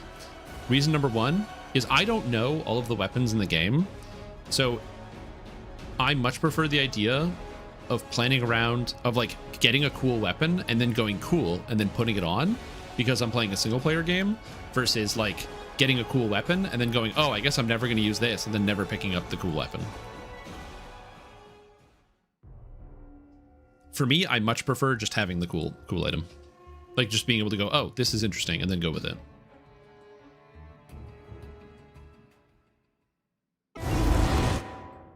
Wait. And where do we go? Oh, trap. The mongrel did it. Oh, what? I gotta skip all these cutscenes, man. I'm trying to make sure people don't get too giga spoiled for watching this. Also, Ember gets to go first, so who goes first here? We got this guy, we got this guy. I want to be able to activate my Bard Song as like a bonus action, but I can't. Anyway, I'm just gonna kill Cultist Archer first. Too late for apologies. Oh my god, I didn't expect to actually kill Cultist Archer first. Also, if you're wondering why I'm sneak attacking, it's because I cast a spell called Sense Vitals, which adds sneak attack damage onto all your attacks, and it's very good. My plan is to go into, or in terms of epic path, my plan is to go, oh, critical hit, let's go. Trickster to start, and then move into legend. I think that'd be kind of cool. I've only beaten the game one time, so I think that's what we're gonna do with that one. Oh, land. What do we want to do? Kill this guy? Let's kill this guy, land. Yeah, because it does max damage, right? So I just hit him for max. It's not bad. I'll take 52. Whack. And I don't have to do anything to this guy. Wait, what is the saves? 8 and 7. Phantasmal Killer? Woo. He rolled a 20! No! I mean, he only needed to roll a 17, but still. Big sad, man. Big sad. You hate to see it. It's okay. I guess sometimes it's okay for the enemies to roll 20s against Phantasmal Killer. I guess. Thanks, Lan. You're so awesome. You're so awesome, Lan.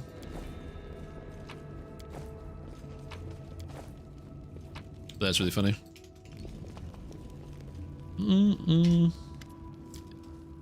Anyway.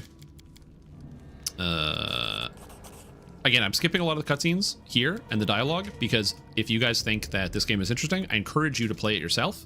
Some elements that I think are really funny, I will absolutely, showcase, or if there's something that goes on, or if it's something I haven't seen, we're going to be watching it. Like, for example, I haven't played the Trickster, so we're going to be looking through all the Trickster cutscenes. But other than that, Mithril Combat grants wielder +1 dodge bonus to AC. This is better than my heavy pick by a lot. Like, by a lot. Truest ending? The one that can travel to the past. You know which one I'm talking about? Nope. Something. Nice. Hog. Thanks, Lan. You're so awesome, Lan. Okay, we have Babaus here. I'm gonna blast him. Where's my haste? My haste is 10 seconds left. And I have an extend rod. We're gonna do an extended haste.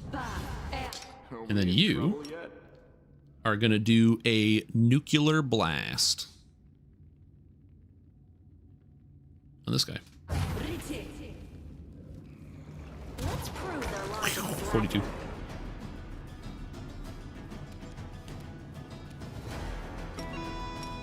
But no, I do not know.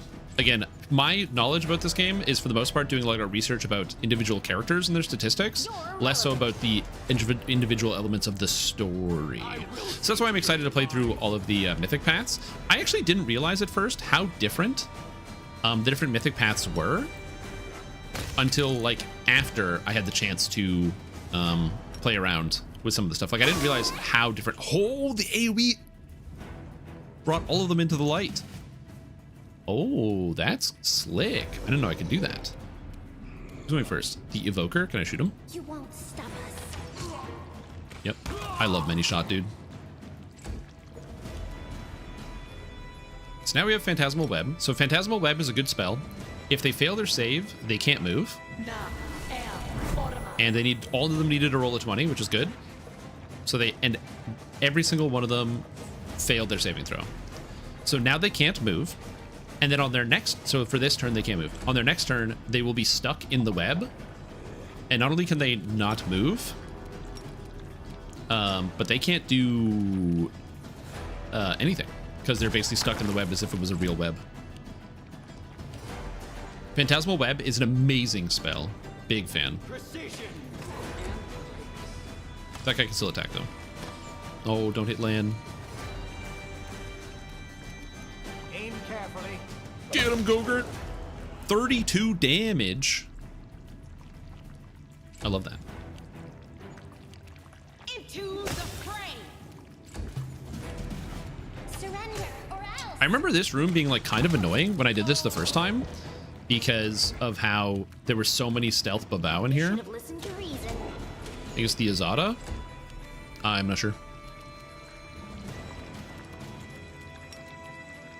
Oh, I can use my AoE attack, Eruption.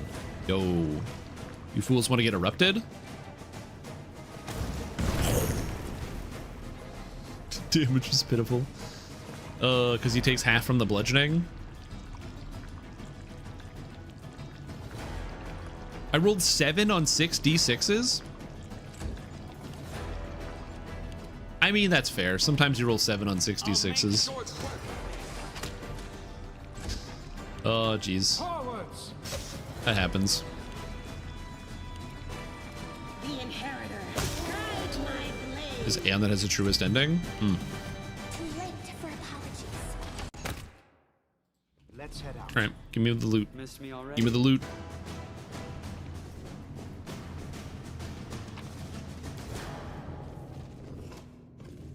Yeah, we'll see. Again, for now, I am more concerned about getting the chance to play through the game multiple times. I need a reason to play like an Aeon type character. I'd want it to fit like the theme. You're so awesome, Lan. So I currently enjoy the character that I'm playing, because especially with the Trickster, because I don't really know what I'm doing. It's just kind of, I'm just kind of going. You know, we're making stuff happen. Ready to move out? I want to pick up all this stuff. There's nothing in here. Also, if you wonder why I'm pausing the game all the time, it's because the buffs count down in real time. And I want to be able to preserve them as long as I can. Because I don't like resting all the time. I'll hit you. I guess it's not too bad. Oh my god. This poor Minotaur.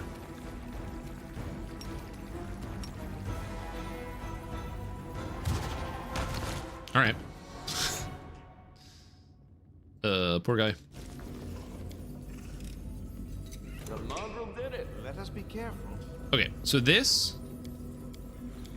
World, Arcane, and Religion. Now, Gogurt has World, Arcane, and Religion, all of them in the 30s. So we're good. The reason why, even though I have a minus to Wisdom, usually the lower skills are based off of your Wisdom, but my base character, or the I took the healer, and as a healer, it gives me allows me to use my intelligence for my lower skills as my background. 1, 2, 3, and by doing this, there's like this horrible curse in this dungeon that causes you to drain your stats the longer you spend in here. So now I don't have to deal with that at all, which is very convenient. Tread lightly. Okay, haste check, 37 seconds. That's long enough. Can't hide from me. This guy is a vampire. Meditate on your mistakes. Might make you feel better. So I'm just gonna blast him with my magma blast. I refuse to accept their statement. Lan! Lan. What do you mean I missed?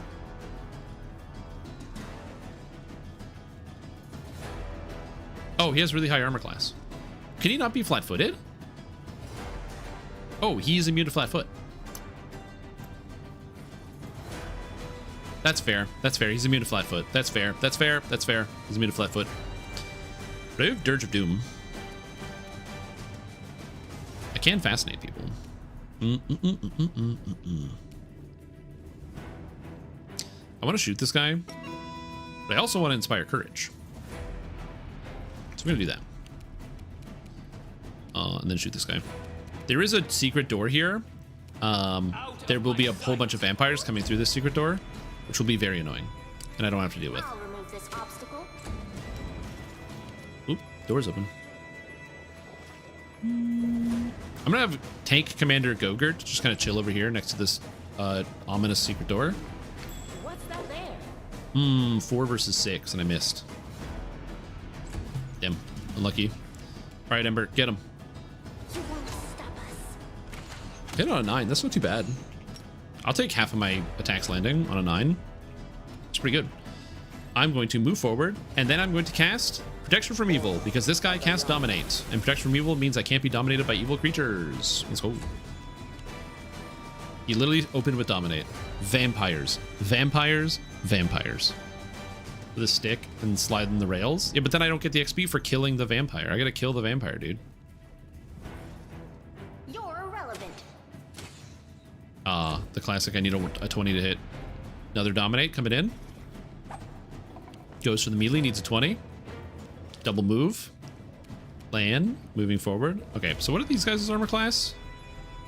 Oh, their armor class is garbage. Do they have any resistances? Nothing. Great. So can I turn this on? No, I can't. I can use my eruption to blast these two guys. And And they, oh, it's a reflex save. And they have evasion. Right, it's a reflex save. DC 20. Ooh, DC 20. That's really low. I don't know how this scales. What's it? Why is it DC 20? Oh, that's not as good as I thought it was. Oh well, whatever. I guess it is what it is. Get him, Gogurt.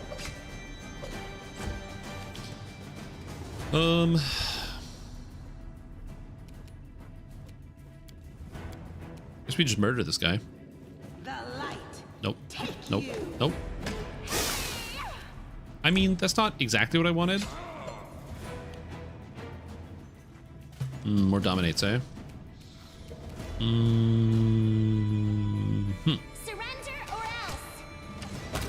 Ah, perfect. I'm like, I was kind of hoping I would kill the big vampire man, so that's good. Now we're gonna back up here, and I have damage undead as an ability. Channel positive energy, damage undead. Let's do it. Take that, undead. Nenyo.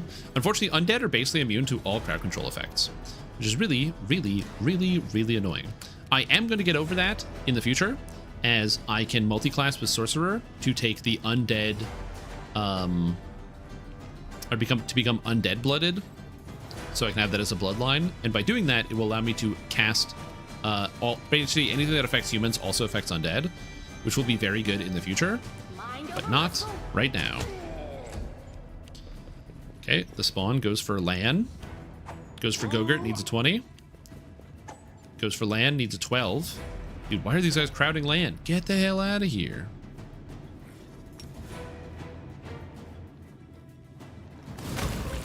Good. Get him, Gogurt. Better than vampires. Can't try to change my mind. Yeah, werewolves are probably better than vampires. I'm not much of like a Twilight person, but I do remember the werewolves being cooler in the movie. So that tracks. Depending on the product, I've enjoyed vampires and werewolves differently. I didn't really like the implementation of werewolves in Skyrim, where like there's the whole Hircine questline with the companions and all that. I like the idea that it was an option to turn into a werewolf, but I didn't like the fact that it was mandatory for the questline, because I didn't like the implication on the character that I was playing. I've spotted something.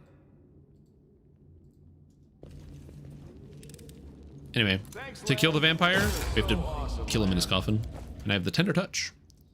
While wielding this necrotic rapier, when you recast Vampiric Touch, it deals an extra D8. It deals D8's damage instead of D6. That's cool. Yeah, I just didn't like the implication on my character. Eluding target. Buckler. This buckler grants a wielder +2 dodge bonus to AC against two-handed weapon attacks. Interesting. Werepire. Is that a thing? Is that a thing in fiction? That you can be a werepire? A vampire and a werewolf at the same time? I haven't heard about this, but I am now curious. Can't hide from me. The mongrel did it. All right. So we're going to do another haste with the extend. Let's have some fun. There's a bunch of guys. Nenyo got a 16 on initiative, so I go after the Sheer and the Babao. Honestly, I could just start killing people. There's no reason for me not to start killing people. Command undead. No.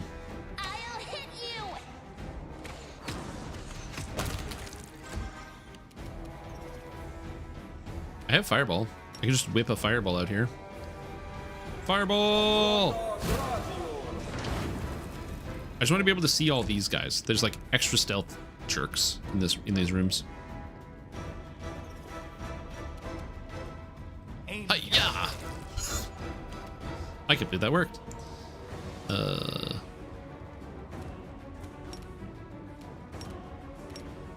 whoops, I want to do this. There we go.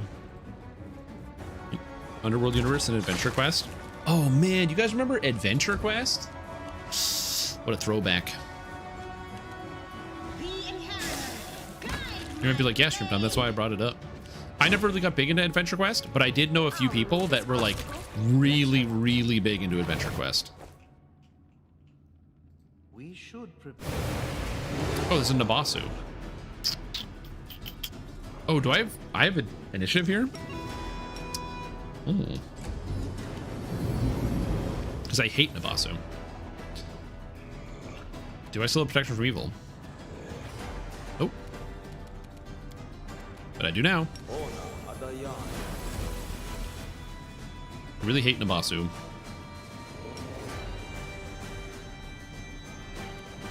Oh, right. I can't shoot him. Hmm.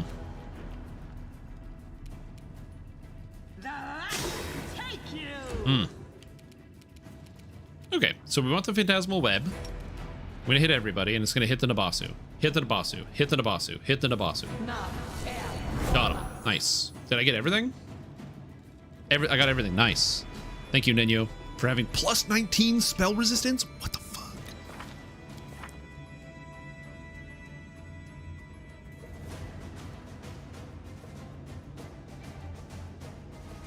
Cool. I'll take it. I'll take it. I don't know how I'm plus 19 on my spell resistance check, but okay. Or my spell pen. Oh, it dies anyway. All right. I don't know what I was stressed about. Precision.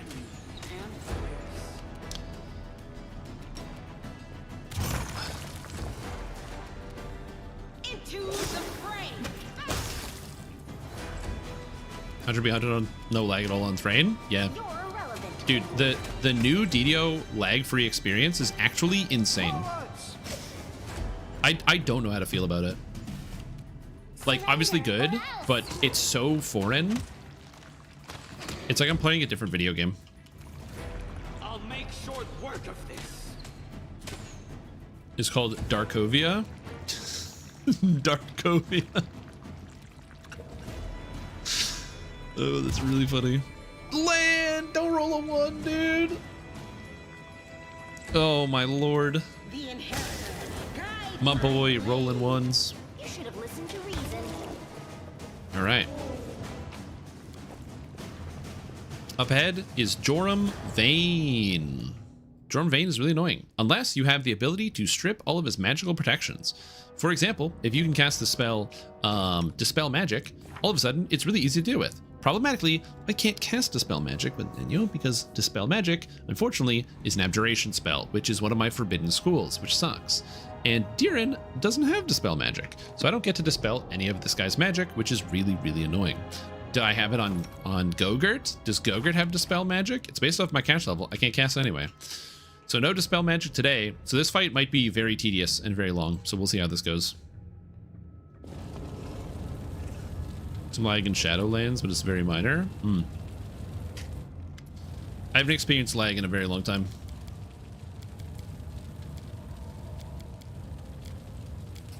Thank you for upgraded Radiance. Okay, so why is this fight long? Joram Vane is a cleric. He has a tower shield, a million fucking buffs on, so his armor class is 38. And he's going to keep casting buffs, so it's going to get even worse. He also has spell resistance 25, which is annoying. Fortunately for me, I can hit touch armor class pretty easily, as long as I can beat the spell resistance. So we're going to activate Bard Song, and then shoot him. His flat-footed armor class, which is what I'm currently going up against, doesn't really matter. I hit him on a 13. That's pretty good. I'll take that. Everyone is better on the lag front. Yeah, like I said, I don't know for sure, but I have personally enjoyed playing on, not Cormyr, on Thrain. Alright, Nenyo. I can easily bypass his spell resistance. Does he have freedom of movement? Fuck, he has freedom of movement. Dude, I can't do anything to this guy. What are his saves like? 16, 8, 15. Is he immune to death? He's not immune to fear.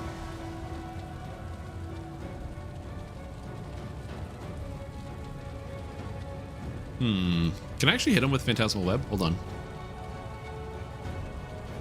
What does this do? Fail the web are treated as if in the web spell, but also must make a fortitude save each round after that or become nauseated for that round. Freedom movement allows unobstructed movement but does not negate the nausea effect. My brain is like, I can hit him with Blinding Ray. But also, what if I just hit him with Phantasmal Killer and he dies instantly?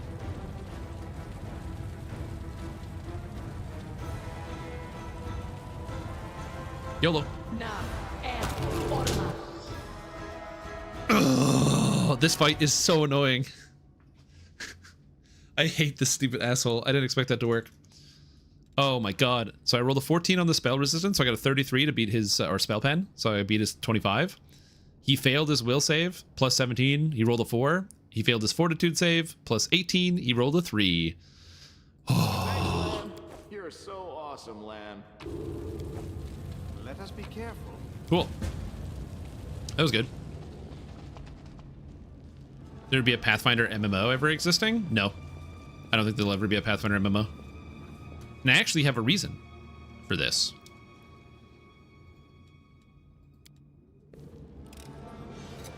The reason as to why I don't think that there will ever be a Pathfinder MMO is because MMORPGs need to be simple to be successful. And Pathfinder is not simple. That's why I saved. Pathfinder is not simple.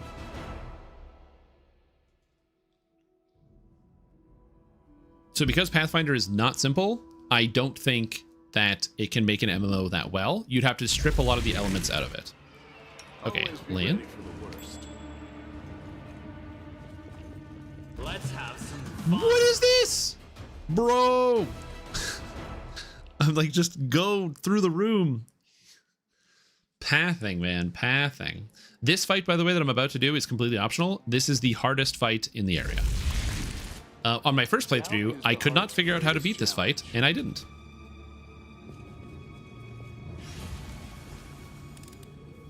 Thanks, Lan. You're so awesome, Lan. Thanks, Lan.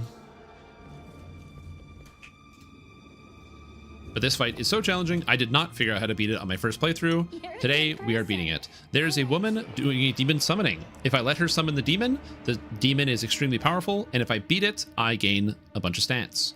So before we start the fight, I'm going to use all my short duration spells. We're going to cast the Bard Song. Everybody has all their buffs on, I think. And I think we are all setty. All setty spaghetti.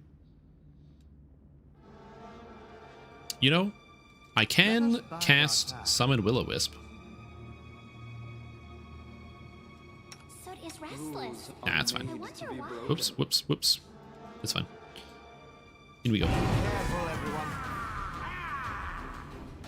Is RPG meet math? Exactly.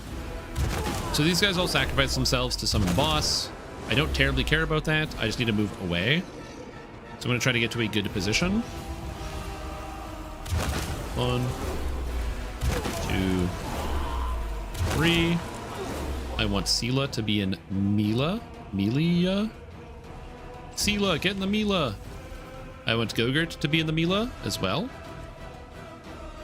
Again, I'm not going to interrupt the summoning by making sure the summoning goes through. We are in the clear. I'm gonna go over here, I think. I just want to be in different spots. I don't want all my guys to be clumped. There we go. Boom, boom, boom, boom. And now we have Blightmaw to deal with. Now, Blightmaw is a Glabrezu. He's kind of hard to look at right now because he has Mirror Image active, so it'll be easier to look at as we go. He gives 10,000 experience for beating him. He has 381 health, and his armor class is 33 right now, but he gets worse. And, yeah. Yeah, this fight, I remember the first time I did this, I literally could not figure this out. It was, like, impossible to beat. I don't think this one's going to be that bad, though. Because my character build is a lot better. ESO standard? Yeah, ESO's always on sale. Which, by the way, is not a bad thing. Oh, yeah, baby. 31 spell resistance, though, is a little bit harder for Lan.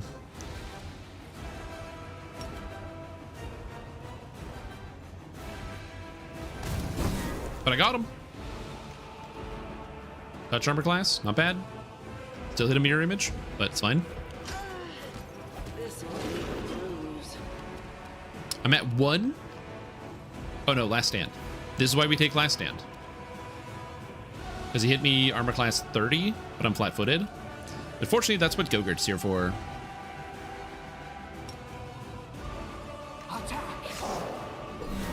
Just gonna get rid of all the mirror images. Okay, Seela gets 2 rounds. I have this effect, Last Stand. So I don't die the first time I die, which means I get 2 rounds for free to wail on this idiot. Is Ember a Cavalier? Yeah, Ember is not, she's not Cavalier, she's a bard, and I'm riding a dinosaur. What, does your Ember not sing songs and ride dinosaurs? Wow, dude. Wow. It's like you don't even know Ember, man. My Seela is also a shield bearer. Yeah, dude, bard, sure. Okay, spell pen, spell resistance 31, will 18. So I can hit him with Phantasmal Web. So that is what we're going to attempt to do. So probably not going to work, but we'll see. Get him.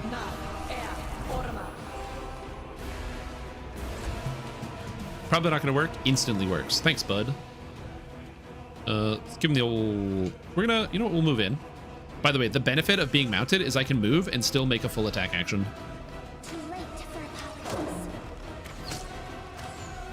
I got 2 hits. It's not as many as I would like, but it's good.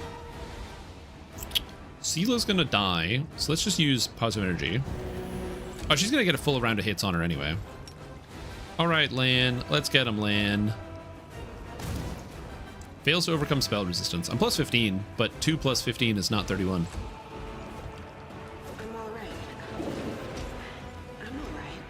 Nice.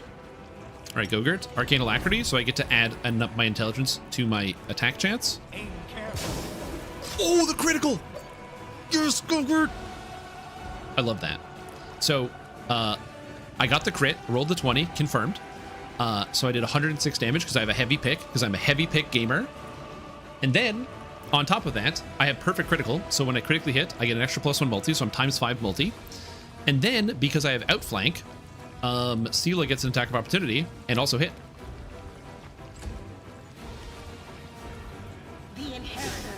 Boom, shield bash, miss. Not bad. I still have 1 more round, so it's fun. Yeah, Gogurt would love the new DDO raid. Okay, so that guy gave me enough XP to level up, which is sick. But more importantly, he drops this ring. I didn't get this on my first playthrough. We're going to read this together. Ring of Chaotic Fascination. This is a ring of protection +2. Additionally, it increases the DC for all saving throws against spells from the Enchantment School the wearer casts by 2. It also grants the wearer +2 bonus on saving throws against spells of the Enchantment School. That's fucking sick. +2 enchantment DCs. Not bad. I also have +2 illusion DCs here. And all I need to do is get some enchantment spells up here on Nenyo, and we're all set.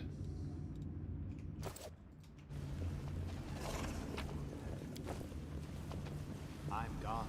Anyway, that's sweet. Good fight.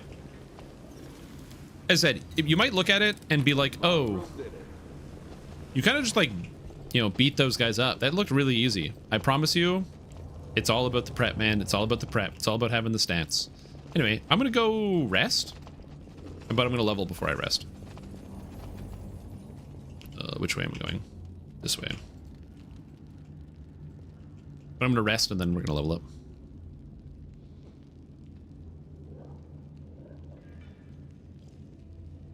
A nose demon picker, yep.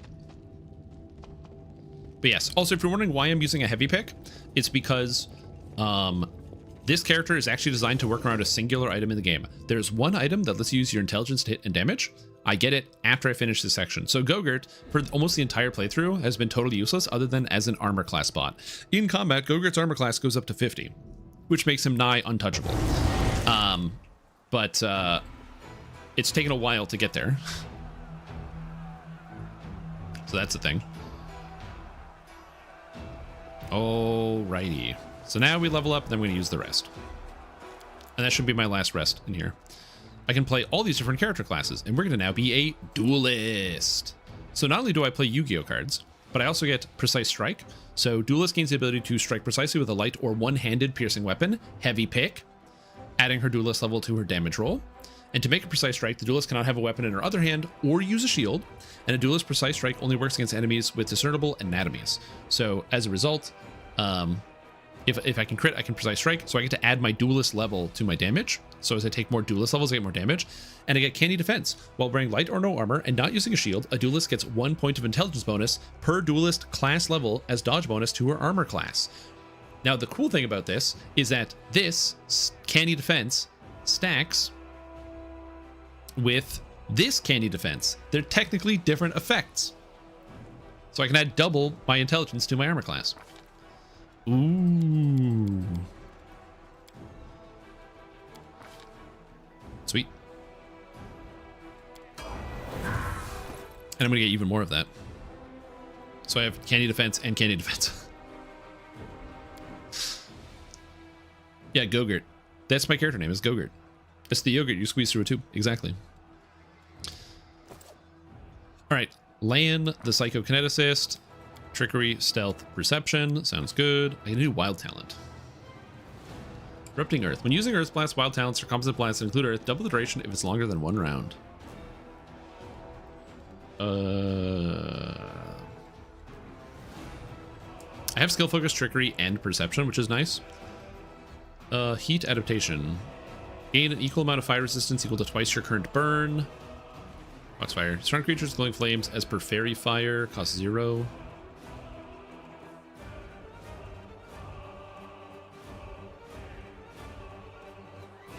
After a skill check to the primary element added. Oh, primary element added to the list. Oh, what skills does that give?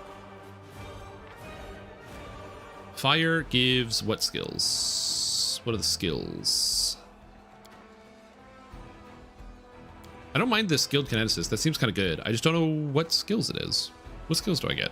Kineticist skills? I don't know. Let's see. PF1 kineticist. Sometimes you have to look outside the game for this stuff. Okay. So Earth. Class skill.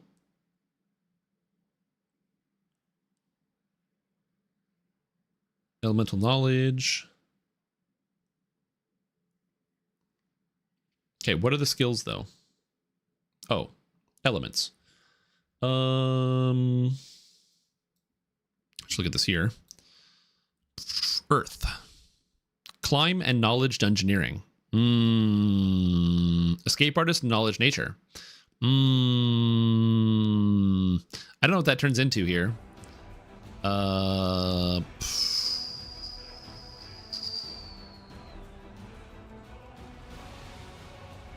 I can also take endurance, great fortitude, and trip. Those are bad. Iron will, persuasive, and dazzling display. Those are bad.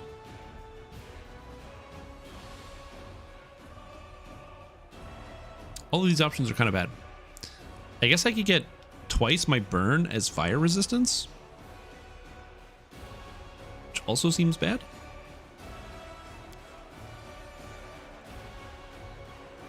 So that or skill focus stealth. But I really don't think I need skill focus stealth if I look at the right of my elements. Well, that's what I thought it would do, but I took I got to pick an element. Oh, there it is. Earth. Athletics and knowledge world, and fire. I got fire blast. Earth class skills. Where's FCS?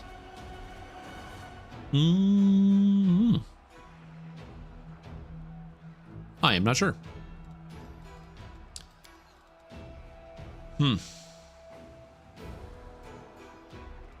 Just all this stuff seems kind of bad. Maybe I could take like one of the feats. What does endurance do? +2 athletics and fortitude against destruction. May sleep in armor, unaware armor. It's fine. Improved great fortitude. Great fortitude mythic. These are all bad.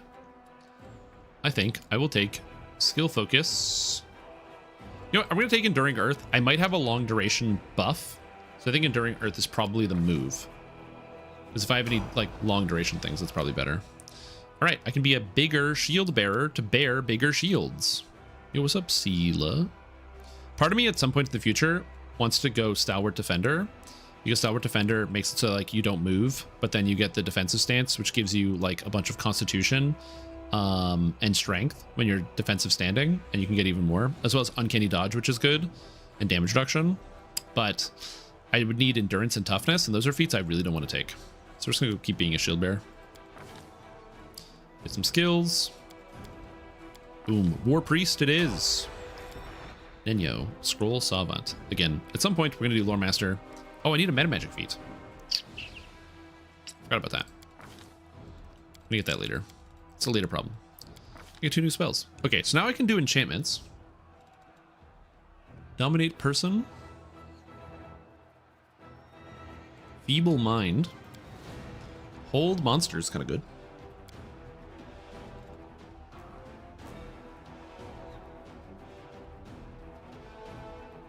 Dominate could be good. There's a convenience factor here. I think I will take Dominate Person. Because there's like, I might be able to make use of that. That seems good. Ember, Dirge Bard. Hello.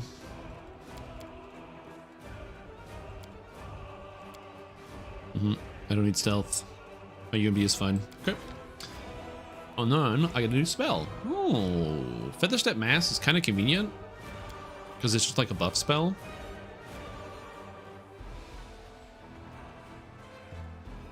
I like having buff spells, so I'm going to take Featherstep Mass, methinks, so I can buff everybody with Featherstep. Featherstep makes it so you ignore adverse effects of movement on difficult terrain, which is really nice. And Dayrin, level up, level 210. My boy, he gets a 5th level spell. What can he do so far? Oh, yeah, I got Fire Snake. Greater Command is really sick. Like, Greater Command is Greater Command, which is Greater Command. Or I just hit Spell Resistance, because Spell Resistance is sick. Or I hit True Seeing, because True Seeing is sick.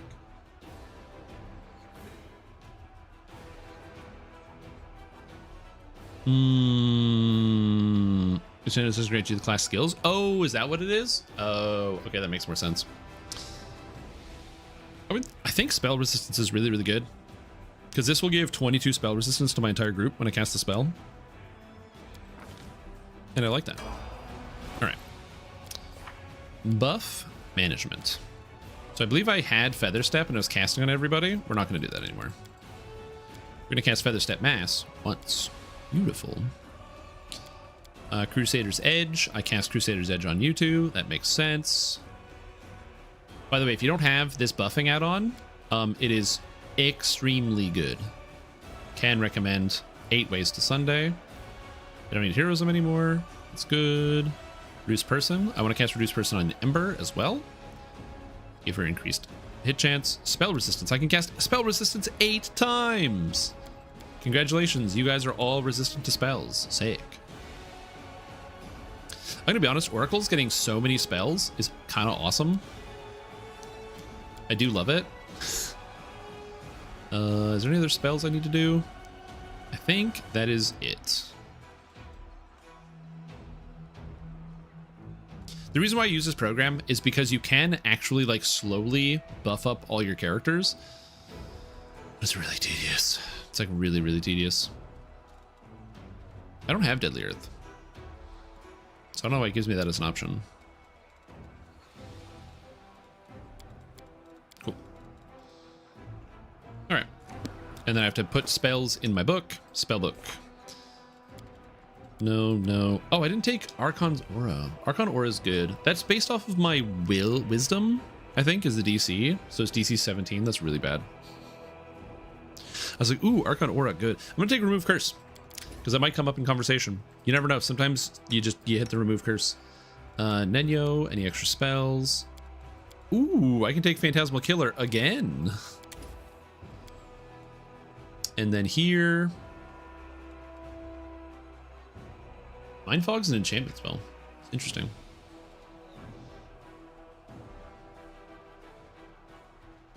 No, I like spells. Spells are good. Phantasmal Web's insane. I'm going to take Phantasmal Web again. Perfect. So that's good. And then Dayrin. I don't prepare, so we're all set. Do I get Breath of Life for free? Oh, cool. And Cure Wounds? And restoration for free? Dude, that's sick. All right. Buff. Protective rituals are good. Camouflage. Everything is good. Moss potage. Heal. No. I do think that would be interesting to do a no spellcaster run, to have no spellcasters and go exclusively with melees. I think no spells would be very hard because buffs are so valuable in this game. That being said, you can do some stuff.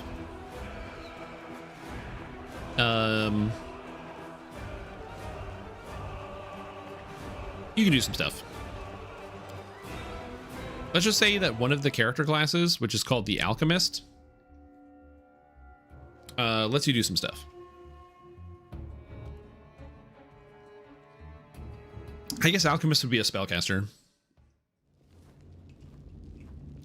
Will be on the ground. Well, yeah, that's the other thing, right? Because you need hit chance. So you're trying to play the game with no hit chance. Like this character, I'm gonna get greater heroism for the whole party. You know, we've already got the good hope, all the other stats. Like once the buffs actually go up, it's really impactful. I'll show you the impact actually, in case you haven't seen it. What is this buff? Oh, my defensive stance. Oh yeah, I forgot. I'm a student of war. What was I thinking? Why is my dinosaur so slow? So like as an example, Gogurt has 30 armor class as a plus 11 and plus 6, or like Sela 31, 19, 14. And then I go, whoop, whoop, and I have you mount up on the thing. And now Gogurt's armor class is 43. He actually basically didn't gain any hit chance, but his armor class is now 43, which is nice. Whole bunch of saving throws. We've got resistance to all the elements. I have all of the animal spells, so I've got way more health. Delay poison, so I don't have to deal with poison. Freedom of movement. Crusader's Edge. Spell resistance now. So it's pretty massive getting your actual buffs active. Sela 35 armor class. That sword is so cool looking. I can't remember who told me to buy the sword, but whoever did, great job.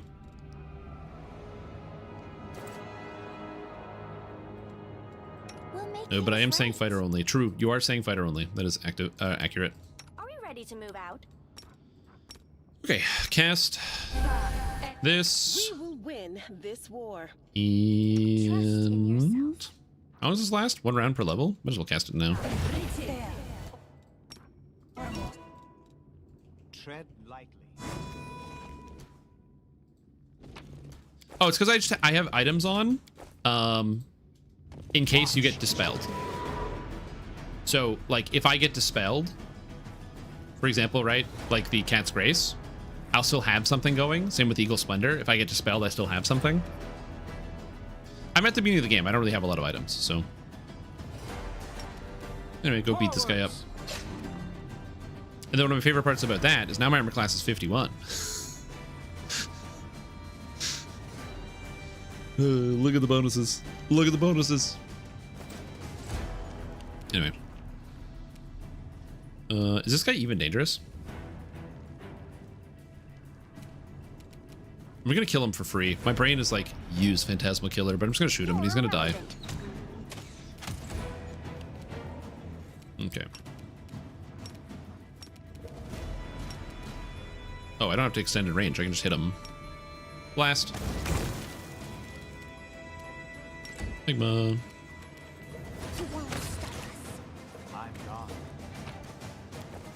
Looting all the stuff. Looting all the stuff.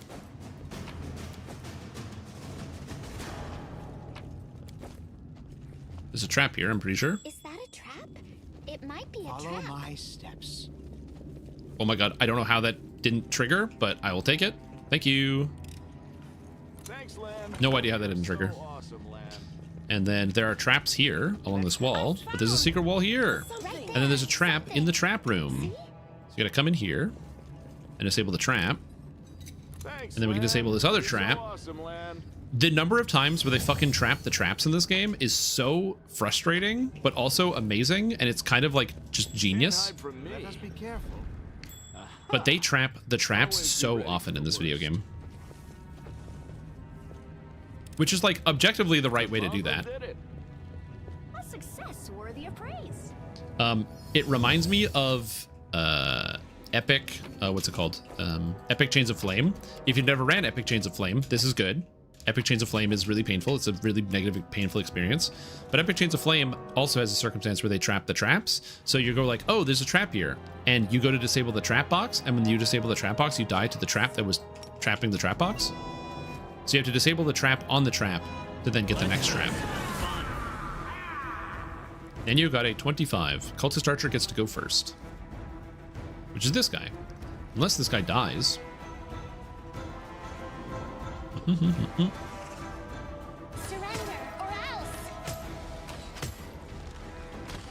Ah, I love that. I love when that guy dies. Okay, so I took spell resistance, so I can't really do a whole lot with Deeren. So we're just gonna cast. We're gonna cast Protection from Evil. Good spell. Boom, boom, boom, boom, boom, boom. Okay, so this allows me to extended range Magma Blast this guy. So we're gonna do it. 60 damage. Alright, Enyo. So you... I cast Phantasmal Wet. We're just gonna lock everything down. I love this spell. Whoop! That guy rolled a 20. Oh no, this guy rolled a 20. No, who rolled a 20? Oh, this guy rolled a 20, and the archer also rolled a 20. All right. It's like some people rolled 20s. Two of them rolled 20s. Oh, that hurt. What the fuck? I didn't even see this little nerd. Get him. Go, Gogurt. Oh, I love Gogurt, dude. The fucking... The rolling a 20 on the crit. Oh. Oh, get him, Gogurt.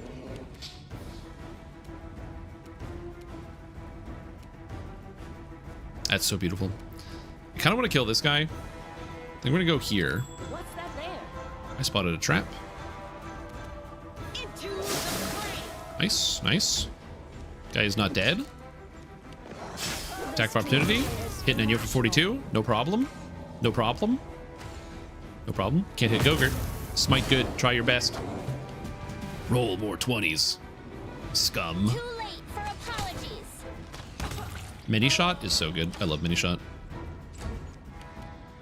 Out of my sight. No. Yes. No. I already burned, so I'm good, right? This guy is... They double resist. In the future, I will get the ability to bypass fire immunity. I don't have it currently. I'm just gonna back up. We're gonna back up. We're gonna shoot this guy. Hog. Attack. 1, 2, 3. Yes, Gogurt. That's the standard Gogurt experience right there. The light. Take you. Okay, no problem. I do appreciate having armor class so high they needed 20 to hit me. It is very, very good. Oh, my posture sucks. Damn it. All right. I'm going to sit up straight. My posture is not good. Should probably manage that better.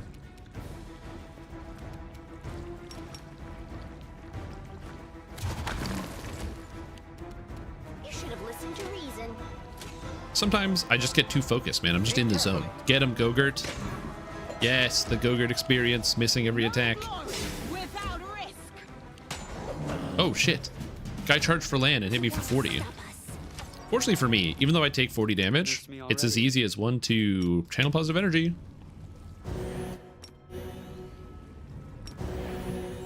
I love channel positive energy. So good. Tread lightly. Trap. Yeah, I find when I play this game, for sure, I just start to like gamer slouch it in. Lesser braces of archery. +1 attack rolls with bows. Well, given that I don't have any bracers put on. Oh. Smite evil. Might as well wear protection 1 ring. It is 1 armor class. Oh, does my dinosaur have agile fists? Well, I'm just not going to be in melee, but might as well. I don't have any mounts, but this guy's good for now. And that's the fake Sword of Valor. I don't need this. I'm gonna go here. I believe there's a trap. Yeah, there's another trap. Meditate on your mistakes. Minotaur is walking away. Oh no, the Minotaur is supposed to be walking away. I have 2 rounds of protection from evil. All right. Which is an archer is so damn weird. Yeah. But sometimes we have to make decisions, man. We gotta make decisions.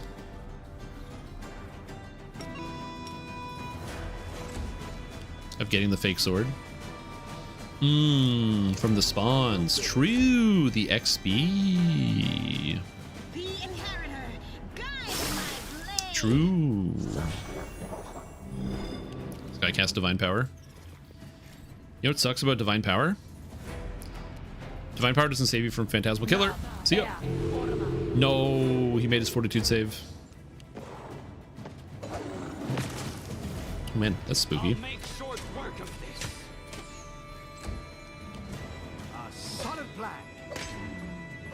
Come on, Gogurt, you suck. And roughly their classes. So, for this playthrough that I'm doing, just to give everybody a bit of a heads up, my character is obviously not even a witch at all. I am using a mod to reroll the characters because I want to try playing with all the character classes, and I could just use mercenaries, but instead I just pay the gold cost of using a mercenary, but reroll the characters. I do this based on their original point buys, which you can find on the wiki, and I do this for 2 reasons. One, if I haven't ran all the character stories and I want to play all the character stories, so by doing this, it allows me to like complete the different character stories that I haven't ran yet, but while still having the experience of being able to play all the character classes that I want to play. 2, it lets you guys chat pick, so you guys picked Dirge Bard, and you guys picked Shield Bearer, and you guys picked Psychokineticist. So I let chat decide because I thought that was fine, which makes it harder for me in essence because I don't have the builds that I want. But then also, if I decide I want to use an individual character, I'm not going to use any other characters until I get them. So for example, but Canabres was really, really hard because I only used the characters I wanted to use for the playthrough. So having short manning everything was a bit of a challenge for a little while. Again, it's a self-limiting challenge, and I don't think that anyone else needs to conform to it, but that's the reason why I am specifically doing that.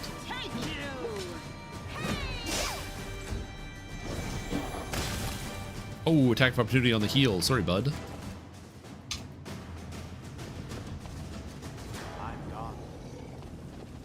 Oh, and then the other thing about that as well, I will say this. One of the features you can get in Toy Box is, where's Toy Box? For the level up. I have this level cap to 40 continuous growth. I specifically have that set up because I lose motivation when I stop gaining experience. So I'm just gonna let my characters keep leveling if I get more experience. I don't care. I'm always open to ideas.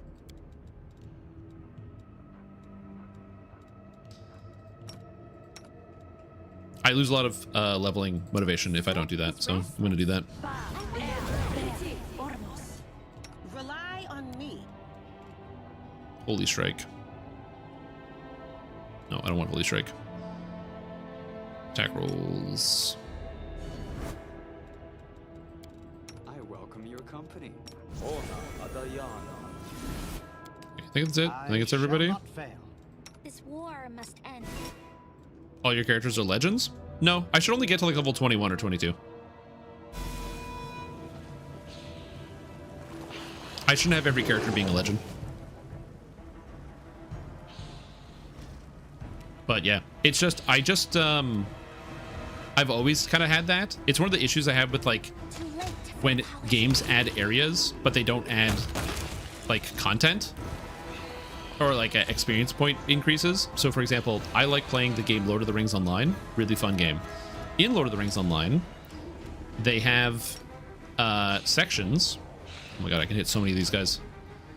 They'll sometimes do expansions or big content drops, and those big content drops, they'll do it without adding any level ups.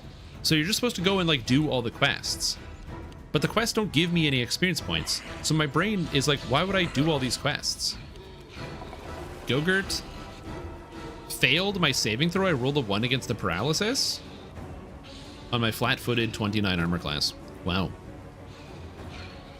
Good thing I'm immune to paralysis, because that would have been bad.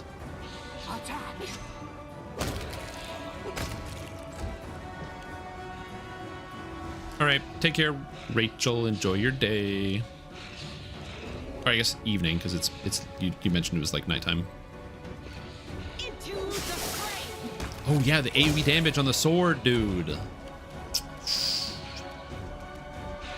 Okay, we're gonna wait till all the undead come in, and then I'm gonna do the damage. Gonna play Lotro, hit 50. Why would I do any more quests? Yep, exactly. I personally really struggle with that quite a bit. So that is the reason why I am just turning on the setting. If I get, I'm not farming for XP or doing anything to get more. It's just if I get more, I'm allowing it to go above the cap. Oh, lordy, the damage. The damage. You're irrelevant.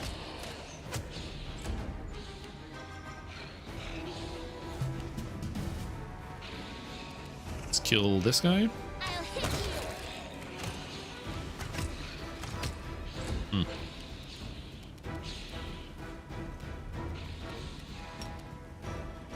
I can just blast my whole team.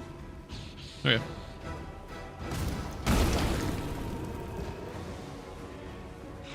How much damage did I do to my own team? Sela made the saving throw, so it took 0. Oh my lord. And Gogurt made the saving throw, so he took 0? Sick. That's some damage right there. Get him, Gogurt. Boom. Bam. Blast. The inheritor, guide my blade. The fucking double one. Oh my. So yeah, like I said, I don't know what it is. I just always had that issue of like, I really like that sense of progression. It's one of the main reasons why, even if there might be other like secondary modes of progression, XP is like really motivating for me. It's the same reason why like in DDO, why I like the TR train and why I have difficulty sticking at the level cap is because I just do like the number going up. And so I would much prefer always having that as an option. I just always want the number to go up. I don't care. The consequences be damned. Can I shoot this guy? Nice. 1, 2. Oop. No, you're supposed to shoot the Huntmaster. Alright, cool. Eruption. Also, if you didn't know, control lets you like specific target, so it doesn't lock onto stuff, which is really nice.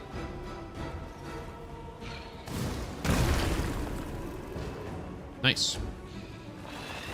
So many more ghouls.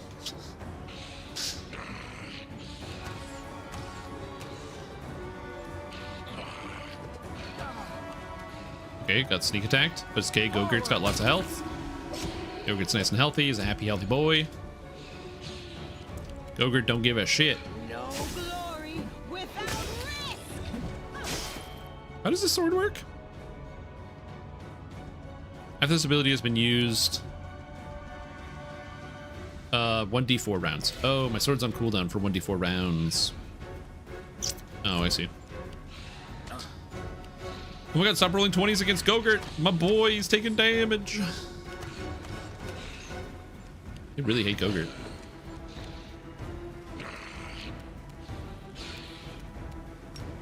I'll heal Gogurt later. We're gonna keep killing people for now. I'll remove this obstacle. Nice, nice, nice, nice, nice. Surrender or else.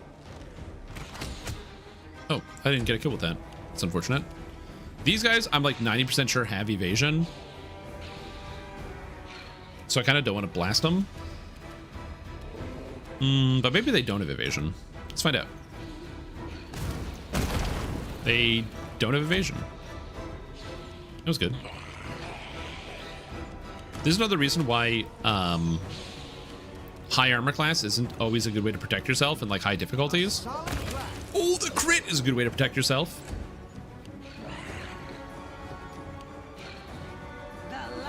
Boom, acid splash. Because even if you have high armor class, you still have a reasonably high chance to get hit when monsters are attacking you so many times per round. So I've taken quite a few hits even though they needed 20 to hit me. So that's also something that you have to be mindful of. Oh, Nabasu! Nabasu, don't, no level drains. No whole person mass. Nabasu. What are their saves? Ooh, I can't, there's no way I hit this guy with Phantasmal Killer.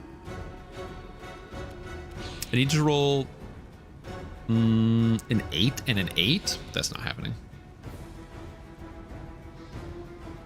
That's not happening. I can hit this guy with Phantasmal Web. And they both made their save. Rip. I had dreams. Let's kill this guy. Okay, nice. And then I'm going to maximize. You know, we're going to put everything on this and we're just going to kill him. For 1 burn, 66 damage. I'll take it. Thanks, Lan. You're awesome, Lan. Naboss are annoying because they drain levels from you, which is a very frustrating status effect because it is irritating to have to remove. Nice, I'll take the crit for 59 though. Did that thing Vampiric touch me for 51 on a crit? Overcame my spell resistance and then hit me for 51 on the Vampiric touch. Damn. Okay. All right. That's fair. These guys, they're not playing around. You should have listened to reason.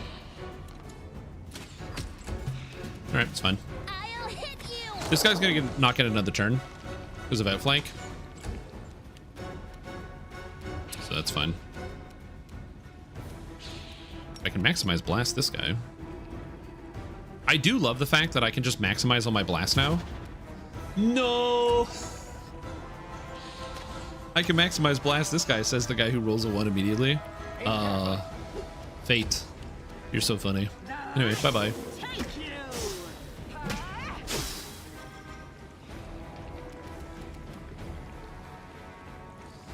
No, he's at 1. Ugh. Ugh. Ugh. Well, he died for that Vampiric touch. He did hit me, but he died for it. The guy's at literally 1. Amazing. Mind over muscle. Anyway, we keep shooting. Eventually everything will die.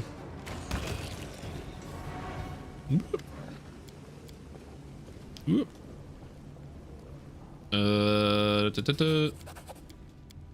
Keep skipping cutscenes so you guys don't get spoiled. Don't want to spoil the story. Don't want to spoil the story, man. Don't want to spoil the story. No story spoilers here. Party suffers from medium encumbrance from picking up all this leather. Amazing. Oh, because I also have negative levels on one of my characters. Who has negative levels? It's not you. Ninyo? Ember? Dayrin. If I don't remove it, so basically negative levels are temporary, but they become permanent if you don't remove them. So I kind of have to just restore and get rid of the negative level, even though I don't really want to. If I don't do it, it will become permanent. And if they're temporary, restoration removes all the negative levels all at once. If they are permanent, I can only remove one of them, which is very annoying. Bastion of Lion's Heart, +2 tower shield grants his wielder negative energy resistance 10 and +1 morale bonus and saving throws against spheres. At some point, I also kind of want to try a tower shield type character. I think tower shields are not good, but there's a bunch of really cool like abilities you can get that enhance your tower shields to give you like extra movement in your tower shield, which is kind of sick. So we'll try that in the future. The waiting's never fun. Thanks, Shrimp Tom. You're awesome, Shrimp Tom.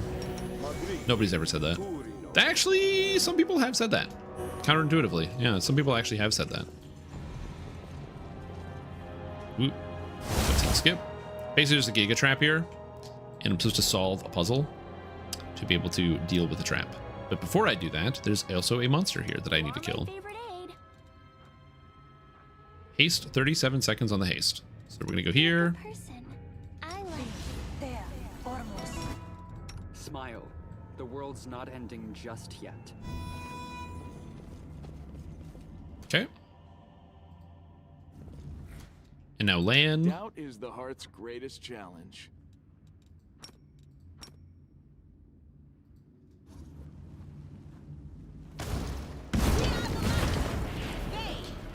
Reactive fireball? What the hell? This is spoiler alert. I already knew this guy was here. It's just a shadow demon. It's a shadow demon that's an eldritch scoundrel. It's kind of funny. But I can blind him. Blinding ray. Whoosh. Now he's blind. And that matters because blind characters are really easy to hit. I'll make short work of this. Charge. Get him, seal it. I guess I can blind him again. I don't know if he actually keeps the blind if he lost his turn. I'm not sure how that works. The only character with Ghost Touch is Gogurt. Did it just not do anything? Maybe because it's blind, it couldn't do anything? I'm not sure why that happened.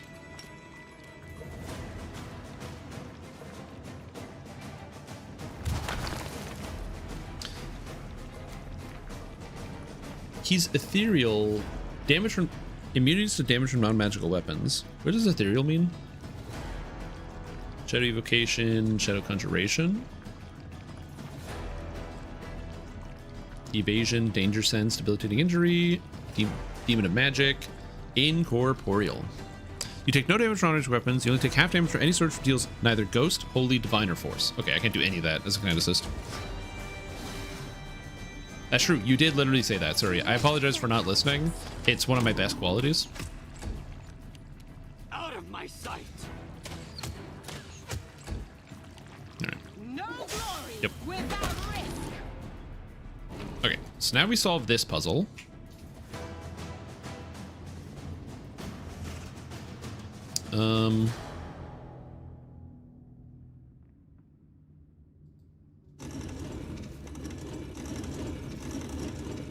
Quest received.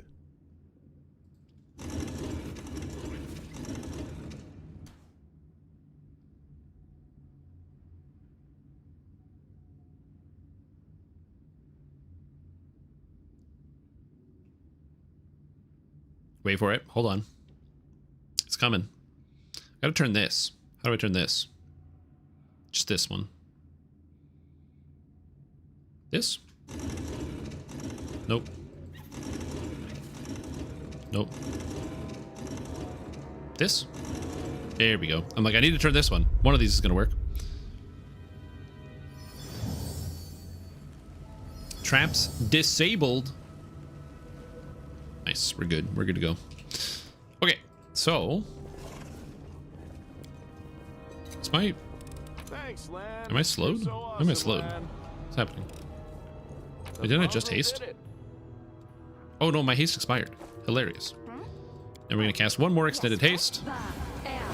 It's like makes me move fast, and moving fast is good. I'm gonna loot this treasure chest, and I get to pick up this banner up here. This is the Sword of Valor, the real one. I got a bunch of XP. Evil Outsider Bane Spear is actually very good. The main issue is I just don't have any spear guys. I don't have any guys that are gonna be using spears. So unfortunately, I can't really do anything with that. And these guys bust in the door and they're like, hey, you, what's going on in here? Unfortunately for them, they rolled lower than me on initiative. One of the reasons I roll reasonably well on initiative is because I took this ability, Inspirational Leader, so I get +2 on initiative on all my characters. And initiative is really good because if I get to go first, my opponents don't get to go first. Basically, you have to think of playing your turns in Pathfinder like you're playing a game of the Yu-Gi-Oh card game, where the most important thing for me is to make sure I go first so my opponent can't play. The inheritor, guide my blade. Oh, right. I forgot I shield bash. I get to knock down. Oh, I forgot. I get to trip. So if I get bonuses that add to my CMB, I can actually knock down guys all the time. Although I rolled a 20, which is amazing. Which I actually needed to trip. No, I could trip with a 19, but I rolled a 20. Also, why is this guy so good? Oh, stability. Interesting. Okay.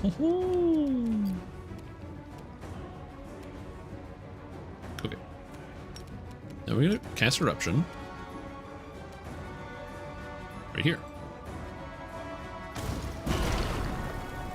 That didn't do as much damage as I wanted.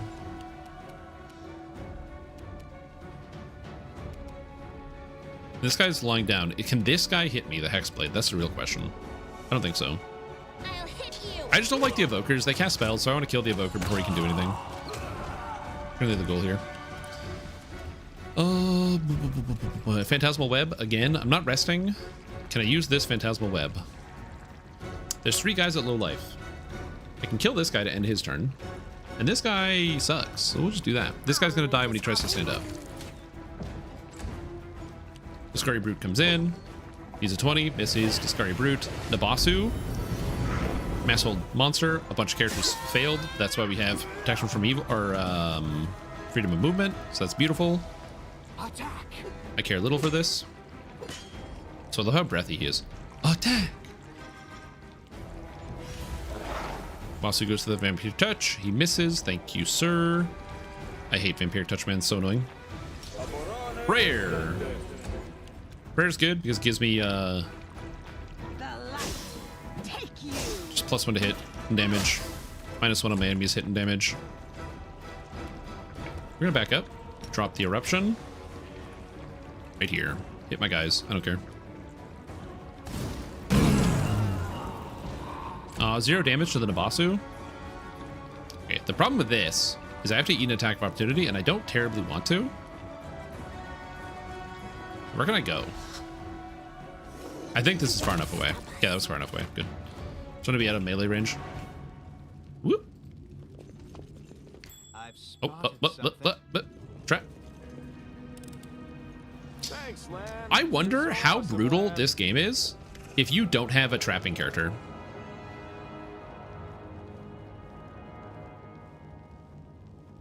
Also, I think Darren wants to romance me. But,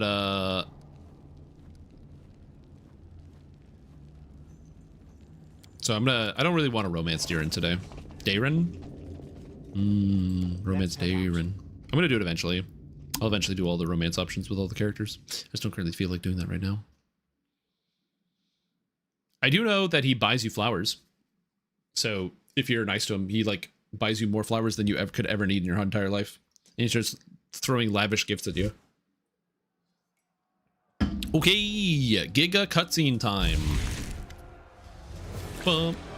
Also, one of the best songs in the whole game is playing. It's so good. I get to pick my path. I can be anything I want.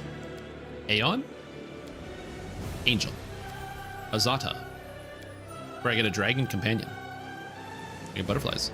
Demon, where I can enter demonic rage and literally you turn red and you get a demon tail. Kind of sick. Lich, where you turn gray.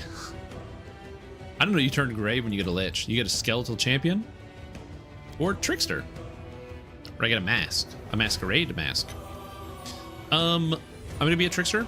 Sounds interesting. So we're gonna do the Trickster story.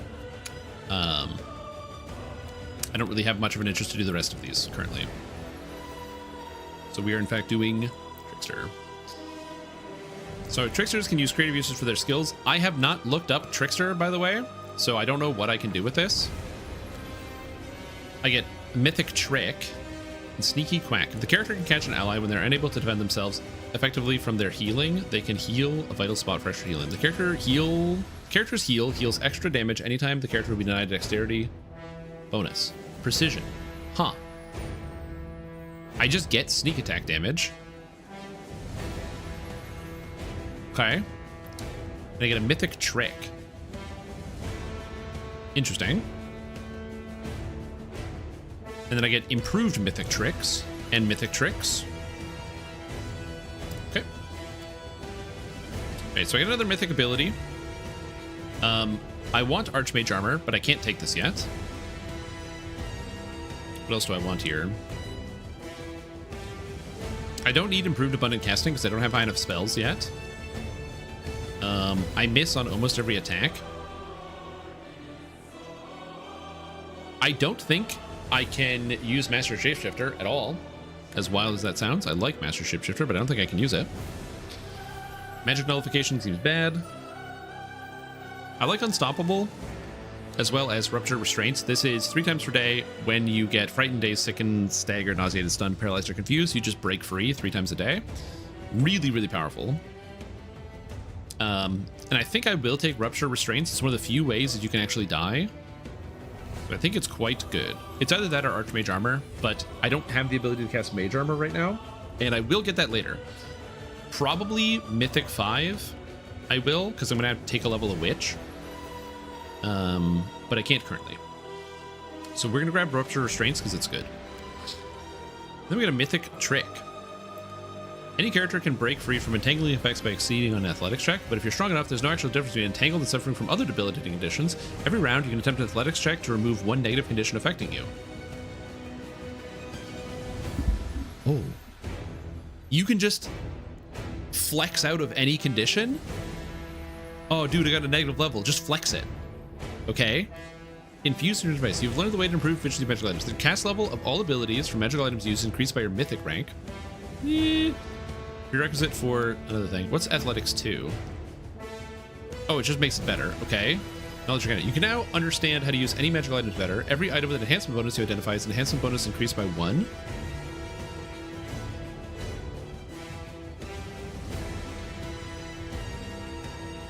That you identify? Does this count my whole team? Because I don't think my Knowledge Arcana is higher than Nenyo's. Whenever you or anyone within 50 feet of you make a skill check other than Knowledge World, you can add your half your mythic rank to the roll. It's only +1 right now. Maybe later. Knowledge Arcana 2. Every item you identify gets an additional random minor effect. Bro, what the fuck? That's so good. Okay, World 2. You know so much about the world that you understand and that everything in this world is decided by dice, and you're good at dice. You have some very special dice you use from now on. Every time the party member would roll a 1, the result becomes a 20. No more 1s, only 20s?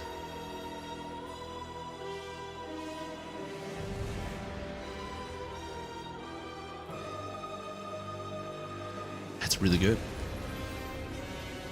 Every time you rest, you search the surrounding area, finding a random potion or random scroll and enough food to cook a common meal that would give benefits to all your companions. Lore 2. Every time you hunt, you get some gold, potions, scrolls, and other valuables. Okay, that's not as interesting to me, personally. Religion. Your treat affliction ability removes not only poison disease, but any negative conditions. Rank 2. I get a domain. Okay, I don't care about this. Whatever. Mobility. Acrobatic movement to avoid attacks from opportunity reduces your movement speed despite the fact that the skill is called mobility. With this unlock, the confusing problem is removed. Acrobatic movement now instead increases your movement speed by half. Okay. So instead of doing half move to make a mobility check to get out of combat without attack of opportunity, and you get plus your movement speed. I like it says, it's confusing. Instead of just avoiding attacks of opportunity by your acrobatic movements, you can instead make them yourself every time you avoid one. Enemies count as flat-footed against those attacks. This is unexpected after all. Wait, so anytime I would be attacked by an attack of opportunity, I get to attack myself instead? What the fuck? Okay, Trickster's cool. This is cool. You see more than other people. You're constantly affected by the equivalent of see invisible, whatever. Perception 2. You automatically detect creatures who type stealth. You also notice more about yourself and your companions, allowing both of them and you to take feats from the special Trickster list. Meta Magic, completely normal spell, improved critical, and stat focus.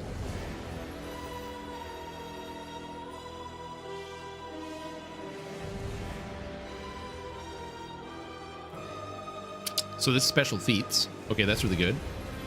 Persuasion. You're so good at demoralizing enemies that entering combat against you is enough to demoralize them. An enemy that begins combat against you is immediately affected by your demoralize ability. And you're so good at demoralizing your enemies that they lose the will to fight completely. Enemies affected by your demoralize ability must succeed in a will saving throw, DC 10 plus your rank through persuasion, or become paralyzed and completely helpless. I don't know what completely normal spell does, but I am very interested. I see. Yeah, that's good. Stealth. You can use slip in shadow anytime. You can enter stealth during combat as a move action. No. You exceed the stealth. Your stealth in combat now works more akin to the effect of greater invisibility. So I can cast greater invisibility as a move action as a stealth check. Trickery. Magical effects do not differ much from magical traps and can be disabled just like any device. You can, as a standard action, attempt a trickery check to dispel any effects on the target or on the ground, and treat this as dispel magic only if the cast level check replaced by a trickery skill check with a -10 penalty. You can dispel magic with a trickery check? That's fucking illegal, dude. What? Trickery rank 2. Multiple magical effects do not differ much from complex magical traps. Greater dispel magic as a trickery check with -20 penalty.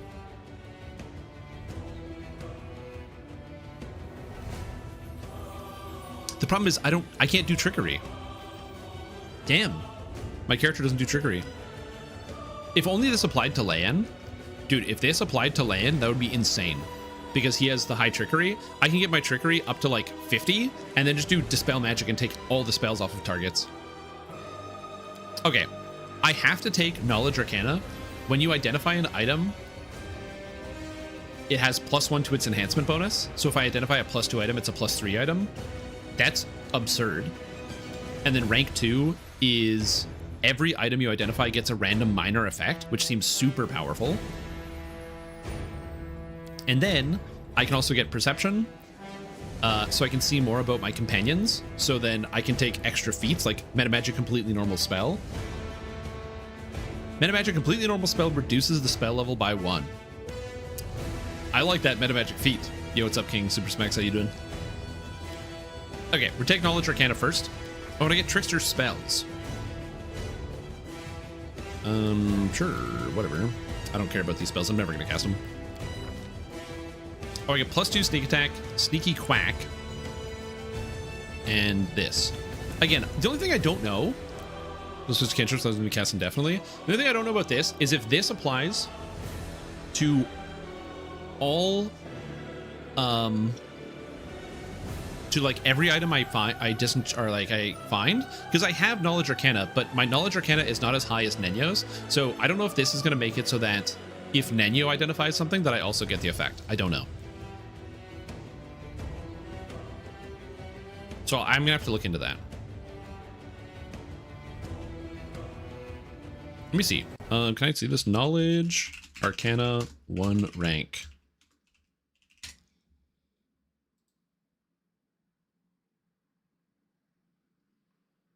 Oh, it doesn't matter who identified it. Okay, so it doesn't matter who identified it. Cool. Boom. We are a trickster, baby.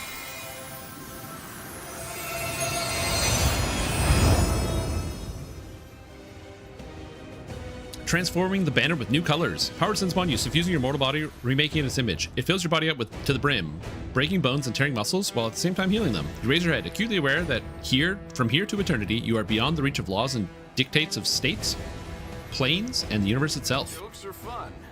I like a good joke, but turning the crusade into one, I hope it doesn't get to that. It might.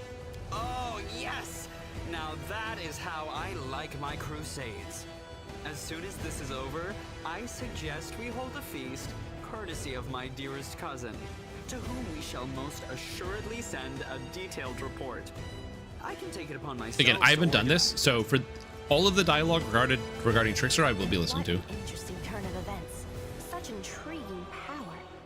Boy, if you should suddenly expire, I would be happy to dissect your remains. Oh, good. I'm glad somebody did that. Now is not the time to linger. We can reflect on the events later. Now is the time to act. So now I get to put the banner down. What color does the banner turn? When I did this on Demon, it made a lot of people upset that the demonic banner was hanging. Whoosh. Oh, it's literally dice on it. And now all the demons can't teleport away. So they have to literally run. All the demons that are exploding, when they explode because they tried to teleport, and unfortunately for them, they die. They can't teleport. So it basically squeezes them through space.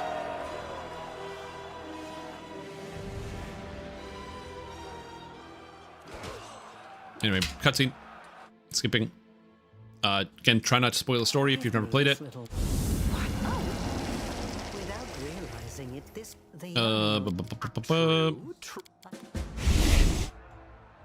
Some deity settings, dying here is actual death for them. It is, yeah. Oh, I'm under attack. Cool. So I can't attack the demons here because they're not in combat anymore. The demons are fleeing. All of them are fleeing in terror. At my might. I'm gonna kill this guy. Get out of here, Archer. One more. Oh, he's alive at how much? Literally one. I love when my enemies are alive at one. Get out of here. Woo. 81. Precision. You died. Into the fray. You died. Okay, so now I can upgrade the rest of my characters. So now if I find any gear, it's always going to be at +1 level over what it was before, and I get 2 sneak attack dice. Kind of sick. All right, so now we're going to take Ascendant Element, Fire. So this will allow me to bypass all fire immunity on land. So it actually makes my fire kinetic blast significantly stronger.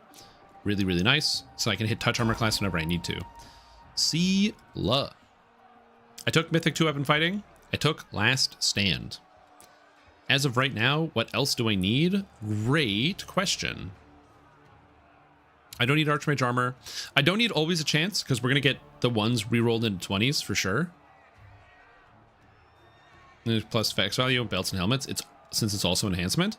Oh, really? Cool. Now, she is a character who can use Master Shapeshifter. The problem is I don't have a way to shapeshift, and I don't have a way to cast a shapeshift. Is there a way to cast a shapeshift on somebody else without an alchemist? Or a brown fur transmuter? Not really. I will figure it out. I'm going to get Master Shapeshifter on this character, but not yet. I think I will take Rupture Restraints because it's really good. I think we will do that. You see the increased amount? Right, that makes sense. Yeah, we can do that. Now we have Nenyo. I took Mythic Spell Pen, which is beautiful. And now, there is, I believe... Oh, no, it's not here. We're going to take Improved Abundant Casting to get way more spells. Big fan. Ember. Rapid Shot Mythic, Cleaving Shot already. So now I'm going to be taking... I could take Distracting Shots to reduce the enemy's armor class equal to half my Mythic rank, but it's still currently plus only 1. So instead, I also need to take Master Shapeshifter in the future. But for now, I want to take Mythic Inspiration. What Mythic Inspiration does is it increases the bonus of my inspiring abilities by 1 + 1 for every 3 Mythic ranks above first. So right now it's only +1, but it turns my Inspire Courage into +3 to hit and damage. When I get to rank 4, it becomes +4 to hit and damage. So that seems kind of good. So I want the Mythic Inspiration here. So I got Cure Wounds. And Dayrin has Abundant Casting and Improved Abundant Casting. And I will want Ascendant Element Fire. Beneficial Curse. I hate Powerless Prophecy because it means I'm staggered for the first round of combat, and it's so brutal. It's like one of the worst things. Yeah, I think we're going to take Ascendant Element Fire so I can bypass fire immunities in the future. This will come up later, not now. Yeah, so it doesn't affect any of my existing gear, but which is unfortunate because I already found this +2 shield. But if I can get better pluses on the items, I will be a pretty happy camper. Speaking of pretty happy camper, before I space out and forget, how long is my buffs? We have 5 minutes? Okay, I'm fine. Before I forget, Spellbook, Nenyo. Congratulations.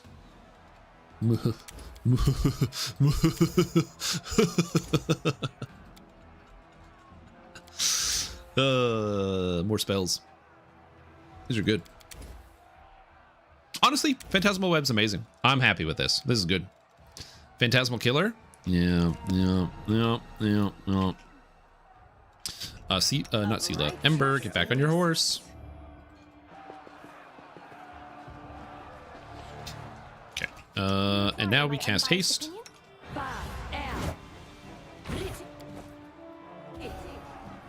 And now when I use Inspire Courage, it gives me +3 to hit and damage. Also, rip to this guy. Too late for apologies. And on an archer, this is even better. Yeah, Inspire Courage +3.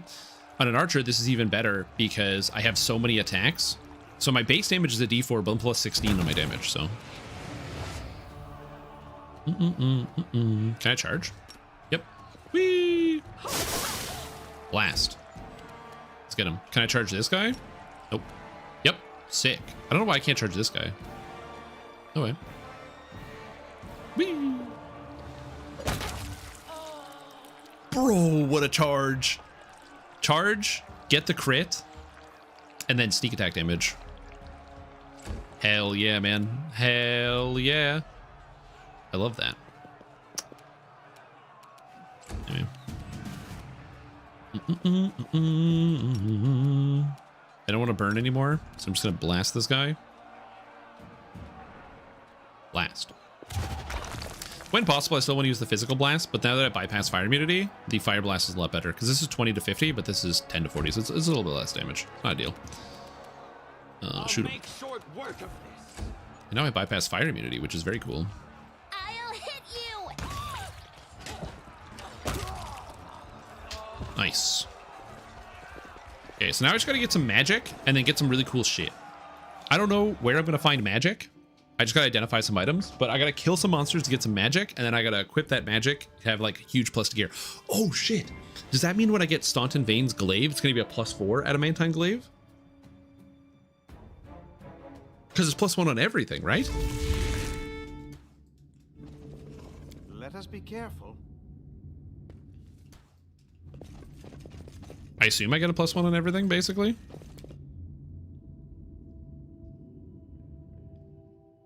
Oh man, oh man. I didn't know anything about how Trickster worked. So the fact that it just says, oh yeah, you just get +1 when you re-identify an object is like, it's like screwing with my brain right now. Okay, so. Sodi is restless. I wonder why. I know that there are invisible monsters here, and I currently can't see them, but I know they're here. So we're going to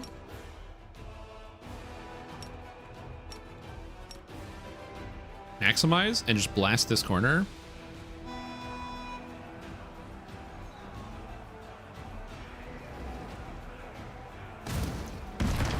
Oh, they spawn after I click the chest. Interesting. Okay, I didn't expect that to be how that works.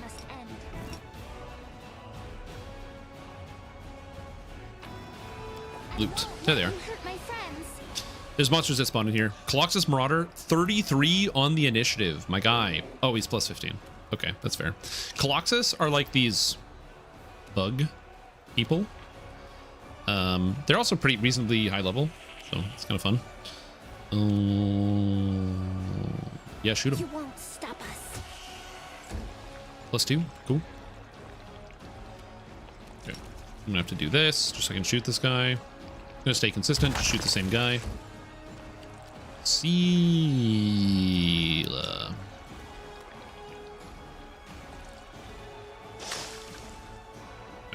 Okay. Good. I guess I cast Protection from Evil because that's just good here. Gogurt, go in for the melee. Aim carefully. Boom.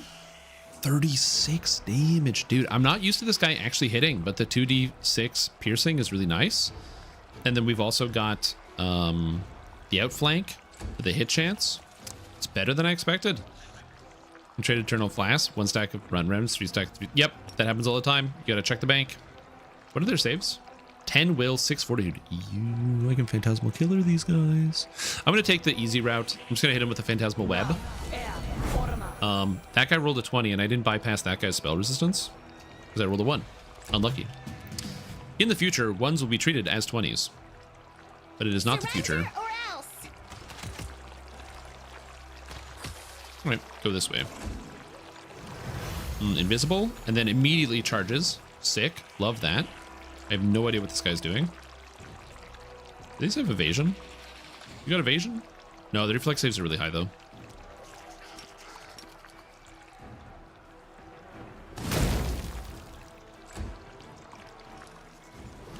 Okay. Cast haste. Guy failed against Phantasmal Web. Beautiful. Love that. No glory without risk. Okay, he's dead. Good. Out of my sight.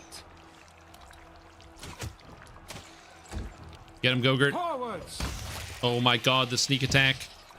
My boy. He's so good. You're irrelevant. Best option if I don't have any flasks? Yes, Death Ward is 100% the best option. Well, okay. So Death Ward was the best option because there didn't exist the item from Final Enemy, the helmet. I can't remember the name of it, but it's a level 3 helmet that lets you cast Death Ward 3 times a day, which is very good. You can get it for level 3 and you can use it the entire game. It is insane.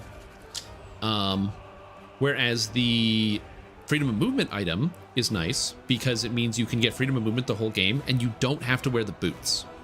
You don't have to wear the Flightfoot Greaves. And that means you have a lot more flexibility in terms of what you use on your boots, which can be substantial depending on the type of character that you are going to be playing. If you need like a different amount of flexibility on your boots.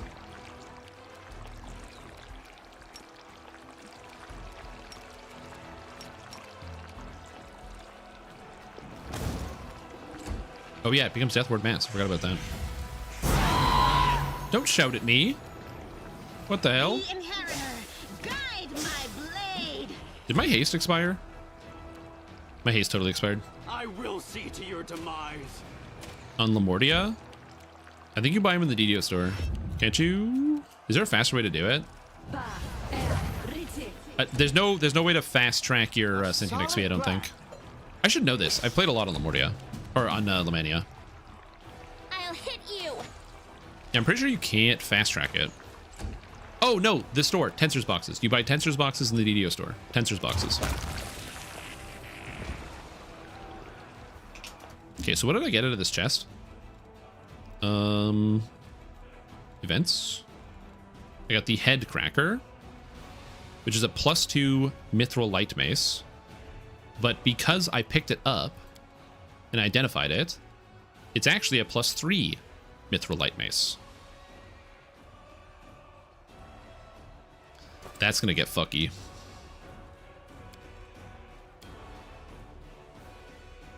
I don't remember there being sentient XP stones on a vendor, but I do know that you can buy the Tensors boxes in the DDO store, and those ones give you 50,000 sentient XP per box, and that is the fast track.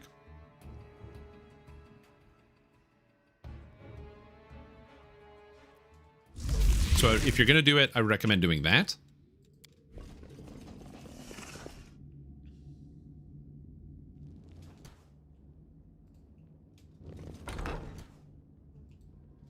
Did we find trouble? Did we find trouble? You better believe we found trouble. Getting into trouble. Yeah, whatever. I can't charge. I can go here. There's a bunch of guys in the other room here.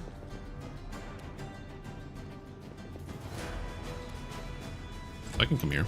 It's fine. I only have one more Phantasmal Web, but my entire team gets to go before they get to go.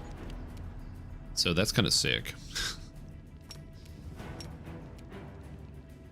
Wrong button.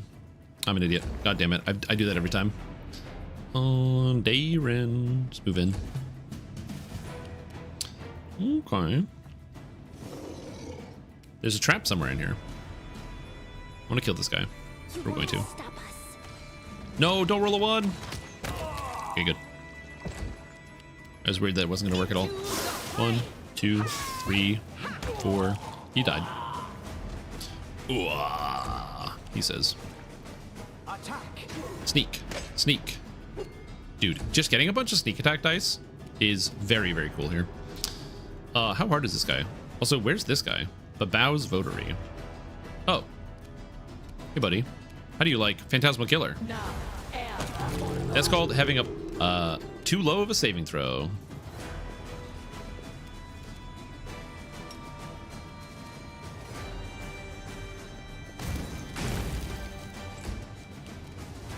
Love when that happens. Not even the weapon? Hey, the shield is a weapon. I'm playing as a Vanguard. Also, order lol, smite good first. Doesn't matter, he can't hit me. Because the smite gives hit chance based on their charisma, and I don't think that he's got a 14 charisma. It's not a big deal. Dun dun dun dun dun dun. Slap. Oh my god. So I just got like some plus items. Oh no, they didn't have any plus on them. So when I start picking up like loot later on in the game, does that mean I get more money from selling everything? Because it's all going to be higher plus? Or does that not affect the base value of the items? I actually don't know the answer to this question. Okay, in this room are the muck people. So I have to be very mindful about this. I'm going to have you two, Tweedledee and Tweedledum. You're going to go in here. I will fight.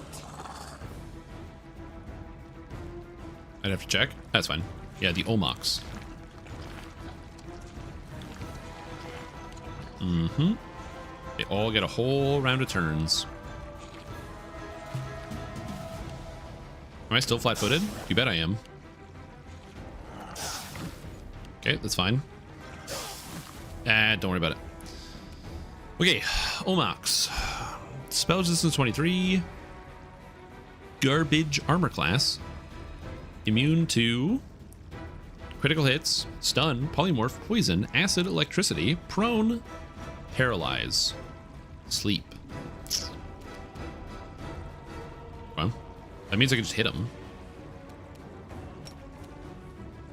Alright, cool. Just get him. Woo.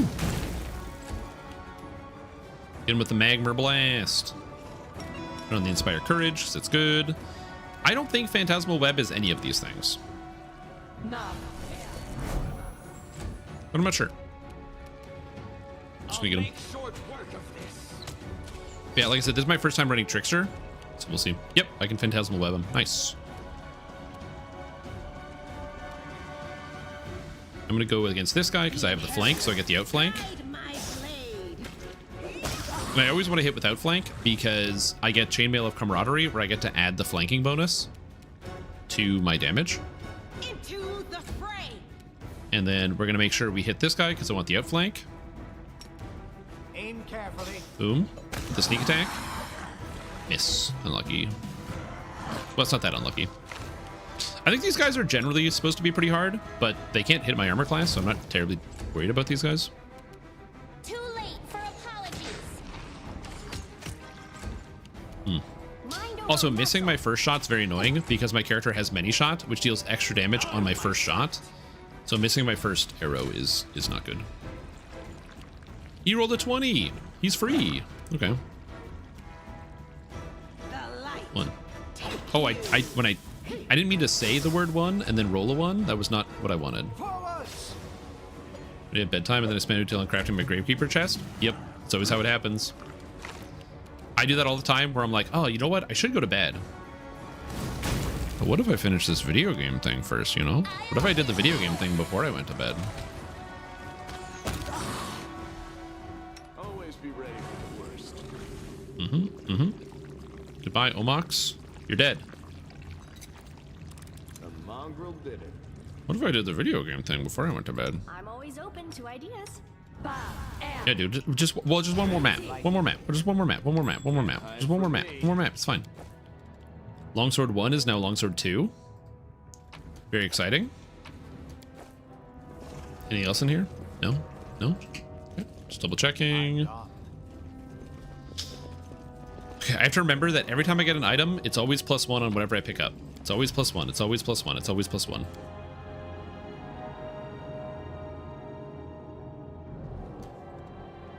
Okay, Save game before we go through door. And then we go... You're a good person. I like you. 100%. Well, the other thing too is if you don't do one more map, you're missing out on the Divine Orb, so you always have to do it. Yeah, exactly. I'll just beat the game before bed. You know, I'm almost at the end. I'll just finish. Legit, that happened last night. I played, I was playing Remnant 2 last night, and it was like 2:30 in the morning, and I ran into a bug where I had to reset the game, and I was playing with Ipsum, and he's like, well, if you have to restart the game, it's getting kind of late, so like you probably want to go to bed, right? And I was like, yeah, I could sleep, you know, later. It's fine. I could beat the game first. Just can't drop the controlled fireball hit here. And the damage sucked. That's just because the damage sucks? Yeah, 10d6s. Raw damage. Unlucky. That guy's gonna get murked. That guy's coming in. That guy's coming in. That guy's coming in. So let's get rid of Cultist Archer. You won't stop us. Yeah, I will say Remnant 2. Good game. 1, 2, 3. I roll a 1. Oh. No, Gogurt, don't take 45 damage. Gogurt, that's not what I want you to do, buddy. Yeah, bye-bye. Say goodnight. I love Phantasmal Killer. Such a good spell.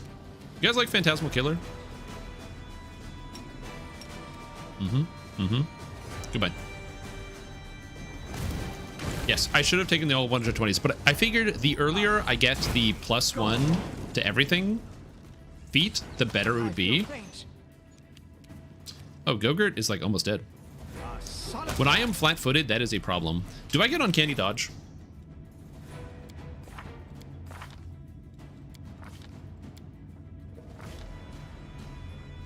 Hold on, do I get Uncanny Dodge anywhere?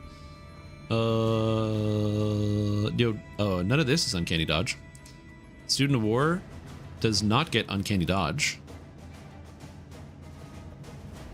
No. Duelist? Does Duelist get Uncanny Dodge? Enhanced Mobility. Parry. Improved Reaction. Enhanced Mobility. Hold. Grace. Combat Reflexes. Riposte. Acrobatic Movement. Elaborate Defense. I don't know how to get Uncanny Dodge. Uncanny Dodge makes it so you can't be flat-footed, which is really important, because if I can't be flat-footed, then it means that it's a huge difference on my armor class. My armor class is 47, flat-footed it's 23. So I need to make sure I can never be flat-footed, and I don't have a good way to do that. At least try to entertain me. Let's shoot this guy. Surrender or else. It takes more than one level. Into the fray. Fuck this guy. Get out of get the fuck out of here. Get out of here. Phantasmal Killer. I'm gonna be honest. Spellcasters are like really weak when you get started. But then you get later on, and it's like, oh yeah, I have DCs now. I can cast Phantasmal Killer. I can do this. I can do that. And it feels real good, real fast. Rules are made to be broken. Healing? Healing? Cure serious wounds. Magritio Dorinos. Also, I have to restart my client because it's getting gummy. The client be getting gummy. There's a memory leak in this game, and if you play for too long without restarting your client, it causes problems. Enemy near.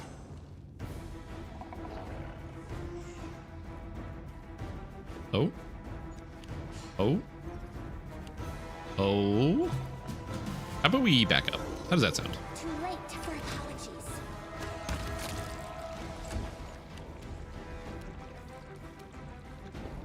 Precision and grace. I'll carry your stuff with my 5 strength to hold my positions. I got this. Yep, exactly. Hold.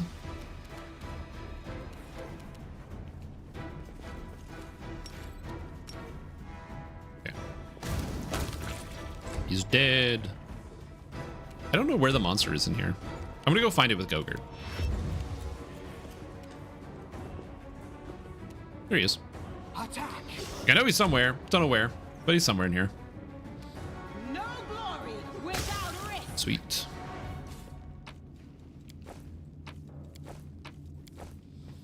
Okay, final boss fight of this area. So, before I go into the final boss fight, we're going to use We'll make things right.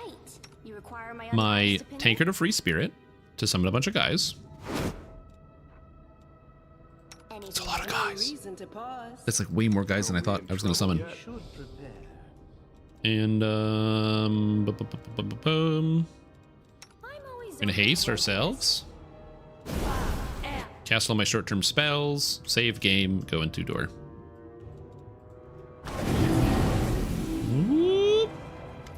Hey, team. Hello, Minago. Greetings, Mr. Misery Guts. Okay. It's us again. Do I have... I don't have any different options here. I'm just double checking. Whatever. I might as well be chaotic. I regret nothing. And I don't think I have any new options. Something, something, something. Skipping all this. Nura showed up. It's time to decide the fate of Dresden. All right. So we have a high-level demon here. It is level 28 in Minago with a 35 armor class, 30 flat-footed, 31 spell resistance. And I forgot to use my bard song before I started this fight. Nura is level 11. She is a bard. One level higher than Ember, much weaker. And Staunton Vane is a level 16 war priest. One of the reasons why I wanted to be a war priest. He also has 100 billion spells, but I don't have greater dispel magic yet. So I'm going to inspire courage, and then we're going to shoot. I think I'm going to kill Minago first, because I think she's more dangerous. Ah, the classic. Needed 2, or needed 4, and rolled low. Okay. Lan and Ember are encumbered. A bunch of my characters are now fatigued. Is that Wave of Exhaustion or Wave of Fatigue? Wave of Fatigue. Very annoying spell. Tank Commander Gogurt is going to get into position, activate Arcane Weapon enchantment, and go for the melee attack, landing a hit at a plus 30. Now Lan, spell resistance is 31. So I think I'd rather just hit the armor class. I think it's way easier for me. It's 35, but I think we're just gonna go with armor class. Okay, I need a 12 to hit, which is not terrible. He casts Divine Power as a quickened spell. War priests are sick. Cast spells, do nothing, cast spells. I don't have any other crowd control abilities. I kind of used everything. So I guess we blind him? I'll remove this obstacle. Oh, I guess I didn't want to take my blind. Okay, sounds good. I guess I can prayer. I didn't prayer Minago, but that's fine. And then we're going to go in for Minago. The inheritor, guide my blade. That's all I need to do, really. Just keep shooting her. Eventually she dies. Oh my god. I thought she was going to die way sooner. Phantasmal Putrefaction is an insanely dangerous spell. What Phantasmal Putrefaction does is it causes wisdom damage, and when my characters run out of wisdom, they go unconscious. So I got to kill her fast. So I'm going to use Arcane Accuracy to pretty much guarantee I hit. Get the sneak attack, and she's gone. Hey stream, if I might ask a DDO question, is TOE bugged currently? I jumped down to get the air key for Lower Complex, but I can't get back up. Did you pick up the key? Oh, I grow so tired of you mortals. I haven't had this experience yet, but yeah, you picked up the key and it won't let you out. Wild. I have not had this experience so far. Be careful, everyone. If you've picked it up and you've killed the guy, you should be able to freely leave. I don't know why you wouldn't be able to do that. Oh, I'm flat-footed a second time. I love that. We're gonna wait till after Gogurt goes because I want to be able to hit here. But no, I have not heard of any bugs. Oh, ow. I forgot. He's big. Surrender or else. So this is news to me. Yeah, I would submit the bug report, and then also, since it's pretty close to the beginning, I would reset the instance to see if anything changes. Just because sometimes DDO's weird and things won't spawn. So I would do that. Also, double checking your character doesn't have Dimension Door, because if you have Dimension Door, you can get out of the pit regardless. A solid plan. Nice! 86 damage. Goodbye, Staunton Vein. Well, Into the fray. let's do something else. Slow. Okay. Well, fuck you. I am very much a barbarian. Unlucky. No! Bismuth! His wisdom went to 0.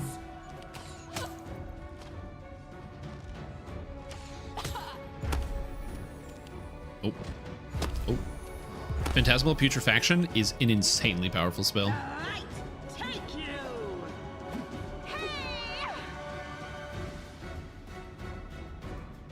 There's some 50-50s, huh? I missed 4 50-50s, and the one that went through, I rolled a 1 on. Hmm.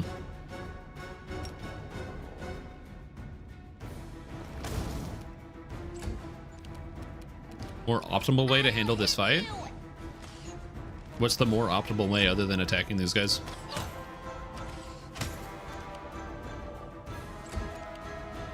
Oh, I can get up now. Hmm. Hmm. Out of my sight. With the lady on your side too? No, I can't. Because to get Nura on your side, you need to have perception to be able to know that she is betraying you. And Gogurt's perception is 5. So, and this is 5 now with buffs. So as high as I could get it in camp, I couldn't see anything.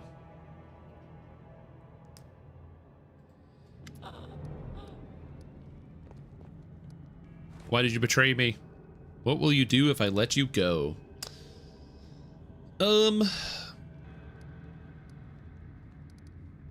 You're dead. See ya. Okay, hold on. Look at all these magical items. Belt of physical form, so that should be +3 dex on this. Hold on, where's type date newest? This is a +2 chain shirt. This is a +3 mithril full plate, which I'm not gonna lie is kind of sick. +3 mithril full plate is really good. Amulet of epic songs, +2 natural armor. Additionally, it wears bardic. Oh, bard. I'm a bard. Ooh, bard. That's good.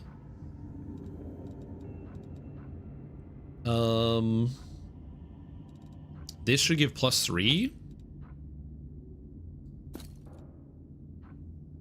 Physical form 3. Cool. Inspired wisdom headbands. This should give +3 wisdom. Interesting. Chain shirt 1 is actually chain shirt 2.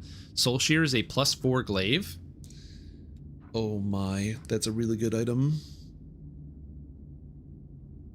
Party is high enough, it'll pop. No, it only counts your main character.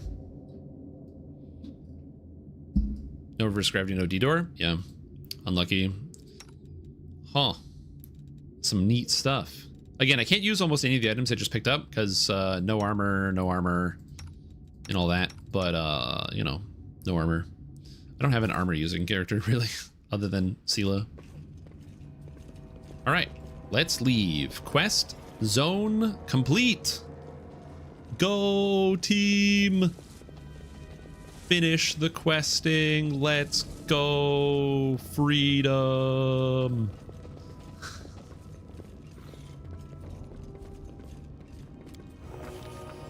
Hey, we did it.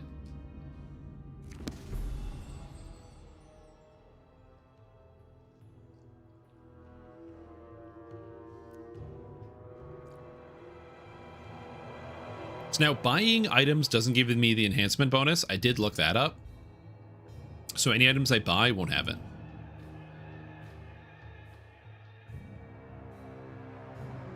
trick? No, it doesn't matter. Yeah, anybody can identify it.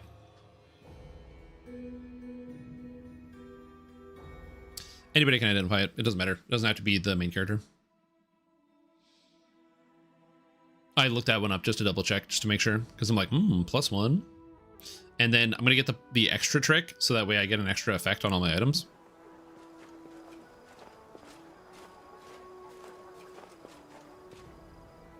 Urgent matters of state Okay. are await resin Does she have anything to say about my tricksterness? handled the command superbly. I never doubt I believed in your success. Cloak resistance 3, ring of protection 4. Do I identify those? I brought a reward to personally bestow upon my knight. But now you're I don't know. there. I have The said Reed of Overlush appeared before me. Demon at the gates. Thank you. Well. Allow me also. We won the battle for Gotcha, gotcha. Praise Iomade. Minago. Blah, blah, blah. Blah, blah, blah. Secret Path. Patrol missing. What dragon? Also, Awkward Ninja. Welcome to the stream team. Appreciate it. We're having a fantastic day. Glad to have you here. Forgot I had one of these. Thanks for the new player guides. Anytime, dude. And there's more coming. If you missed the one today that is about Sacred Fist, you can watch it. And then on top of that, we have another one coming out in today's Wednesday, Thursday, Friday, Saturday, which is going to be about another character class that a lot of people are very interested in. Go talk to him in the. There are a few pleasant matters. There is one more thing. It's empty now. We've temporarily. What are we doing with Staunton Vane? Display the corpse in the square. We're not doing that. We'll just burn the body. Get him out of here. That danger in the battle. My apologies. Thank you for your time. It's just because obviously I'm not streaming DDO. I streamed DDO for 8 hours, and then I was like, Pathfinder time. So we're doing Pathfinder now. Does that count as a full rest? Did I get rested? Am I rested? Is Gogurt free? Yeah, I got all my spells back. Sick. Not gonna lie. It's going good so far. I'm digging it. Can't wait till I get the actual meta magic feats in the future. Anyway.